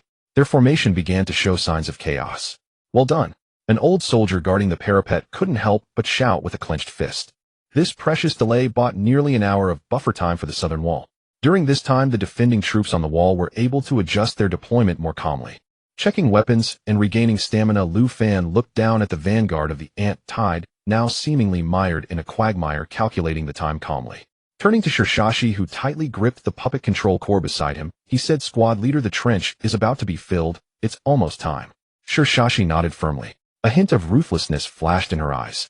She immediately reported via communicator to Shir Town Chief at the mid-wall command node, "Dad, the first line of defense is about to fail. Requesting execution of covering sticky strike." On the other end of the communicator, Shir Town Chief's steady and resolute voice replied, "Received. All trebuchet units, pay attention. Target the overflow area of the trench ahead. Sticky packs triple launch. Fire." The moment the order was given, hundreds of heavy trebuchets deployed on the high ground behind the walls emitted a grating sound of winches turning. In the next moment, hundreds of bulging, durable sticky packs wrapped in beast skins were propelled skyward with immense inertia. Drawing parabolic arcs like deadly dandelion seeds, they aimed to cover the area hundreds of meters outside the city wall. Boom, boom, boom, boom. The sticky packs exploded in succession in midair, dozens of meters above the ground, releasing specially formulated high-viscosity source energy gel. Like celestial maidens scattering flowers, it poured down, instantly weaving into massive sticky webs that covered a radius of 100 meters. They descended upon the ant swarm below. Each sticky web that fell was like a giant invisible mud blob thrown into the black tide. The ensnared ant creatures, whether iron jaw workers or the mixed acid spray ants, found their movements becoming extremely sluggish. Like insects trapped in amber, they struggled to move. Their appendages were stuck, their wings glued, and they collided and pressed against each other. They formed chaotic clusters of tangled bodies. From the city wall, the once surging black tide appeared to have been pressed by a series of brief pause buttons. Strange stagnation zones appeared. Although subsequent ant beasts instinctively avoided these areas or directly stepped over their stuck companions to continue charging, the overall pace of the assault was undeniably disrupted again. The sharpness of the attack was greatly reduced save for a few fortunate ant beasts that happened to find their way through the gaps in the sticky web. They managed to reach the base of the city wall, attempting to scale its steep surface. But these scattered troops were merely a gift delivered right to the waiting defenders. Amidst the flashing blades and the explosions of source power, these lucky ones were quickly turned into falling corpses by the blades that protruded from the parapet and the long-range attacks. Effective. Our strategy is effective. Shirshashi looked at the pieces of the ant swarm that had fallen into stagnation outside the city. A hint of excitement finally appeared on her face. Lu Fan also let out a slight sigh of relief just as he was about to speak. Buzz. A sound far deeper and grander than any before, akin to the roar of millions of bees buzzing in unison, came from behind the ant tide sweeping towards them. Everyone instinctively looked up, only to see the sky in the south suddenly darken. It was not clouds, but a massive flying formation composed of thousands of honeycomb-winged ants. They resembled a moving heavy curtain that emitted a deathly hum, blotting out the sun as they descended upon the southern wall. Their grotesque compound eyes, sharp mandibles, rapidly vibrating transparent membranous wings, formed a suffocatingly terrifying tableau. An air raid. It's the honeycomb-winged ants. A fierce aerial unit. All units prepare for anti-air defense. The officer's hoarse shout echoed across the city wall. Shirshaxi's face turned pale as she cursed silently. Her 10 fingers moved rapidly in the air like fluttering butterflies, her mental power surging forth like a tide. All storm units activate. Target the aerial swarm. Covering scatter. On the city wall, the 50 storm rapid-fire puppets already prepared bore grim designs, their source energy circuits erupting with dazzling brilliance. The honeycomb-style multifunctional launch modules began to spin rapidly, and the 288 crossbow mechanisms emitted a chilling mechanical whir. In the next moment, PSHH, PSHH, PSHH, PSHH. Countless specially made spiral-patterned armor-piercing steel beads were unleashed. Forming dense metal storms, they swept toward the swarm of flying ants in the sky. While individually these steel beads may not possess enough power to instantly slay the tough-skinned heavy armor siege ants, they were deadly nemesis to the honeycomb-winged ants, which relied on agility and numbers, particularly with their relatively fragile wings. Wherever the steel bead storm passed, it was as if the scythe of death had swept through. A bizarre ant rain began to fall from the sky. Numerous honeycomb-winged ants were pierced through their membranous wings by the steel beads, or turned into a sieve, emitting short cries of distress as they plummeted from the sky. Falling to the ground, even if they were not dead immediately, those that struggled to take off again were ensnared by the sticky webs already laid on the ground or by subsequent falling sticky packs. Ultimately, they met their demise under the soldiers' follow-up strikes. Lu Fan held his long sword, his figure flickering on the city wall, the sword light, like lightning, accurately slashing the few who had managed to breach the stormfire net. He exploded the flying ants attempting to dive down and spray paralyzing toxins, their green fluid and severed limbs splattering everywhere. While fighting, he silently evaluated the strength of this first wave of the ant disasters. Full-scale siege. Ground cannon fodder, see aerial unit suppression. If this is all they have, relying on the advantage of the walls and those specially formulated weapons, our southern district might really hold out. Lu Fan ultimately underestimated the terrifying nature of the level-lethal ant disaster. This was not merely a battle of attack and defense, but a stark consumption feast at the cost of flesh and life. Those seemingly endless ant beasts relentlessly launched fierce assaults day and night for a full 10 days. 10 days. In the southern wall area of Foresee City, the once mountainous stockpile of city defense supplies, special adhesive packs, spare crossbow bolts, backup parts for repairing puppets, emergency source energy crystals, were being consumed at a visibly frantic pace. By the dusk of the 10th day, the last adhesive pack was thrown out. The last operable downpour puppet exhausted all its reserve steel balls. It let out a mournful cry of emptiness. Resources were completely depleted. Lu Fan no longer remembered how many times he had closed his eyes over these 10 days. Was it an hour? Or 2 hours? His brain buzzed from extreme sleep deprivation. His eyelids felt as heavy as if weighed down by lead. Every muscle in his body was crying out in aching despair. He was merely relying on a stubborn will and the instincts of his body. He was continuously swinging his sword, blocking and dodging. The blade of his steel sword was already covered with fine nicks resembling serrations. At his feet, by the battlements of the wall, a thick layer of severed limbs of ant beasts and congealed dark green blood was piled up. It emitted a nauseating stench. Around him, the community guards and city guards who had once fought side by side. had already suffered significant casualties. Familiar faces were dwindling one by one, either slashed by the suddenly pouncing shadow strike killer ants or corroded beyond recognition by the acid spray ants' venom, or dragged down the wall by the tide-like iron jaw worker ants instantly overwhelmed. The sounds of screams, clashes of weapons, and explosive bursts of source power intermingled with the spine-chilling screeches of the ant beasts, composing a brutal elegy of war. The only silver lining was that due to Lu Fan and Sure Shaxi's ample preparations earlier on, along with those remarkably effective adhesive defensive structures, the section of the southern wall where they were located had the smallest casualty ratio and the longest time held out among the entire outer defense line of Foresee City. In contrast, in some other districts with weak defenses, bad news was continuously coming in. Ant beasts had breached the outer city defense line multiple times, invading the streets. In the direction of the inner city, fierce cries of battle and the booming sounds of source power clashing echoed all day long. That was the elite forces of Foresee City fighting valiantly. They barely managed to hold the invading ant beasts outside the core area of the inner city. The front line was teetering, but had not completely collapsed. Another day passed arduously in the slaughter. As the faint light of dawn attempted to penetrate the smoke and blood mist shrouding the sky, once more time quietly arrived at the 16th of August, year 522 of the Source Era. This date was like a cold mark etched deep in Lu Fan's memory. It was the day he witnessed death during his last Anchor Point rebirth. And this day from the very beginning was permeated with a suffocating atmosphere that was completely different from previous days. Outside the city, the seemingly endless dark golden tide of iron jaw worker ants and acid spray ants, and the elusive shadow strike killer ants withdrew in unison as if they had received some silent command. They relinquished their foremost positions like a retreating tide. An ominous premonition, like a cold, venomous snake, coiled around the hearts of every soldier. Immediately afterward, a deep and rhythmic rumble began to resonate from the ground. This sound was not the chaotic rustling of the ant tide charging forward, but rather the heavy rhythmic thuds of some massive object trampling the ground. Boom, boom, boom, echoed in the suddenly contracted pupils of countless soldiers. A dark golden metallic torrent replaced the previous black tide appearing at the forefront of the defense line. It was the level lethal disaster beast, heavy armored city-breaking ant. They were 3 to 4 meters long, akin to small tanks, and their bodies were covered in a heavy dark golden chitin shell that evoked despair. Under the hazy morning light, it reflected a cold sheen. The pair of grotesque massive jaws on their heads, nearly as wide as their bodies, snapped open and closed with a toothaking crack, as if they could easily crush steel.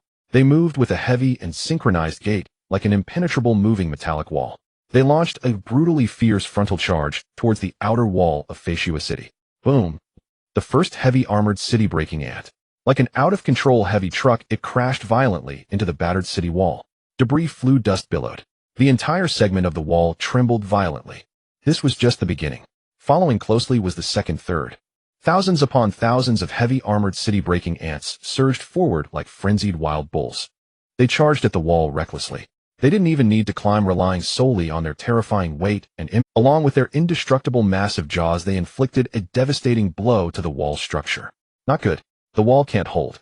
A blood-soaked city guard captain roared hoarsely, almost simultaneously as his words fell. Rumble. In the distance, a relatively weak segment of the wall. After enduring several violent impacts, it finally could not bear the burden, emitting a deafening crack and collapsing. Dust shot skyward, forming a massive gap. Countless ant beasts surged into the city like a flood breached by a dam. In an instant, screams and cries of terror erupted from that direction, along with the crashing sounds of buildings being toppled and torn apart. On Lu Fan's side, the pressure also surged dramatically. Die. The source power within him surged wildly. The broken sword in his hand radiated its last sharp light, seizing the moment when a heavy armored city-breaking ant raised its head to crash into the wall. He thrust the sword accurately into its relatively weak eye socket. Puff! The sword tip pierced through its brain, dark green fluid spraying out. The massive dark golden body suddenly froze and then crashed to the ground. However, Lu Fan had no time to catch his breath, not even to pull out the sword deeply embedded in the ant beast's skull. A gust of malicious wind struck from the left. Another heavy armored city-breaking ant had opened its terrifying massive jaws, aiming to cut him in half. Lu Fan's pupils constricted. Without a second thought, his feet instinctively activated the explosive step technique, and he retreated backward. Clang. Though he reacted extremely quickly and avoided the fatal blow, the sharp wind generated by the jaws still struck him like a steel whip between his chest and abdomen. The protective source power fluctuated violently, nearly dissipating. A metallic taste surged up his throat, which he forced down. He looked down to find his clothing on his chest torn apart, a deep blood mark visible down to the bone. A fiery pain instantly spread throughout his body. At this moment on the wall, all ordinary guards with strength only at the sharp soldier level had long received the retreat order. Faced with these heavily armored city-breaking ants with abnormal defense, their attacks were akin to mere tickle. Remaining on the wall only added to the casualties. Now still holding their ground behind the battlements were only a few elite members originally belonging to the city guards. Only Town Chief Shirshashi and a handful of Lu Fan and others who had reached the ranks of Brave Guard or even Defender remained. Everyone bore injuries, their breathing chaotic. They were clearly nearing their limits. Town Chief slashed back a heavy armored city-breaking ant attempting to climb the battlement. Breathing heavily, he rushed to Lu Fan and Shirshaxi's side, his voice hoarse and urgent. "We can't hold. The wall structure has been compromised. We can't defend it any longer. We must retreat to the inner city immediately. If we wait any longer, it will be too late." Lu Fan looked below at the dark golden torrent surging like a tide, and the distant sounds of collapsing walls echoing. He knew that Town Chief was stating the only choice. Gritting his teeth, he nodded. "Let's go." No more hesitation. The group no longer hesitated, retreating along the city wall's path, fighting, while withdrawing, moving rapidly towards the direction connecting to the inner city. Shirshashi controlled the few remaining shadow leopards and citadel puppets to cover the rear. The metallic claws clashed against the heavy shells, producing a piercing, grinding sound, sparks flying. However, just as they were about to withdraw from the city wall, boom! A sound far more intense than any previous explosion-like roar erupted from beneath their feet. Everyone felt the ground drop away beneath them. The entire segment of the wall suddenly collapsed downward. Lu Fan reacted swiftly. At the moment the sensation of weightlessness hit, he grabbed Shirshaxi's hand. The source power within him erupted recklessly. With a powerful push on the collapsing wall, he shouted, "Jump." The two leaped like two great birds. Using the recoil force, they narrowly leaped out of the collapsing range, falling towards the ground of the inner city. Behind them, Town Chief and the other city guards also followed suit. They awkwardly jumped down, looking back to see that the southern wall they had just held had already collapsed by a small, forming a massive gap. Countless heavy armored city-breaking ants and regular ant beasts followed in, flowing in like a black mudslide. "Hurry! Into the inner city." Town Chief wiped the dust and blood from his face, shouting hoarsely. The group dared not linger. They sprinted desperately towards the inner city along the familiar streets. However, the situation was worse than they had imagined. Just after crossing 2 blocks, Lu Fan's heart sank. The street was in disarray, with collapsed houses and items left behind by fleeing residents scattered everywhere. What was even more chilling was that the ground would suddenly bulge and explode, and then dark, golden, heavy armored city-breaking ants would emerge directly from underground. They could even dig, directly collapsing the city's defenses from within. "Avoid them. Don't engage," Lu Fan growled. He gripped the sword that he had just pulled from a dead ant, the blade already bent, acting as the vanguard to clear the path, continuously slashing down those solitary heavy armored city-breaking ants blocking the way. His swordsmanship remained precise and fierce, targeting the eye sockets, joints, and other relatively weak spots. But with each collision his arms tingled and his palms cracked. The blood seeping out stained the sword hilt. He was extremely anxious, hoping to reach the inner city as soon as possible. Fortunately, he had prepared beforehand. During the early stages of the ant disaster, he had forcibly persuaded his parents and sister to evacuate with the first batches of fleeing residents to the relatively safe inner city. The place he chose for his family's refuge was the Beiying High School, which he and Shirshashi were both very familiar with. There was Teacher Chinchun. It should be one of the relatively stable strongholds in the inner city. However, just as they turned a familiar corner not far from Beiying High School, a shrill scream and familiar cries came from ahead, instantly freezing Lu Fan's blood. He abruptly raised his head, his eyes wide with rage. In front of him, in a relatively open street corner, the ground was broken open with several large holes, and 7 or 8 heavy armored city-breaking ants were wreaking havoc.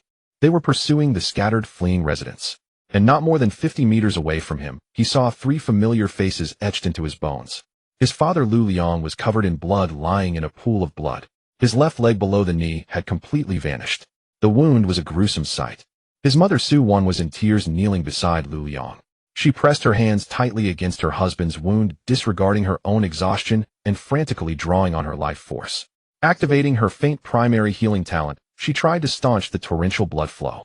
A dim green healing light flickered like a candle in the wind.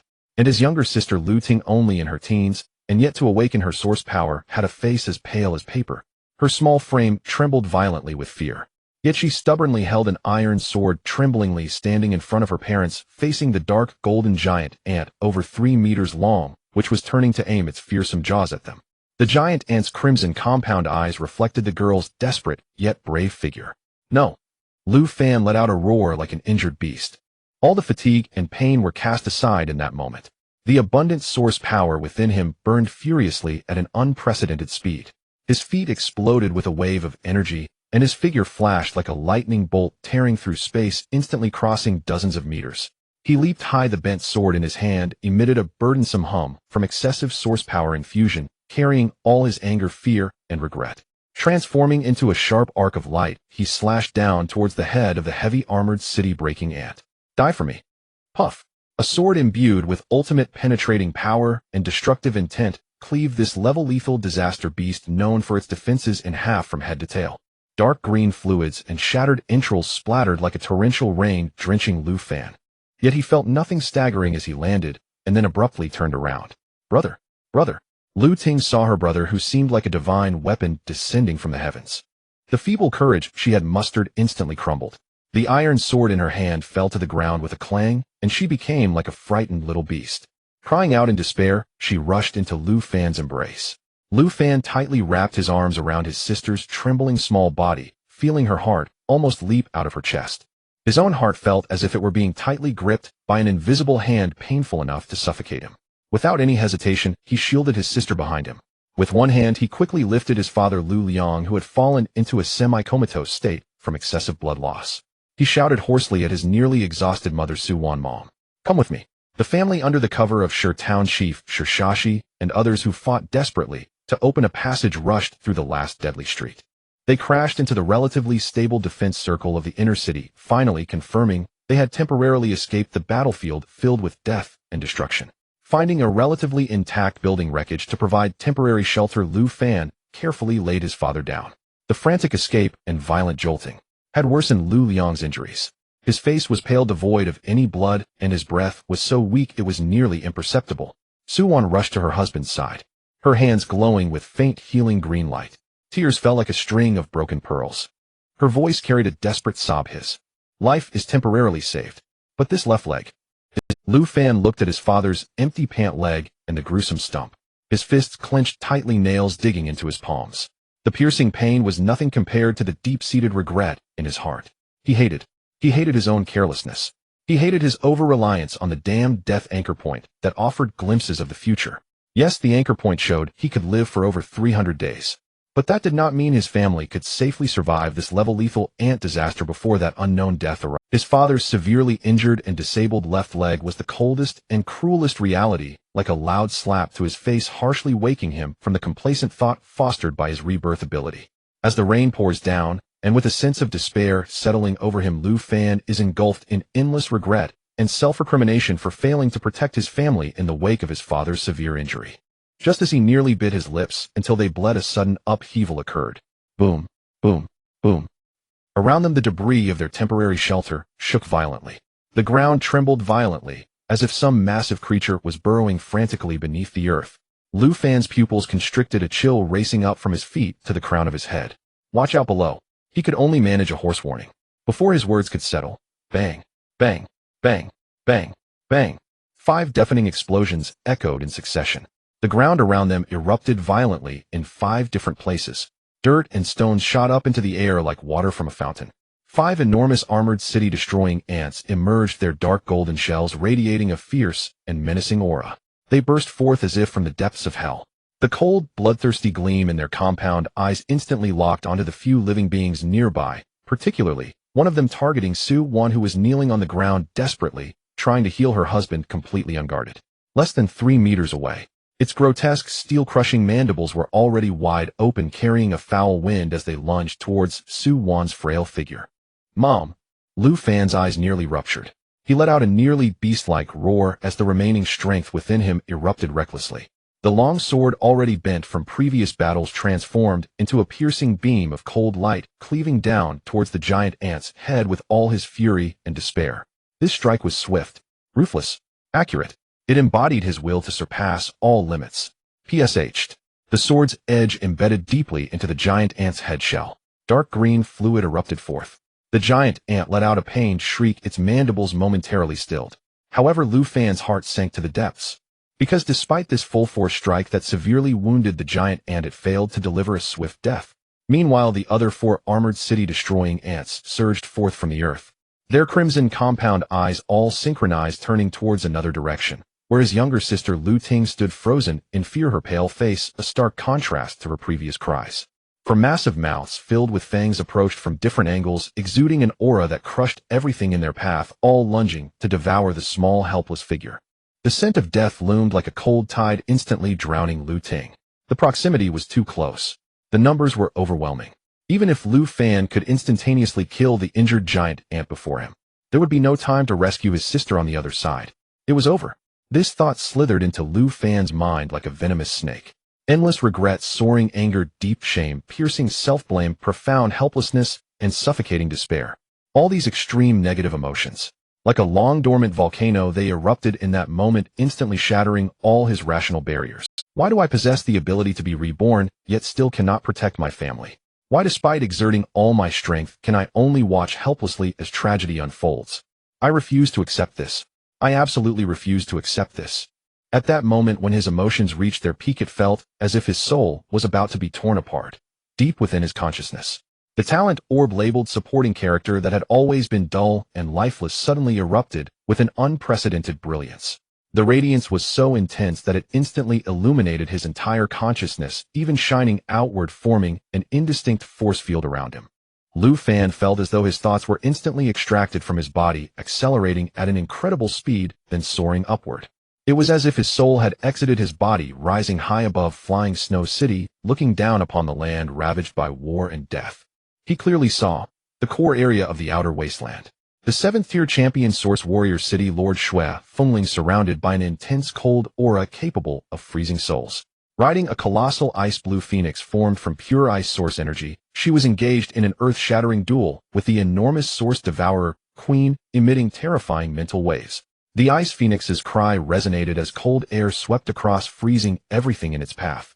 The queen ant roared, unleashing a mental storm, controlling countless offspring to charge forward. This was the stage where the ultimate outcome of the war would be decided, belonging to the top-tier powerhouses. On the flank of their battlefield, Yizhua, the head of the Yi family, unfurled his wings of light, wielding a golden longbow, like a tool of judgment, arrows shooting forth like dragons. The city lord's eldest daughter, Shui Jinghong, wielded dual ice crystal battle blades, her figure like lightning, the blades gleamed sharply like the chill of winter. They led the elite warriors of Flying Snow City, engaged in a bloody battle against hundreds of steel-jaw guard ants that moved like mobile fortresses. The clash of source energy resounded through the skies. They were the protagonists of this tale. They were the pillars holding back the tide. They were the heroes destined to be recorded in history, bathed in the glory that belonged to the strong.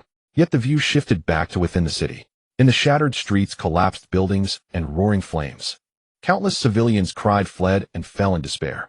They wept, they grieved, they despaired, they felt helpless. But this was their fate, because they were merely insignificant. Supporting characters in this grand tragedy. Even Lu Fan, from that high vantage point, clearly saw the small corner he occupied. The scene seemed to slow down, to freeze. He saw the giant ant, although injured, still menacing behind his mother Su Wan. He saw the terrifying mandibles of the other 4 giant ants closing in on his sister. In the next moment, blood splattered and flesh was torn apart. They would be torn to shreds, disappearing completely from this world.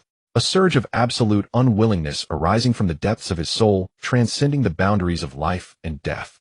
It crashed down like lava, obliterating everything. No, only this kind of ending. I absolutely refuse to accept it. In the real world, Lu Fan, caught in a strange state, suddenly unleashed a thunderous roar. At the very moment his shout, filled with indomitable will, erupted.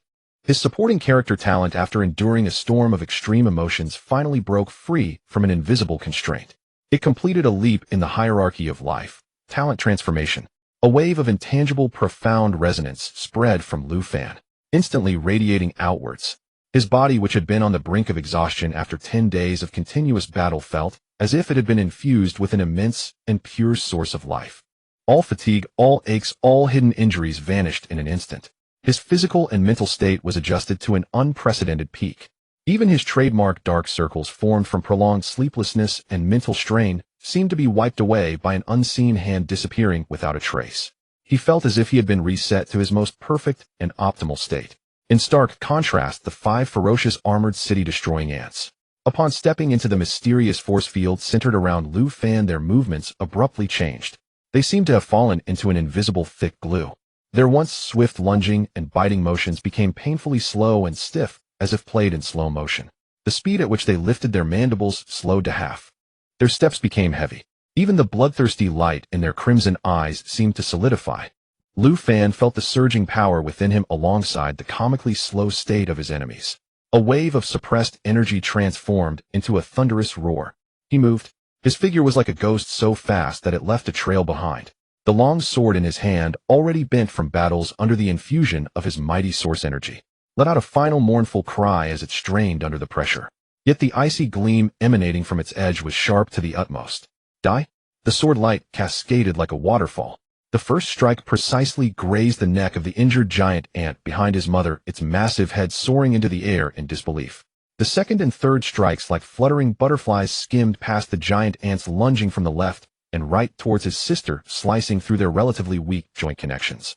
Their dark, golden, sturdy shells were cut through as though made of paper. Two robust limbs fell apart with a snap. The fourth and fifth strikes collided into the last two giant ants. The sword tip pierced their compound eyes at a tricky angle, penetrating their brains. Crack! Accompanied by the final crisp sound, the long sword that had seen countless battles in Lu Fan's hand finally shattered, fragments scattering everywhere. But its mission was already accomplished. The five fearsome disaster beasts, the armored city-destroying ants, transformed into a ground of shattered shells and flowing fluids in mere moments. No longer alive, Lu Fan, holding the broken sword, breathed heavily, feeling the new power that came from the transformation of his talent-supporting character. A sense of clarity surged within him. He smiled faintly, his laughter tinged with self-deprecation, coldness, and the delight of wielding power, restoring state, slowing enemies. This feeling. It's just like the moment in a stage play when the spotlight shines on the supporting character during their moment of glory. His consciousness sank back into his mind. The now revitalized talent interface clearly presented itself before him, named Lu Fan.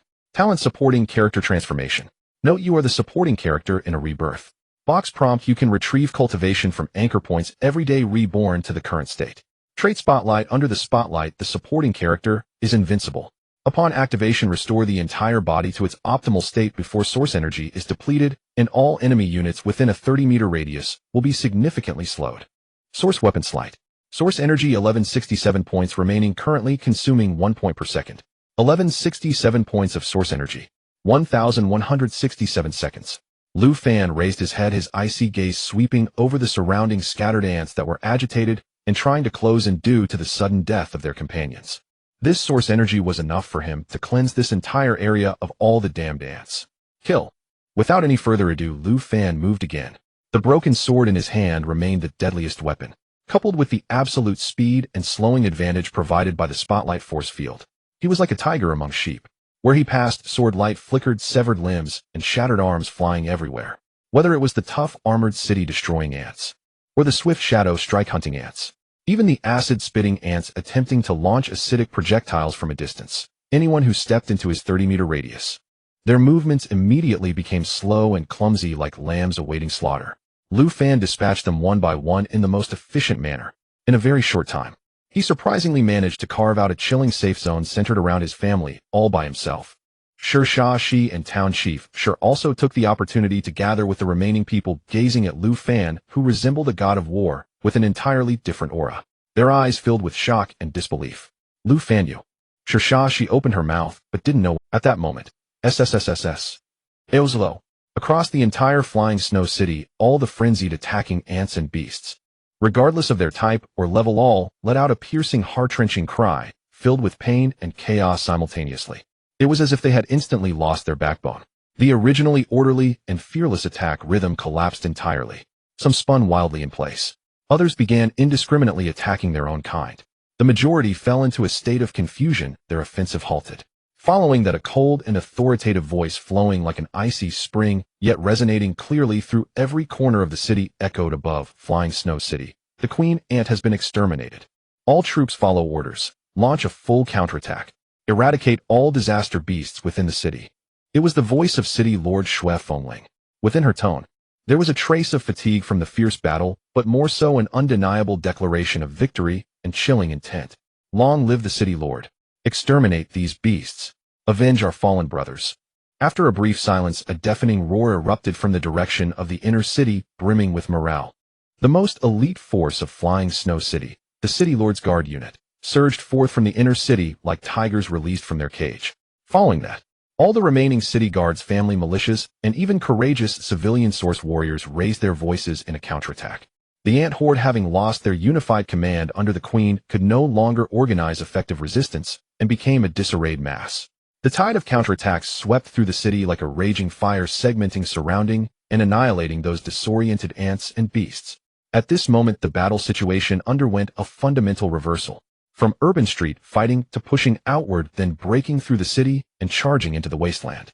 They began to exterminate the remaining ant beasts. The scales of victory had completely tipped in favor of Flying Snow City. However, all of this, when he heard the city lord declare victory, the tension that had been stretched tightly for 10 days within Lu Fan, having just experienced an extreme emotional eruption and talent transformation, finally relaxed. Source energy depleted. The effect of the spotlight quietly dissipated. An indescribable tidal wave of extreme fatigue and weakness surged over him, instantly overwhelming his consciousness. The mental strain accumulated over several days, the brief yet intense eruption just moments ago, and the consumption of energy from the transformation. All erupted at once in that moment. His vision darkened, the world spun. All sounds and images quickly receded. Lu Fan, before he completely lost consciousness, he seemed to hear Shi and his sister Lu Ting's anxious shouts. Then he lost all awareness. He was too tired. She stepped forward to support Lu Fan. Looking at Lu Fan, his dark circles gone, his handsome face, she felt a strange warmth in her cheeks. When Lu Fan regained consciousness, once more struggling to awaken from a deep sleep that seemed endless, the light of day was already shining outside the window. He blinked in confusion, his gaze slowly focusing. What came into view was the familiar ceiling of his own bedroom, marked with fine cracks. A sense of disorientation, as if he had survived a catastrophe, enveloped him like a tide. He instinctively moved his fingers to touch his somewhat emaciated abdomen. A strong feeling of hunger clearly reminded him that he was still alive. He propped himself up on his arms, and with some difficulty sat up on the bed. His gaze swept over the calendar hanging on the opposite wall. The red numbers clearly marked, year 522 of the Yuan Chu calendar, August 18th. It turned out that he had been asleep for 2 whole days. And that nightmare-like ant disaster had it really been? The air no longer carried the smell of gunpowder and blood. Instead, it was filled with a kind of tranquility reminiscent of the calm after rain, with a faint earthy scent. He took a deep breath, pulling aside the light blanket that smelled of sunshine. His feet touched the cool floor, and a tangible feeling of being alive slowly settled in his heart. Pushing open the bedroom door, the scene in the living room made him pause slightly. His father Lu Liang sat with his back to him on a modified chair. Beside him was a brand new cane made of hardwood. His left leg from the knee down was left empty and seemingly hearing the movement behind him, Lu Liang struggled to brace himself against the armrest of the chair and turned around. When he saw Lu Fan standing at the door, pale, but with bright eyes. In those eyes, clouded from injury and blood loss, an unmistakable joy erupted. He raised his hand, trying to make his tone sound more casual, but his voice came out hoarse from healing. "You're awake." Lu Fan's gaze, however, was magnetically drawn to the empty pant leg of his father's left leg. His heart felt as though it had been squeezed by an invisible hand, sour and painful. The ant disaster, ultimately inflicted upon this once ordinary yet complete family. A heavy wound that could not be easily erased remained. Lu Liang noticed his son's complex and pained expression, and his smile froze for a moment. He then feigned nonchalance, waving his hand. He even attempted to stomp his remaining right foot to show that he was still. "Hey, don't look at me with that kind of expression." He tried to make his voice sound loud. "It's just that I lost a leg. As for me working as an accountant, I was always sitting in the office. It doesn't make much difference." He spoke lightly, as if what he had lost was merely an unimportant old garment. But Lu Fan could clearly see that his father's hand gripping the cane had knuckles that turned slightly white from excessive force. Lu Fan took a deep breath, forcibly suppressing the surging emotions. He walked to his father's side, his voice firm and steady. "Dad, don't worry. Even if it's just sitting in an office, I will find a way to restore your leg to its original state soon." His tone carried an undeniable certainty. The Yuan star is vast, with countless strange objects and unique skills. It is not impossible to find heavenly materials and earthly treasures that can regenerate limbs, high-level healing talents, or certain special source energy technologies. Just then, a familiar and gentle voice of his mother Su Wan broke the slightly heavy atmosphere in the living room. "You two stop standing there in a daze. Come help serve the dishes, it's time to eat." Almost simultaneously, the courtyard door was pushed open. His sister Lu Ting walked in, wearing a set of obviously ill-fitting old leather armor she had found from somewhere. Her small face was covered in dust, and she entered sweating profusely. In her hand, she held a training wooden sword looking out of breath, yet with sparkling eyes. It was clear that she had just finished a tough physical workout. As Lu Fan observed her unprecedented serious demeanor, he understood. This ant disaster had given her a tremendous shock, witnessing her father's serious injury and experiencing the terrifying brush with death. She was no longer that little girl who could hide under her brother's wings. She began to crave power, wanting to protect herself and even her family. This transformation was heart-wrenching, yet carried a kind of resilience akin to a butterfly breaking free from its cocoon. The family of four sat around the slightly worn wooden dining table. Lunch was simple, just some congee and pancakes made by his mother. There was nothing different from their usual meals. Yet as he chewed this familiar taste, he watched his father, though physically limited, still trying his best to sit up straight, listening to his mother's gentle chatter, and his sister devouring her food ravenously due to her training.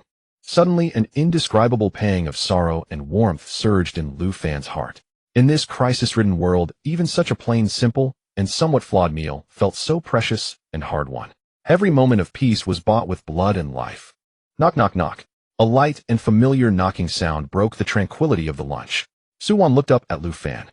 A knowing smile appeared on her face as she gently urged, "Xiao Fan, go open the door, it must be that girl Xia." Lu Fan said nothing more. He quickly finished the remaining congee in his bowl. Getting up, he walked to the door and unlatched it. Outside, the sun was just right. The lively and bright face of Xia. With a hint of urgency and worry, it instantly entered his view. When she saw that it was Lu Fan who had awakened, albeit still pale, but with bright eyes, she blinked in disbelief. Then her eyes curved like a crescent moon, bursting into an unreservedly brilliant smile, like the morning. "Lu Fan, you finally woke up." Her voice carried evident delight and a touch of relief. "Do you know how long you've been asleep?" "A full 2 days. What a lazybones." Lu Fan felt warmth in his heart as he looked at the genuine concern in her eyes. Feeling somewhat embarrassed, he scratched his head and explained, "Maybe I was just a bit too tired before, and my body needed to recover, so I slept deeply." Upon hearing this, she stepped forward, naturally extending her hand. Her fingertips gently brushed across Lu Fan's cheek, removing a grain of rice that had stuck to the corner of his mouth without him noticing. Her movements were so skilled, as if she had done it 1,000 times. She pouted, teasing him with a tone unique to childhood friends. "How old are you now? And you still get rice stuck to your face while eating? Really?" The cool touch of her fingertips grazed past. Lu Fan felt a rare sense of embarrassment, his ears slightly turning red. He quickly stepped aside to clear the way. "Don't just stand at the door, come in." She was not polite at all. Like returning to her own home, she walked in quickly. First, she asked about Lu Liang's injury with genuine concern. Her tone was sincere and considerate. She chatted a bit with Suwon, making her smile brightly. Lastly, she patted Lu Ting's shoulder. She expressed her admiration for her efforts in training. The main reason she came today was to see if Lu Fan had woken up. After all, Lu Fan had been in a coma for 2 days. This partner, who had grown up with him and fought side by side, had kept a stone in her heart, unable to settle down. The cheerful atmosphere lasted for quite a while. Until the sun set in the west, she finally stood up to take her leave. After sending her off, the night slowly enveloped this city that had survived a catastrophe. That night, deep into the night, Lu Fan had no intention of sleeping. He sat cross-legged on his bed, the cold moonlight pouring in through the window, illuminating his calm, yet determined profile. His consciousness sank into the sea of knowledge, and that familiar choice once again came as expected. One side was the anchor point leading to the unknown node of death. The other side was the cultivation that brought over 300 days of hard-earned experience. This time, Lu Fan's gaze held no hesitation whatsoever. His mind focused, and decisively and resolutely he chose cultivation. Having experienced this brutal ant disaster, witnessing his father's injury, feeling the cruelty of being powerless even with partial foresight of the future, he thoroughly understood that only absolute power could address all crises and protect what he wished to see. His consciousness swept through the clear records in the sea of knowledge from the death anchor point. Yuan Chu calendar year 523, May 17th. There are still 272 days left. If he chose cultivation for rebirth every day starting today, the accumulated cultivation time would be 37098 days. That's over 100 years. This is a time span sufficient to bring about a transformation for anyone with mediocre talent. Lu Fan slowly exhaled a breath of turbid air. The breath coalesced into a white mist in the cool night sky. Fortunately, at least time is still on. He no longer had any distracting thoughts. Slowly closing his eyes, he eliminated all disturbances. Within him, the 100 Winds source power cultivation method began to operate slowly along the route already engraved in his instincts. On August 20th, The morning sunlight pierced through the clouds, casting a rare warmth over Foresee city, still bearing the scars of war. Shirsashi stepped into the courtyard of the Lufan family once again. However, this time it was not to urge Lufan to help repair the severely damaged city defenses. Her face bore a hint of uncontainable excitement, and her steps were much lighter than usual. Lufan, come out quickly, good news. Before she even entered the house, her clear voice had already reached inside. Lufan emerged from within looking somewhat puzzled at Shirsashi, who was panting, yet smiling. Class monitor, so early. Hasn't the cleanup on the city wall been completed? Shirsashi waved her hand, took a deep breath, and spoke rapidly. It's not about the city wall. It's about Teacher Xinjing. Teacher Xinjing from Zhuke University just sent someone with a message. We must have all our luggage ready by 9 a.m. today. She is coming to pick us up to head to Zhuke City. Lufan was momentarily taken aback, then realized this matter had been settled long before the ant disaster broke out. However, the series of battles had nearly made people forget the timing. Unexpectedly, Teacher Xinjing was so punctual, arriving just as Foresee city was stabilizing and beginning to recover. So soon. Lufan's mother Su Wan also peeked out from the kitchen, her face showing a hint of unexpected panic. There are still so many things that haven't been tidied up. Shirsashi smiled and said, Aunt Su, don't worry, just pack some essentials. Everything you need will be available in Zhuke City. Moreover, my dad and Uncle Lu have already discussed it. Our families will move to Zhuke City together to seek a living. This was indeed an unexpected piece of good news. Although the recent city defense battle was fierce, it also brought immense opportunities.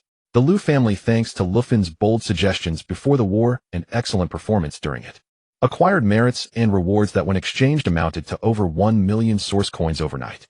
This was an astronomical figure for an ordinary worker's family.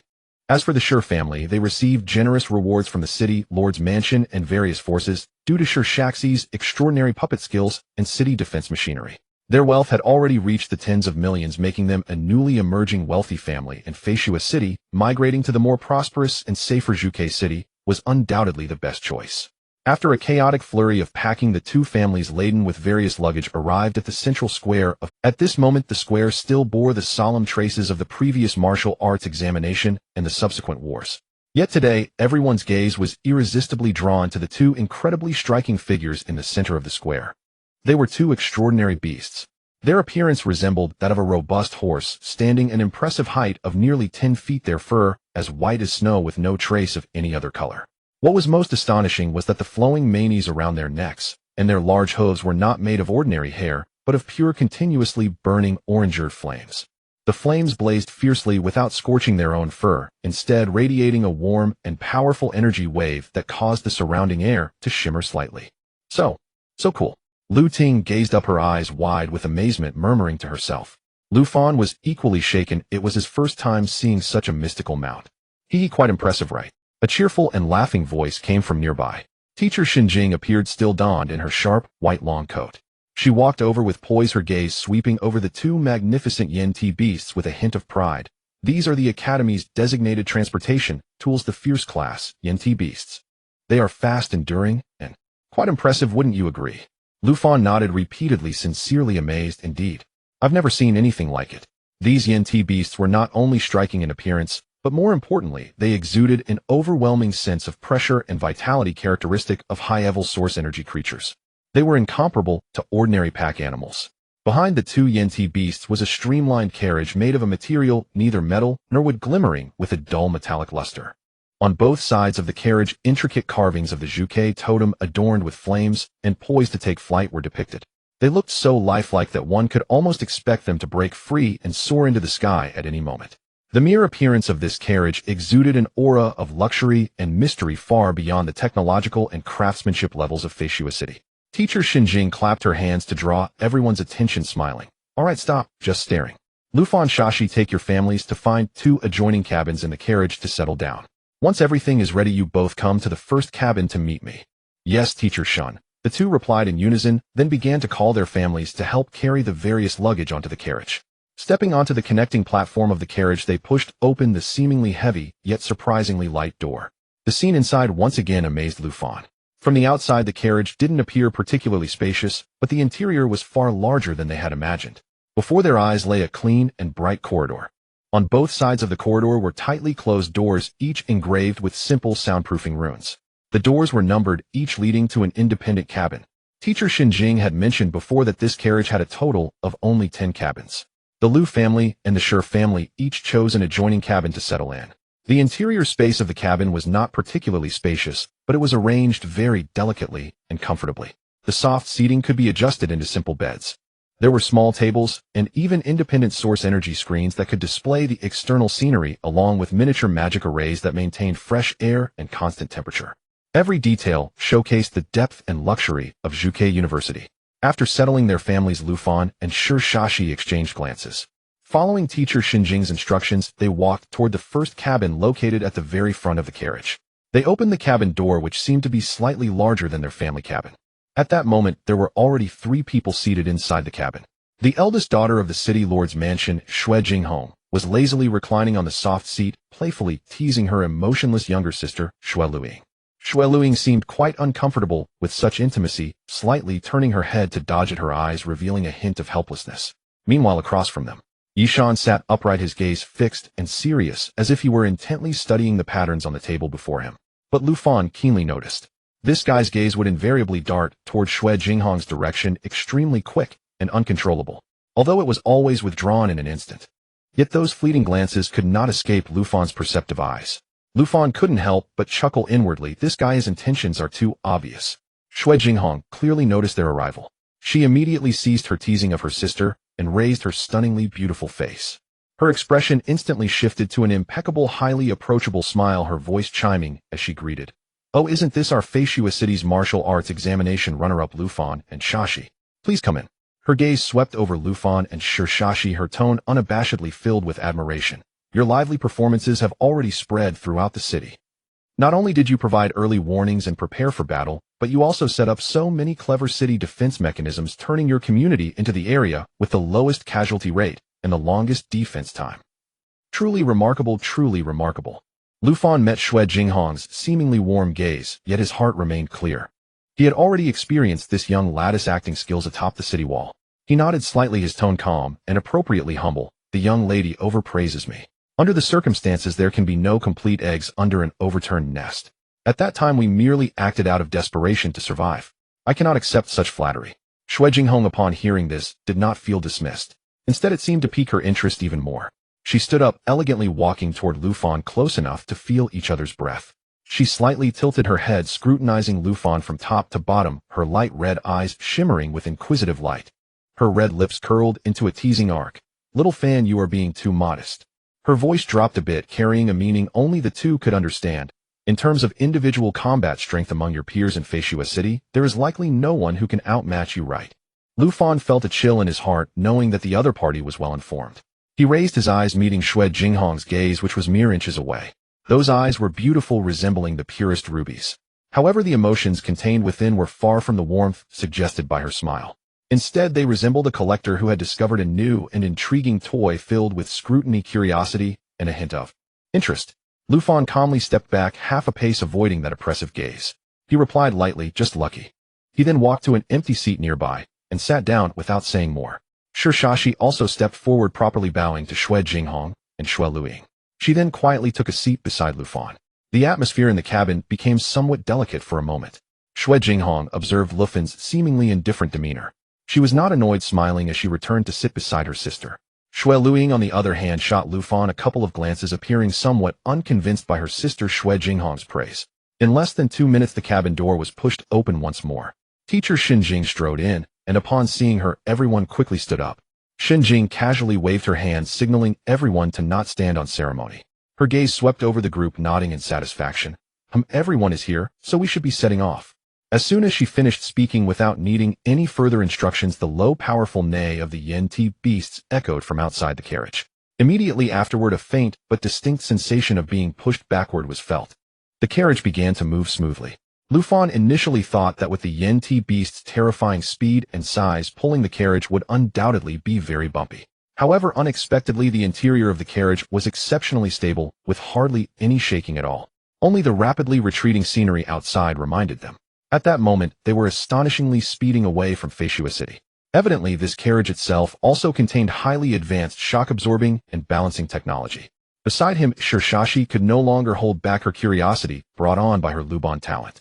She began to examine the structure of the carriage walls, the details of the connections, and the subtly visible source power circuits. Her eyes sparkled with an obsession for research. Teacher Xinjing looked at the several students sitting upright or lost in thought, and chuckled lightly. From Feishua City to Zhuke City at the speed of the Yenti beasts. It will take about half a day. During this time you may move around freely. Once we reach Zhuke City there won't be such leisure anymore. Lu Fan pondered for a moment, thinking of his father's empty trouser legs. Determined, he stood up and walked to Teacher Xinjing.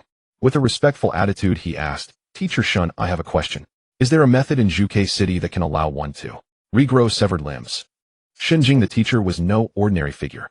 The moment Lu Fan posed this question, she turned it over in her mind, combining it with what she had learned earlier. She immediately understood that this young man sought to treat his father Lu Liang, who had lost his left leg in the ant plague.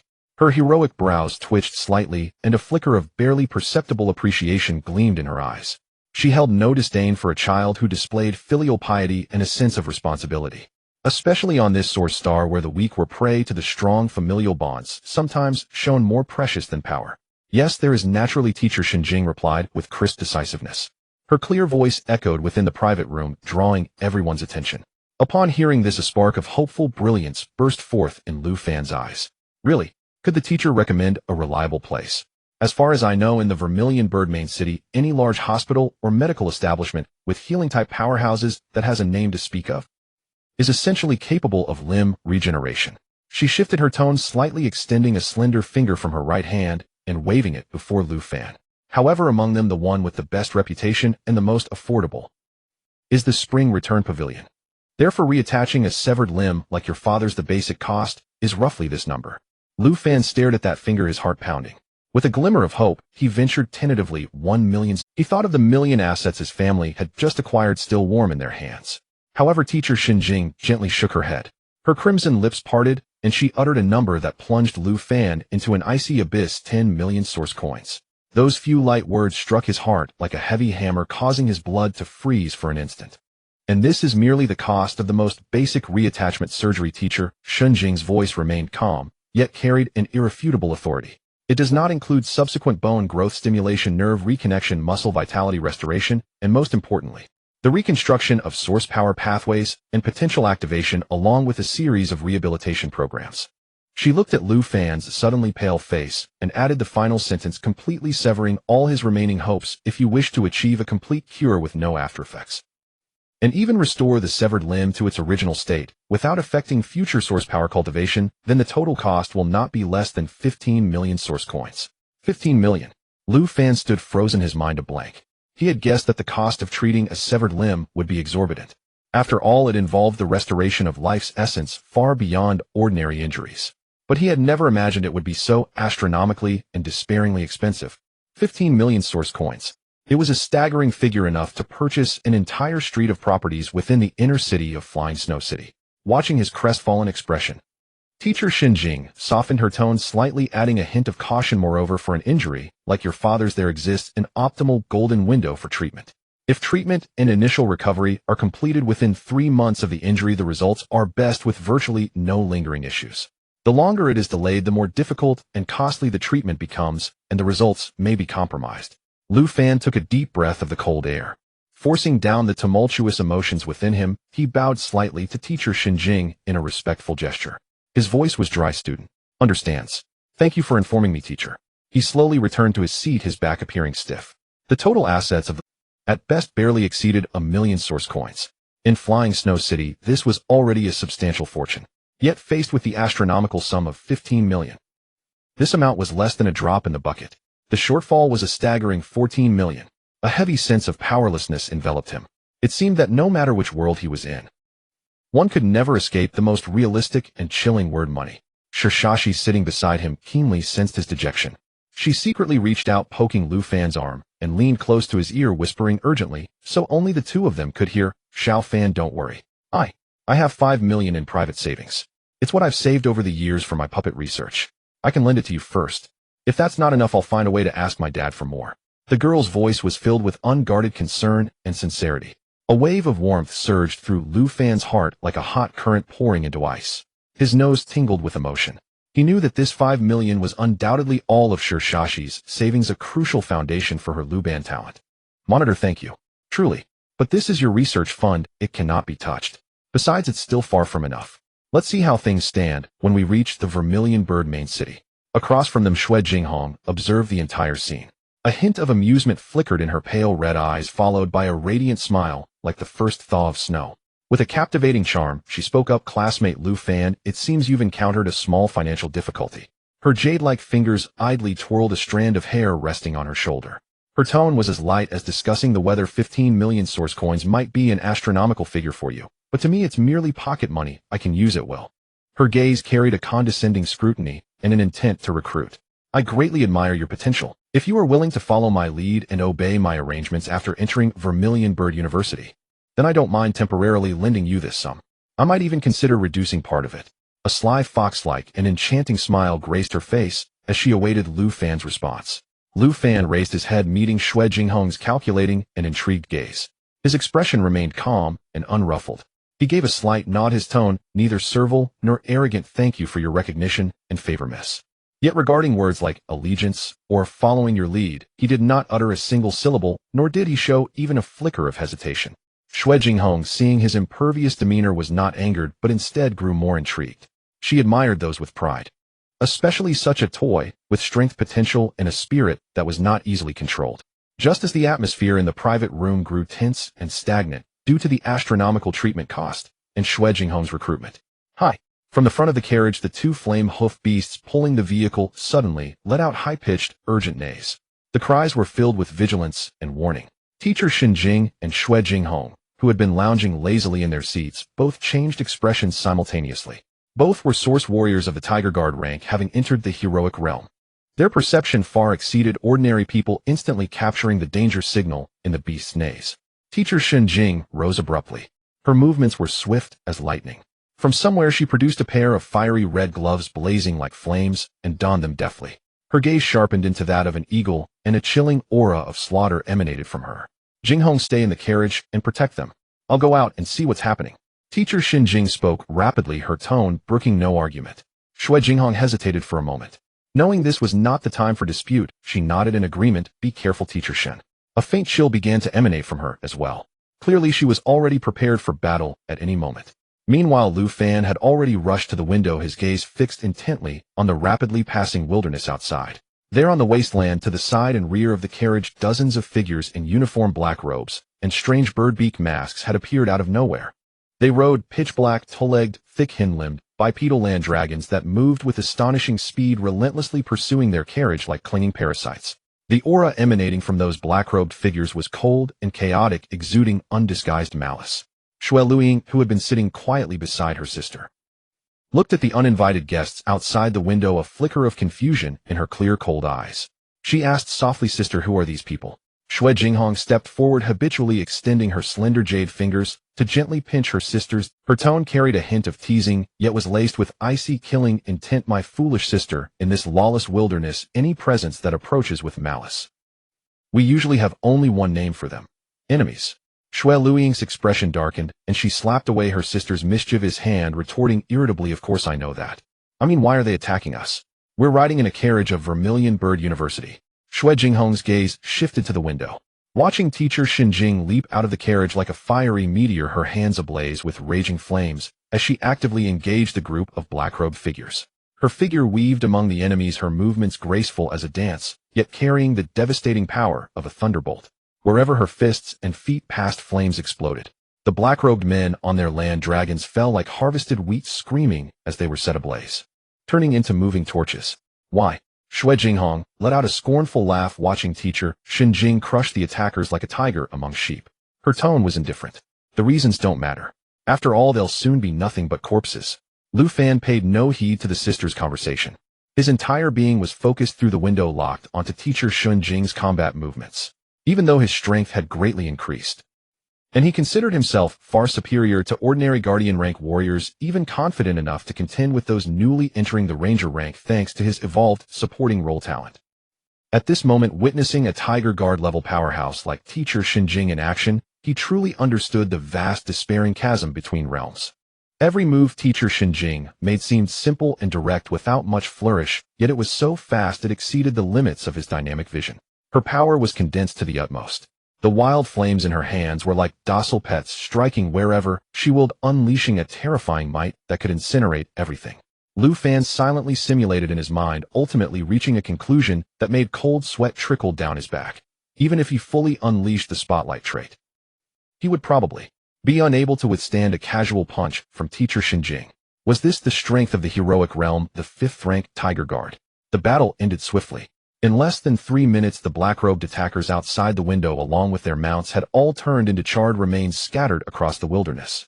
Teacher Xinjing's figure floated back into the carriage like a feather, silent and unnoticed. She casually removed the crimson gloves that still radiated intense heat. As if she had merely done something trivial, she even symbolically wiped her smooth forehead, though not a single bead of sweat was present. "A bunch of insignificant wretches," Teacher Xinjing said with a hint of disdain, settling back into her seat. "Just some remnants of the Nine Phoenix organization. They were lucky to have escaped the previous purge, yet they still dare to foolishly attack the flame hoof carriage of our Vermilion Bird University. They truly have a death wish." Beside her, Xue Jinghong chimed in with a grin. "What can be done? It's the principal's fault for striking too ruthlessly last time. He uprooted all their high-ranking members in the Vermilion Bird main city and its satellite cities, almost wiping them out.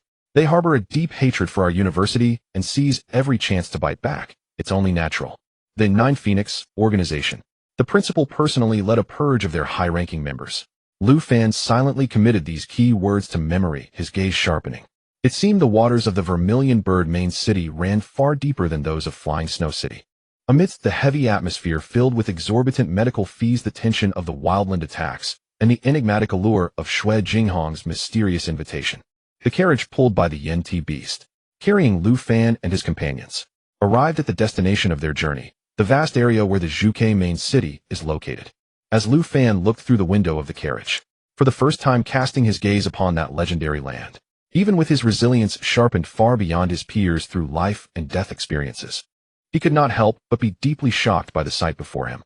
The first thing that caught his eye was not the densely packed buildings he had imagined, but a continuous towering mountain, the enormous shadow cast at the edge of the wildland.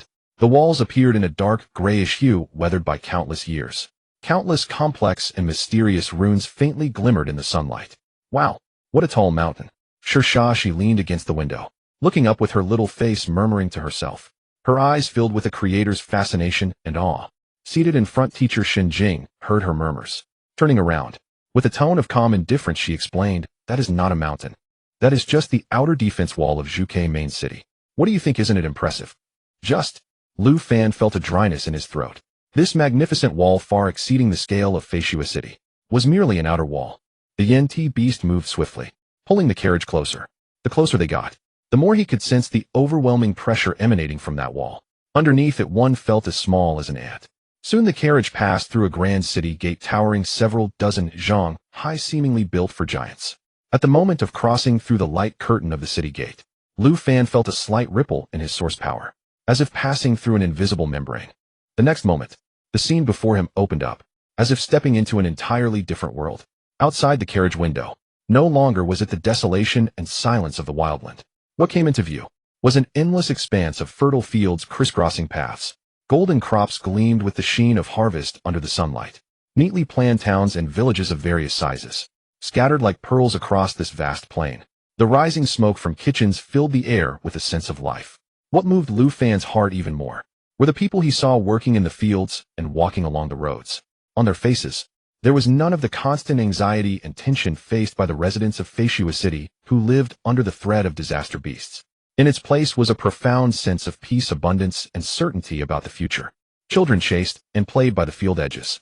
Elders leisurely chatted under the shade of trees. Merchant caravans came and went in an orderly fashion. Here it seemed like a paradise sheltered by the gods, isolated from all dangers of the outside world. This is Zhuke main city. Lu Fan gazed at the peaceful and prosperous scene outside the window, unable to help but murmur softly, feeling a mix of emotions. Compared to it, Feishiwa City was simply a backwater. Teacher Xinjing chuckled at his words, with a hint of teasing that suggested "you country bumpkins." Breaking Lu Fan's reverie, she said, "What are you thinking about, kid? This is just the outskirts of Zhuke main city. It is merely the outer agricultural area and auxiliary towns within the city's radius. The real Zhuke main city is still inside." "What?" Lu Fan and she widened their eyes in disbelief. Such a prosperous, peaceful, and vast area was merely The outskirts. The yin vehicle did not stop, continuing along a wide hardened road that could accommodate 10 carriages side by side. After traveling for about half an hour, a more magnificent and imposing wall appeared ahead. This wall was even grander than the outer one. The wall was adorned with obvious defensive fortifications and energy-pulsating turrets. A chilling aura rushed towards them. Passing through this city gate, the scene before them changed again. In the distance, amidst the embrace of countless lofty peaks, a city of unimaginable size. It loomed before everyone like a slumbering ancient beast. This city was not built on a plain, but cleverly constructed along the mountains, integrating with the continuous mountain range. Countless buildings cascaded up the slopes in layers, reaching the mist-cloaked mountain peaks. Soaring towers, massive domes, and a rainbow bridge spanning 2 cliffs, along with the source energy tracks that intertwined like jade ribbons in the mountains. Together they formed a magnificent tapestry filled with a sense of power and technology. The entire mountain range is a city, an impregnable fortress of war. Teacher Xinjing gazed at the extraordinary sight of mountains as cities and cities as mountains in the distance. With a hint of pride in her voice, she declared, "Welcome to Zhuke Main City." She paused, her gaze sweeping over several young people who stared in awe. She added with a smile, "But first let's go check out the school. That will be your place for the next few years." The yin vehicle started again, not entering the maze-like streets of the mountain city, but instead along a dedicated source energy-driven floating track, directly entering the mountains, racing towards the highest and most central peak. Eventually, the yin vehicle came to a smooth stop on a grand platform built halfway up the mountain. Teacher Xinjing got out first, pointing at the vast expanse before them filled with various magnificent buildings, training grounds, and gardens. She said to the still somewhat dazed Lu Fan and Shi, "All right, here is your future school, the campus of Zhuke University." Lu Fan looked at the mountain range before him, which was several times larger than the entire outer city of Foresee City. Swallowing hard, he asked uncertainly, "Teacher Xin, this should be a mountain range, right?" Teacher Xinjing chuckled, lightly nodding affirmatively. "Your eyesight is good. This entire Zhuke mountain range belongs to Zhuke University. What do you think? Are you satisfied?" Lu Fan and Shi were already at a loss for words. They could only nod numbly. What kind of school is this? This is clearly an independent kingdom built on a mountain. Come on, don't just stand there, let me take you to settle. Teacher Xinjing beckoned. She first led Lu Fan and Shi's families to a well-planned, tranquil residential area located at the edge of the university campus near the outer wall. Here the houses are mostly row houses or standalone buildings. Though not particularly luxurious, they are clean and tidy with complete infrastructure and a strong sense of security. Teacher Xinjing explained, "This is a designated accommodation area for students' families. Both safety and environment are ensured. As for the cost, it's not too high. Each house only requires an annual management and maintenance fee of 100,000 source coins. 100,000 source coins a year." Lu Fan's mouth twitched slightly. This would be enough for a family of 3 to live comfortably for several years in Foresee City. Here it's merely a year's management fee. Indeed, the cost of living in Zhuke Main City is shockingly high. As for Lu Fan and Shi themselves, the school will arrange student dormitories for them on campus. Of course, if they wish, they can also choose to live at home with their parents. After a quick tour of the main functional areas of the campus, merely the tip of the iceberg, Teacher Xinjing handed 2 student certification badges, shimmering with metallic luster engraved with the Zhuke emblem, and their personal information to Lu Fan and Shi. "All right, the formal enrollment procedures will be handled when school starts. These 10 days are for you to familiarize yourselves with the environment. Classes start on September 1st. During this period, you are free to explore." After finishing, Teacher Xinjing waved her hand casually and left first. Xue Jinghong and Xue Luing had their own family's luxurious villa in Zhuke City. The Yi family had also long established their industry here. The 3 also bid farewell in succession. Lu Fan and she naturally chose to return home. With 10 days until school starts, Lu Fan returned home. His father Lu Liang, mother Su Wan, and sister Lu Ting all appeared exceptionally excited and agitated. The sense of security provided by Zhuke Main City was unprecedented. That feeling of no longer having to worry about disaster beasts breaking through the walls at night made the family, who had experienced the nightmare of the ant disaster, feel as if they had finally stepped from a long winter into a warm spring. Looking at the long-lost heartfelt smiles on their faces, though deep down Lu Fan did not truly believe that there was absolute safety in this world, he did not interrupt this rare joy. However, the harsh realities soon surfaced. While accompanying his mother to shop for daily necessities, Lu Fan genuinely felt the jaw-dropping prices in Zhuke Main City, almost more than 3 times that of Foresee City. Simple grains, basic clothing, and furniture were all astonishingly expensive. Lu Fan silently calculated in his heart, based on the current cost of living, their family's assets of 1 million source coins. If they only spend without earning at most, they would only last a year or two before going bankrupt. They must find a source of income quickly. Fortunately, his mother Sue Wan's primary healing talent was a scarce resource no matter where she went. She smoothly found a job as a therapist assistant at a community clinic not far from home. Although the pay was not high relative to the prices, at least it was a stable start, and it allowed her to find her value in this new environment. As for Lu Fan himself, he began to utilize the 10 days before school starts, constantly exploring the surrounding areas of the university town, searching for ways to quickly earn source coins. He went to the task hall, checked out those high-difficulty tasks with generous rewards for hunting disaster beasts, exploring source realms, and escorting merchant caravans. Temporarily, they were beyond the reach of a newcomer like him. He also paid attention to shops recruiting source warriors for material processing and weapon maintenance. The rewards were relatively meager. In terms of the enormous funds he urgently needed, it was a drop in the bucket. He even looked into information about arena matches and competitions. Though the prize money for winning was considerable, the risks were extremely high, and it required time to build a reputation.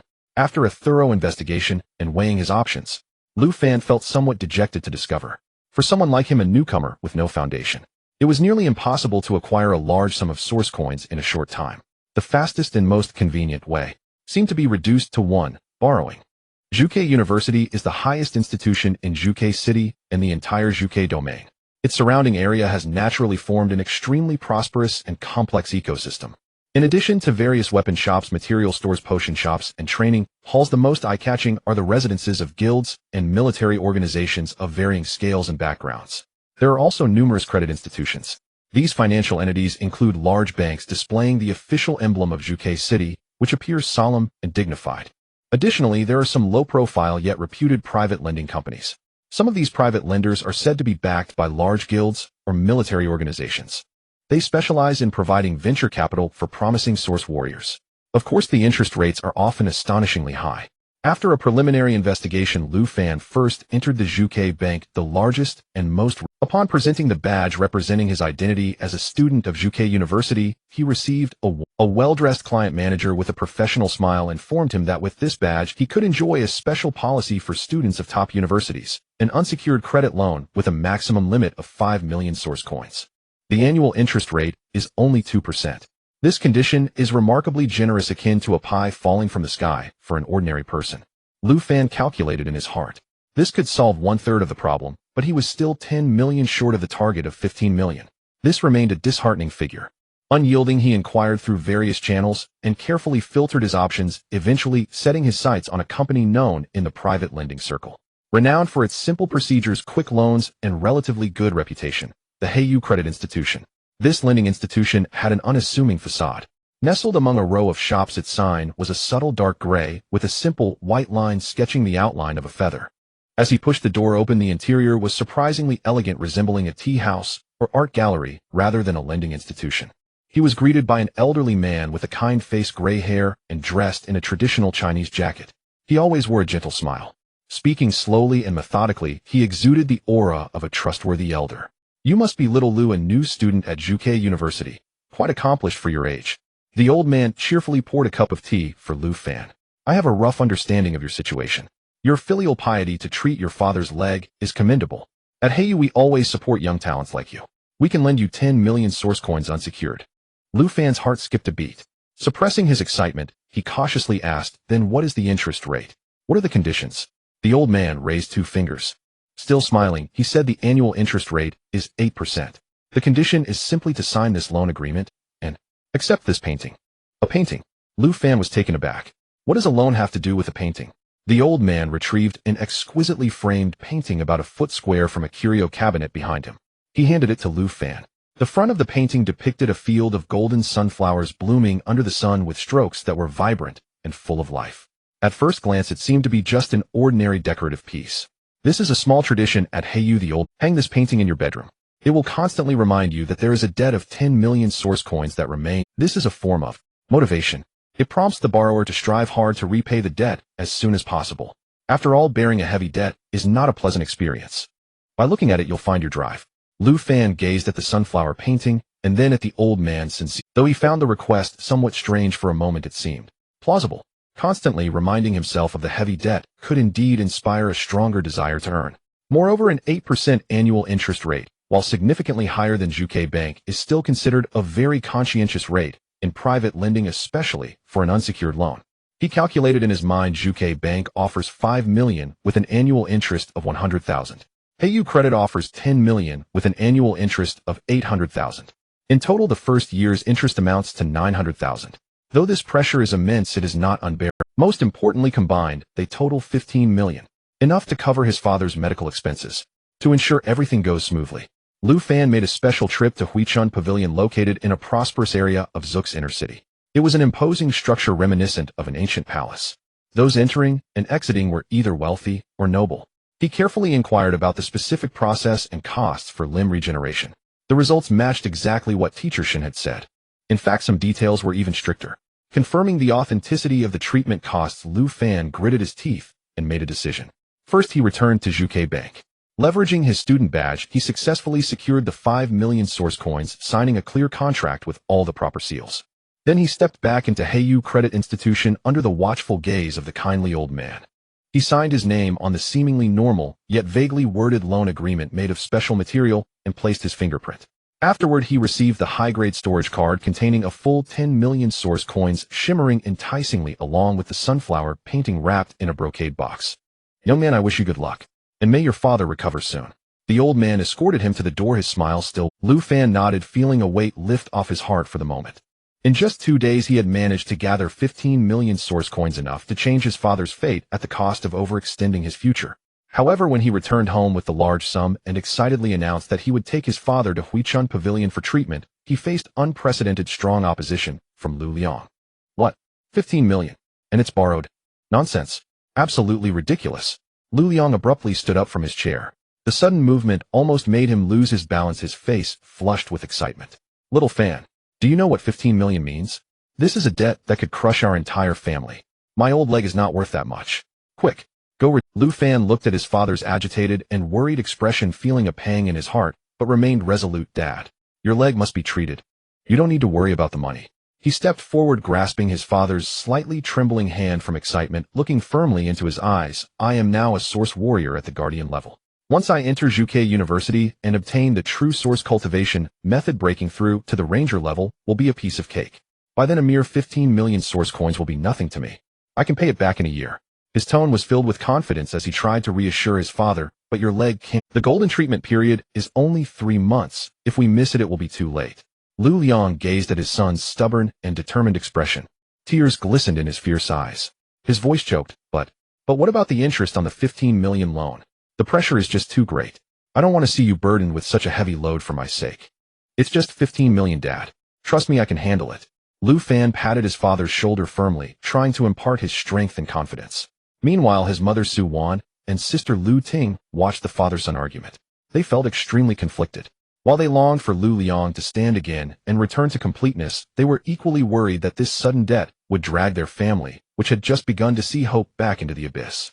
Ultimately, under Lu Fan's insistence and the persuasion of Su Wan and Lu Ting, Lu Liang could not resist his son any longer. Half in worry, half in expectation, he was surrounded by his family as they headed to Huichun Pavilion. It was there in the luxurious hall of Huichun Pavilion that Lu Fan unexpectedly spotted a familiar figure, Teacher Shen. She was still wearing her sharp, white trench coat, quietly conversing with a young man dressed in an ancient-style robe, exuding a gentle and cultured demeanor. Upon seeing Lu Fan and his family, Teacher Shen's face broke into a knowing smile as she approached them. What are you doing here? Lu Fan asked, somewhat surprised. Teacher Shen smiled and gestured to the surroundings, speaking casually. I forgot to mention it to you all. This Huichun Pavilion is actually owned by my family. I often come here to help out when I have nothing else to do. Lu Fan instantly realized. No wonder Teacher Shen was so well informed about the treatment costs and had particularly recommended this place. She was the young lady of this establishment. With this connection, everything that followed went much more smoothly. Teacher Shen waved her hand grandly. She directly arranged for Lu Liang to see the star physician of Huichun Pavilion, the gifted revival practitioner known as the medical sage physician, Mu Chuan, to personally attend to him. The process of treatment was nothing short of miraculous. Under the infusion of the vibrant green source energy from physician Mu Chuan, various rare herbs were refined into pure life energy, seemingly infused with consciousness, and injected into the severed area of Lu Liang's left leg. Bones began to grow and reshape at a visible rate, while muscle fibers were rewoven like fabric. Blood vessels and nerves were perfectly connected under the meticulous guidance of the source energy. In just half a day's time, when Lu Liang stepped out of the treatment room, filled with vitality, his once empty pant leg was now filled with a complete left leg, even more delicate than his right leg. He cautiously tested it gently, placing his left foot on the ground, feeling that long-missed firm sensation. 1 step, 2 steps. Though still a bit weak and unaccustomed, he had truly stood up again. Old Lu. Su Wan cried out in joy at this sight, rushing forward to tightly embrace her husband. Lu Ting too was overwhelmed with emotions, her feelings oscillating dramatically, causing faint ripples of source energy to emanate from her body. Lu Fan watched his sister in astonishment, while Teacher Shun appeared unperturbed, nodding and saying the intense emotional fluctuations triggered her potential, leading to self-awakening. Yes, this little girl has good talent and a pure nature. Once Lu Ting's source energy fluctuations gradually calmed down, she excitedly raised her hand. A soft, warm white light appeared in her palm. Beaming, she said to Lu Fan, brother, I think I've awakened my healing talent. The freshly treated physician Muchuan also noticed the situation and approached, looking at Lu Ting with warmth and appreciation. This young girl indeed possesses great potential.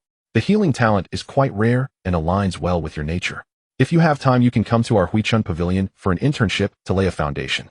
Upon hearing this, Lu Fan felt immense joy, hurriedly bowing in gratitude to physician Muchuan. This undoubtedly pointed his sister toward an excellent path. The family was immersed in the dual joy of Lu Liang's recovery and Lu Ting's awakening, as if all the gloom had dissipated.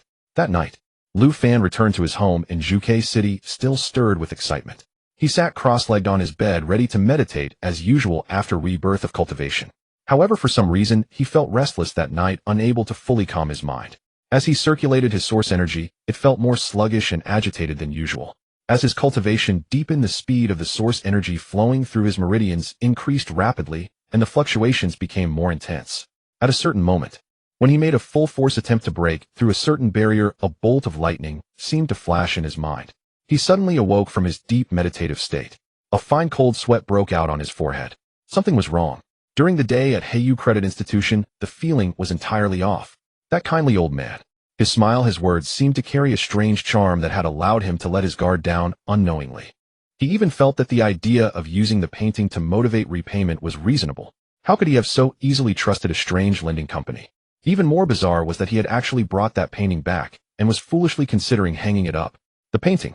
Lu Fan's heart jolted. A chill shot up his spine. He recalled the vague, indistinct image of a painting he had seen at the Death Anchor. Half a year later, his inexplicable, unavoidable death seemed to be connected to a painting. He opened his eyes. His pupils constricted sharply in the dark, his gaze like two cold arrows piercing directly at the wall opposite. There.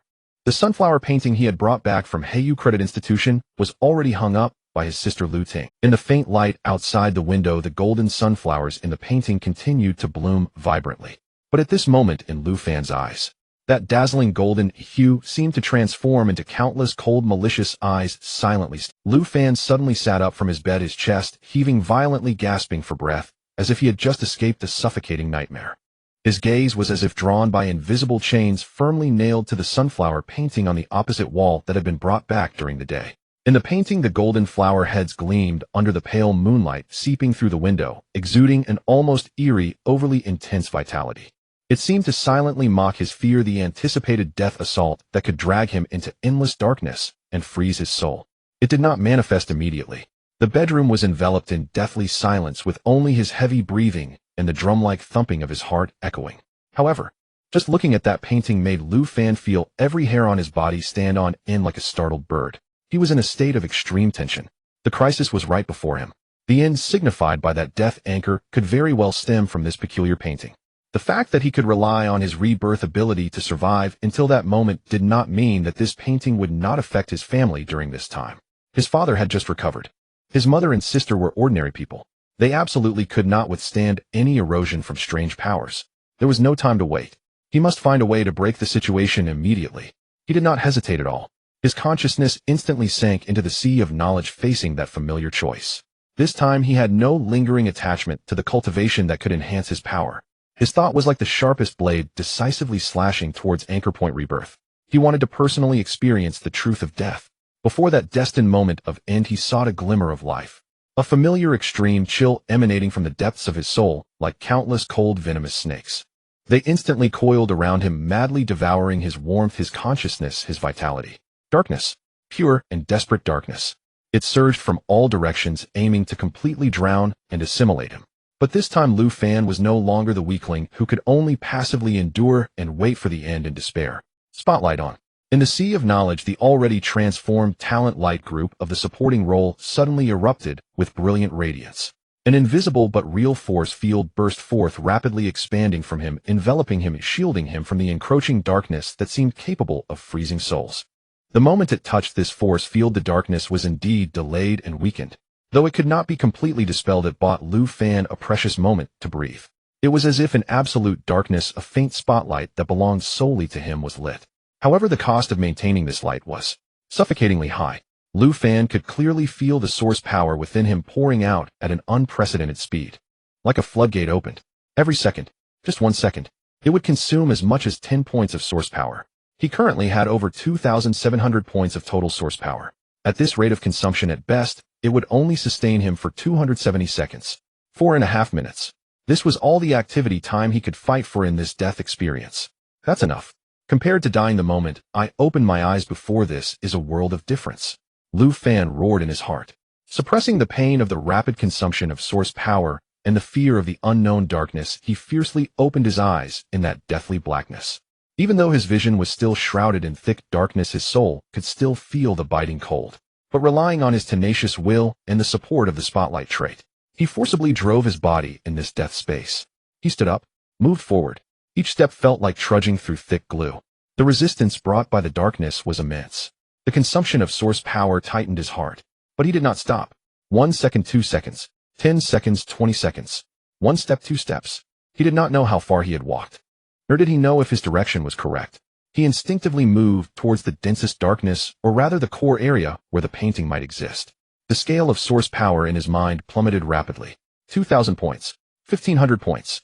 1,000 points. When the source power reserve barely dropped below 500 points, it signified that he had only 50 seconds of survival time left. Buzz. The suffocating absolute darkness around him suddenly receded like a tide. The scene before him changed in an instant. He found himself no longer in the bedroom, nor in that void of darkness, but standing in a vast field blooming with countless golden sunflowers. The sky was an eerie yellowish hue. There was no sun, yet it emitted a uniform and lifeless brightness. The surroundings were silent. Only the endless sunflowers swayed gently in the breeze, all facing the same direction, as if worshipping. Lu Fan's heart tightened.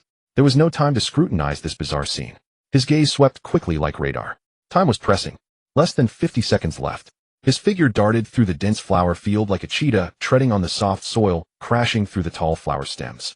Finally, at the center of the flower field, he saw a sight that made his pupils shrink. A girl in a pure white dress with hair as white as fresh snow. She was tightly bound by coarse hemp ropes to a crooked scarecrow shaped like a cross. Her face was as delicate. Her skin was pale to the point of being nearly transparent. In her pair of light gray eyes there was an unspeakable sorrow and despair. When her gaze met Lu Fan, who had intruded into this place, those originally lifeless eyes suddenly erupted with unbelievable extreme joy and yearning, as if a drowning person had grasped a piece of driftwood. Lu Fan's heart rang alarm bells. He suppressed the slight stir caused by the girl's tragic appearance and sternly questioned, "Who are you? Why do you want to kill me?" The bound girl seemed unable to make a sound, merely shaking her head anxiously. Her light gray eyes were filled with pleading. She struggled to open her pale lips, attempting to form several shapes with her mouth. Lu Fan stared intently at her lips, relying on his extraordinary observational skills. He instantly deciphered the message she wanted to convey. Save. Save. Me. Wasn't she the one wanting to kill him? Was she asking him to save her? Lu Fan was stunned. Just as he was slightly distracted by this unexpected information, source power 0, the last bit of source power sustaining the spotlight trait, was depleted. The protective force field around him instantly shattered and vanished. The familiar endless darkness and coldness engulfed him like a long-awaited monstrous beast. It surged from all directions, once again instantly swallowing him. Before his consciousness completely sank, the last thing he saw was the spark of hope igniting in the white-haired girl's eyes. Like being extinguished by cold water, it abruptly dimmed, transforming into deeper despair. At the same time, the previously motionless sunflowers around him seemed to have received some kind of command. Countless golden flower heads surged and gathered crazily towards the spot where his corpse lay, with a chilling desire to devour. However, in the next moment, the bound girl was stunned. She saw Lu Fan's corpse that should have been devoured by the sunflowers suddenly ripple like a reflection disturbed by a thrown stone. Then it silently and completely vanished from the original spot, leaving no trace behind. The surging sunflowers pounced into empty space. They swayed in confusion at the original spot. What on earth was happening? In the girl's light gray eyes there was immense confusion and a hint of rekindled faint light. In the real world in the bedroom, Lu Fan suddenly opened his eyes. Cold sweat instantly soaked his back. He instinctively looked at the record of the death anchor in the sea of knowledge. Year 523 of the Source Era, May 17th, The time had not changed, but the information brought by this death far exceeded any prior experiences. That bound white-haired girl. Her pleading gaze and lip movements did not seem to be a deception. Wasn't she the one wanting to kill him? Was she trapped in the painting? Was it this bizarre flower field that was trying to kill him, or something else? Lu Fan rubbed his somewhat stiff cheeks vigorously, trying to clarify his chaotic thoughts. Regardless of whether the girl was friend or foe, no matter what the truth was, the source of it all was undoubtedly related to the Black Feather Credit Union. Suppressing the stir in his heart, he stepped forward carefully and gently took down the sunflower painting from the wall. The frame felt unusually cold in his hand. He did not hesitate at all. He grabbed the thick quilt from the bed, wrapping the painting tightly inside, as if it contained some extremely dangerous contaminant. Thus he held the quill-trapped painting, eyes wide open, staring intently at it, until the dawn light gradually began to brighten the sky outside. A sleepless night passed, countless thoughts flashing through his mind. Initially, he considered informing teacher Xinjing about the painting's strangeness, handing it over to Zhuke University for handling. But immediately he suppressed that thought. The Black Feather Credit Union was able to establish itself in the Zhuke main city, and it appeared to have quite a reputation. How profound was the water behind it, making it hard to predict? Was Zhuke University really a monolithic entity? Would there be anyone involved? His current cultivation level was insufficient. He was merely a freshman. If he rashly exposed this matter, what if it startled the snake? Or attracted more terrifying attention? With his current strength, he could hardly bear any backlash from even the slightest disturbance. Then the best method seemed to be just one, to completely destroy it. In the early morning, as the sky was just brightening, Lu Fan held the quill-trapped painting. Like a thief, he quietly left his home and arrived at a long-abandoned, rarely visited corner outside Zhuke. Here was piled high with construction debris and discarded source energy components, the air filled with the scent of rust and decay. He found a wind-sheltered depression. He placed the wrapped painting on the ground, took a deep breath, and lifted the quilt, exposing the sunflower painting to the air once more. The golden flower heads still appeared so radiant in the morning light. Lu Fan's expression turned cold, no longer hesitating. He urged the source power within him. A surge of blazing fire suddenly sprang up in his palm. This was the effect of highly compressing his source power. Although it couldn't compare to a fire-type source warrior, it was more than enough to ignite a painting. He hurled the flame towards the painting. Sizzle! The fire instantly devoured the canvas. The brilliant sunflowers twisted, charred, and turned to ash in the flames, along with the frame, which also caught fire with crackling sounds. Lu Fan quietly watched until there was only a small pile of charred ash emitting a foul odor left before he let out a long breath. He murmured softly, as if convincing himself, no matter how bizarre you are, completely destroying you is the simplest and most effective way. He carefully scattered the ashes with his foot, confirming that there were no remnants before turning to leave. However, Lu Fan underestimated the horror of this bizarre existence. He also overestimated the effectiveness of ordinary physical destruction methods. That night in the early, when Lu Fan habitually looked up at the opposite wall, his body instantly stiffened, his blood seemingly freezing at that moment. The sunflower painting that he had burned to ashes with his own hands during the day was now hanging perfectly intact in its original position. In the painting, the golden flower field bloomed more vibrantly, more lushly, and more filled with mocking intent than ever before. Looking at the once again blooming flower field, which seemed to be silently grinning, a chill from the depths of his soul, like a cold venomous snake, it instantly coiled around Lu Fan's entire body. Lu Fan stared intently at the flower field scroll on the wall, which had reappeared like a malignant growth. His chest heaved violently, a tumult of anger, powerlessness, and chilling coldness surged within him. However, a few seconds later, he did not collapse and scream like an ordinary person. Instead, from deep within his throat, he emitted a few low, hoarse, almost neurotic laughs. Hee. The laughter echoed in the silent bedroom, carrying a madness and determination of breaking the pot. Since he could not escape it, since destruction proved futile, he would face it. But he must not let his family be involved in this unknown danger. He suddenly turned around, swiftly retrieving paper and pen. He hastily scribbled a few lines. Dad, Mom shouting. I'm going to school to familiarize myself with the environment, don't worry. Lu Fan. after placing the note prominently on the living room table. Without hesitation, he ripped the scroll from the wall, not even glancing at it again, and stuffed it haphazardly into a backpack. He left home in the dead of night, heading straight for the single dormitory assigned to him at UK University, which had not yet been occupied. It was nearly 2 in the morning. The university dormitory area was silent. Lu Fan shut the dormitory door with a bang and locked it. He threw his backpack onto a chair and then took a deep breath. With a piercing gaze, he looked at the scroll he had carelessly placed on the table. All right, now it's just us here. His voice sounded particularly clear in the empty dormitory. With a cold provocation, he declared, "Let me have some fun with you." Without a moment's hesitation, he sat cross-legged on the cold floor. His consciousness sank into the sea of awareness facing that familiar choice. His resolve remained unwavering as he decisively chose. Anchor point rebirth. Come on, let's take another look at the truth of death. The familiar ultimate darkness and coldness that seemed capable of freezing the soul instantly engulfed him like a tide. But this time Lu Fan was well prepared. Spotlight full on. In the sea of awareness, the supporting role talent shone brilliantly. The characteristic spotlight was activated to the utmost. The invisible force field spread out again, fiercely resisting the encroaching darkness. It bought him precious room and time to maneuver. The source force surged like a flood that had burst its banks, consuming at a terrifying rate of 10 points per second. 270 seconds. 4.5 minutes. Lu Fan roared within his heart, wasting not a moment. Unlike last time, he did not first adapt to the darkness. Instead, sheltered by the spotlight, he closed his eyes in this endless void, relying on the vague impressions left from last time and an indescribable intuition. He began to run wildly. The darkness was like a viscous substance hindering his steps. Each step was overwhelmingly heavy, but he pressed on regardless. He concentrated all his will on the thought of forward. 30 seconds. He used only 30 seconds. As the source power scale dropped below 2,400 points, the surrounding darkness suddenly parted like a curtain.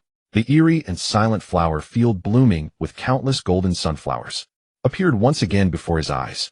The sky was still that oppressive yellow. Lu Fan's eyes gleamed, instantly locking onto the center of the flower field, the white-haired girl bound to the scarecrow with rough hemp rope. He hesitated not at all, not even taking time to observe the changes in the surrounding environment. He charged toward that focal point like an arrow released from its bow. Rushing close, he extended his hands, grabbing the bizarre vines that entwined around the girl as if they had a life of their own. The remaining source force within him erupted violently. With a forceful tug, crack, puffed, the vines snapped in response, dissipating into wisps of black smoke. The white-haired girl, by sway, suddenly fell, staggering a few steps before stabilizing herself. She raised her light gray eyes, looking at Lu Fan in disbelief. Her eyes were filled with astonishment and confusion, seemingly completely unprepared for Lu Fan's direct and rough approach. Lu Fan had no time to appreciate her stunned expression, nor did he have the leisure to care about the possible blush that might rise on her pale face. He grabbed by Sui's slender cold wrist, speaking urgently. With an undeniable force, he almost shouted, "Tell me, what do I need to do to truly save you out of here? And how do I save myself? Don't waste time." Bai Sui shuddered at his shout, seemingly intimidated by his imposing presence. She opened her mouth, her throat producing some dry, hoarse, unmelodious syllables, like rusty gears forced to. She hadn't spoken normally in so long. Lu Fan anxiously glanced at the rapidly dropping source power scale in his sea of awareness. It was already below 200 points. Only 20 seconds left. There was no time. Listen. Lu Fan fixed his gaze on her eyes, his tone fast and urgent, carrying an almost commanding note. "I don't care what method you think of. I will come again tomorrow. When I come next time, you must tell me how to save you. And how I can get rid of this strange painting. Do you understand?" Nod. Bai Sui was stunned by the mix of urgency, determination, and a hint of irresistible light in his eyes. She trembled all over like a startled deer, quickly nodding vigorously, tears of urgency welling in her light gray eyes, as if desperately assuring him she understood. "Very good." Just as Lu Fan's voice fell, source power 0, the protective barrier shattered instantly. Endless darkness and coldness greedily devoured all his senses again. Just before his consciousness sank, the last thing he saw was Bai Sui's eyes, which had just ignited with hope, now brimming with tears and worry due to his death. Was once again astonished to see Lu Fan's figure dissolve like pencil marks erased by an eraser, silently vanishing before her eyes, leaving no evidence of his existence. At the same time, she felt a tightness around her body. Looking down, the broken vines had reappeared, binding her tightly to the cold scarecrow once more, as if the previous rescue had only been a fleeting dream. However, this time Bai Sui's gaze was no longer the same as the dead silence and despair of the past decade. Deep within her light gray pupils, a small, yet tenacious flame was ignited. Hope. She awaited the passage of time, anticipating the arrival of the next day. Ever since her talent awakened, she had been inexplicably imprisoned in this eternal sunflower field. It had been far too long. Long enough for her to almost forget the meaning of time, forgetting that she was once a— Lu Fan was the first person to intrude here. The first to speak to her. The first to say he would save her. Even though his methods were rough and impatient, they were real, filled with vitality. But Bai Sui slightly furrowed her delicate brows. Save herself. And save him. This was indeed a conundrum. She needed to think carefully about how to proceed.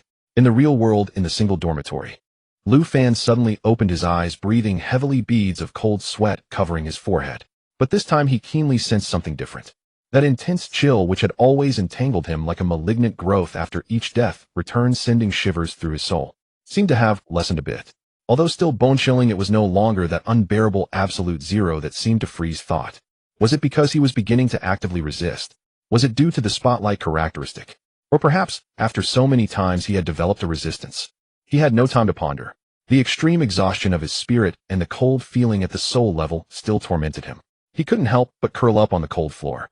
Letting out a suppressed and painful low howl, he pounded the ground with his fists until his knuckles turned red, barely managing to suppress the surge of collapsing emotions. No, I can't fall. He struggled to sit up, forcing himself to sit cross-legged, and began to operate the Bai Ying source power cultivation method. The faint source power flowed slowly through his dried veins, bringing a touch of warmth, dispelling the fatigue of his body and the chill of his soul. He realized more clearly than ever that the reason he was trapped in such a passive and desperate predicament was primarily because he was too weak.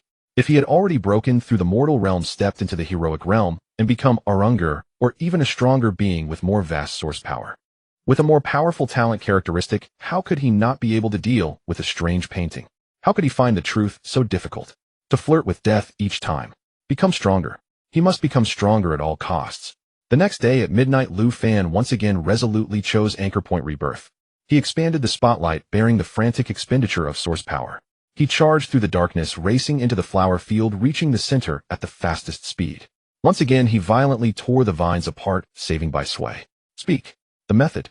Lu Fan was concise. Time was pressing. Bai Sui seemed to have practiced hard. She opened her mouth and finally managed to stammer out two clear words in a breathy voice. Bai Sui. Lu Fan was momentarily taken aback. Then he nearly burst into laughter, as if invisible black lines had sprouted from his forehead. He was about to die from anxiety. The source power was burning every second. This girl actually told him her name first. He couldn't help but roll his eyes dramatically, almost shouting to interrupt her. What use is telling me your name? I need the method to save you. The way to save myself. The key point. Say the key point. Bai Sui flinched back from his yell like a child who had done something wrong.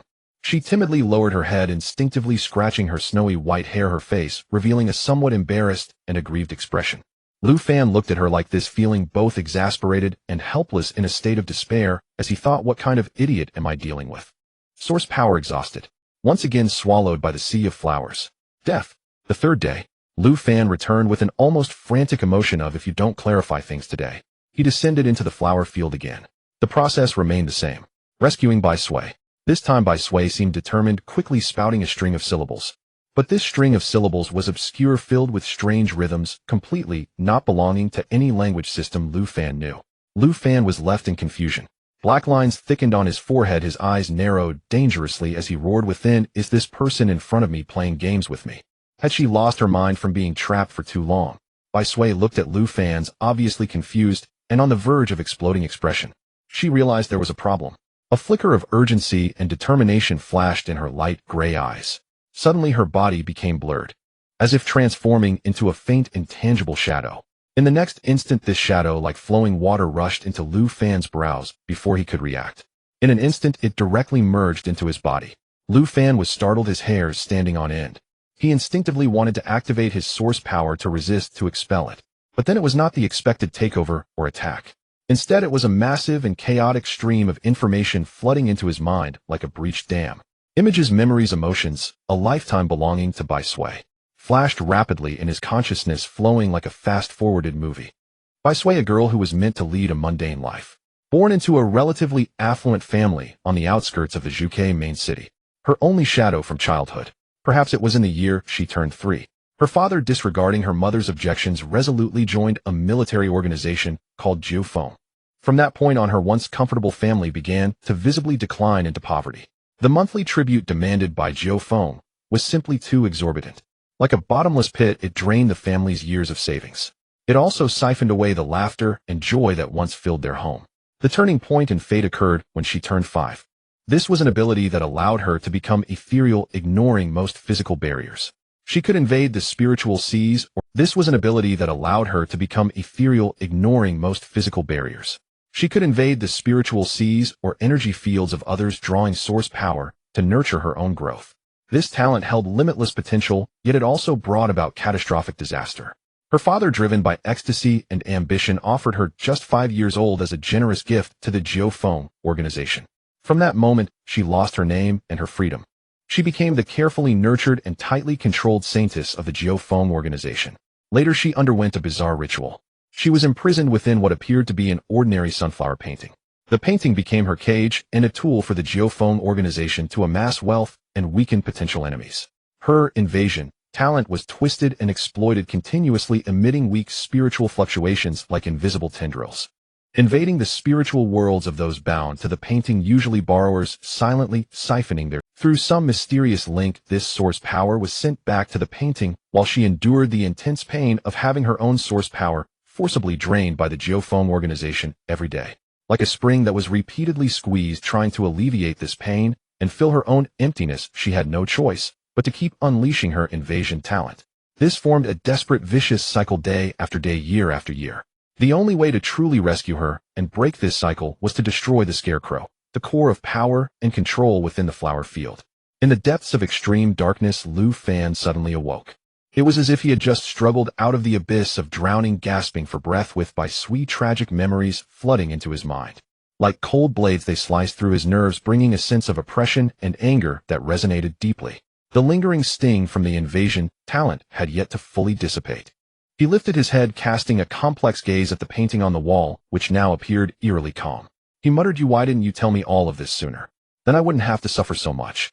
He slowly exhaled a breath of frustration, trying to calm the tumult within him as he recalled. Though the painting realm was strange and dangerous, its operational mode was quite rigid. It lacked flexibility, as if it were merely executing a preset program. Previously, teacher Xinjing had mentioned that the high-ranking members of the Geophone organization had been personally eradicated by the president of Zhuke University. It seemed, having lost their command and energy support, this painting, which served as a tool, appeared so rigid, relying only on instinct and predetermined rules to operate. Perhaps this was the only good news. Lu Fan slowly closed his eyes, suppressing the impulse to act immediately. Yet, plans cannot keep up with changes. Just as Lu Fan prepared to continue cultivating during the day to gather strength for nighttime actions, a series of urgent knocks echoed from outside the dormitory door. Lu Fan frowned, feeling alert. Who would come to find him at this time? He got up and peered through the peephole, momentarily stunned. Standing outside was the frost-faced Shi. He hesitated for a moment. Yet he opened the door. "Lu Fan, what on earth are you up to?" As soon as the door opened, Shi's eyes, dissatisfied questioning, came crashing down. "You ran off to school without a word. Not a single message. Do you know how worried Aunt Sue and Xiao Ting are?" Lu Fan looked at she who was clearly burning with anger. Feeling somewhat guilty, he rubbed his nose and explained, My cultivation has progressed a bit recently, but I felt I hit a bottleneck, thinking the environment at school would be quieter. The source power is denser here, so I came to seclude myself for a few days. It all happened suddenly, and I didn't have time to explain to my family." She scrutinized him skeptically. Clearly not buying his story, her gaze swept over Lu Fan, taking in his somewhat messy dorm room. Takeout boxes carelessly piled up, crumpled clothes, and the faint smell of instant noodles in the air. She rolled her eyes in exasperation, pushing her way into the dormitory. As she started clearing the trash into the bin, she chided, "Cultivation, cultivation, always cultivation. Boys are so messy. This place looks like a doghouse. Remember to clean up properly next time, got it?" Got it, class monitor." Lu Fan nodded quickly. "Here, you left your terminal at home." She shoved a familiar communication device into Lu. Her tone softened a bit. "Call Xiao Ting to let her know you're safe. That girl is almost in tears from worrying." Lu Fan opened the terminal. A series of unread messages and missed call notifications instantly popped up on the screen. Shi's name was glaringly marked with over 20 red notifications. No wonder she looked so grim today.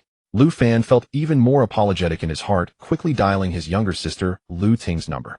After much effort, he finally managed to reassure his overly worried sister, repeatedly assuring her that he was just in seclusion at school and everything was fine before hanging up. He sent off she who still held some lingering doubts, but was at least temporarily appeased. Lu Fan closed the door, leaning against the cold door panel. He let out a long breath. The concern from his family warmed him, but also strengthened his resolve to resolve the painting issue as quickly as possible. He must not drag them down. He redirected his gaze to the painting, his expression sharpening and becoming After enduring the torturous wait until dawn, Lu Fan adjusted his state and resolutely activated Anchor Point Rebirth again. However, this time the endless darkness he had anticipated did not descend immediately. Instead, it was replaced by excruciating pain coursing through his body, as if he had been run over by a heavy truck. He abruptly opened his eyes, to find himself not in his bedroom or the familiar flower field, but in a completely unfamiliar, dimly lit enclosed space, filled with bizarre bird carvings on the walls. What shook him even more was that standing before him was the kind-faced old man from the Black Feather Credit Agency. But at that moment, the warm smile on the old man's face had long since vanished, replaced by a mocking, predatory, "You little brat." The old man spoke ominously, his voice hoarse and cold. "You actually dare to destroy the holy painting of my Silent Branch. You really have some guts." Lu Fan's heart sank. Silent Branch. How did he end up here? Could it be because of that painting? It not only serves as a cage and tool, but also has a positioning function. He attempted to struggle, but found himself unable to move due to his serious injuries. Even gathering source power was difficult. The old man slowly raised a hand, dry and claw-like fingers spread wide, bringing an overwhelming sense of pressure. He pressed it down toward Lu Fan's crown. "Let me see who gave you such boldness to provoke the whiskers of—" In the next moment, Lu Fan felt a cold and violent mental force violently stab into his mind like it stirred and flipped through his consciousness with a pain that was indescribable, as if his brain was being shattered inch by inch.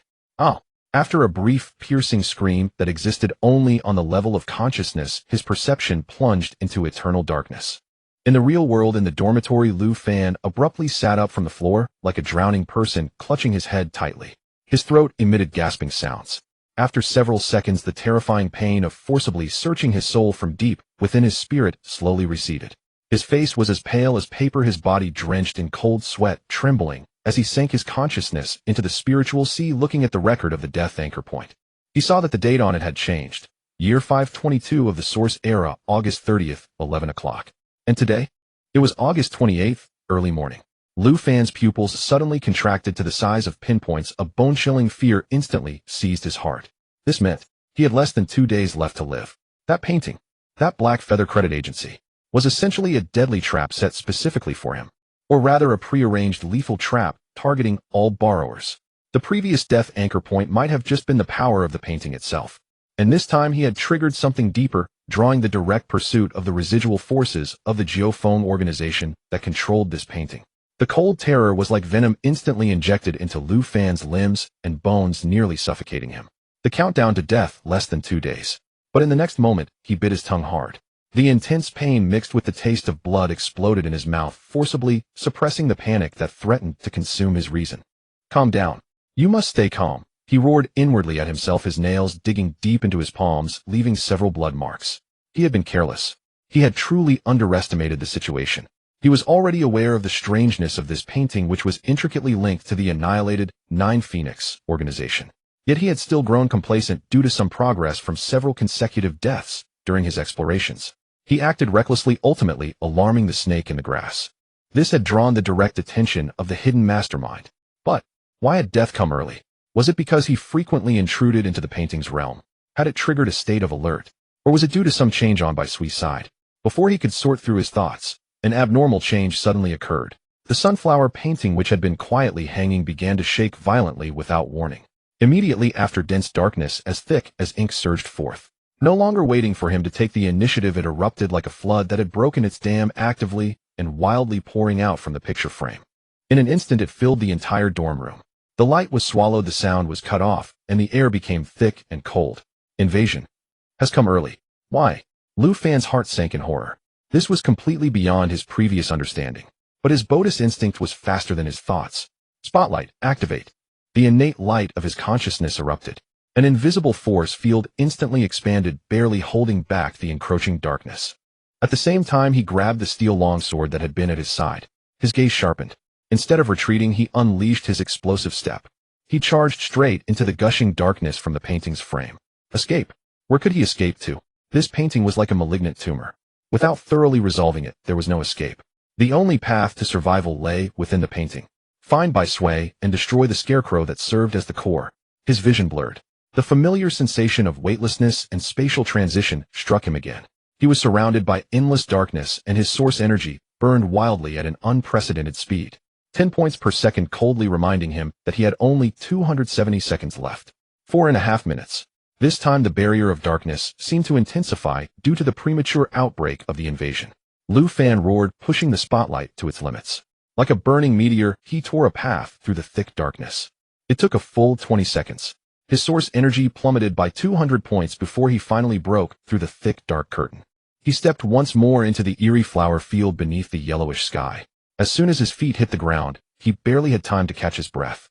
The sunflowers, which had previously swayed quietly, seemed to be infused with a violent will.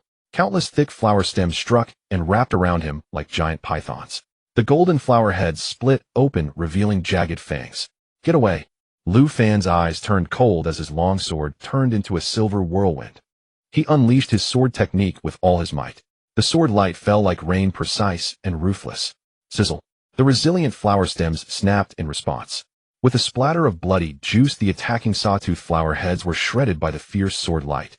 He ignored the attacks pouring in from all directions.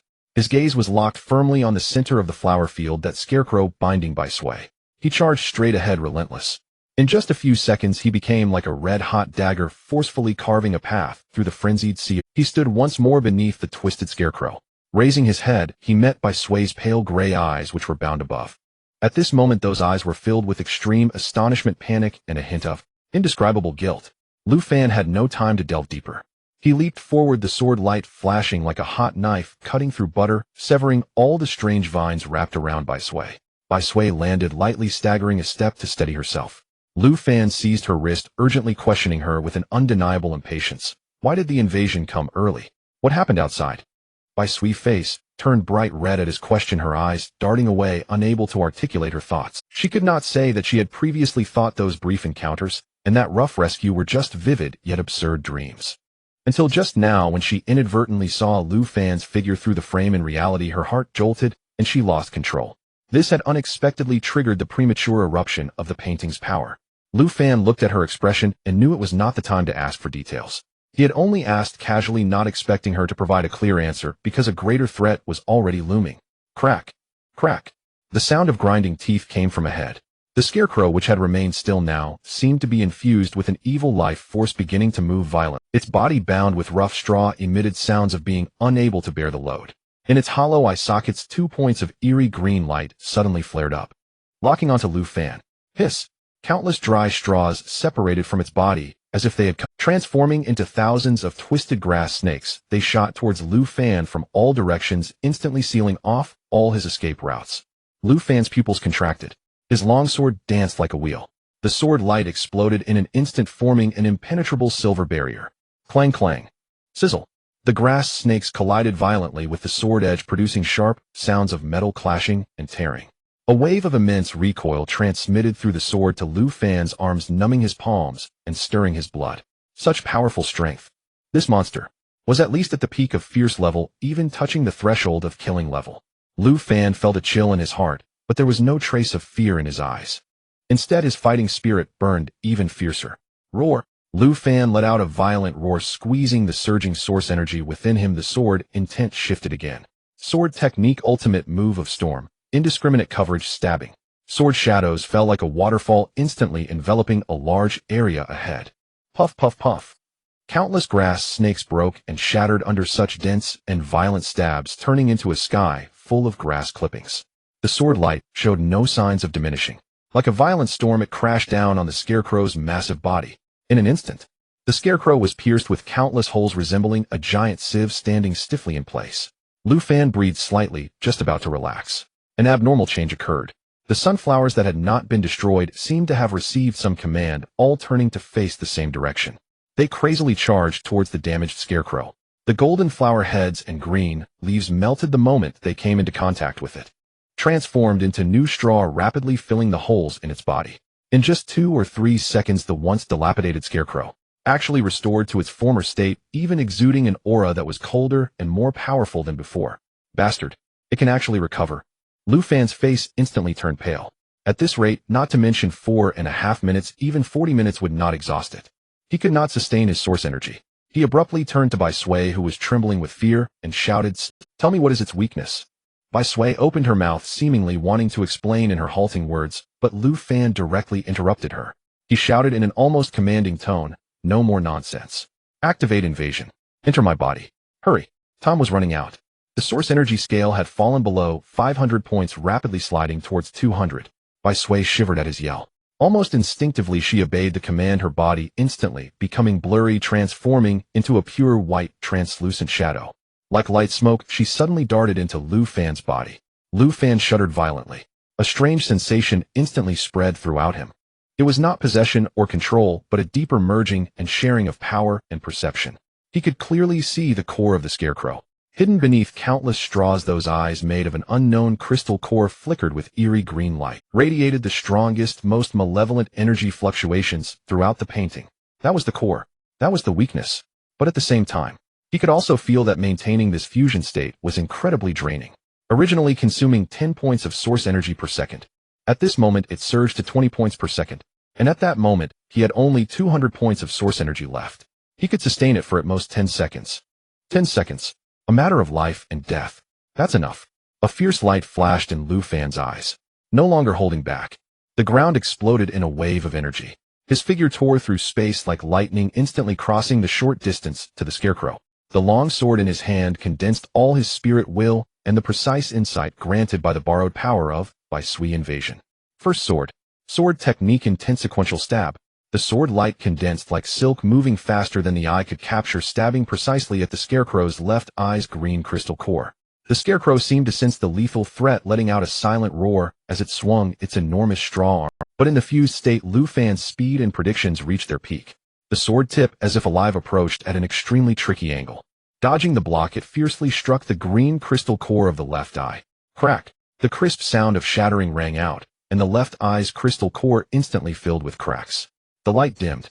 Almost simultaneously, Lu Fan's wrist twitched strangely. Using the momentum from the first sword, the sword traced an almost perfect arc. Second sword. Sword technique, intent reverse flick. From below to above, like a venomous dragon emerging from its lair, carrying a decisive, penetrating force. It accurately struck the right eye's crystal core of the scarecrow. Boom! The right eye's crystal core shattered in response, turning into powder. Azo! The scarecrow let out a shrill scream that seemed inhuman. Its massive body suddenly stiffened, and then, as if losing all support, it collapsed with a loud crash, transforming into countless ordinary lifeless straws flying around, slowly descending. The cold, oppressive force that enveloped the entire flower field instantly dissipated like melting snow. Lu Fan felt his body lighten, as if a heavy burden had. He could breathe much more smoothly. "Get out!" he immediately shouted in his mind to Bai Sui, and a white shadow floated out from his body, reforming into Bai Sui's shape. However, as soon as she appeared, she let out a tiny gasp, and she squatted on the ground, not daring to look at Lu Fan. Lu Fan stared at this inexplicable scene, feeling a headache coming on, utterly speechless. What was this timing? The powerful enemy was just defeated, the crisis was not fully resolved, and his source energy was about to run out, yet this girl still had the mind to be shy here. He couldn't help but rub his forehead, his tone betraying his impatience. "Hey, stop squatting. Hurry and see what we should do next. How do we get out of this damned place? Or how do we completely destroy it?" Bai Sui trembled at his words, seemingly waking up from her extreme embarrassment. She still did not dare to look at Lu Fan, but finally raised her hands that were covering her face. Yet her cheeks remained shockingly red. She took a deep breath. As if having made some resolution, a hint of determination flickered in her pale gray eyes. Then she extended her hands, her slender fingers quickly moving through the air. As she moved, the entire flower field began to undergo earth-shattering changes. The ground trembled slightly, and those originally golden sunflowers rapidly withered and faded at a visible speed. And at their original roots, countless pure white flowers emanating a soft glow and varying in shape burst forth from the ground. They grew and spread madly. White quickly replaced yellow, and the pure and vibrant aura dispelled the previous eeriness and silence. In the blink of an eye, the entire space transformed into an endless, sacred, and beautiful sea of white flowers. Just as this white sea took shape, Source Energy Zero, Lu Fan felt darkness descend before his eyes. An irresistible sense of weakness surged like a tide, instantly submerging all his consciousness. His body softened, and he collapsed straight into this newborn, soft, fragrant white sea of flowers. He completely lost consciousness.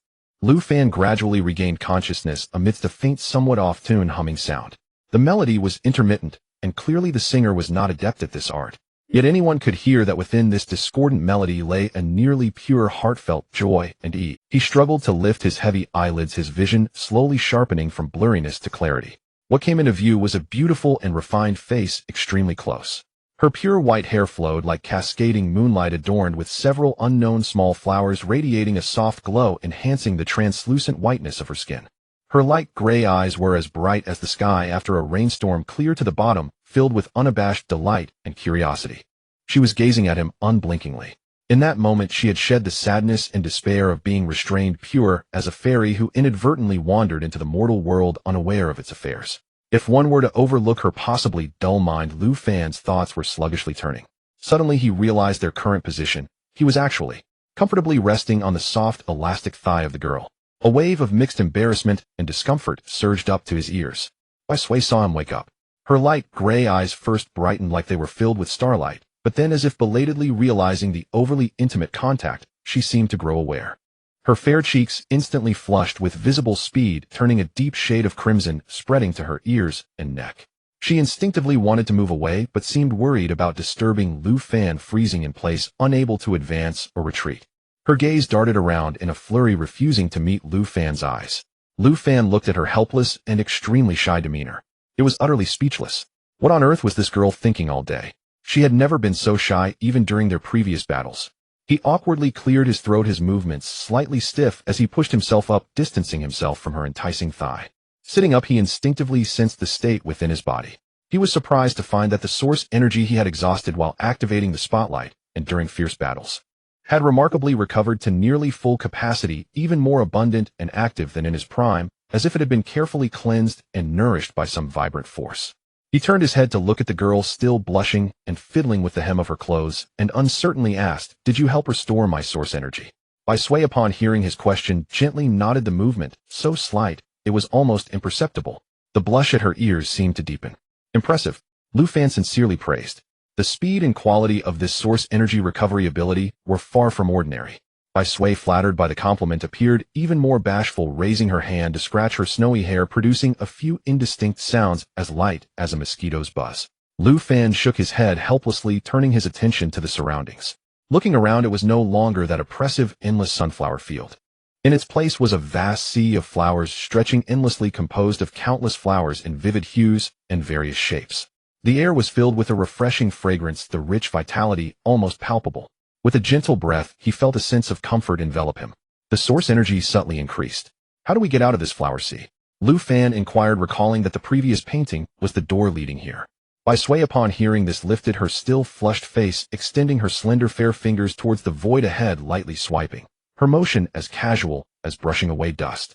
However, where her fingertip passed, the space rippled like waterways, revealing a portal flowing with soft white light, clearly reflecting the scene on the opposite side.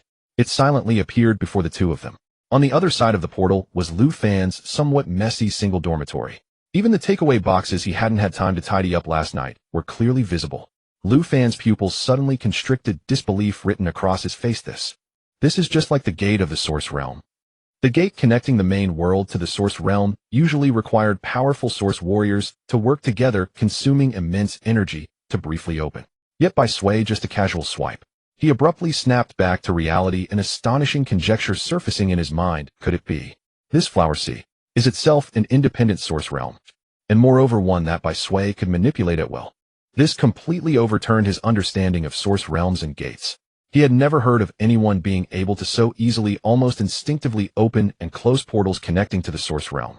He suppressed the turbulent waves in his heart and took a deep look at the seemingly innocent girl beside him, who actually contained terrifying potential. Then, taking a deep breath, he stepped into the portal. As he stepped out, a slight dizziness from the spatial transition hit him. The solid ground sensation returned, and he was back in his familiar dormitory. Foresee followed closely behind, like a curious little cat. Timidly and cautiously she followed him through the portal, peering ahead, surveying this outside world that was completely unfamiliar to her. As she fully stepped into the dormitory, the portal behind her closed like a surface of water ripples, fading away, quickly shrinking until it transformed back into a painting. Gently landing on the ground, the design on the painting had completely changed, no longer that eerie and grotesque sunflower field. Instead, it had transformed into a vibrant, colorful, vast sea of flowers identical to the place Lu Fan had just left. However, the changes were not limited to Lu Fan alone. Almost simultaneously in various corners of Zhuke main city and its surrounding areas. All the paintings flowing out of the Black Feather Credit Bureau originally depicting sunflower patterns underwent strange changes unnoticed. They first uniformly transformed into a similar sea of flowers in shades of purple and red like the one in Lu Fan's hand, but only maintained this for a few seconds. All colors quickly faded and extinguished, ultimately turning into a pure black that seemed to absorb. Deep within the Black Feather Credit Bureau, in a refined yet eerie secret chamber, the previously kind-looking old man now bore no trace of warmth. His face twisted and contorted, resembling a demon crawling out of hell. He stared intensely at the pitch-black painting in his hand, now devoid of any energy fluctuations. His emaciated hands trembled violently from extreme anger, the knuckles cracking with a cracked sound. Useless. A bunch of useless fools. He let out a suppressed roar filled with rage, his voice hoarse, like sandpaper rubbing together. Find out who it is immediately. Use all our dark connections. Even if we have to turn Zhuke City upside down, we must find out who dared to tamper with our sacred painting. Understood. From the shadows. Several cold auras fluctuated momentarily, then silently vanished. The old man forcefully threw the pitch-black painting to the ground. A venomous light shot out from his murky eyes, fixating on the silent night sky outside Zhuke main city. No matter who you are, dare to destroy the foundation of my 9 Phoenix revival. I will make you. Wish you were never born. Meanwhile, inside the dormitory, Lu Fan also noticed the unusual change of the painting on the ground, but he could not afford to delve into the deeper meaning behind this change at that moment. A sense of immense crisis loomed overhead like a dark cloud. The Black Feather Credit Bureau and the Death Division of the 9 Phoenix organization. These hidden snakes lurking in the dark would definitely not let it go easily. He picked up his terminal. The screen lit up, displaying several missed calls from teacher Xinjing. Although it was still early in the morning, disturbing the teacher's rest was quite inappropriate. Yet faced with such an imminent threat along with his trust in teacher Xinjing's character, Lu Fan decided to take a gamble. He took a deep breath, calming his mind, and dialed teacher Xinjing's number. The call was answered almost immediately. On the other end came Xinjing's slightly lazy yet still clear voice. In the background, there seemed to be the faint sound of a television program. Hello. Lu Fan. Calling so late. Oh no, so early. Is there something urgent? You should know it's the early morning. Disturbing one's sweet dreams is a great sin. Lu Fan ignored the teasing tone of his teacher. Teacher Shun, I have extremely important information to report to you. At exactly 7 o'clock in the morning, Lu Fan turned on the old source energy television in the dormitory, tuning into the official news channel of Zhuke main city. On the screen, an emergency press conference was being broadcast live. In the center of the frame stood teacher Xinjing in a sharp white trench coat, exuding confidence and vigor. Next to her stood the gentle medical sage Mu Chun, and behind them was a group of downcast men and women shackled by specially made source energy cuffs. They were the core members of the 9 Phoenix organization's Death Division. The old man who had once appeared kind in the Credit Bureau now lay like a dead dog on the ground. A clear blackened fist mark was visible on his chest, indicating he had clearly lost his life. Teacher Xinjing was addressing the camera. Her expression solemn and commanding, her voice echoed throughout the city via the microphone. After receiving an anonymous tip from a concerned citizen, our school, in conjunction with the City Defense Army, conducted a decisive strike this morning after thorough planning. We successfully dismantled the 9 Phoenix organization's Death Division, which had been lurking in our city's main district. This operation has thoroughly eliminated this malignant tumor threatening the city's safety. It demonstrates Zhuke University's and the main city's official unwavering determination to maintain order and combat evil. Her words were powerful, complemented by the captured criminals and the old man's corpse behind her. It was highly persuasive. In the news comments section and among the crowd watching live, cheers and praises erupted. Lu Fan watched as teacher Xinjing, looking radiant, accepted the interview. She appeared to take all the credit for the success, a relieved smile forming at the corners of her mouth. The heaviest stone finally lifted from his heart. He felt a surge of delight, as expected. When you can't fight back, reporting is the way to go. More important, he glanced at the painting on the ground that had turned into a sea of flowers. That 1 million source coins loan. Could it be that I won't have to pay it back? As he couldn't help but break into a big smile, suddenly knock, knock, knock. A familiar rhythmic knocking sound echoed from outside the dormitory. Before Lu Fan could react, by Sui, holding a bowl of instant noodles, was curiously tasting this outside food in small bites. Upon hearing the knocking, she instinctively set down her noodle bowl. As if in her own home, she stood up naturally and jogged over. Reaching for the door, wait. Don't. Lu Fan's heart raced, his face changing suddenly as he wanted to shout, but it was too late. With a click, Bai Sui had pulled the dormitory door open from the inside. Outside stood Shashi, smiling. However, when Shah's eyes fell on Bai Sui, who had opened the door, her smile froze instantly. Lu Fan watched Shah's eyes expression as if she had been struck by lightning. Looking again at Bai Sui, who appeared innocent with her large light, gray eyes blinking, everything darkened before his eyes, and a single thought remained in his mind. It's over. This was the end of social life. The atmosphere in Lu Fan's single dormitory had dropped to freezing point. Shah, she sat expressionless on the only relatively tidy single sofa in the room, her arms crossed. Her back was straight, resembling a volcano about to erupt. Beside her stood Bai Sui, who had just put down a cup of instant noodles with a hint of grease at the corner of her mouth. Bai Sui looked innocent and bewildered. Lu Fan, on the other hand, was sprawled awkwardly on the floor, one hand clutching his abdomen, which still throbbed from a recent blow. That was the mark left by Shah's eyes' merciless punch in her rage. She looked down at Lu Fan, her gaze sharp as two ice pickaxes pinning him in place. Her voice, squeezed out from between clenched teeth, carried a bone-chilling coldness. Lu Fan, you really are something. You said you needed absolute silence for your practice at school. Turns out you were just using the guise of practicing to play the game of keeping a concubine here. You've only been in Zhuke City a few days. Your speed of becoming corrupt is rather alarming. Lu Fan grimaced, sucking in cold air, feeling as if his intestines were about to twist. He struggled to explain, "Class leader, it's not what you think. Please let me explain, you've misunderstood me." Shah, she abruptly interrupted him, her chin lifted, exuding an undeniable authority. "Who is your class leader? From now on, call me Master Shi." Hearing this, Lu Fan's forehead immediately broke out in a line of black sweat. Internally, he was frantically complaining, what is going on? Master Shi? Did she think this was a historical drama with a court trial? Yet seeing Shah's eyes demeanor of, "If you don't comply, I'll punch you again," he had no choice but to submit. With a pained expression and a tone that was almost comical, he said, "Yes, yes, yes. Master Shi, please don't be angry. I, Lu Fan, am truly wronged." To prove his innocence and to pacify the clearly jealous Master Shi, Lu Fan dared not hide anything, enduring the pain in his abdomen as he poured out everything that had happened from last night to now.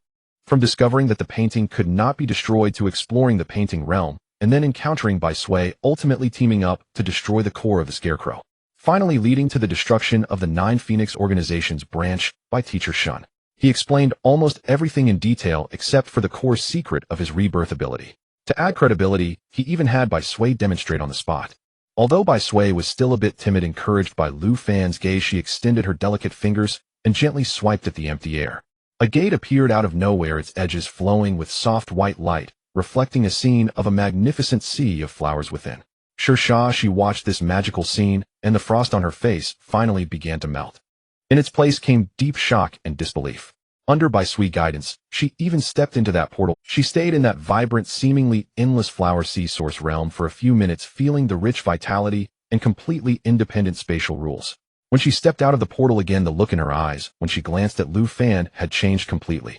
The previous anger and suspicion were replaced by embarrassment and a hint of unnoticeable trepidation. Turns out, she had indeed misjudged him. He had experienced such perilous events last night, facing the bizarre painting realm alone and battling with unknown monsters. However, Shah, she slightly pouted, muttering to herself, who told him not to clarify things earlier. It made her angry for no reason and led to her striking him. Well, in any case, this can't all be blamed on her. After forcing herself to rationalize, Shah, she's attention was quickly drawn to Bai Sui extraordinary. She circled around Bai Sui, her big eyes sparkling with excitement, as if she had discovered a new continent. With wide-eyed curiosity, she asked Bai Sui, "Your ability to open a gate is amazing. Can you set a small, always accessible gate for my personal belongings? Just like a spatial storage artifact." Bai Sui tilted her head, her light, gray eyes blinking as if trying to understand Shah's eyes' words. After a moment, she gently opened her mouth, her voice as melodious as a flowing spring, clearly responding, "It should be possible." After saying this, she extended her fingertip and lightly tapped Shah's eyes canvas backpack. The moment her fingertip touched the surface of the backpack, something extraordinary happened. The originally simple canvas material quickly revealed exquisite patterns of vibrant flowers, as if rendered by an invisible brush. These patterns were not printed, but seemed to merge with the fabric itself, emitting a faint spatial fluctuation. Shah, she eagerly opened the backpack, reaching in to feel around, and her face immediately lit up with ecstasy. She distinctly felt her hand reaching into the interior of the backpack. Yet in her perception, her hand seemed to enter a vast space filled with warmth and the fragrance of flowers. The physical space inside the backpack had somehow been twisted and connected to a corner of that flower sea source realm. This was simply a super space artifact that could be accessed anytime and had nearly infinite capacity. Heavens! Bai Sui, you are incredible. Shirsha, she exclaimed, excitedly hugging Bai Sui. She rubbed her face against Bai Sui's fragrant white hair and declared, from today onwards you are my sister from another mother. If anyone dares to bully you, I won't stand for it. After saying this, she joyfully pulled Bai Sui, who still looked a bit dazed, as if forgetting Lu Fan's existence. She rushed out of the dormitory, seemingly planning to immediately experiment with her new spatial backpack. Lu Fan stretched out his hand, his mouth opening to say, I want one too, but he didn't get the chance. He could only watch helplessly as the two disappeared through the door. He sulkily withdrew his hand, his gaze falling on the painting that had transformed into a sea of flowers on the wall. His heart felt considerably balanced. Fortunately, I have one too. He hurriedly approached, carefully taking down the painting and storing it properly.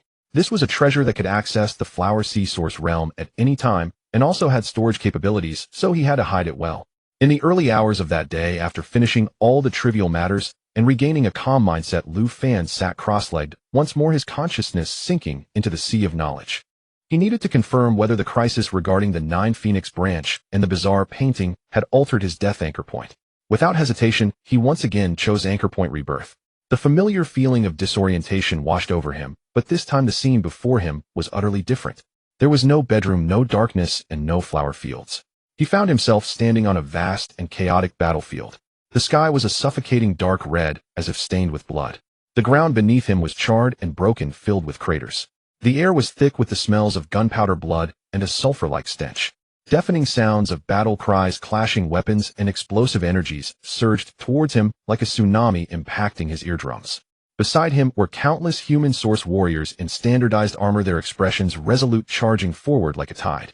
Opposite them surged a horde of grotesque enemies resembling a black tide.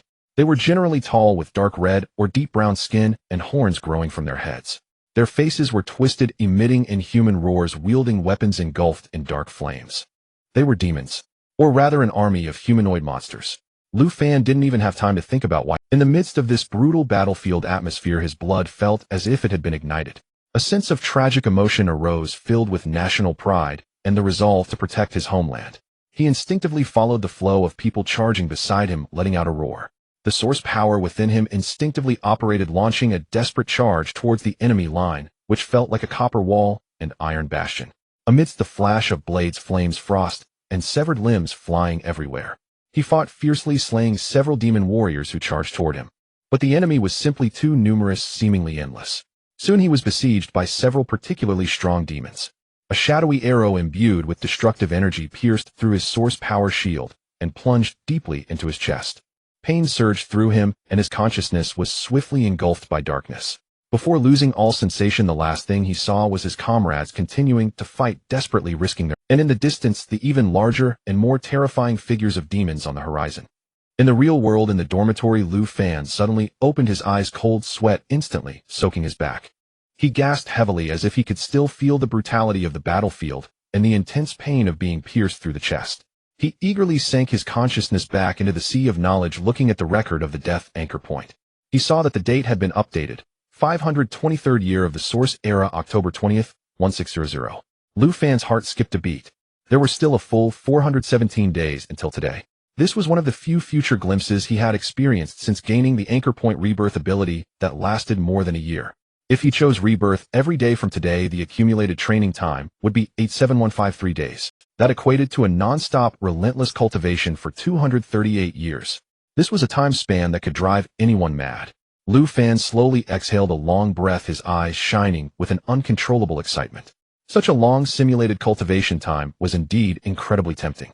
But he was no longer the naive youth he once was. He clearly understood that every choice in reality would, like the butterfly effect, continually change the direction of the future. This seemingly distant death anchor point was not fixed. He had to seize every moment in reality and strive to improve his strength to cope with any variables that might arise in the future. Just as he suppressed the turmoil in his heart and prepared to continue staying up late to practice not wasting this precious time, the space beside him rippled slightly, and the painting he had stored unfolded silently. Bai Sui, wearing cotton pajamas printed with cute cartoon rabbits, walked out of the painting. She was holding a similarly white and soft pillow, her eyes still half closed from sleep. Without even looking at Lu Fan, who was practicing, she sleepily and naturally walked to the bedside, pulled back his blanket, and then skillfully crawled in. Adjusting herself into a comfortable position, she buried her small face in the soft pillow. Letting out a satisfied hum, her breathing soon became even and long. And just like that, she fell asleep. Lu Fan maintained his cross-legged meditation posture, completely petrified. His mind was filled with black lines cascading like a waterfall. He stared at the defenseless white figure on the bed, already in dreamland, feeling as if his mind was about to collapse. This guy. Does she really not consider herself an outsider at all? Is this really my dormitory, or your bedroom? In the blink of an eye, the day for the official opening of Zhuke Yuanwu University had finally arrived. In the early morning, Lu Fan donned the uniform of Zhuke University distributed the day before. The uniform was primarily a deep, profound black edged with fiery Zhuke flame patterns. A delicate Zhuke emblem was embroidered on the chest. Once he put it on, an aura of ambition belonging to a top-tier academy surged within him. He turned to the white figure curled up on the sofa, still sweetly sleeping with a pillow in her arms, and called out, "By Sway, I'm heading out. I've already ordered takeout for you. It will be delivered at the scheduled time. Don't wander around, and don't open the door for anyone, understand?" Bai Sui mumbled a sleepy hum, burying her face deeper into the pillow as a response. Lu Fan shook his head helplessly. Since leaving the painting realm, this girl seems to have taken his dorm as a safe haven, adapting quicker than anyone. He adjusted his collar and took a deep breath. He stepped towards the core area, symbolizing the pinnacle of education in the Zhuke domain, the Liaoyuan Hall, where the opening ceremony was held. As he walked, he saw a flowing crowd, all wearing the same uniform of new students. Each person emitted a wave of source energy that was anything but weak. Their faces radiated confidence and longing, their eyes sharp and their steps brisk. Lu Fan, having endured the ant disaster and the deadly trials of the strange painting, finally stood before the opening ceremony of Zhuke University. He was confident that his foundation was far more solid than his peers, and his resolve was tempered, as unyielding as rock. However, when he stepped into the giant hall square, which could accommodate tens of thousands, he looked around and saw a boundless sea of crimson figures like a boiling ocean. His heart was still deep. Is this the grand gathering of all the elite in the Zhuke domain? He murmured softly, finally experiencing what it meant to say talents from all over the world, as numerous as fish crossing a river. Here, geniuses were no longer rare. They were the basic units composing this ocean. As he scanned the crowd, having been away for 2 days, he once again spotted that familiar figure. Teacher Xinjing was still in her capable white trench coat, standing elegantly in the teacher guidance area. Unlike before, the emblem on her chest representing her rank had changed from the previous Huban. It was now a more radiant emblem, symbolizing the third tier of the elite, Longxiang. Teacher Xinjing also noticed Lu Fan's gaze as she looked over from a distance. A meaningful smile curled at the corners of her lips as she extended her slender finger. First, she pointed at her brand new Longxiang emblem on her chest. Then she lightly gestured towards Lu Fan from afar. The meaning was unmistakable. Her swift breakthrough to Longxiang was largely due to the incredible merit of neutralizing the 9 Phoenix Silence Division. And within that merit was a report Lu Fan had anonymously submitted. Lu Fan instinctively touched his nose, a bit embarrassed as he averted his gaze. Teacher Shun's words were truly an overestimation of him. If it weren't for her decisive action that swept away the threats with the force of a storm, he would probably still be struggling under the death threats of that strange painting. To put it bluntly, it was Teacher Shun who saved him. Ding! At that moment, a loud, distant bell, as if capable of cleansing the soul, rang from the highest point of the hall. The sound waves spread like a tangible presence, instantly calming all the noise in the square. The entire venue fell into a sudden silence. A figure appeared in the center of the podium, as if teleporting. It was a middle-aged man with meticulously combed hair and a serious expression. He did not intentionally emit any aura. Yet the ancient emblem on his chest representing the 8th tier Zhonghua rank was enough to make tens of thousands of talented students below hold their breath in awe. "I am the vice president of Zhuke University, Situ Xian." The middle-aged man's voice was not loud, yet it clearly reached the ears of everyone present. With an undeniable authority, he continued, "On behalf of the school, I welcome all the new students." His gaze swept over the dense crowd below like that of a hawk, continuing, "Our school motto at Zhuke University consists of only 8 words. Pass on the torch, equivalent exchange." Pass on the torch, Lu Fan silently recited in his heart, feeling the weight of inheritance and responsibility. And equivalent exchange. These 4 words made his heart suddenly tremble. It was not merely a simple literal meaning. In this world dominated by source energies, it resembled a cold and realistic declaration of law. To obtain one must pay the corresponding price. Subsequently, Vice President Situ Xian began to briefly introduce the 10 major faculties of Zhuke University and their primary developmental directions. From the most offensive Xinhua Academy to the highly mobile Lingyu Academy. From the benevolent Nirvana Academy to the cutting-edge Fenshin Engineering Academy. Each name represented a path to becoming a powerhouse. Listening to this, the new students below felt their hearts surge, wishing they could immediately immerse themselves in it. However, the vice president's next words were like a bucket of cold water, waking many from their fantasies.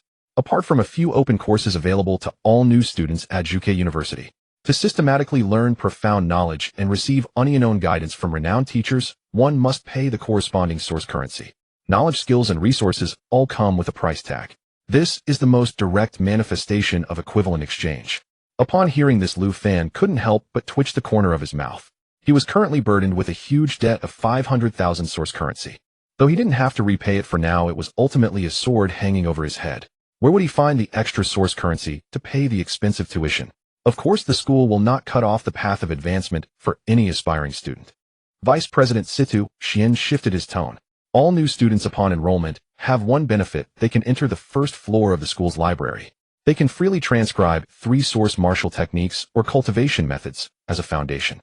As for lacking money, the vice president's voice took on a guiding tone. The school maintains campaigns against 3 Dantian level source realms and 1 Lingyu level source realm throughout the year. Anyone who has reached the Jinsho level can apply to enter. Slay disaster beasts, gather resources, and exchange them for source currency. That place is a hunting ground filled with risks and opportunities. Moreover, he paused, adding with a noticeable suggestion, I personally strongly advise everyone to carry out activities in teams. Mutual support is the way to go further. Lu Fan couldn't help but roll his eyes from the audience, silently complaining, I really thank you for being so thoughtful. The opening ceremony concluded with the vice president's encouraging words. Most new students surged towards the library like a flood, eager to select those 3 precious introductory benefits. However, Lu Fan stood still, his brows slightly furrowed, lost in thought. His situation was unique, possessing the time advantage brought by rebirth of cultivation. It was most suitable for cultivating those source martial techniques that progressed slowly in the early stages and required painstaking effort, yet had immense potential and astonishing power later on. However, wanting to accurately find suitable techniques in the vast first floor of the library was akin to finding a needle in a haystack. Hey Lu Fan, what are you dawdling around alone for? Your brows are furrowed like you're about to crush a fly, looking just like an old man. A clear voice interrupted his thoughts. Lu Fan looked up to see Shirshashi, who had appeared by his side at some point, tilting her head and curiously looking at him. It's nothing, Lu Fan sighed. I was just thinking about what kind of source martial technique would be most suitable for me. Upon hearing this, Shirshashi patted his shoulder and laughed heartily. What's the use of just daydreaming here? Let's go check out the library together. Who knows, maybe you'll get an inspiration while looking around. Just as Lu Fan was about to nod in agreement, a figure suddenly appeared in front of them, blocking their way. It was a short and sturdy old man dressed in plain gray work clothes. His face was unremarkable, yet his eyes were exceptionally bright and sharp, seeming to pierce through all illusions. What stood out the most was the badge on his chest, an 8th tier Zhonghua emblem, the same rank as Vice President Sidu Xian. Lu Fan was taken aback and quickly bowed, saying, Student Lu Fan, greeting senior. However, the short and sturdy old man seemed to have completely ignored Lu Fan. His burning gaze was firmly fixed on Shirshashi, as if he had discovered a rare treasure. Little girl, the old man's voice was loud and metallic. You are the one who awakened the talent Luban. Shirshashi was somewhat dazed under the intense gaze of this sudden 8th tier Zhonghua figure. She subconsciously nodded and replied, yes. It's me. The old man revealed a satisfied smile and did not elaborate further. He directly took out a palm-sized cube made entirely of dark silver metal from his pocket. He handed it to Shirshashi, saying, take a look at what this is. Shirshashi curiously took the cube, feeling it slightly heavy with its surface covered in intricate and dense patterns. She gazed at it intently for a few seconds, and her lively eyes suddenly lit up as she exclaimed, oh, this is not a single piece. It is a closed box formed by 6 intricately structured miniature mechanical dragons interlocking and nesting together. Moreover, it seems to contain something inside. Ha! The short and sturdy old man burst into hearty laughter upon hearing this. His booming voice attracted the attention of many students nearby. Good. You are indeed a natural-born craftsman. He reined in his laughter, gazing at Shirshashi with burning eyes, and solemnly stated, I am Mo, he the head of the Finshin Engineering Academy at UK University. Shirshashi, from this day forth you will be my direct disciple. As soon as he finished speaking, the dark silver cube in Shirshaxi's hand seemed to come to life. Click, click, it made a few soft sounds, instantly disassembling and transforming into 6 vividly lifelike miniature mechanical dragons, shimmering with metallic luster. They spiraled around a central black emblem adorned with burning flame patterns.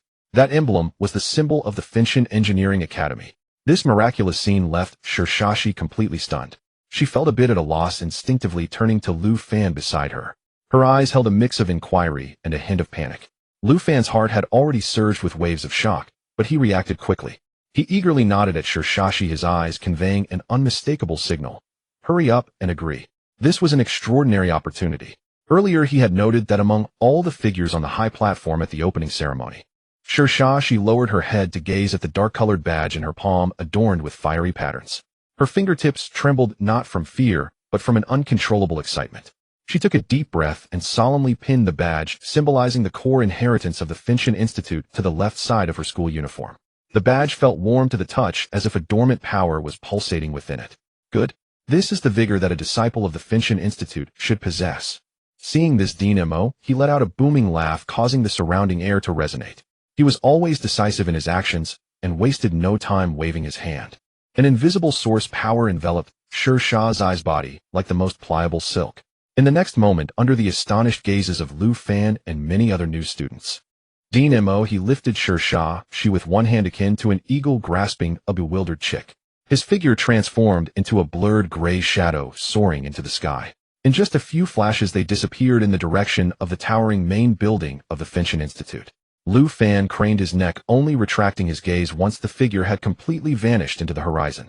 Instinctively touching his nose, he felt a mix of laughter and tears inside. This is quite too abrupt and direct, isn't it? He could only silently pray for Shirshashi, hoping that this seemingly fiery-tempered dean would adopt somewhat gentler teaching methods. However, witnessing his friend being so easily taken under the wing of a pillar country-level figure, deep within Lu Fan a faint sense of loss and envy surged uncontrollably. This kind of sudden opportunity where a powerful figure rushes to accept a disciple. Shouldn't it be the standard treatment reserved for protagonists like him who have gone through hardships and carry secrets? Why does it feel like Shirshashi is the one with the protagonist's script? He then self-deprecatingly shook his head, murmuring softly, so quietly that only he could hear, "Tisk, I almost forgot my talent is that of a supporting character. What are you mumbling to yourself about here?" A familiar voice tinged with teasing amusement suddenly rang in his ear, startling Lu Fan. He turned abruptly, only to find the new Longxiang level teacher Xinjing had quietly approached him at some point. She stood with her arms crossed, gazing at him with a knowing smile, clearly having overheard the majority of his self-muttering. A hint of embarrassment flashed across Lu Fan's face, and he quickly composed himself, respectfully bowing, "Teacher Shun." This bow came from the heart, filled with sincere gratitude. Had it not been for Teacher Shun's decisive intervention back then, he would have likely perished under the pursuit of the Nine Phoenix organization. Teacher Shun waved her hand casually, her demeanor relaxed. "Oh, no need to be so polite, it feels a bit awkward to watch." She shifted the topic directly. "By the way, what is your source currency card number? Give it to me." Lu Fan was taken aback. "Source currency card number?" "Exactly." Teacher Shun snapped her fingers. "The anonymous tip you provided earlier about the Silence branch of the Nine Phoenix organization has made a significant contribution. According to the regulations of the Lord's Office of Zhuke City, such major tips come with a special reward fund. A whopping 500,000 source currency. This money is rightfully yours. Quickly provide your card number." 500,000 source currency. This was undoubtedly a fortune for Lu Fan, whose financial situation was dire. However, he quickly suppressed the impulse to accept the money directly. Money was important, but the guidance from a Longxiang level expert could far exceed the value of that 500,000 source currency. He raised his head, wearing an awkward yet sincere smile. "Teacher Shun, can I refuse this reward?" In the surprised gaze of Teacher Shun, he hurriedly added, "I don't want the 500,000 source currency. Could it be exchanged for a piece of guidance on my cultivation?" Teacher Shun raised an eyebrow slightly at his words, sizing him up. Lu Fan felt a bit apprehensive under her scrutiny. Then she let out a chuckle, her tone carrying an undeniable firmness. "You wish. Only a child would make choices. Good adults take it all. I will transfer you the full amount of money. If I find you pleasing to the eye, I will also casually offer you a few pointers. Quickly, your card number." Lu Fan found himself at a loss against Teacher Shun's domineering CEO-like demeanor. He had no choice but to honestly provide his source currency card number. Almost the next second, a light beep sounded from the simple communicator on his wrist. It indicated that the 500,000 source currency had been credited. Looking at the suddenly filled number, Lu Fan felt a surge of warmth in his heart, and solemnly thanked her again. "Thank you, Teacher Shun." Teacher Shun nodded in satisfaction before asking, "Speak, what do you want to ask about your cultivation? Given that you are somewhat clever and indirectly helped me a lot." Lu Fan perked up, immediately throwing out the question he had pondered. "Teacher Shun, I want to find a true source cultivation method. Ideally, it should be something easy to get started with, though initial progress may be slow. But but it should have great potential, a late-blooming type of skill. This question truly caught Teacher Shin off guard. She furrowed her brow, slightly falling into thought. Her own talent was exceptional, thriving on the most difficult and obscure source martial arts. The more challenging it was, the more it could trigger her potential, allowing her to progress rapidly. To recommend a beginner-friendly late-blooming skill was akin to asking an academic overachiever how a poor student could study effectively. Somewhat out of her expertise. However, seeing her pleasing to the eye student, so sincerely seeking guidance, Teacher Shin felt she could not just brush it off. She stroked her chin, rapidly recalling the vast array of skill records in the first floor of the library. Suddenly, a name of a skill long forgotten and once difficult for her to comprehend flashed through her mind. It struck her mind like lightning. That skill was notoriously difficult to cultivate, almost no one could master it.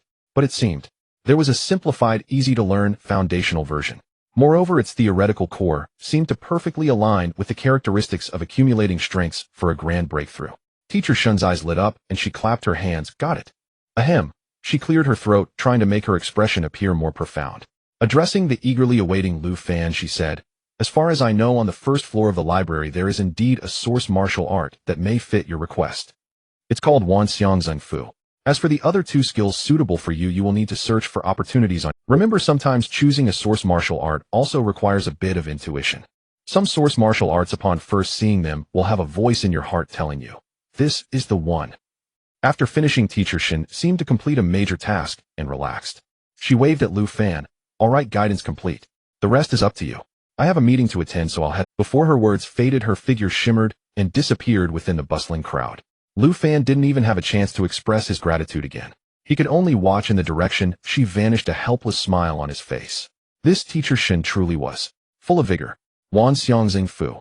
He softly repeated the name, etching it firmly in his heart. Not wanting to delay any longer, he turned and set off towards the gargantuan library, standing tall and emanating an aura of ancient knowledge. When Lu Fan arrived at the grand entrance of the library, he felt its imposing presence more than ever. This year's new students must number over 10,000. Yet when this massive flow of people dispersed within the library, which occupied an expansive area and had been cleverly designed internally, it was surprisingly not crowded, but rather felt somewhat sparse. Lu Fan keenly noticed that the interior of the library seemed to utilize some profound source energy technology or formation. It created a magical effect where the spatial perception from the outside did not match the experience inside. It was truly a different world. Spatial expansion technology. The foundation of Zhuke University is indeed unfathomable, he thought to himself, deepening his awe for this top-tier institution. The entire library was tower-shaped and divided into 5 levels. New students like Lu Fan were only permitted to access the first level. Looking up, he could see an invisible barrier of source energy at the entrance of the higher levels, through which older students with significantly stronger auras passed, disappearing into the upper floors.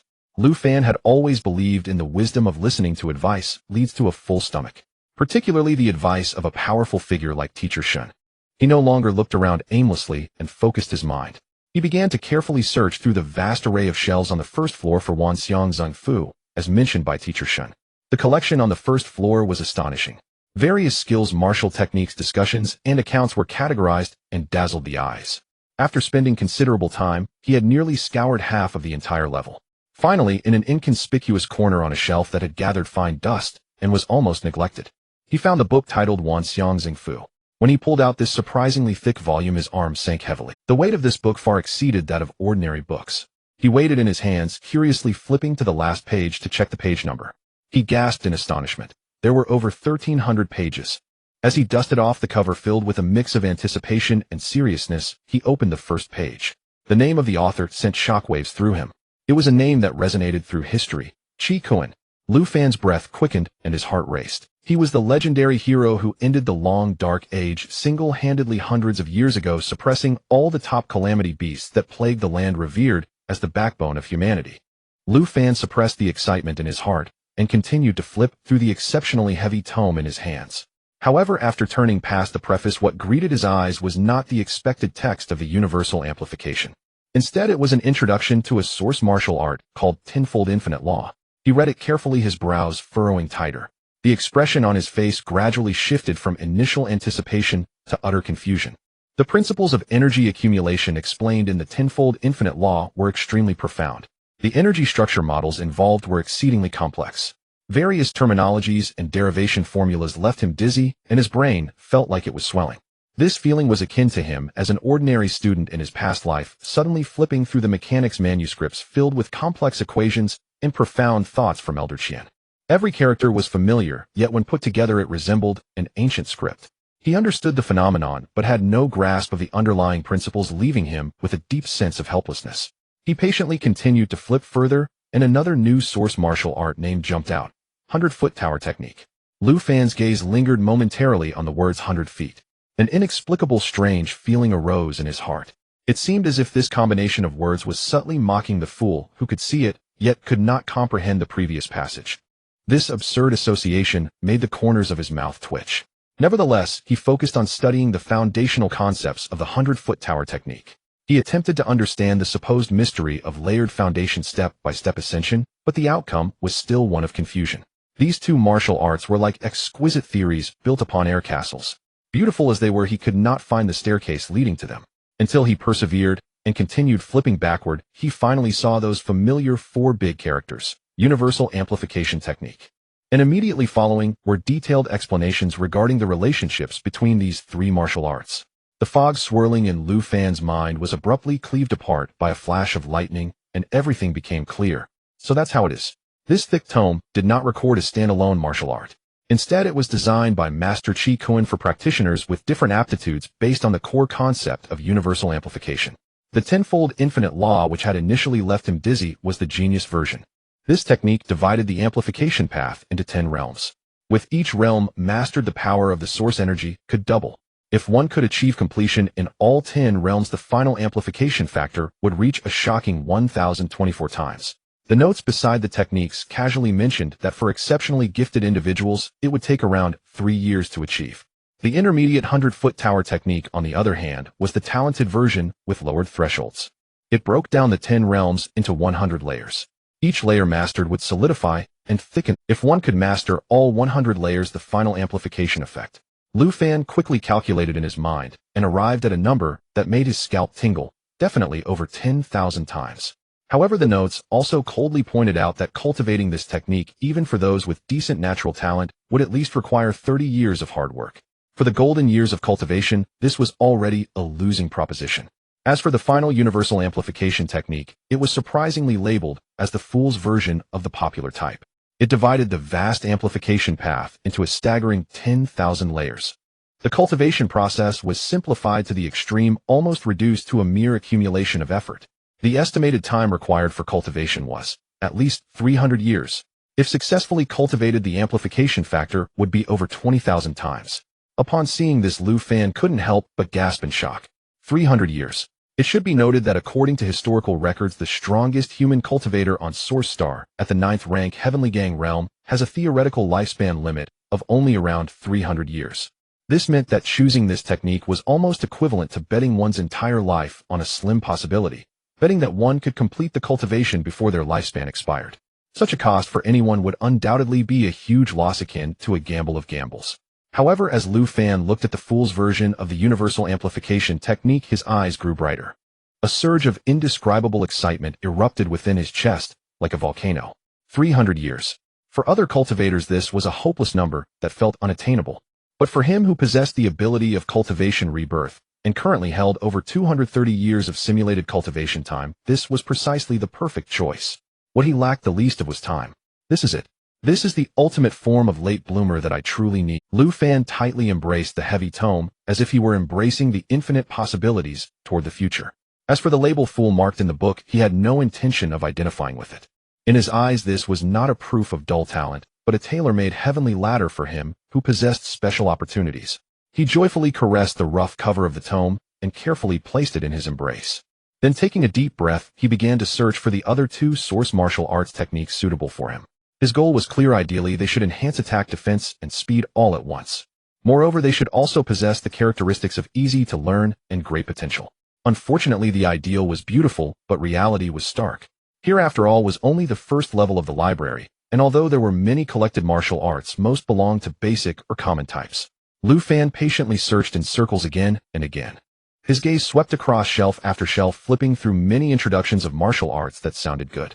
Yet he found that none completely met his criteria of Trinity and late bloomer. Either they leaned towards a single attribute, or had limited potential, or were extremely difficult to learn. Just as he turned to the fourth circle, his brows furrowed tightly, and his mood gradually grew a bit anxious. His steps involuntarily quickened, and as he paced back and forth between the shelves, a cold voice, tinged with displeasure, suddenly sounded beside him. "Could you stop wandering around here? It greatly affects others' peaceful reading." Lu Fan was startled by the voice, and turned to look. He saw a tall, cool-looking girl with willow brows and phoenix eyes, elegantly beautiful, closing an ancient book in her hands. "Isn't this the second young lady of the city lord's family, Shui Luiying?" Lu Fan quickly collected his thoughts, nodded slightly in greeting, and spoke with appropriate respect. "Sorry to disturb you, second miss." Shui Luiying lightly responded with an as if accepting his apology. She then glanced at him again, seemingly finding his aimless behavior a bit strange. She casually asked, "What have you been searching for while wandering around for so long?"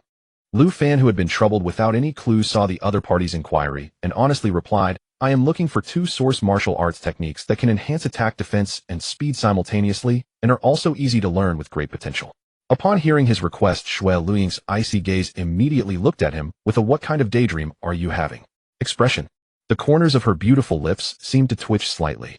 Then, without holding back, she gave him a very standard and disdainful roll of her eyes. This was the first time Lu Fan saw the usually expressionless second miss display such vivid and lively expressions, and he couldn't help but be taken aback. Shui Luiying used her uniquely cool tone with a hint of exasperation and said, "Biting off more than you can chew, where in the world are there so many perfect things?" She raised her hand and pointed in one direction. "For beginners, the third shelf on the left side, second layer, has quite a few martial arts that balance movement and offense. Perhaps they can barely meet your requirements for attack and speed." Then she pointed to another side. "On the fifth shelf on the right side, there are all kinds of body refining techniques. A strong physical body is the best defense itself. That kind of clumsy technique is typically easy to learn but hard to master. You can just pick a suitable one yourself." This advice was like a sudden enlightenment, instantly awakening Lu Fan. He had been fixated on finding a perfect martial art encompassing everything. Yet he had overlooked the simplest forms of categorization and combination. This was clearly a case of missing the forest for the trees. "Thank you for your guidance, second miss. You've been a great help." Lu Fan's expression instantly shifted from gloom to brightness, revealing a grateful smile as he cupped his fists toward Shui Luiying. "Next time I'll treat you to a meal." After saying this, he didn't wait for her response and hurriedly walked towards the direction Shui Luiying pointed, eager to find those suitable clumsy techniques. On the spot, Shui Luiying watched Lu Fan's rapidly disappearing figure, opened her mouth slightly. Yet in the end, she said nothing, only a hint of extremely subtle helplessness flashed in her cold eyes. Following the guidance of Shui Luiying, Lu Fan quickly walked to the third shelf on the left and the fifth shelf on the right of the library. Finally, 2 source martial arts caught his eye. 2 instruments, instant shadow sword, battle soul armor. The more he read, the brighter the light in his eyes became, and his heart couldn't help but race. The 2 instruments, instant shadow sword, surprisingly shared its core philosophy with the piercing sword technique he had diligently practiced, making it the ultimate enhanced version. It is based on the ancient yin-yang path, emphasizing the instantaneous transformation between extreme stillness and extreme movement, capturing fleeting opportunities for lethal strikes. The sword, when drawn, must unleash a thunderous impact, concentrating all power, speed, and will into a single point for an explosive release, striving for the ultimate effect of a decisive blow. This perfectly aligned with his supporting role talent of Spotlight, which pursued a style of rapidly resolving battles within a short time. Meanwhile, the other, Battle Soul Armor, took a completely different and fierce path. It did not rely on external armor, but instead used the practitioner's soaring battle intent as the forge's fire, with pure source power as refined steel. Through special visualization and operation methods, it gradually forged an indestructible, immortal battle body from within, tempered through countless trials. Even more remarkably, at high levels of cultivation, one could project this condensed battle intent and source power outward, transforming into an invisible energy armor, greatly enhancing overall defensive capabilities. This was exactly the durability and protection he currently lacked. Most importantly, the introduction clearly mentioned that these 2 source martial arts were easy to learn, but difficult to master, with great potential for the future. The entry threshold was relatively accessible, but to cultivate to a high level required years of diligent effort and countless practical refinements, with almost no shortcuts available. Adding to that was the Fool's Edition of Myriad Phenomena Amplification Art, which required 300 years to master. Lu Fan seemed to see 3 thorny paths beckoning him toward a glorious destination. He could no longer contain his ecstatic heart, his mouth involuntarily curling up to reveal an extraordinarily bright and somewhat silly smile, much like Tom Cat reveling in catching Jerry. These are the ones. Lu Fan tightly held the 3 manuals to his chest, as if embracing the whole world. In the following time, he completely entered a frenzied state of cultivation. He didn't even attend the free public courses prepared for new students at UK University. Instead, he devoted all his energy to the small world of his dormitory, starting a relentless journey with the 3 source martial arts. In the blink of an eye, a month quietly passed. To the outside world, it was just 30 ordinary days. But for Lu Fan, it was an incredibly fulfilling month where every minute and second was utilized to the utmost. Every day, he diligently chose rebirth of cultivation, bringing the cultivation gained from anchor points back to reality. Day after day of accumulation meant that the time he actually spent on focused cultivation far exceeded 30 years. He repeatedly pondered the principles of the 2 instruments instant shadow sword, harmonious balance of motion and stillness, drawing and sheathing the sword millions of times to seek that elusive killing opportunity. The method of battle soul armor, which forged an immortal battle body through willpower and source power within, required immense patience and resilience. He guided the true source to wash through his meridians, repeatedly visualizing the battle intent condensing into armor, enduring the various aches and tearing sensations brought by the early stages of cultivation. Efforts do not betray those with determination. Over 30 years of arduous work brought about a transformation that was nothing short of a rebirth. Both the 2 instruments instant shadow sword and battle soul armor were cultivated to the realm level. This meant he was no longer merely mimicking techniques, but had truly grasped their core essence. He could wield them freely and even carve out his own path in the future. As for the foundational myriad phenomena amplification art, its progress was astonishing. With diligent effort and the accumulation of time, he surged forward, directly breaking through to the 1,000th layer. Although the perfect state of 10,000 layers was still a distant goal, the slight enhancements gained from each layer's breakthrough had already resulted in a qualitative change. The original source power within him had been completely refined and transformed into a purer and more powerful, true source during this process. Moreover, under the enhancement of the 1,000 layers of myriad phenomena amplification art, his overall true source capacity and quality had skyrocketed by 2.7 times compared to a month ago. As his consciousness sank into the sea of awareness, a refreshed interface clearly appeared before his eyes, named Lu Fan. Talent supporting role transformation. Note you are a supporting character of rebirth. Box reminder: you can bring back cultivation from the anchor point every day, rebirthing to the current state. Feature spotlight. Under the spotlight, the supporting role is undefeated. After activation, restores the body to optimal condition before the true source is depleted, slowing the actions of all enemy units within a 30-meter radius. Source martial arts myriad phenomena amplification art 1,000 layers, 2 instruments instant shadow sword realm, battle soul armor realm, others omitted. True source 5,400 points. Lu Fan slowly opened his eyes, feeling the surging and seemingly inexhaustible true source power within his limbs and bones. An unprecedented sense of strength filled his heart. He gently clenched his fist, and the air seemed to produce subtle explosive sounds between his fingers. Only at this moment did he truly understand why teacher Chin Chun could so effortlessly crush him back in Foresee City. The gap in realms and power could sometimes be utterly despairing.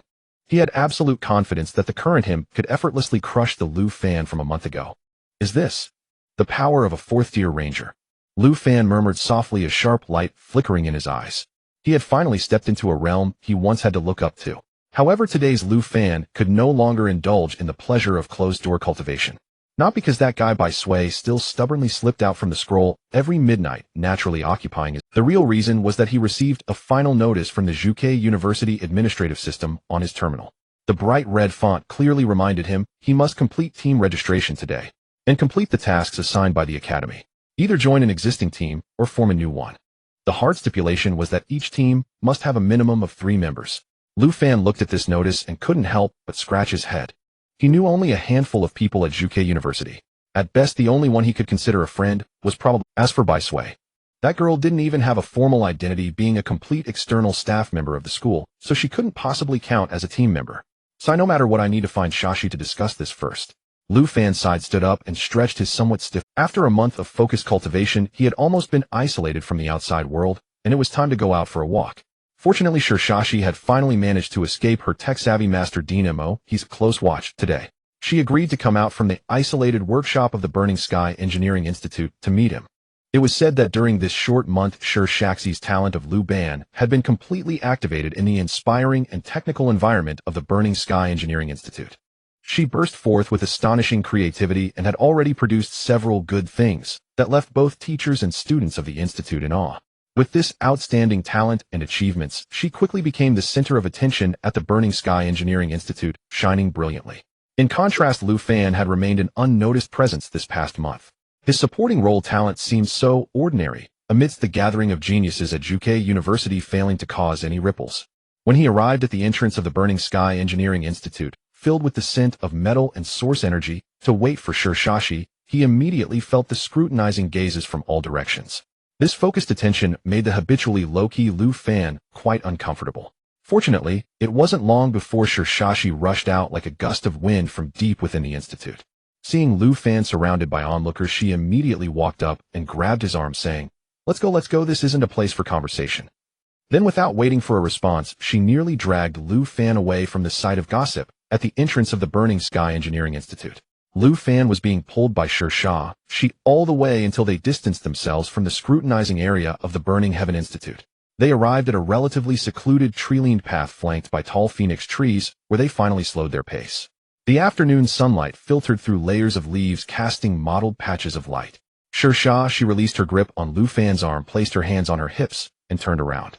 Her pair of expressive big eyes scrutinized Lu Fan, without any concealment, assessing him up and down. Her tone carried a hint of suspicion and warning. "Hey, Lu Fan. You haven't bullied Xiao Sui this past month, have you? Let me tell you, if I find out you dared to make her suffer, I won't." Lu Fan, hearing this, helplessly shrugged and spread his hands, saying, "My dear Miss Shir, you are unfairly accusing me. That white-haired girl is living better than anyone else, lounging around every day, either huddled in the dorm, watching those cheesy TV dramas on my terminal, or lying on the bed sleeping soundly. I have to wait for her to be awake before I can even talk to her. How could I have the chance to bully her? Besides, do I dare to?" Shirshashi stared at Lu Fan's face for a few more seconds, seemingly judging the truth of his words. Finally, she snorted lightly, temporarily letting him off the hook, but still emphasizing, "You better remember Xiao Sui is now my little sister. Do you know that?" Lu Fan couldn't help but roll his eyes, dragging out his voice as he replied, "Yes. I know. Bai Sui is your half-sister, Shirshashi. I promised to treat her like a deity, all right." Good to know." Shirshashi finally nodded in satisfaction, raising her chin slightly, like a proud little peacock. The two engaged in banter as they walked toward the Student Activity Center. Their purpose for this trip was clear: to address the pressing issue of forming a team. Upon arriving at the office responsible for clubs and team affairs in the Student Council, they found it bustling with activity. After waiting in line for a while, it was finally their turn at the window. They were greeted by a senior wearing glasses who appeared quite capable. Lu Fan stepped forward to explain their intention. "Hello, senior. We would like to apply to form a new team." The senior skillfully brought up the form, without looking up, asking team name, initial member list, and student IDs. Lu Fan provided his and Shirshazi's names and student IDs. After inputting the details, the senior adjusted his glasses, looking at the information displayed on the screen, and said in a businesslike manner, "Junior, Lu Fan Junior Shirshashi, according to the regulations, a team must have at least 3 members to be formed. You currently have only 2 people, which does not meet the requirements, so registration cannot be completed." Lu Fan and Shirshashi exchanged glances, both seeing the as expected look in each other's eyes. Lu Fan looked at Shirshashi, silently asking, "Do you have any suitable candidates on your end?" Shirshashi shrugged helplessly and murmured, "I have been almost living in the lab of the institute this past month. Besides my master and a few research-obsessed seniors, I really haven't had the chance to meet anyone else. What about you?" Lu Fan was even less in a position to say anything. He had been in total hermit mode for the past month. If it weren't for the school's mandatory requirements, he probably would have stayed in his dorm until the end of time. Of course, that is on the premise that he could survive until then without being taken out by future death anchors. In this case, we can only find someone temporarily to fill in the team.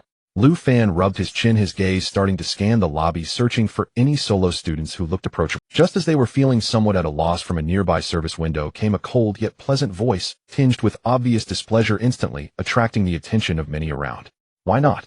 I alone can handle all the responsibilities of the team, and my efficiency is far superior to that of a larger group needing coordination. Why can't I be registered?" Lu Fan and Shirshashi turned to look and saw that at the window stood the second Miss Shui Luing with an icy demeanor. Her brows were slightly furrowed and her ice blue eyes were filled with a chilling glare, fixated on the senior behind the counter, who was already sweating. Under Shui Luying's imposing gaze, the senior stuttered while speaking. Nevertheless, he firmly stuck to the rules, tremblingly explaining Shui Luying the regulations. "The regulations are like this. To form a team, at least 3 members are required. You are just one person so I really can't register you. In the next moment, an astonishing scene unfolded before Lu Fan, Shi, and everyone else in the lobby. They saw Shui Lu Ying's previously slightly furrowed brows tighten completely.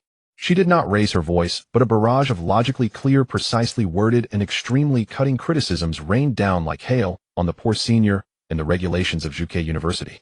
She criticized from efficiency studies, human resource allocation, to the principle of treating special situations specially. She went on to denounce the rigidity of the system hindering the development of geniuses and stifling individual initiative. Her vocabulary was rich, her arguments sharp, and her tone icy.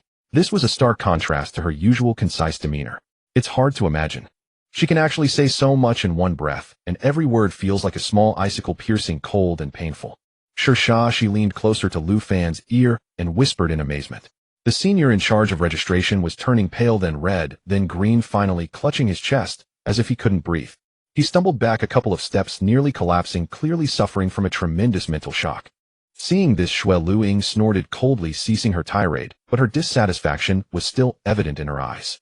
Lu Fan observed this scene, and his eyes gradually lit up. He gently nudged Shi with his elbow, and said in a low voice, Shashi, look. What if we invite her to join our team, how about that? Shashi, upon hearing this, carefully scrutinized Shui Lu Ying again. The latter still appeared ethereal and aloof like a snow fairy with an extraordinary aura. Yet Shi's eyes gaze unintentionally swept across Shui Lu Ying's equally flat chest. Comparing with her own, an inexplicable sense of superiority surged within her as she thought him Fi Win. She was quite aware that Lu Fan subconsciously had somewhat mundane aesthetic preferences. You should invite her. She pouted. I feel like I might not get along with her icy personality. I hope we don't end up fighting in the team. Lu Fan looked at Shi's eyes, don't drag me down expression, rolling his eyes in exasperation. But with no better options at the moment, he had to muster his courage, adjust his expression, and put on what he considered his friendliest smile as he walked toward Shui Lu Ying. Second miss, long time no see. Lu Fan greeted.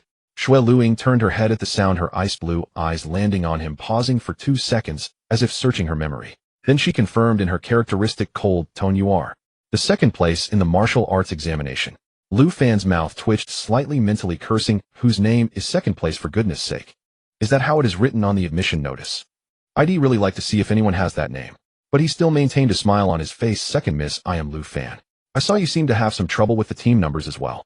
You see, we have 2 people here, and we just happen to need 1 more. How about you join our team? We can fill the numbers and get the registration done. Shui Lu Ying's gaze swept over Lu Fan and the approaching she carrying a hint of scrutiny. Then she posed a crucial question, what is your team called? Upon hearing this question, Lu Fan and she almost spoke simultaneously, yet the names they uttered were entirely different. Lu Fan, we are the smooth sailing team. She, we are the sure de craftsman team. As soon as they finished speaking, they glared at each other. Lu Fan grimaced. What kind of sure de craftsman team is that? It sounds terrible. Not formal at all, like a child's play. She immediately shot back. Humph. At least it's better than your outdated smooth sailing name. It has no momentum at all. My name has a good meaning. My name has authority. The two completely forgot that Shui Lu Ying was still standing next to them, and they argued back and forth in front of her on the verge of a physical fight over the team's name. Shui Lu Ying observed this pair of oddballs listening to their bizarre team names. She helplessly raised her hand, lightly pressing her temple, feeling more mentally drained from this than from her confrontation with the senior. In a cold voice, she intervened in their quarrel. Enough. Lu Fan and she simultaneously stopped and looked at her. Shui Lu Ying spoke in an irrefutable tone. Forget it, seeing you like this, you probably won't come up with a decent. You should just join my team, which already has a name. I've thought of Lu Ying team. Lu Fan and she exchanged glances, quickly communicating with their eyes. It seems that works too. Lu Fan's eyes much better than being rejected for sure to Ren Xiaojiang, or that terrible name Smooth Sailing. Shi's eyes, they almost instantly reached a consensus, and both simultaneously said to Shui Lu. Thus, under the witness of the senior from the student council who had just regained his breath, the team, named Lu Ying, was officially registered. Team leader Shui Lu Ying. Members Lu Fan, Shi. He eagerly nodded at Shi, his eyes conveying an unmistakable signal. Hurry up and agree. This was an extraordinary opportunity. Earlier he had noted that among all the figures on, as Vice President Situ Xian emphasized during the opening ceremony, equivalent exchange. Entering this prestigious institution and enjoying its resources and protection means one must also bear corresponding responsibilities and risks.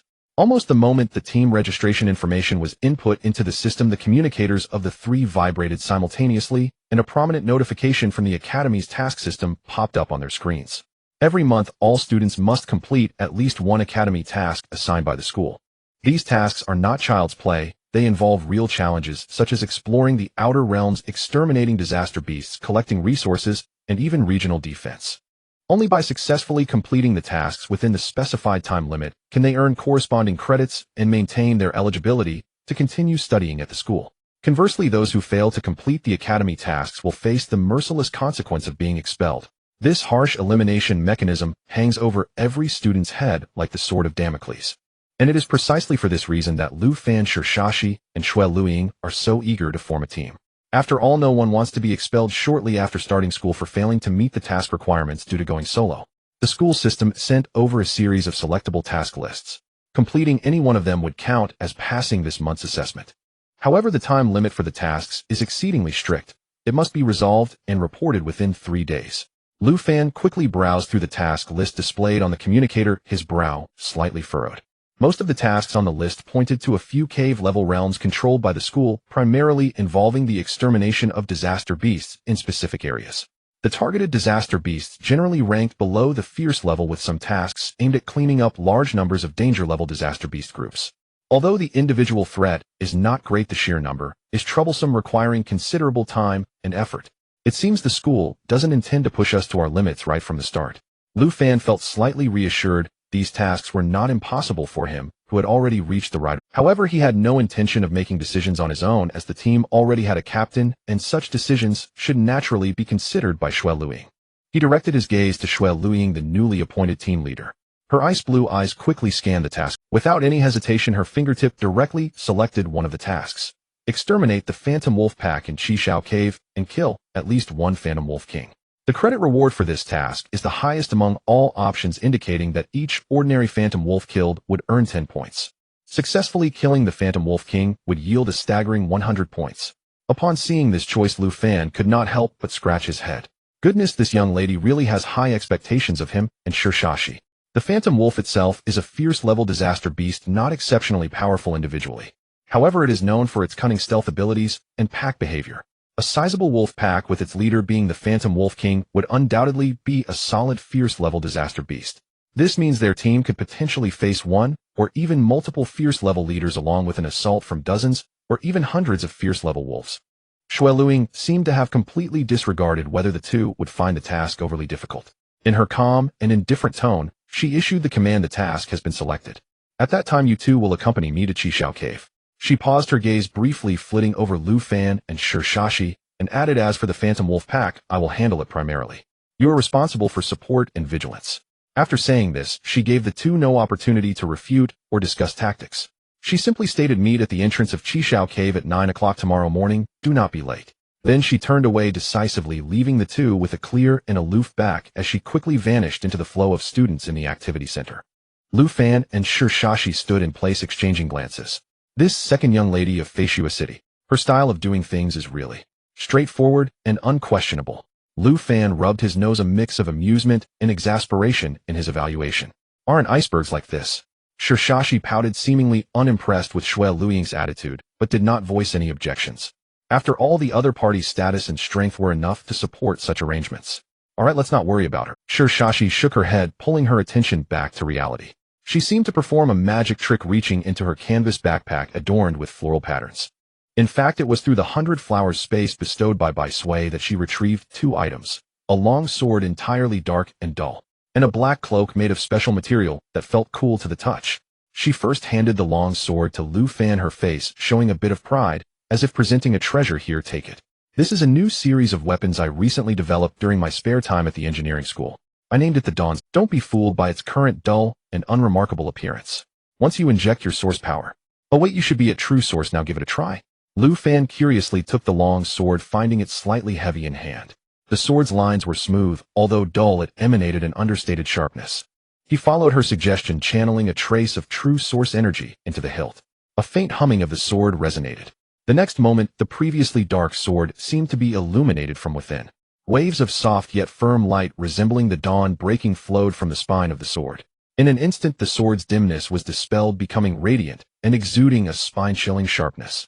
The light was not glaring, but carried a sense of penetrating power. "Good sword." Lu Fan couldn't help but marvel. He could feel the excellent conductivity and amplification effect of this sword with respect to true source energy. It absolutely reached the level of a named weapon. Shirshashi then handed the black cloak to Lu Fan, explaining this is the shadow cloak woven from a special material that can absorb light and detect source power to a certain extent. It also contains some temperature-regulating runes. In the wild, it provides good concealment. It also better defends against the cold at night, and some negative energies intrusion, ensuring excellent warmth. Lu Fan stroked the cloak's smooth, cool surface, feeling the subtle source energy circuits within. He looked at Shirshashi in astonishment. Shashi, you can now independently create this level of name weapon and functional gear. This pace of progress is simply astonishing. Shirshashi crossed her arms, her chin slightly raised, her face brimming with praise me vibes, as she proudly said, now do you understand my greatness? This is just an appetizer. Wait until we enter Qishao Cave tomorrow, I'll let you see my latest developed source energy combat puppet. It will definitely leave you dumbfounded. Looking at her confident and spirited demeanor, Lu Fan couldn't help. He felt genuinely happy for his friend's rapid growth. He weighed the dawn sword in his hand, his tone carrying a hint of mystery, as he replied, it's not just you making progress, Master Shur. Let me share a little secret with you. My cultivation has made significant strides this month. Shirshaxi's eyes instantly sparkled, her keen gaze scrutinizing Lu Fan closely.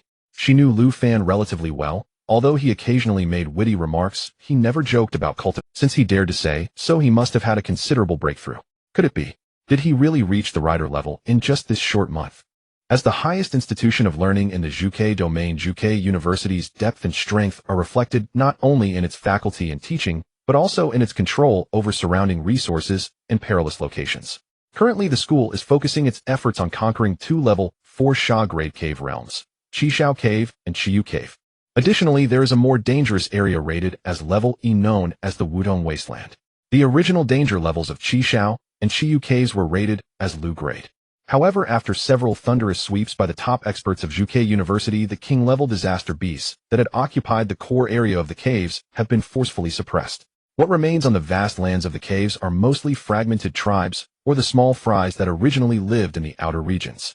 These residual threats happen to serve as the best whetstone for honing the students in the school. However, even the cleaned areas are by no means absolutely safe. The two caves are vast and complex in environment. According to the latest battle reports, only about 1/3 of the territory has been cleared. There are still large areas occupied by disaster beasts brimming with peril. As for the Wudong Wasteland, it presents a different scene. The E-grade evaluation is by no means an exaggeration. The environment there is even harsher, and the disaster beasts present are more powerful and strange. Of course, it has already been plowed through by the higher-ups of Juke University, with the strongest disaster beasts only being at Lu grade. The school has made it clear that any team intending to enter the Wudong Wasteland for exploration must have all members reach the English realm level for Yochi or above in strength, otherwise they won't even qualify to apply. At this moment, at the entrance of the massive spatial vortex that seems constructed of flames and rocks in Qishao Cave, Lu Fan and Shirshashi have been waiting there early. Strangely, besides the two of them, there is also a white figure dressed in fitted leather armor carrying a silver spear on her back. It's Bai Sui. Upon hearing that Lu Fan and Shirshashi were going to enter the cave for a mission, the usually lazy and indifferent Bai Sui surprisingly took the initiative to express her desire to join them and take a look. Lu Fan had never liked her lazy demeanor of lounging around in their dormitory, either binge-watching dramas or sleeping. He thought it would be good to take her out to see the world and stretch her legs, so he agreed. As for Bai Sui's identity issue, it was resolved by a rule of the academy. Students like Shirshashi who have been accepted as direct disciples by a figure at the academy level are entitled to have a servant or assistant accompany them.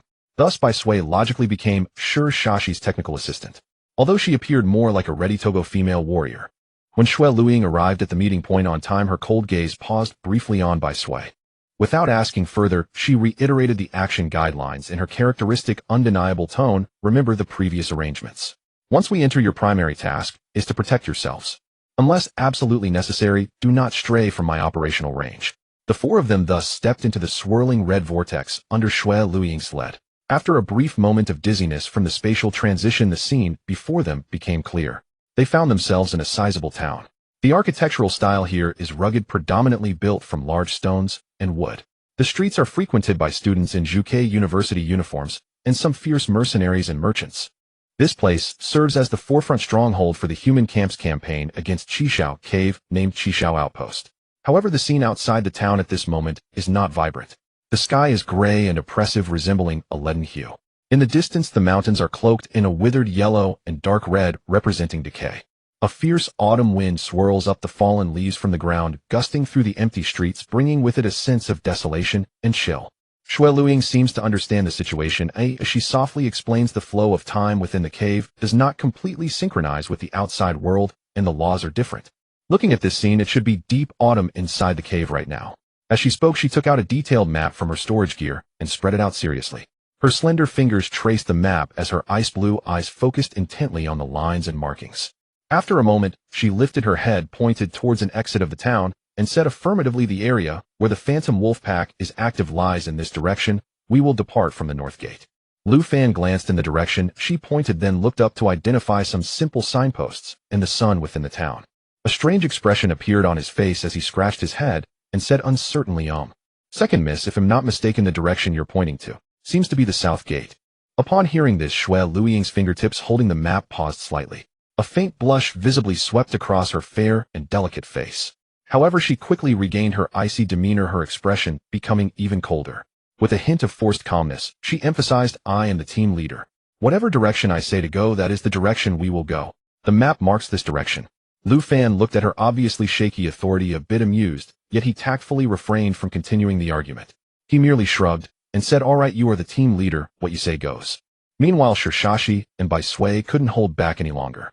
The two of them huddled together and giggled. Shirshashi even elbowed Bai Sui, making faces. Clearly, she did not expect this seemingly aloof and wise second miss to actually have a hidden cluelessness about directions. Shui Luing seemed to hear the giggles behind her ears slightly reddening. Nonetheless, she maintained her expressionless demeanor and walked straight towards the location that provided transportation rentals in the outpost. In a near topic-shifting gesture, she promptly and decisively rented a small flame hoof cart as a means of transport. This cart is drawn by two domesticated flame hoof beasts, and the carriage is small yet sturdy. It is inscribed with simple protective and shock absorption runes, making it an ideal choice for medium short distance travel within the cave. Lu Fan leaned over to check the rental price and couldn't help but click his tongue. 50,000 source coins per day. This price is simply sky high for an ordinary student. However, Shui Luing didn't bat an eye and directly charged 100,000 source coins for a 2-day rental. Given the situation, if not for the school's task needing to be completed within 2 days, she might have rented it for even longer. Truly worthy of the second miss of Feishua City, she is indeed wealthy. Lu Fan silently marveled, feeling the gap between him and the tycoon once again. The four of them boarded the relatively comfortable flame hoof cart. With a shout from the driver, the two magnificent flame hoof beasts began to gallop forward, their hooves ablaze. They smoothly and swiftly drove out of the outpost, racing along the main road toward the direction Shui Luing had identified. Lu Fan looked out the window at the rapidly receding scenery, filled with rich autumn characteristics. And in front, the muscular and galloping flame hoof beasts resembled flowing flames. A trace of envy surfaced in his eyes as he muttered to himself, "Once I have money in the future, I must buy a flame hoof cart of my own. This is way cooler than riding a public source energy tram." Just as he finished speaking, Shui Luing, who was resting with her eyes closed across from him, spoke with a cool voice. Her tone was flat, as if stating a fact. "This standard small flame hoof cart, excluding internal custom modifications, has a base selling price of no less than 30 million source coins." 30 million. Lu Fan's expression of longing froze instantly, and the corners of his mouth twitched. He immediately fell silent. He silently calculated the 5 million source coins huge debt he still owed, and the recent windfall of 500,000. In an instant, he felt a chasm between dreams and reality, as deep as it could be. Perhaps he should first think about how to pay off his debts and earn basic credits. The atmosphere in the cart initially had a quiet and subtle tension. But as the vehicle moved forward, some wonderful chemical reactions gradually emerged among the three girls. Originally, Shirshashi kept her distance from Shui Luing due to personality differences. She felt that she was somewhat difficult to get along with. However, the presence of a natural Bai Sui in the team made it, perhaps having left the painting realm, or perhaps sensing that beneath Shui Luing's cold exterior lay no malice, Bai Sui seemed to take a liking to this cool captain. She first curiously leaned in to examine the exquisite ice crystal patterns on Shui Luing's clothes. Then she quietly asked a few questions about the scenery within the cave. Although Shui Luing still answered briefly, she did not show any impatience. Lu Fan watched Bai Sui's unusual energy with curiosity and asked, "Bai Sui, don't you usually act like a startled rabbit when you see strangers in the dormitory? Why are you so proactive now?" Bai Sui was affectionately linking her arm with Shirshashi's while her other hand tentatively and gently tugged at a corner of Shui Luing's sleeve. Hearing Lu Fan's question, she turned her face, her light, gray eyes filled with pure perception. She replied in a tone of course because Shashi and Lu Ying are both super kind people. I can feel that they have a nice and warm aura, so I'm not afraid of them. Lu Fan was taken aback for a moment, then suddenly realized. It dawned on him that Bai Sui possessed the invasion talent. Although her main body had left the painting realm perhaps, she had an extraordinary sensitivity to the essence of others' goodness and emotions. She could intuitively sense Shaxi's genuine warmth and Shui Luying's cold exterior hiding a warm heart. Upon hearing Bai Sui unabashed and sincere good person card, Shashi, who had her arm linked with Bai Sui, chuckled a bit shyly. Meanwhile, Shui Luying, who was tugged at her sleeve, still maintained her usual expressionless face. Yet in her ice blue eyes the habitual chill seemed to melt slightly, and she did not shake off Bai Sui. Within the cart, the initial separation and awkwardness due to personality differences and the first team formation quietly dissipated under Bai Sui's mysterious adhesive effect. Outside the carriage, the previously steady and rhythmic sound of the flaming hoofed beast suddenly became chaotic. Immediately after, the majestic creature let out a roar that was a mixture of vigilance and fury. The sound echoed across the vast wilderness, shattering the tranquility of their journey. Almost simultaneously apart from Bai Sui, who wore a confused expression and was curiously gazing out the window, Lu Fan, Shashi, and Shui Luying instantly entered a state of battle readiness. Their long-honed instincts made them as taut as a drawn bow, their breaths suddenly sharp. Lu Fan was the fastest to react. He called out, "I'll go take a look." With a swift movement, he neatly opened the active portal on the top of the carriage, leaping up like a spirit cat. He stood firmly atop the bouncing carriage, his gaze sweeping around like lightning. The sight before him made his pupils constrict slightly. Unbeknownst to them, their speeding, flaming-hoofed carriage had already been quietly surrounded by dozens of shadowy figures from all directions. Those figures were covered in dark fur, almost blending into the environment. Only their pairs of glowing green wolf eyes appeared eerily prominent under the dim light. These were their target, the phantom wolves. Next, Shui Luying and she gracefully leaped onto the roof of the carriage. Shui Luying's ice blue eyes calmly scanned the encirclement, quickly assessing, "It's just a small pack of wolves, about 40 in number.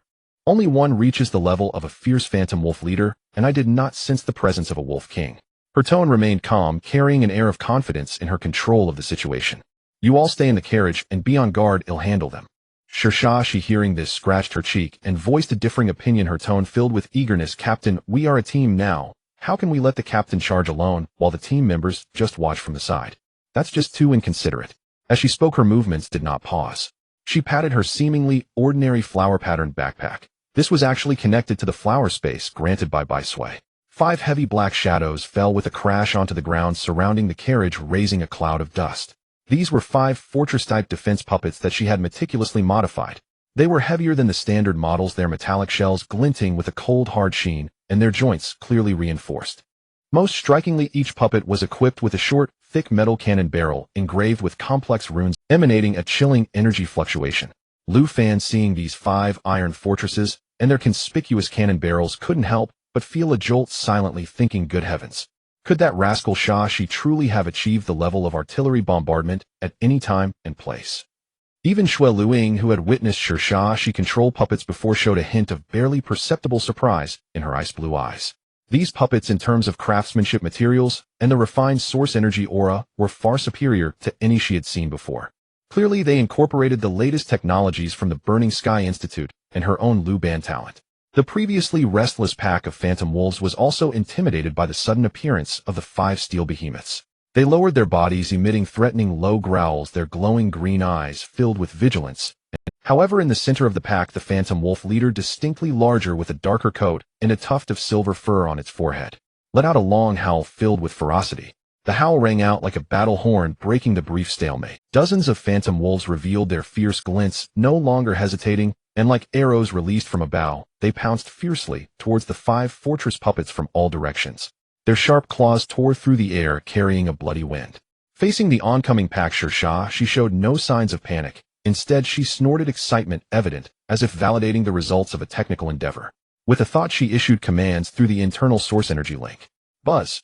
Instantly, the cannon barrels atop the 5 fortress puppets lit up, the surrounding source energy wildly converging toward them as if drawn in. Brilliant light gathered at the cannon mouth, and the energy fluctuations surged sharply. In the next moment, 5 deep, yet thunderous booms erupted simultaneously. Boom, boom, boom, boom, boom. 5 blazing spheres of source energy shot out from the cannon, accurately landing in the densest area of the wolf pack, exploding violently. The violent energy shockwave hammered outward like an invisible giant hammer.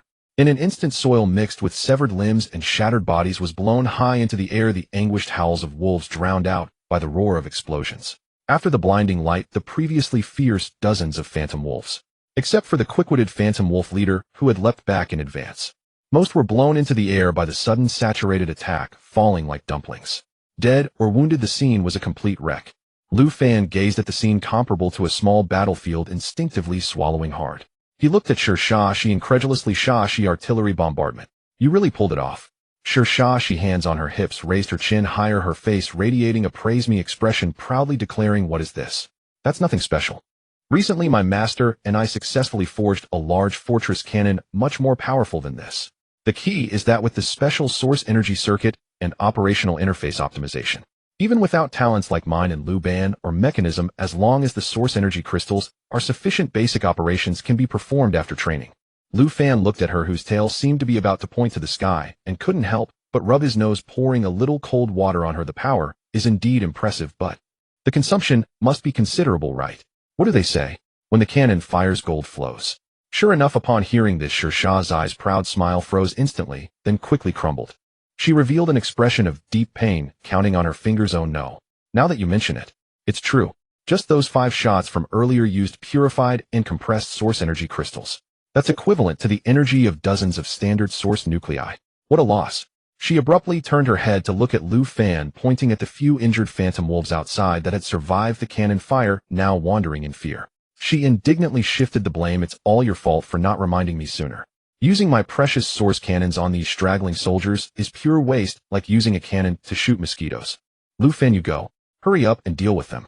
Remember to dig out the source nuclei to compensate for my loss. Lu Fan looked at her abrupt change from arrogance to humility, speechless. Why hadn't she thought about conserving energy when she was showing off earlier? Now she realized the pain of loss. He shook his head helplessly, yet he leaped gracefully out of the protective circle formed by the fortress puppets. Most of the remaining ordinary phantom wolves were injured and in a state of panic. Facing Lu Fan, whose aura had already reached the rider level, they posed no threat. In his hand, the dawn sword required no activation of light, merely a simple swing. The sword light flitted like a butterfly through the flowers, accurately slicing through the throats or hearts of several wolves. Swish, swish, swish. After a few soft sounds, the few phantom wolves that had survived the cannon fire fell to the ground, howling in agony as they lost their lives. As for the phantom wolf leader, seeing its subordinates instantly decimated, and this human being so formidable, a glint of cunning and fear flashed in its glowing green eyes, and it turned to flee without hesitation. With a few flickers of its form, it utilized its innate ability to blend into the surrounding light and shadow, vanishing without a trace. Lu Fan did not pursue. The mission target was to eliminate the wolf pack, and chasing a fleeing wolf leader held little significance. He nimbly began to dissect the wolf carcasses, extracting the source nuclei. In the end, he only collected a dozen or so relatively intact dread source nuclei. The rest had long since been reduced to fragments, along with the wolf carcasses under Shah's violent cannon fire. The entire process from start to finish took less than 3 minutes. Lu Fan returned to the carriage, handing the small handful of source nuclei to the still lamenting Shah. She said irritably, "Here, your lost compensation. I say, Master Shah, next time, save your source cannons for critical moments instead. Look at how much our spoils have." Shui Luing stood silently atop the carriage, taking in everything that had just transpired. She glanced at Shah, who appeared somewhat sheepish due to her wasteful actions, yet her eyes still sparkled with excitement. Then she looked at Lu Fan below, who effortlessly dealt with the remaining enemies, his aura calm and contained, far surpassing a month ago. On her exquisitely crafted face, though still lacking any expression, a trace of very faint ripples quietly passed through her ice blue eyes. This small team, which she had originally assembled just to make up numbers, the strength and potential displayed by these 2 temporary teammates seemed to far exceed her expectations. When the 3 returned to the relatively safe interior of the carriage, they unexpectedly discovered Bai Sui, who should have stayed inside, was nowhere to be found. Lu Fan's gaze swept inside the carriage. He noticed that, unbeknownst to when, a beautifully vivid painting of blooming flowers had appeared on the inner wall of the carriage. He instantly felt a few black lines drop on his forehead, looking at the painting helplessly and saying, "Stop hiding, come out quickly. The battle is over." As his voice fell, the painting rippled like water. Immediately after, Bai Sui's face, adorned with an awkward smile, peeked out from the painting. Then her entire form lightly jumped back into the carriage, as if passing through a layer of water membrane. Lu Fan looked at her speechless. Your ability to escape and hide is truly first-rate. While we were outside dealing with the wolf pack, you just hid in the painting to watch the show. Bai Sui, hearing this, not only showed no embarrassment, but instead puffed out her chest, revealing a hint of pride. She confidently declared, of course. You all fight with all your might, and don't worry about me. I promise I won't hold you back. Her expression of I'm very useful made it impossible to feel angry. Meanwhile, Xue Luing watched Bai Sui's remarkably magical appearance with a hint of clear astonishment finally showing in her cold eyes. Could she conceal herself in an independent space? Was this an extremely rare, 9 million space-type talent? She realized her understanding of these temporary teammates seemed still too shallow. She certainly did not know that Bai Sui's ability was not a space-type talent at all, but rather she carried an entire flower source realm with her. Settling back into the swiftly moving Yin-T vehicle, the adrenaline from the brief battle gradually subsided. Xue Luing appeared to casually lean against the window, yet her ice-blue eyes discreetly scanned the other 3 individuals in the cabin. Sha, she the direct disciple of Mo, he the head of the Burning Sky Institute. The 5 modified castle puppets that had just demonstrated their terrifying manufacturing and control capabilities. A moving arsenal. Bai Sui, this seemingly dazed girl, actually possessed such a bizarre ability. She could conceal herself within an independent scroll space at any time, a truly miraculous skill for survival and stealth. Lu Fan, a passerby with average strength. In Xue Luying's cold heart, a rare ripple stirred. Initially, she had merely assembled this small team to comply with school regulations, almost casually gathering them. The potential and uniqueness exhibited by the team members seemed to surpass her expectations. This hastily assembled team appeared to be far deeper than she had imagined. She gently cleared her throat, drawing the attention of the 3. Her tone returning to its usual calmness, she began to analyze the current situation. The Phantom Wolves are social disaster beasts with a strong sense of revenge and possess a form of communication we have yet to fully comprehend. The wolf leader that just fled will not give up easily.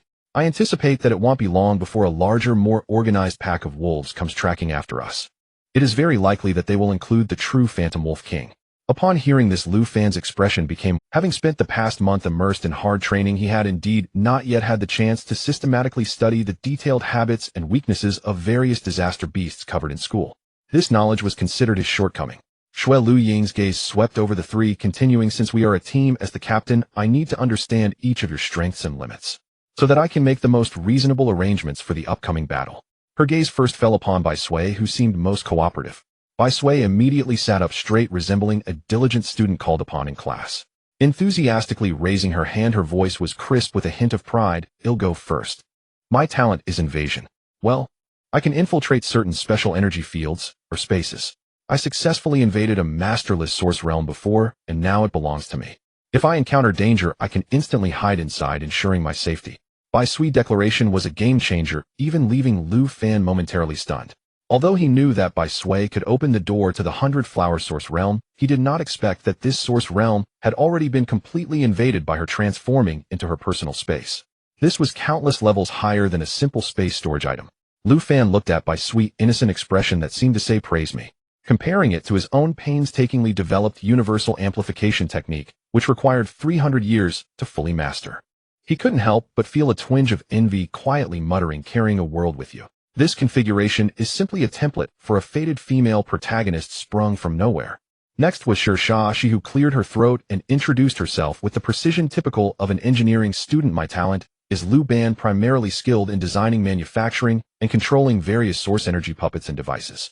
Currently, I can finally control about 100 puppets at the same time. As she spoke, she patted her seemingly ordinary backpack adorned with a 100-flower pattern. They are all stored in this space, expanded by Bai Sui ability, ready to be deployed in battle. Xue Luing looked at Sha, she then at Bai Sui, keenly grasping the key point, and confirming Sure classmate storage space is directly linked to your source realm. Bai Sui nodded repeatedly, her light gray eyes expressing yes, that's right. Finally, all eyes turned. Lu Fan scratched his nose, feeling that in the presence of such divine teammates his own introduction was rather plain. My talent is supporting role. Its effects are quite special, leaning towards status enhancement and domain influence. I am relatively skilled in close combat, swordsmanship, and defense. I have some insights, I suppose. He was embarrassed to directly mention that he had reached 1,000 layers in universal amplification technique and had mastered both combat skills to an artistic level. After all, that sounded too much like boasting, and the supporting role talent indeed had no impressive special effect. Silently mocking himself, damn it, after this comparison, I feel more and more like a classic passerby character with decent strength, but no distinctive features specifically there to support the protagonist group. When it was her turn, Shui Lu Ying's voice remained cool and flat, as if stating an utterly natural fact: my talent is snow scene belonging to environmental control and domain type. Within this domain, perception, concealment, control, and single target offense and defense. I excel at all of these. Upon hearing this, Lu Fan couldn't help but glance at this coolly composed young lady. Wow, that's quite a statement. You excel at all of them. This confidence is befitting of the young lady from Foresee.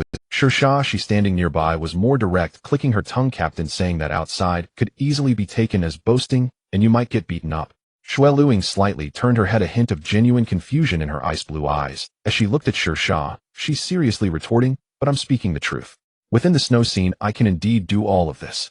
Her innocent and unaware demeanor simply stating, coupled with her exquisitely beautiful, yet expressionless face, it created a strange contrast cuteness.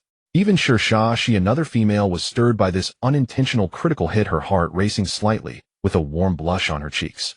Shersha, she awkwardly turned her face away, avoiding Shui Lu Ying's pure and earnest gaze, mumbling softly, all right, you're beautiful, everything you say is right. Although Shui Lu Ying still held a trace of confusion in her eyes, seeing that Shersha, she no longer questioned her, she also did not dwell on the matter. She quickly collected her thoughts and, based on the abilities of the team members she had just learned about, began to devise a strategy to counter the wolf pack's retaliation. Her cool voice echoed in the cabin, clear and organized. We need a favorable terrain. Ahead lies a gourd-shaped valley with a narrow entrance and a relatively open interior suitable for an ambush. Shersha, you will set up your castle puppets and other suitable long-range attack puppets on the high slopes on both sides of the valley in advance. Construct a crossfire net to be responsible for major area damage and suppression. I will deploy snow scene at the valley entrance and surrounding areas, not only to conceal your puppet positions, to disrupt the wolves' perception and line of sight, but also to reduce their speed to some extent, providing you with certain environmental enhancements. She looked at Lu Fan. Lu Fan, you are responsible for driving the Yen-T vehicle, continuing to act as bait on the wasteland. You need to grasp the distance and rhythm while successfully luring most of the pursuing wolf pack, especially the possible wolf king, into our preset valley ambush. Finally, her gaze rested on Bai Sui, pausing for a moment. Bai Sui, your ability is special, responsible for boosting everyone's morale.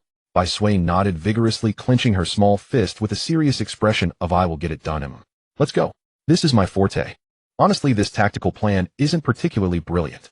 It could even be said to be a fairly standard template of luring the enemy in and trapping them. But what's rare is that in this small team of only 4 people, each aspect found a suitable candidate to execute. Shersha's eyes' powerful fire coverage, Shui Lu Ying's perfect tactical concealment and control, and Lu Fan's mobility and courage to act as bait. As for Bai Sui, responsible for boosting morale. For a temporarily formed team, this already counted as a clear and feasible combat plan. Lu Fan nodded after listening, silently thinking the plan is good. As for any unexpected surprises and variables, he'll just let them come and deal with them as they arise. Perfect timing to test the results of this month of hard training. He had full confidence in his own strength to handle any potential changes. Lu Fan tightly gripped the reins of the Yen-T vehicle, his knuckles turning slightly white from the strain. The vehicle raced madly across the wasteland, bouncing violently, as if it were about to fall apart at any moment. At this moment, the calm and composure he once had was long gone, replaced by a mix of tension, excitement, and a hint of dread. It was no wonder he lost his composure. Anyone being relentlessly pursued by thousands of phantom wolves surging like a gray tide from behind would likely react the same way. The densely packed, eerie green wolf eyes glimmered under the dim light, forming a collective vision reminiscent of hell's phosphorescence. The dust kicked up by the charging wolf pack nearly obscured half the sky. The deafening howls of the wolves and the thunderous hoofbeats merged into a symphony of death, tightly closing in behind the vehicle. The oppressive atmosphere was enough to drive the weak-minded to complete despair. Initially, Lu Fan had thought to leverage the superior maneuverability of the Yen-T vehicle to attract more phantom wolves, increasing the results of their ambush in the valley. He even deliberately adjusted his direction, trying to draw a few smaller packs of wolves together. However, he never anticipated that his luck would be so exceptional. He directly collided with the main pack, led by the Phantom Wolf King, which was gathering in large numbers. When the Wolf King, whose size far surpassed that of its kin with silver fur and a gruesome scar between its brows, appeared at the end of his sight, and as it let out a long howl filled with authority and rage, Lu Fan knew something was terribly wrong. The wolf's howl ignited the entire wasteland like a spark hitting oil. Countless phantom wolves surged from all directions, charging madly towards his lonely vehicle, as if they were an army acting on supreme orders. The wolf pack grew larger and larger. As far as the eye could see, there were swarming gray shadows with no visible boundaries. It was as if the entire phantom wolf population of the Qishao Cave Heaven had converged here. While desperately urging the Yen-Ti beast to accelerate, Lu Fan inwardly ranted, "Is the ecological environment of this cave heaven too good? How can it sustain such a large group?" With the entrance to the valley meant for the ambush right ahead, Lu Fan's mind was filled with a single thought: I hope Shui Luing and Shi Shashi are reliable enough. They must take down this unexpectedly large group. As for Bai Sui, at this moment Lu Fan had no mind to rely on her. It would be a stroke of luck if that girl could just hide quietly and not cause any trouble. About half a quarter of an hour later, just as Lu Fan sensed the Yen-Ti beast's endurance nearing its limit, the vehicle abruptly charged into a suddenly appearing area, snowflakes dancing in the air, cold and unexpected, blanketing the world. In stark contrast to the desolate autumn scenery of the external wasteland, it was Shui Luing's snow scene. Ahead of the Yen-Ti vehicle, the potentially complex terrain was replaced by a clear, straight, single-file path of ice and snow. It was as if an invisible guiding line existed. Even more miraculous was the deafening wolf howls that had been like a relentless shadow. Once entering the snow scene, it felt as if an invisible barrier filtered and dispersed the noise, making it sparse and chaotic, losing that previously unified and terrifying oppressive feeling. Lu Fan let out a long sigh of relief, his taut nerves easing slightly. The captain's talent was starting to take effect. This snow scene not only provided perfect concealment, but seemed to interfere with the wolves' perception and coordination, effectively diverting and cutting them apart. He was unaware that at this moment, on a high slope on one side of the valley, Shui Luing was maintaining the snow scene. A hint of seriousness surfaced on her cold and delicate face. She was surrounded by a chilling aura of source energy, and in her ice-blue eyes, swirling snowstorm vortices seemed to spin. To envelop and disrupt such a massive pack of thousands of wolves at once was a tremendous burden, even for her, nearly requiring all her strength. She had not anticipated that Lu Fan as the bait would be so effective, bringing in such a super gift. In stark contrast to Shui Luing's seriousness was Shi Shashi, whose excitement was almost overflowing. She watched the wolves below chaotically darting in the snow scene like headless flies, cleverly divided into several groups. Her eyes sparkled with the glow of a beloved toy. 10. A full 10 enhanced source energy cannons. Finally, I can unleash my full firepower. As she muttered to herself, she quickly adjusted the firing parameters of the cannons with nimble hands and feet, her face glowing with the unique satisfaction of a tech enthusiast. As for Bai Sui, she had already followed the plan and hidden inside the floral scroll imprinted on a nearby rock wall. At this moment, she was sitting cross-legged on the soft flower seat within the source realm, resting her chin on her hands, watching the outside scene through the scroll. She quietly chanted, "Go Lu Fan. Go Shashi. Go Luing. Take down those big gray wolves." Though her cheer could only be heard by herself, Lu Fan, controlling the Yen-Ti vehicle, charged up the snowy path and came to a steady stop in the pre-designated safe zone. Just as he was about to jump off the vehicle to catch his breath, he heard Shi Shaxi's voice, brimming with suppressed excitement, cry out, "Target has entered the designated area. Saturation fire preparation. Fire." With her command, the 10 source energy cannons, already primed and ready, simultaneously emitted a low hum. The intricate circuits engraved on the cannon bodies lit up with blinding brilliance like 10 little suns igniting the hillside. Boom, boom, boom. The deafening sound of cannon fire was relentless, as if the thunder of the heavens erupted in the valley. Blazing columns of source energy pierced through the snow curtain like divine whips of judgment. They struck accurately at the densest part of the wolves below, which had been divided and gathered by the snow scene. In an instant, the ground shook violently. Dirt, broken stones, severed limbs, and snow were all swept up by the explosive shockwave. The anguished and desperate howls of the phantom wolves were instantly drowned out by the violent explosions. Yet in the next moment, they stubbornly burrowed out from the gaps of the explosions, weaving a cruel symphony of death. Blinding flashes of light erupted continuously, dyeing the flying snowflakes a ghastly white. The cannon fire continued for a considerable length of time under the intense barrage.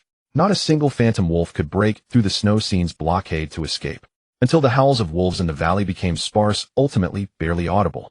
While Shi Shashi still wanted to adjust the angle for a few more rounds of coverage, Shui Luing reached out with her slightly cold hand and gently pressed it against her arm. Shui Luing frowned slightly, her ice-blue eyes tightly closed, as she concentrated fully on sensing the subtle movements within the snow scene. After a few seconds, she slowly opened her eyes, her tone slightly fatigued, but still clear and certain. The life signs within the snow scene have become extremely weak, with only a few scattered breaths remaining like candles flickering in the wind. We won this battle. Yay. Awesome. Shirshashi exclaimed, jumping up with a big victory sign, her face filled with the satisfaction of a successful experiment. The floral scroll rippled, and Bai Sui also poked half her body out, waving her small fist and shouting at the top of her lungs, "We won."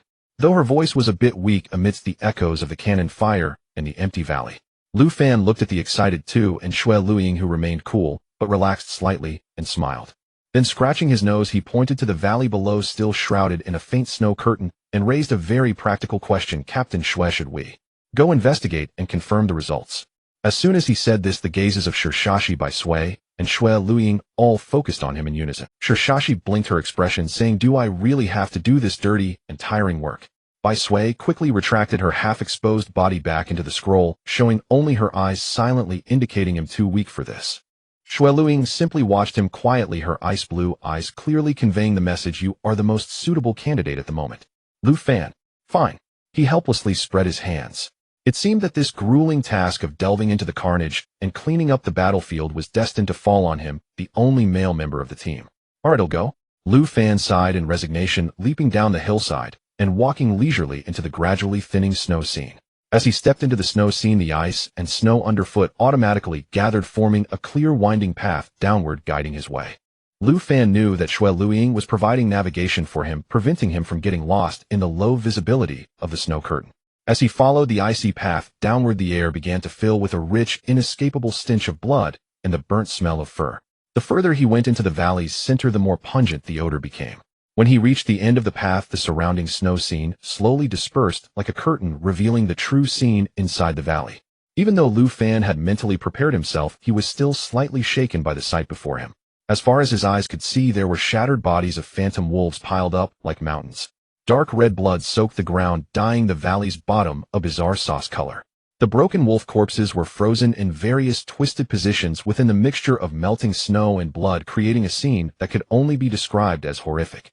Lu Fan suppressed his discomfort, cautiously surveying the surroundings, his spiritual power delicately sweeping over every area where wolf corpses were piled up, confirming that aside from a few twitching remnants, there were no life signs posing a threat.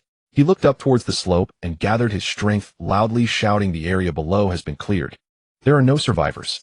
The snow Luiying on the mountain seemed to hear his voice, and the remaining snow scene enveloping the valley began to dissipate rapidly, allowing the dim yellow light from outside to pour back in.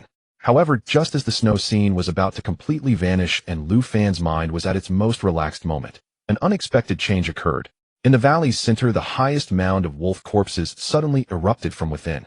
A colossal, blindingly fast white figure surged forth like a hurricane, tearing through space, carrying overwhelming ferocity and countless fragments of flesh moving at a speed almost impossible to perceive. It lunged fiercely towards Lu Fan, its sharp claws glinting coldly, and its gaping maw wide enough to swallow an entire head. The frenzied and vengeful emerald vertical pupils of the Phantom Wolf King instantly expanded in Lu Fan's rapidly contracting pupils. The Phantom Wolf King. It had been lurking beneath the mountain of corpses, waiting for this final moment to deliver a lethal strike. In that fleeting moment, the Phantom Wolf King surged forward, enveloped in the stench of blood and the aura, but faster than the Wolf King's strike was the speed at which Lu Fan drew his sword. Clang! A clear sound like the roar of a dragon suddenly rang out. The dawn sword in his hand seemed to have long been thirsty for action, bursting forth with an unprecedented brilliance as he infused it with his true essence, like the first blazing sun piercing the darkness at dawn. It dispelled the surrounding bloodiness and gloom to some extent. Two instruments, instant shadow sword, distinguish yin and yang. In an instant, Lu Fan's mind entered a mysterious realm, and everything around him seemed to slow down. He could clearly see the fleeting moments of yin and yang's transition within the trajectory of the Phantom Wolf King's attack. That was the tiniest flaw before the eruption of power. Without a moment's hesitation, Lu Fan's body acted like a spring compressed to its limits, suddenly crouching down. He narrowly avoided the claws capable of tearing through steel. At the same time, the dawn sword transformed into a concentrated beam of cold light, thrusting forward. Yin Extreme Break. This sword had no embellishments, only extreme speed and penetrating power. The sword's edge precisely targeted the moment of Yin Extreme, when the Wolf King's old strength was spent and its new strength had not yet been born. It effortlessly cut through its tough fur and flesh like a hot knife through butter. Puff! Accompanied by a dull thud of the blade, piercing flesh, blood spurted out like a fountain. The massive body of the Phantom Wolf King suddenly froze, letting out a howl of pain and disbelief. A gaping hole was gruesomely opened in its solid chest. Only then did Foresee's voice filled with tension and alarm echo from the hillside Lu Fan. Be careful. It was clear how swift Lu Fan's response and counterattack had been. After landing a successful hit, Lu Fan's footsteps did not falter as he naturally flowed into the motion and stillness transformation technique. His figure floated back like a specter, narrowly dodging the frantic yet chaotic last struggle of the Phantom Wolf King as it lashed out in agony. At the same time, he flicked his wrist, and the sword's momentum shifted from absolute stillness to extreme motion. The Dawn sword traced a piercing arc, carrying a decisive intent to disrupt yin and yang and sever everything. Reversal slash. The flash of sword light. A massive, ferocious wolf head with its astonished and frenzied emerald eyes shot into the sky. The heavy wolf carcass crashed to the ground, splattering blood and mud everywhere. However, there was no sign of relief on Lu Fan's face. In the next instant after the wolf head flew up, an even colder and more palpable sense of death descended upon him. It stabbed into his back like an ice pick. What he had pierced and severed was merely the true phantom created by the Phantom Wolf King, using its innate racial ability almost indistinguishable from its real body. But the real body of the Phantom Wolf King had stealthily approached him from behind, unbeknownst to him. That large mouth, dripping with foul drool, was bearing down on his head with terrifying force, ready to crush everything. This strike, in terms of timing, angle, and power, far exceeded the previous ones. It was evidently a carefully laid trap. Using the same trick on me a second time won't work, Lu Fan thought coldly. Having experienced life and death battles with the Shadow Leopard, he had long been prepared for such a deceptive attack and had mentally anticipated it. Calm in the face of danger, his heart was like a mirror of ice. He didn't even fully turn around, merely twisting his waist with tremendous force, his body rotating at an incredible angle. The muscles in his sword arm were taut, channeling all of his strength and will along with his surging true essence into the sword hilt. Two instruments: instant shadow, sword draw, sword thunder sound. This was an art that transcended conventional sword drawing techniques, aiming for a strike that exceeded the speed of sound. Zing! A sharper and more urgent sword cry erupted, the sound short and violent, as if it truly summoned the thunder of the air. The crowd only saw a silver lightning bolt, condensed to perfection and moving faster than the eye could capture, suddenly sweep backward from Lu Fan's center. Where the sword light passed, the air seemed to be sliced open, creating a transparent ripple. Puff! The sound of the blade cutting through flesh resounded again, but it was even more muffled and forceful. The Phantom Wolf King's massive attack suddenly froze in midair. In its cunning and cruel emerald vertical pupils, confusion and disbelief first appeared. A thin line of blood first appeared between its waist and abdomen, swiftly expanding thereafter. In the next moment, its upper and lower bodies slowly separated, the cut as smooth as a mirror. Ow! It emitted a faint and unwilling wail, its two severed halves heavily crashing down into the pool of blood, twitching a few times before falling silent. This time it was a true ending. Lu Fan finally took a deep breath and instantly retreated a few steps. His vigilant gaze swept across the entire valley like a searchlight, his spiritual sense keenly perceiving every inch of space.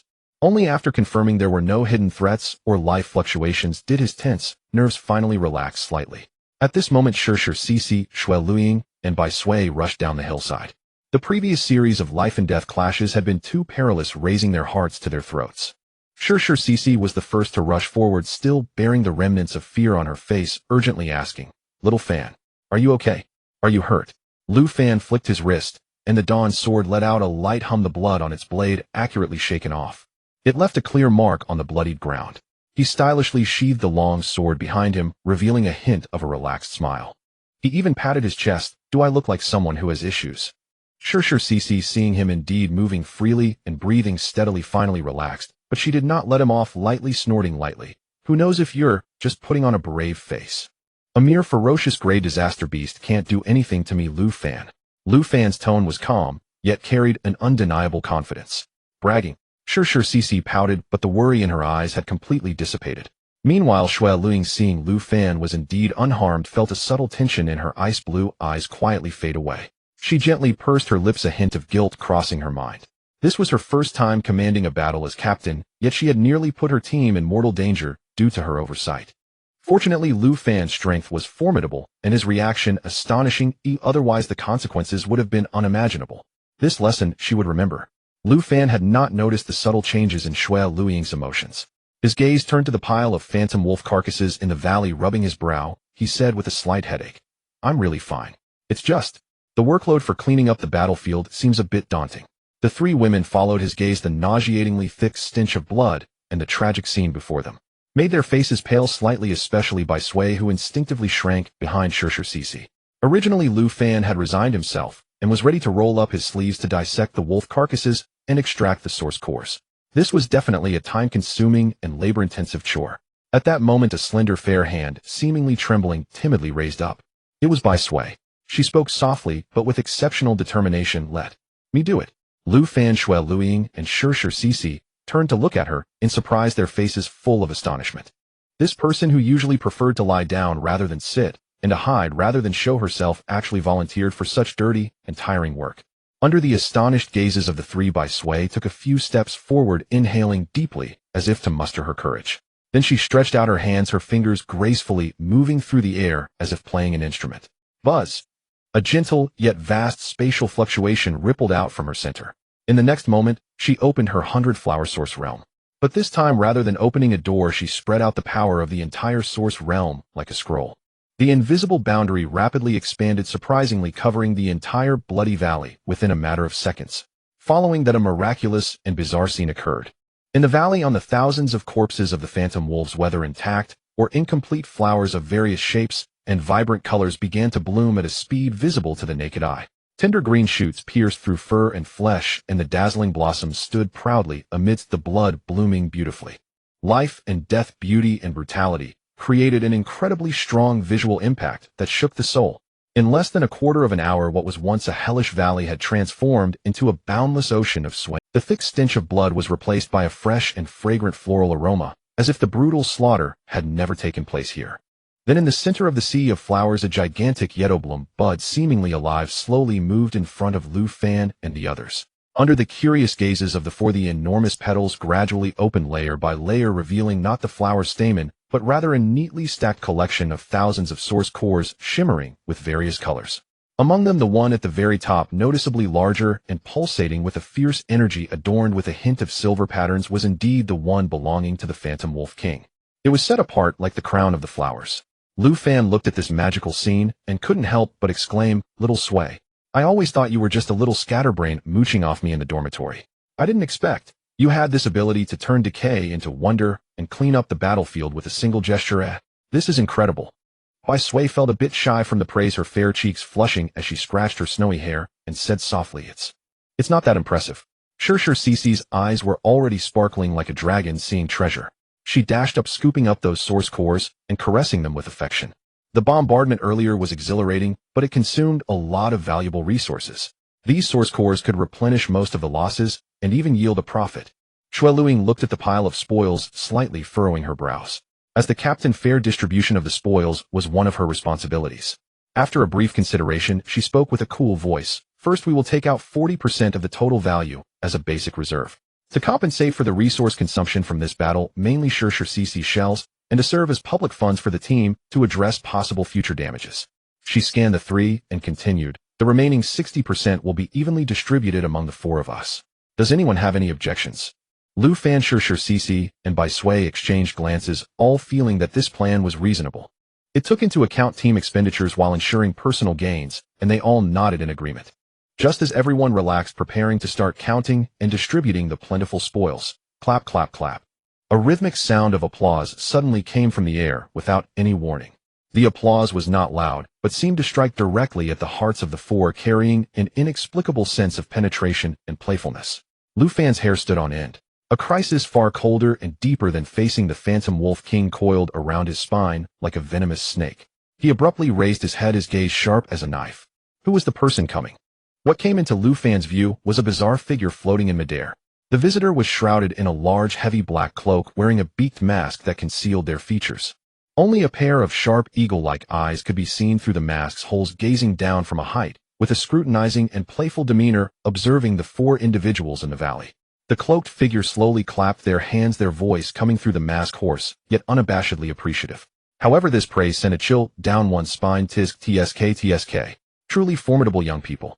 A pack of thousands of phantom wolves, among which is a cunning wolf king, cannot handle this fledgling team. It seems the quality of this year's freshmen at Juke University is quite impressive. Lu Fan's brow furrowed suddenly, as if an invisible hand had gripped his heart. This bizarre individual in the air, judging by their words, had they been secretly observing them from the very beginning? Had this person witnessed their entire battle with the wolf pack? Who are you? Lu Fan's voice was as cold as ice, and he unsheathed the morning sun sword behind him with a sharp sound, positioning it horizontally before him. Pointing the sword's tip at the shadow in the air, he gathered his true essence, entering the highest state of alert. Shirshashi and Shui Luing instantly reacted, guarding the seemingly frightened by Sui on either side, their expressions grave. The cloaked figure seemed unfazed by Lu Fan's wariness, letting out a low, mocking laugh.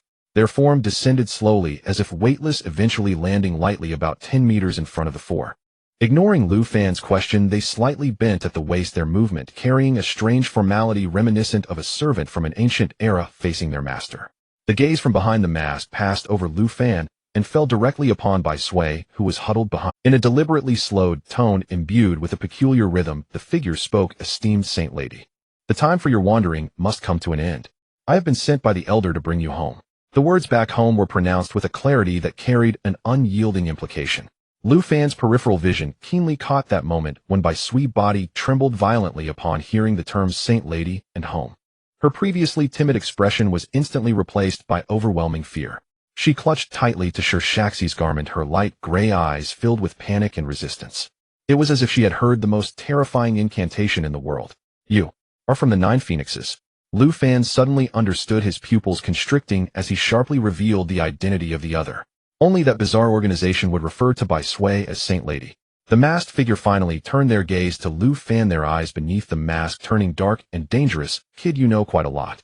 However, hasn't anyone told you that sometimes in this world the more you know, the quicker you die?" Before the words finished, he moved without warning. No warning, no build-up, as swift as a striking serpent, leaving only an afterimage. The hem of his oversized black cloak suddenly lifted, revealing a uniquely shaped, oddly curved, and ethereally glowing bluish scimitar already in his hand. With a shriek that tore through the air, he slashed down towards Lu Fan. This strike was vicious and cunning, aimed directly at his vitals. "Be careful!" Shui Luiying's urgent shout coincided with Shirshaxi's exclamation. Lu Fan had already been fully focused, letting out a cold huff as the morning sun sword's light surged, preparing to block. However, just as the blade was about to clash with the scimitar, the expected heavy force did not come. Instead, it was a lightness. This aggressive strike was merely a feint. The masked person's true target was not Lu Fan at all. Using the momentum from the swing, he twisted his body in a bizarre manner, ghosting past Lu Fan's defense. His left hand shot out from beneath the cloak like lightning. A large cloud of grayish-white powder, sweet and pungent, was hurled at Shirshashi, who was preparing to summon battle puppets from the 100-flower bundle. Shirshashi had not anticipated such a treacherous and variable attack. Her attention was still on Lu Fan. She was caught completely off guard and enveloped by the grayish powder. She only felt an exotic fragrance infiltrate her nostrils, and then her muscles seemed to lose control in an instant. It was as if she were bound by invisible ropes, unable to move even a finger. She stood rigidly in place, her face still holding an expression of shock, her eyes filled with urgency and anger, yet unable to utter a single word. "Shashi!" Lu Fan's eyes widened in fury as he watched his friend fall victim. An uncontrollable volcanic rage surged forth, overwhelming his reason. Shirshashi had been his childhood companion, helping him countless times along the journey. He couldn't even bear to scold her, and now she was being ambushed by this lurking rat with such despicable means. "You're seeking death." Lu Fan let out a low growl, and within his sea of consciousness, the long-dormant supporting role talent light group suddenly erupted into unprecedented brilliance. Talent characteristic, Spotlight, activate. Boom. A wave of invisible yet tremendous power instantly swept through his body, erasing all fatigue and subtle exhaustion in an instant. His state was forcibly elevated to an unprecedented peak. Meanwhile, the morning sun's sword in his hand seemed to sense its master's overwhelming rage and surging true essence. The sword body trembled, erupting with a blazing light akin to the noonday sun, illuminating the surrounding dark valley. The strange powder sprinkled by the masked figure rapidly melted away under this brilliance. The cloaked man clearly did not anticipate that Lu Fan would possess such a bizarre and powerful explosive. Feeling the sudden surge of aura and that heart-stopping sword light from Lu Fan, his eyes beneath the mask widened in disbelief. This kid has taken some kind of stimulant. What startled him even more was that he wished to move and create distance to regroup. Yet he found the air around him had become incredibly viscous. His feet felt as if they were stuck in an invisible quagmire, his movements slowed by several folds. This was another effect of the spotlight characteristic, slowing down enemy units within range. "Leave him to me." Lu Fan roared, giving the opponent no chance to adjust or catch their breath. Two instruments, instant shadow, sword, instant shadow kill. His figure erupted from a completely still stance, without warning merging with the sword as if they were one. Transforming into a golden lightning that tore through space, he executed an extremely brief and swift thrust. The sword light was aimed precisely at the flaw exposed by the cloaked man due to the slow effect. The cloaked man felt alarm bells ringing in his mind, desperately trying to retreat, but under the binding force of the slowdown his movements were inevitably delayed by a beat. Slash. Accompanied by the sound of fabric tearing, the tip of the morning sun sword accurately pierced his black cloak, tearing and pulling it violently. The entire oversized cloak was instantly shredded and blown away by the fierce sword energy, falling to the ground like torn raven wings, revealing the true appearance hidden beneath. It was a man nearing middle age with a sinister visage. Most striking were the twisted black bird and beast tattoos that spread from his cheeks down to his neck. This added a touch of the sinister and ferocious to him. At this moment, those gloomy eyes were fixated on Lu Fan, filled with anger, resentment, and a hint of disbelief. He raised his head, his voice hoarse with rage. "You should not have seen my true form. Since you have seen it now, you all must. Not a single one shall leave here alive." As he spoke, a hint of madness flashed in his eyes, and he abruptly produced a small crystal vial containing a crimson liquid from his bosom. Without hesitation, he uncorked it and poured the viscous liquid down his throat. Gulp! The potion entered his throat, seemingly igniting a switch within his body. In the next moment, a violent, chaotic, yet immensely powerful wave of true essence erupted from his emaciated body like a storm. His muscles, slightly swelled veins bulged at his temples, blood vessels rapidly filled with red, and his aura was more formidable than before. It was evident that this was a forbidden drug capable of greatly enhancing strength in a short time, but the side effects were undoubtedly terrifying. However, facing an enemy whose strength had surged and who appeared mad, Lu Fan, in an absolute state of calm and peak condition powered by the spotlight, felt not an ounce of fear, only a frozen intent to kill. With the characteristic enhancement, his fearless heart naturally flourished. Nine Phoenix's organization, petrified branch Shui Wei. The man Shui Wei roared, his name, his voice akin to sandpaper scraping. "Remember the name of the one who will kill you. Even in hell there will be an explanation." With that, he split his hands and drew out another identical peculiar scimitar from somewhere. With dual blades in hand, as he danced them, they conjured countless twisted, fierce blade energies resembling a black whirlwind sweeping towards Lu Fan. Wherever the blade energy passed, the ground was plowed with deep ravines, and the air emitted a piercing wail. The might was astonishing. All flash and no substance. Lu Fan's eyes flashed with a fierce light. Instead of retreating, he advanced. The morning sun sword traced an incomprehensibly mysterious trajectory in his hand, drawing the surrounding airflow. "Watch my Taiji slash." This was his strongest defensive counterattack technique, realized after cultivating the two instruments' instant shadow sword to its essence.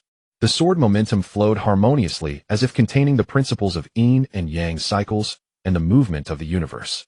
Not only did it defend him impenetrably, but it also silently guided and accumulated the power of the opponent's violent blade energy. Shui Wei's furious blade energy whirlwind had most of its power absorbed and transformed, as if it were a mud cow entering the sea, cleverly assimilated by Lu Fan's sword momentum. Just as Shui Wei's old power was exhausted and new power had yet to form, caught off guard by the inexplicable dissipation of his attack, Lu Fan moved.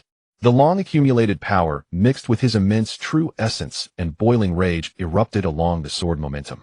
A golden sword aura, sharpened to perfection, seemed capable of splitting yin and yang, reversed at a speed beyond vision.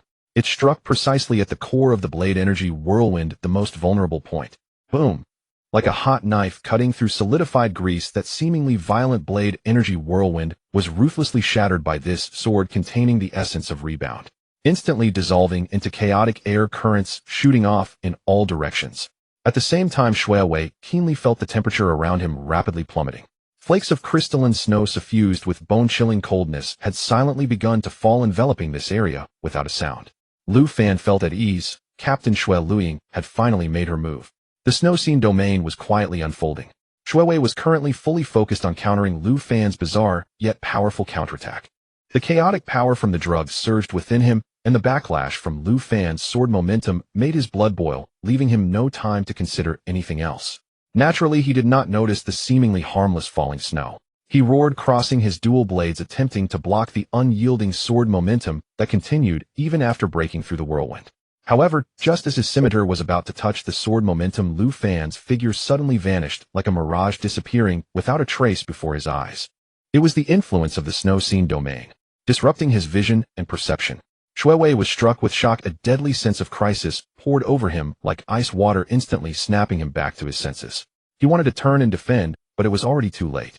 As if teleporting, Lu Fan's figure silently appeared at his side, right in his visual and defensive blind spot.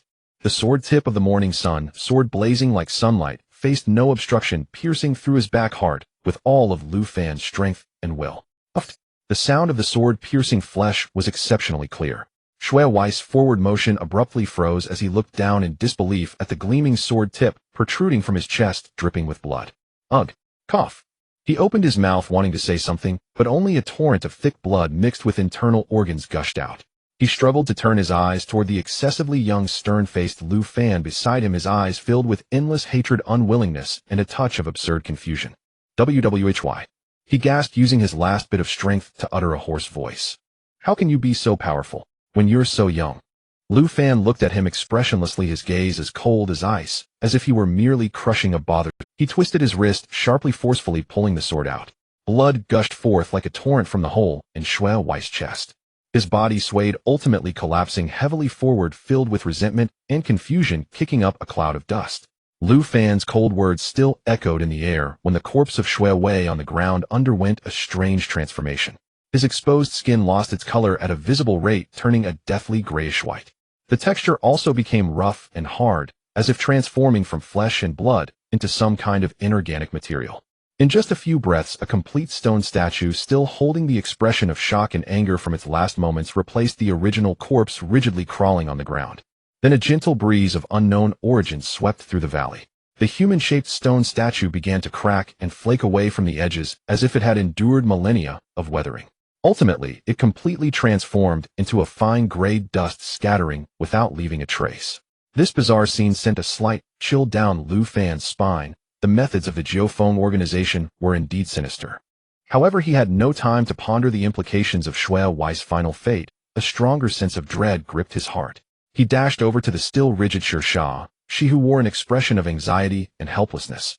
Without hesitation, he bent down and carefully yet swiftly placed her on his back.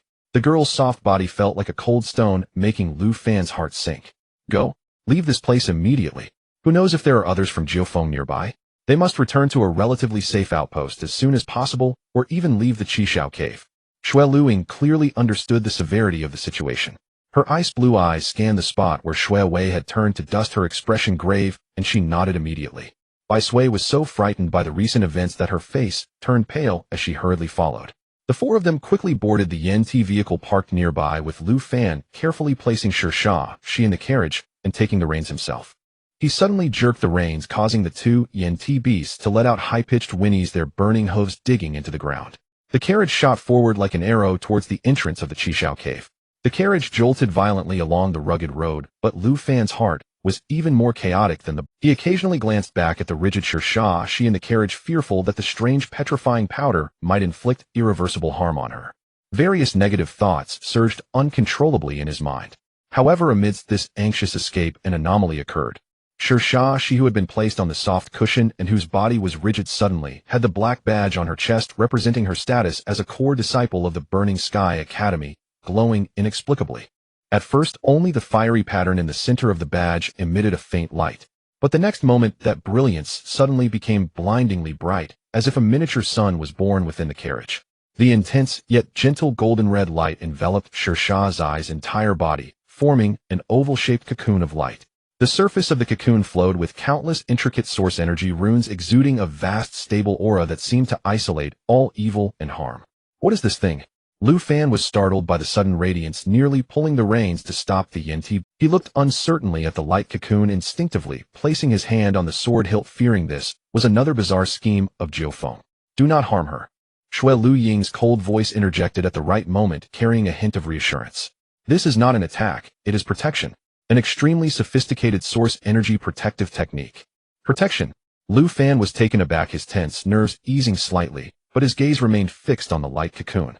Under his scrutinizing gaze, a vague yet imposing shadow seemed to flicker within the golden red cocoon, radiating a chilling authority.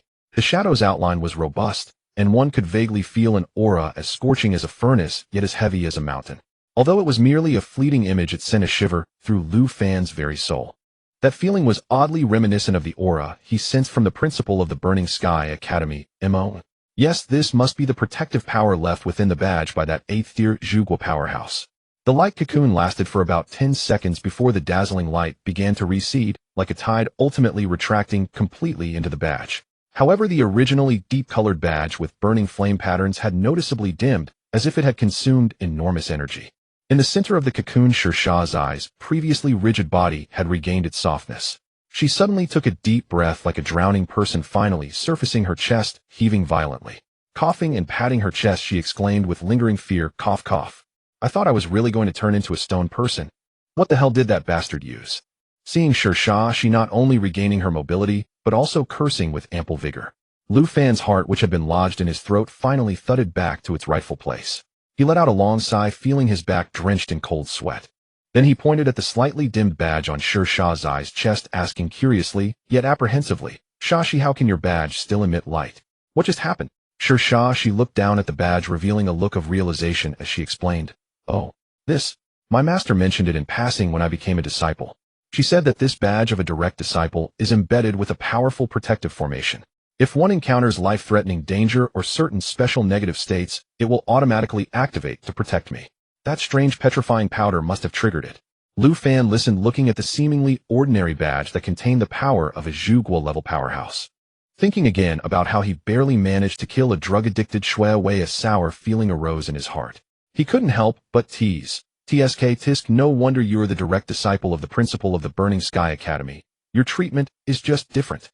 Thinking again about how he barely managed to kill a drug-addicted Shui Wei, a sour feeling arose in his heart.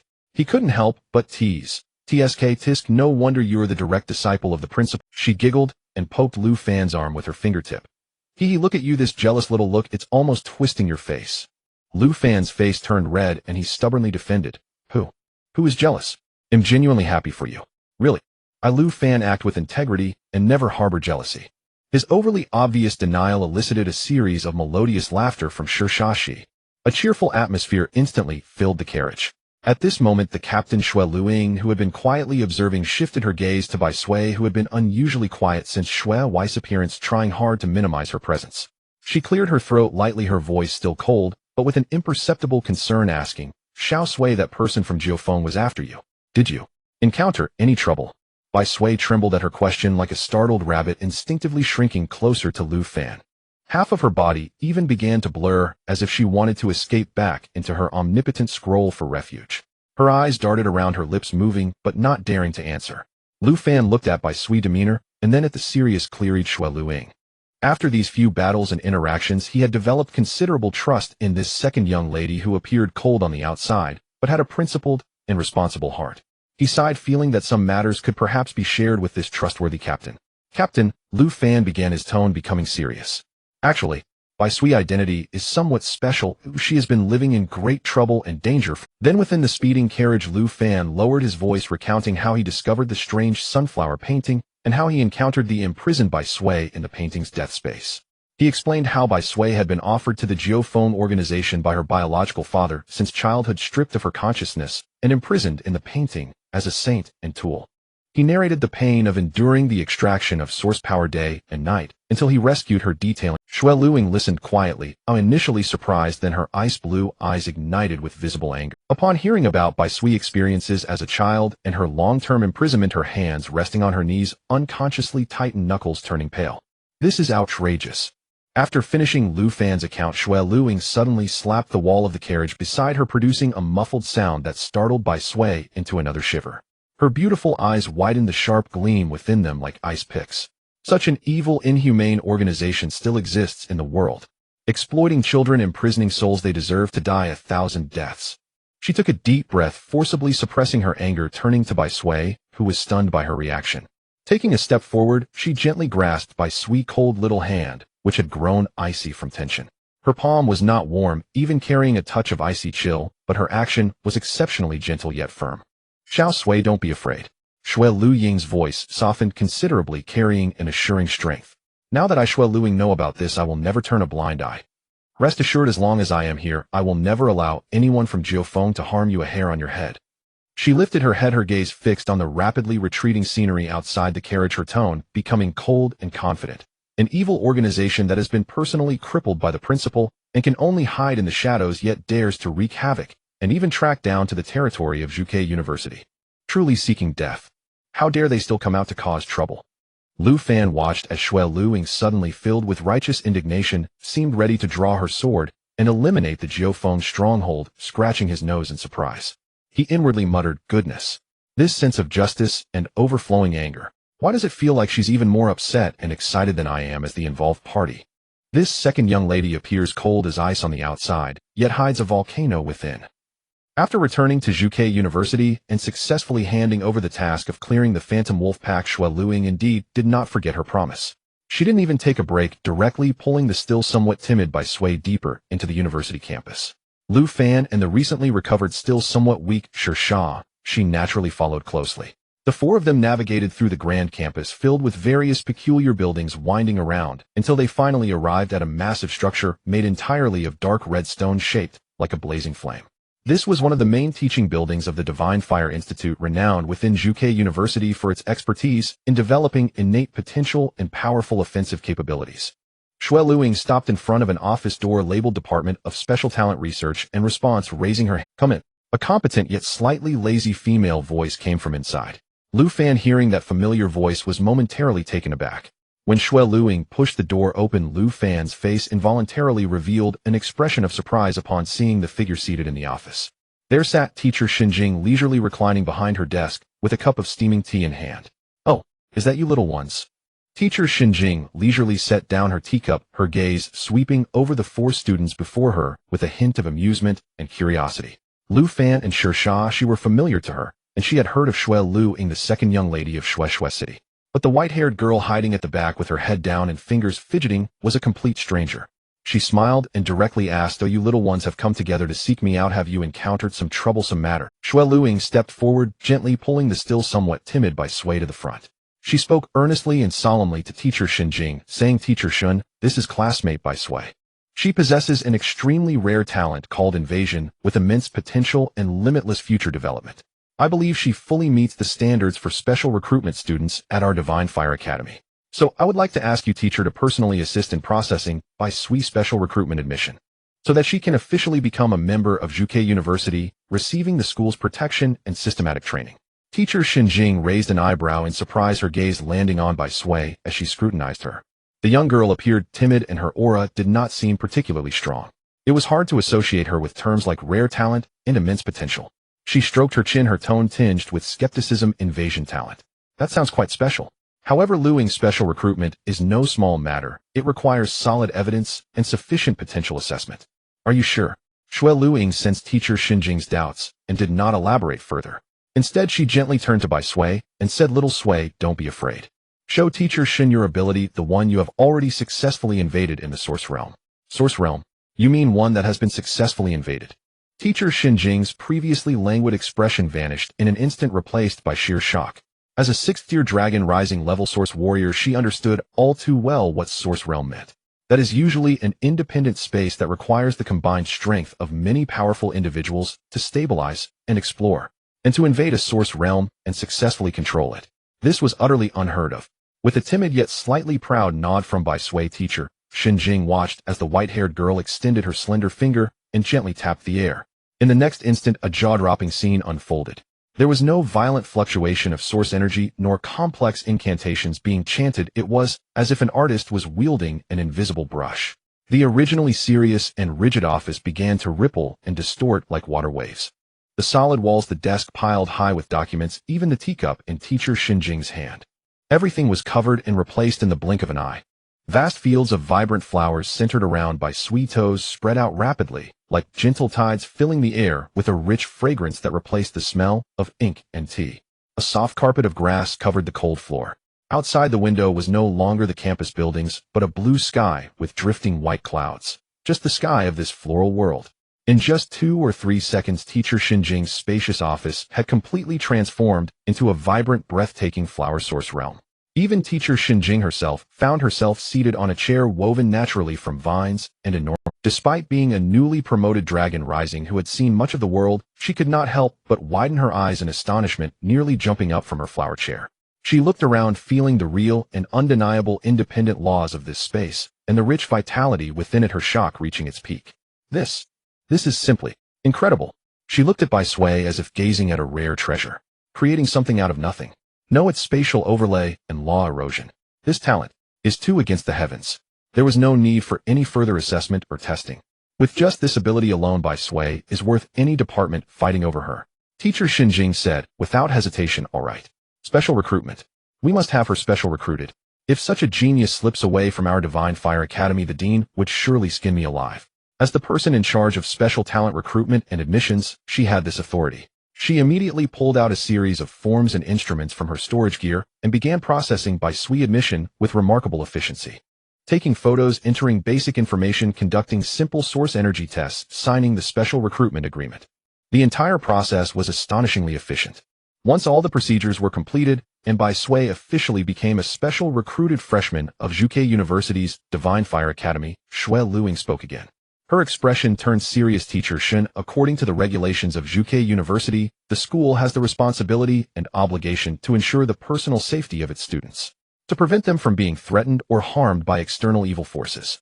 Now, although Sway has enrolled, she is facing such a threat. Then Xue Luing succinctly recounted how they encountered Xue Wei, a member of the Nine Phoenix organization, during their time in the Qi Shao Cave Heaven. She clearly informed Teacher Xinjing about how the opponent aimed to take Sway away, and how Lu Fan had engaged him in battle and killed him. After hearing this, Teacher Xinjing put down her pen, rubbed her temples in resignation, and looked at Xue Luing with a smile, saying, "So you were waiting for me here. You dealt with the person first, and then dumped the trouble onto the school, right? However, as far as I know, the 9 main branches of the Nine Phoenix organization were uprooted during a previous purge led by the principal himself. Even if there are some fish that escape the net, they shouldn't pose a significant threat, right?" That Xue Wei was dealt with by Xue Luing was momentarily at a loss for words. Indeed, in terms of outcomes, Xue Wei did not pose a lethal threat to them. But the thought of such an evil organization lurking in the shadows watching Sway ignited her anger. At that moment, Lu Fan stepped forward to add, "Teacher Shin, the information we received indicates that the Nine Phoenix organization is not completely eradicated. They still have elder-level figures existing." Xue Wei mentioned an elder before he died. Elder level. Teacher Xinjing's expression grew slightly gray. If there are indeed elder-level figures, they would at least be tiger bravery level experts, possibly even stronger. Such enemies would be quite difficult for you to handle now. She pondered for a moment before making a decision. "All right, I will report this immediately and notify the schools, and we will conduct a thorough check and review of the surrounding areas of the school and several main source realm entrances, paying special attention to the remnants of the Nine Phoenix. During this period, Sway should stay in school to cultivate, avoiding going out alone as much as possible. We will enhance the security level within the school, especially in the area of the Divine Fire Academy." How does that sound? This arrangement seemed to be the most prudent for now.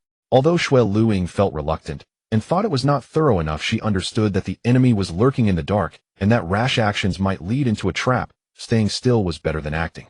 She nodded. "Understood, thank you, Teacher Shin." Exiting the fiery-styled teaching building of the Divine Fire Academy, Sway quickened her steps to stand before Xue Luing and gently grasped her hands. Looking up with her small face, her light gray eyes filled with sincere gratitude, she softly said, "Captain, thank you. Really, thank you for doing so much for me." Xue Luing likely felt such unembellished gratitude for the first time, especially under the gaze of Sway. A rare blush appeared on Xue Luing's ice-like, delicate face. For a moment, she felt a little flustered, not knowing how to respond to this warmth. She awkwardly averted her gaze, clearing her throat to mask her embarrassment and forcing a cool tone as she said, "All right. Since we are classmates now, there's no need to be so polite. Remember what Teacher Shin said, stay low-key during this time and don't wander around aimlessly. Focus on cultivating in the academy, understood?" "MHM." Sway nodded vigorously, her little head bobbing like a rattle drum, her face displaying a relieved and happy smile. Xue Luing looked at her innocent and slightly silly appearance, and her heart softened. Yet she feigned seriousness and sighed, slightly changing the topic. "Let's go, no need to stand here. Now that you are officially enrolled, you should go to the library to collect the source martial techniques as part of your enrollment rewards." She paused and asked, "Have you thought about what kind of source martial technique you want?" Sway tilted her head and thought seriously for a moment. Suddenly her eyes lit up as if a little light bulb had switched on in her head excitedly, saying, "I want a source martial technique that allows me to run really fast, and one that can hide really well. That way, if I encounter bad people in the future, I can run away or hide, not causing trouble for everyone." Xue Luing couldn't help but facepalm at her seemingly unambitious goal, helplessly saying, "You can't you have a higher pursuit?" like some powerful offensive or control-type source martial techniques. Foresee blinked her big eyes innocently replying, but running fast and hiding well is the most important and practical for me.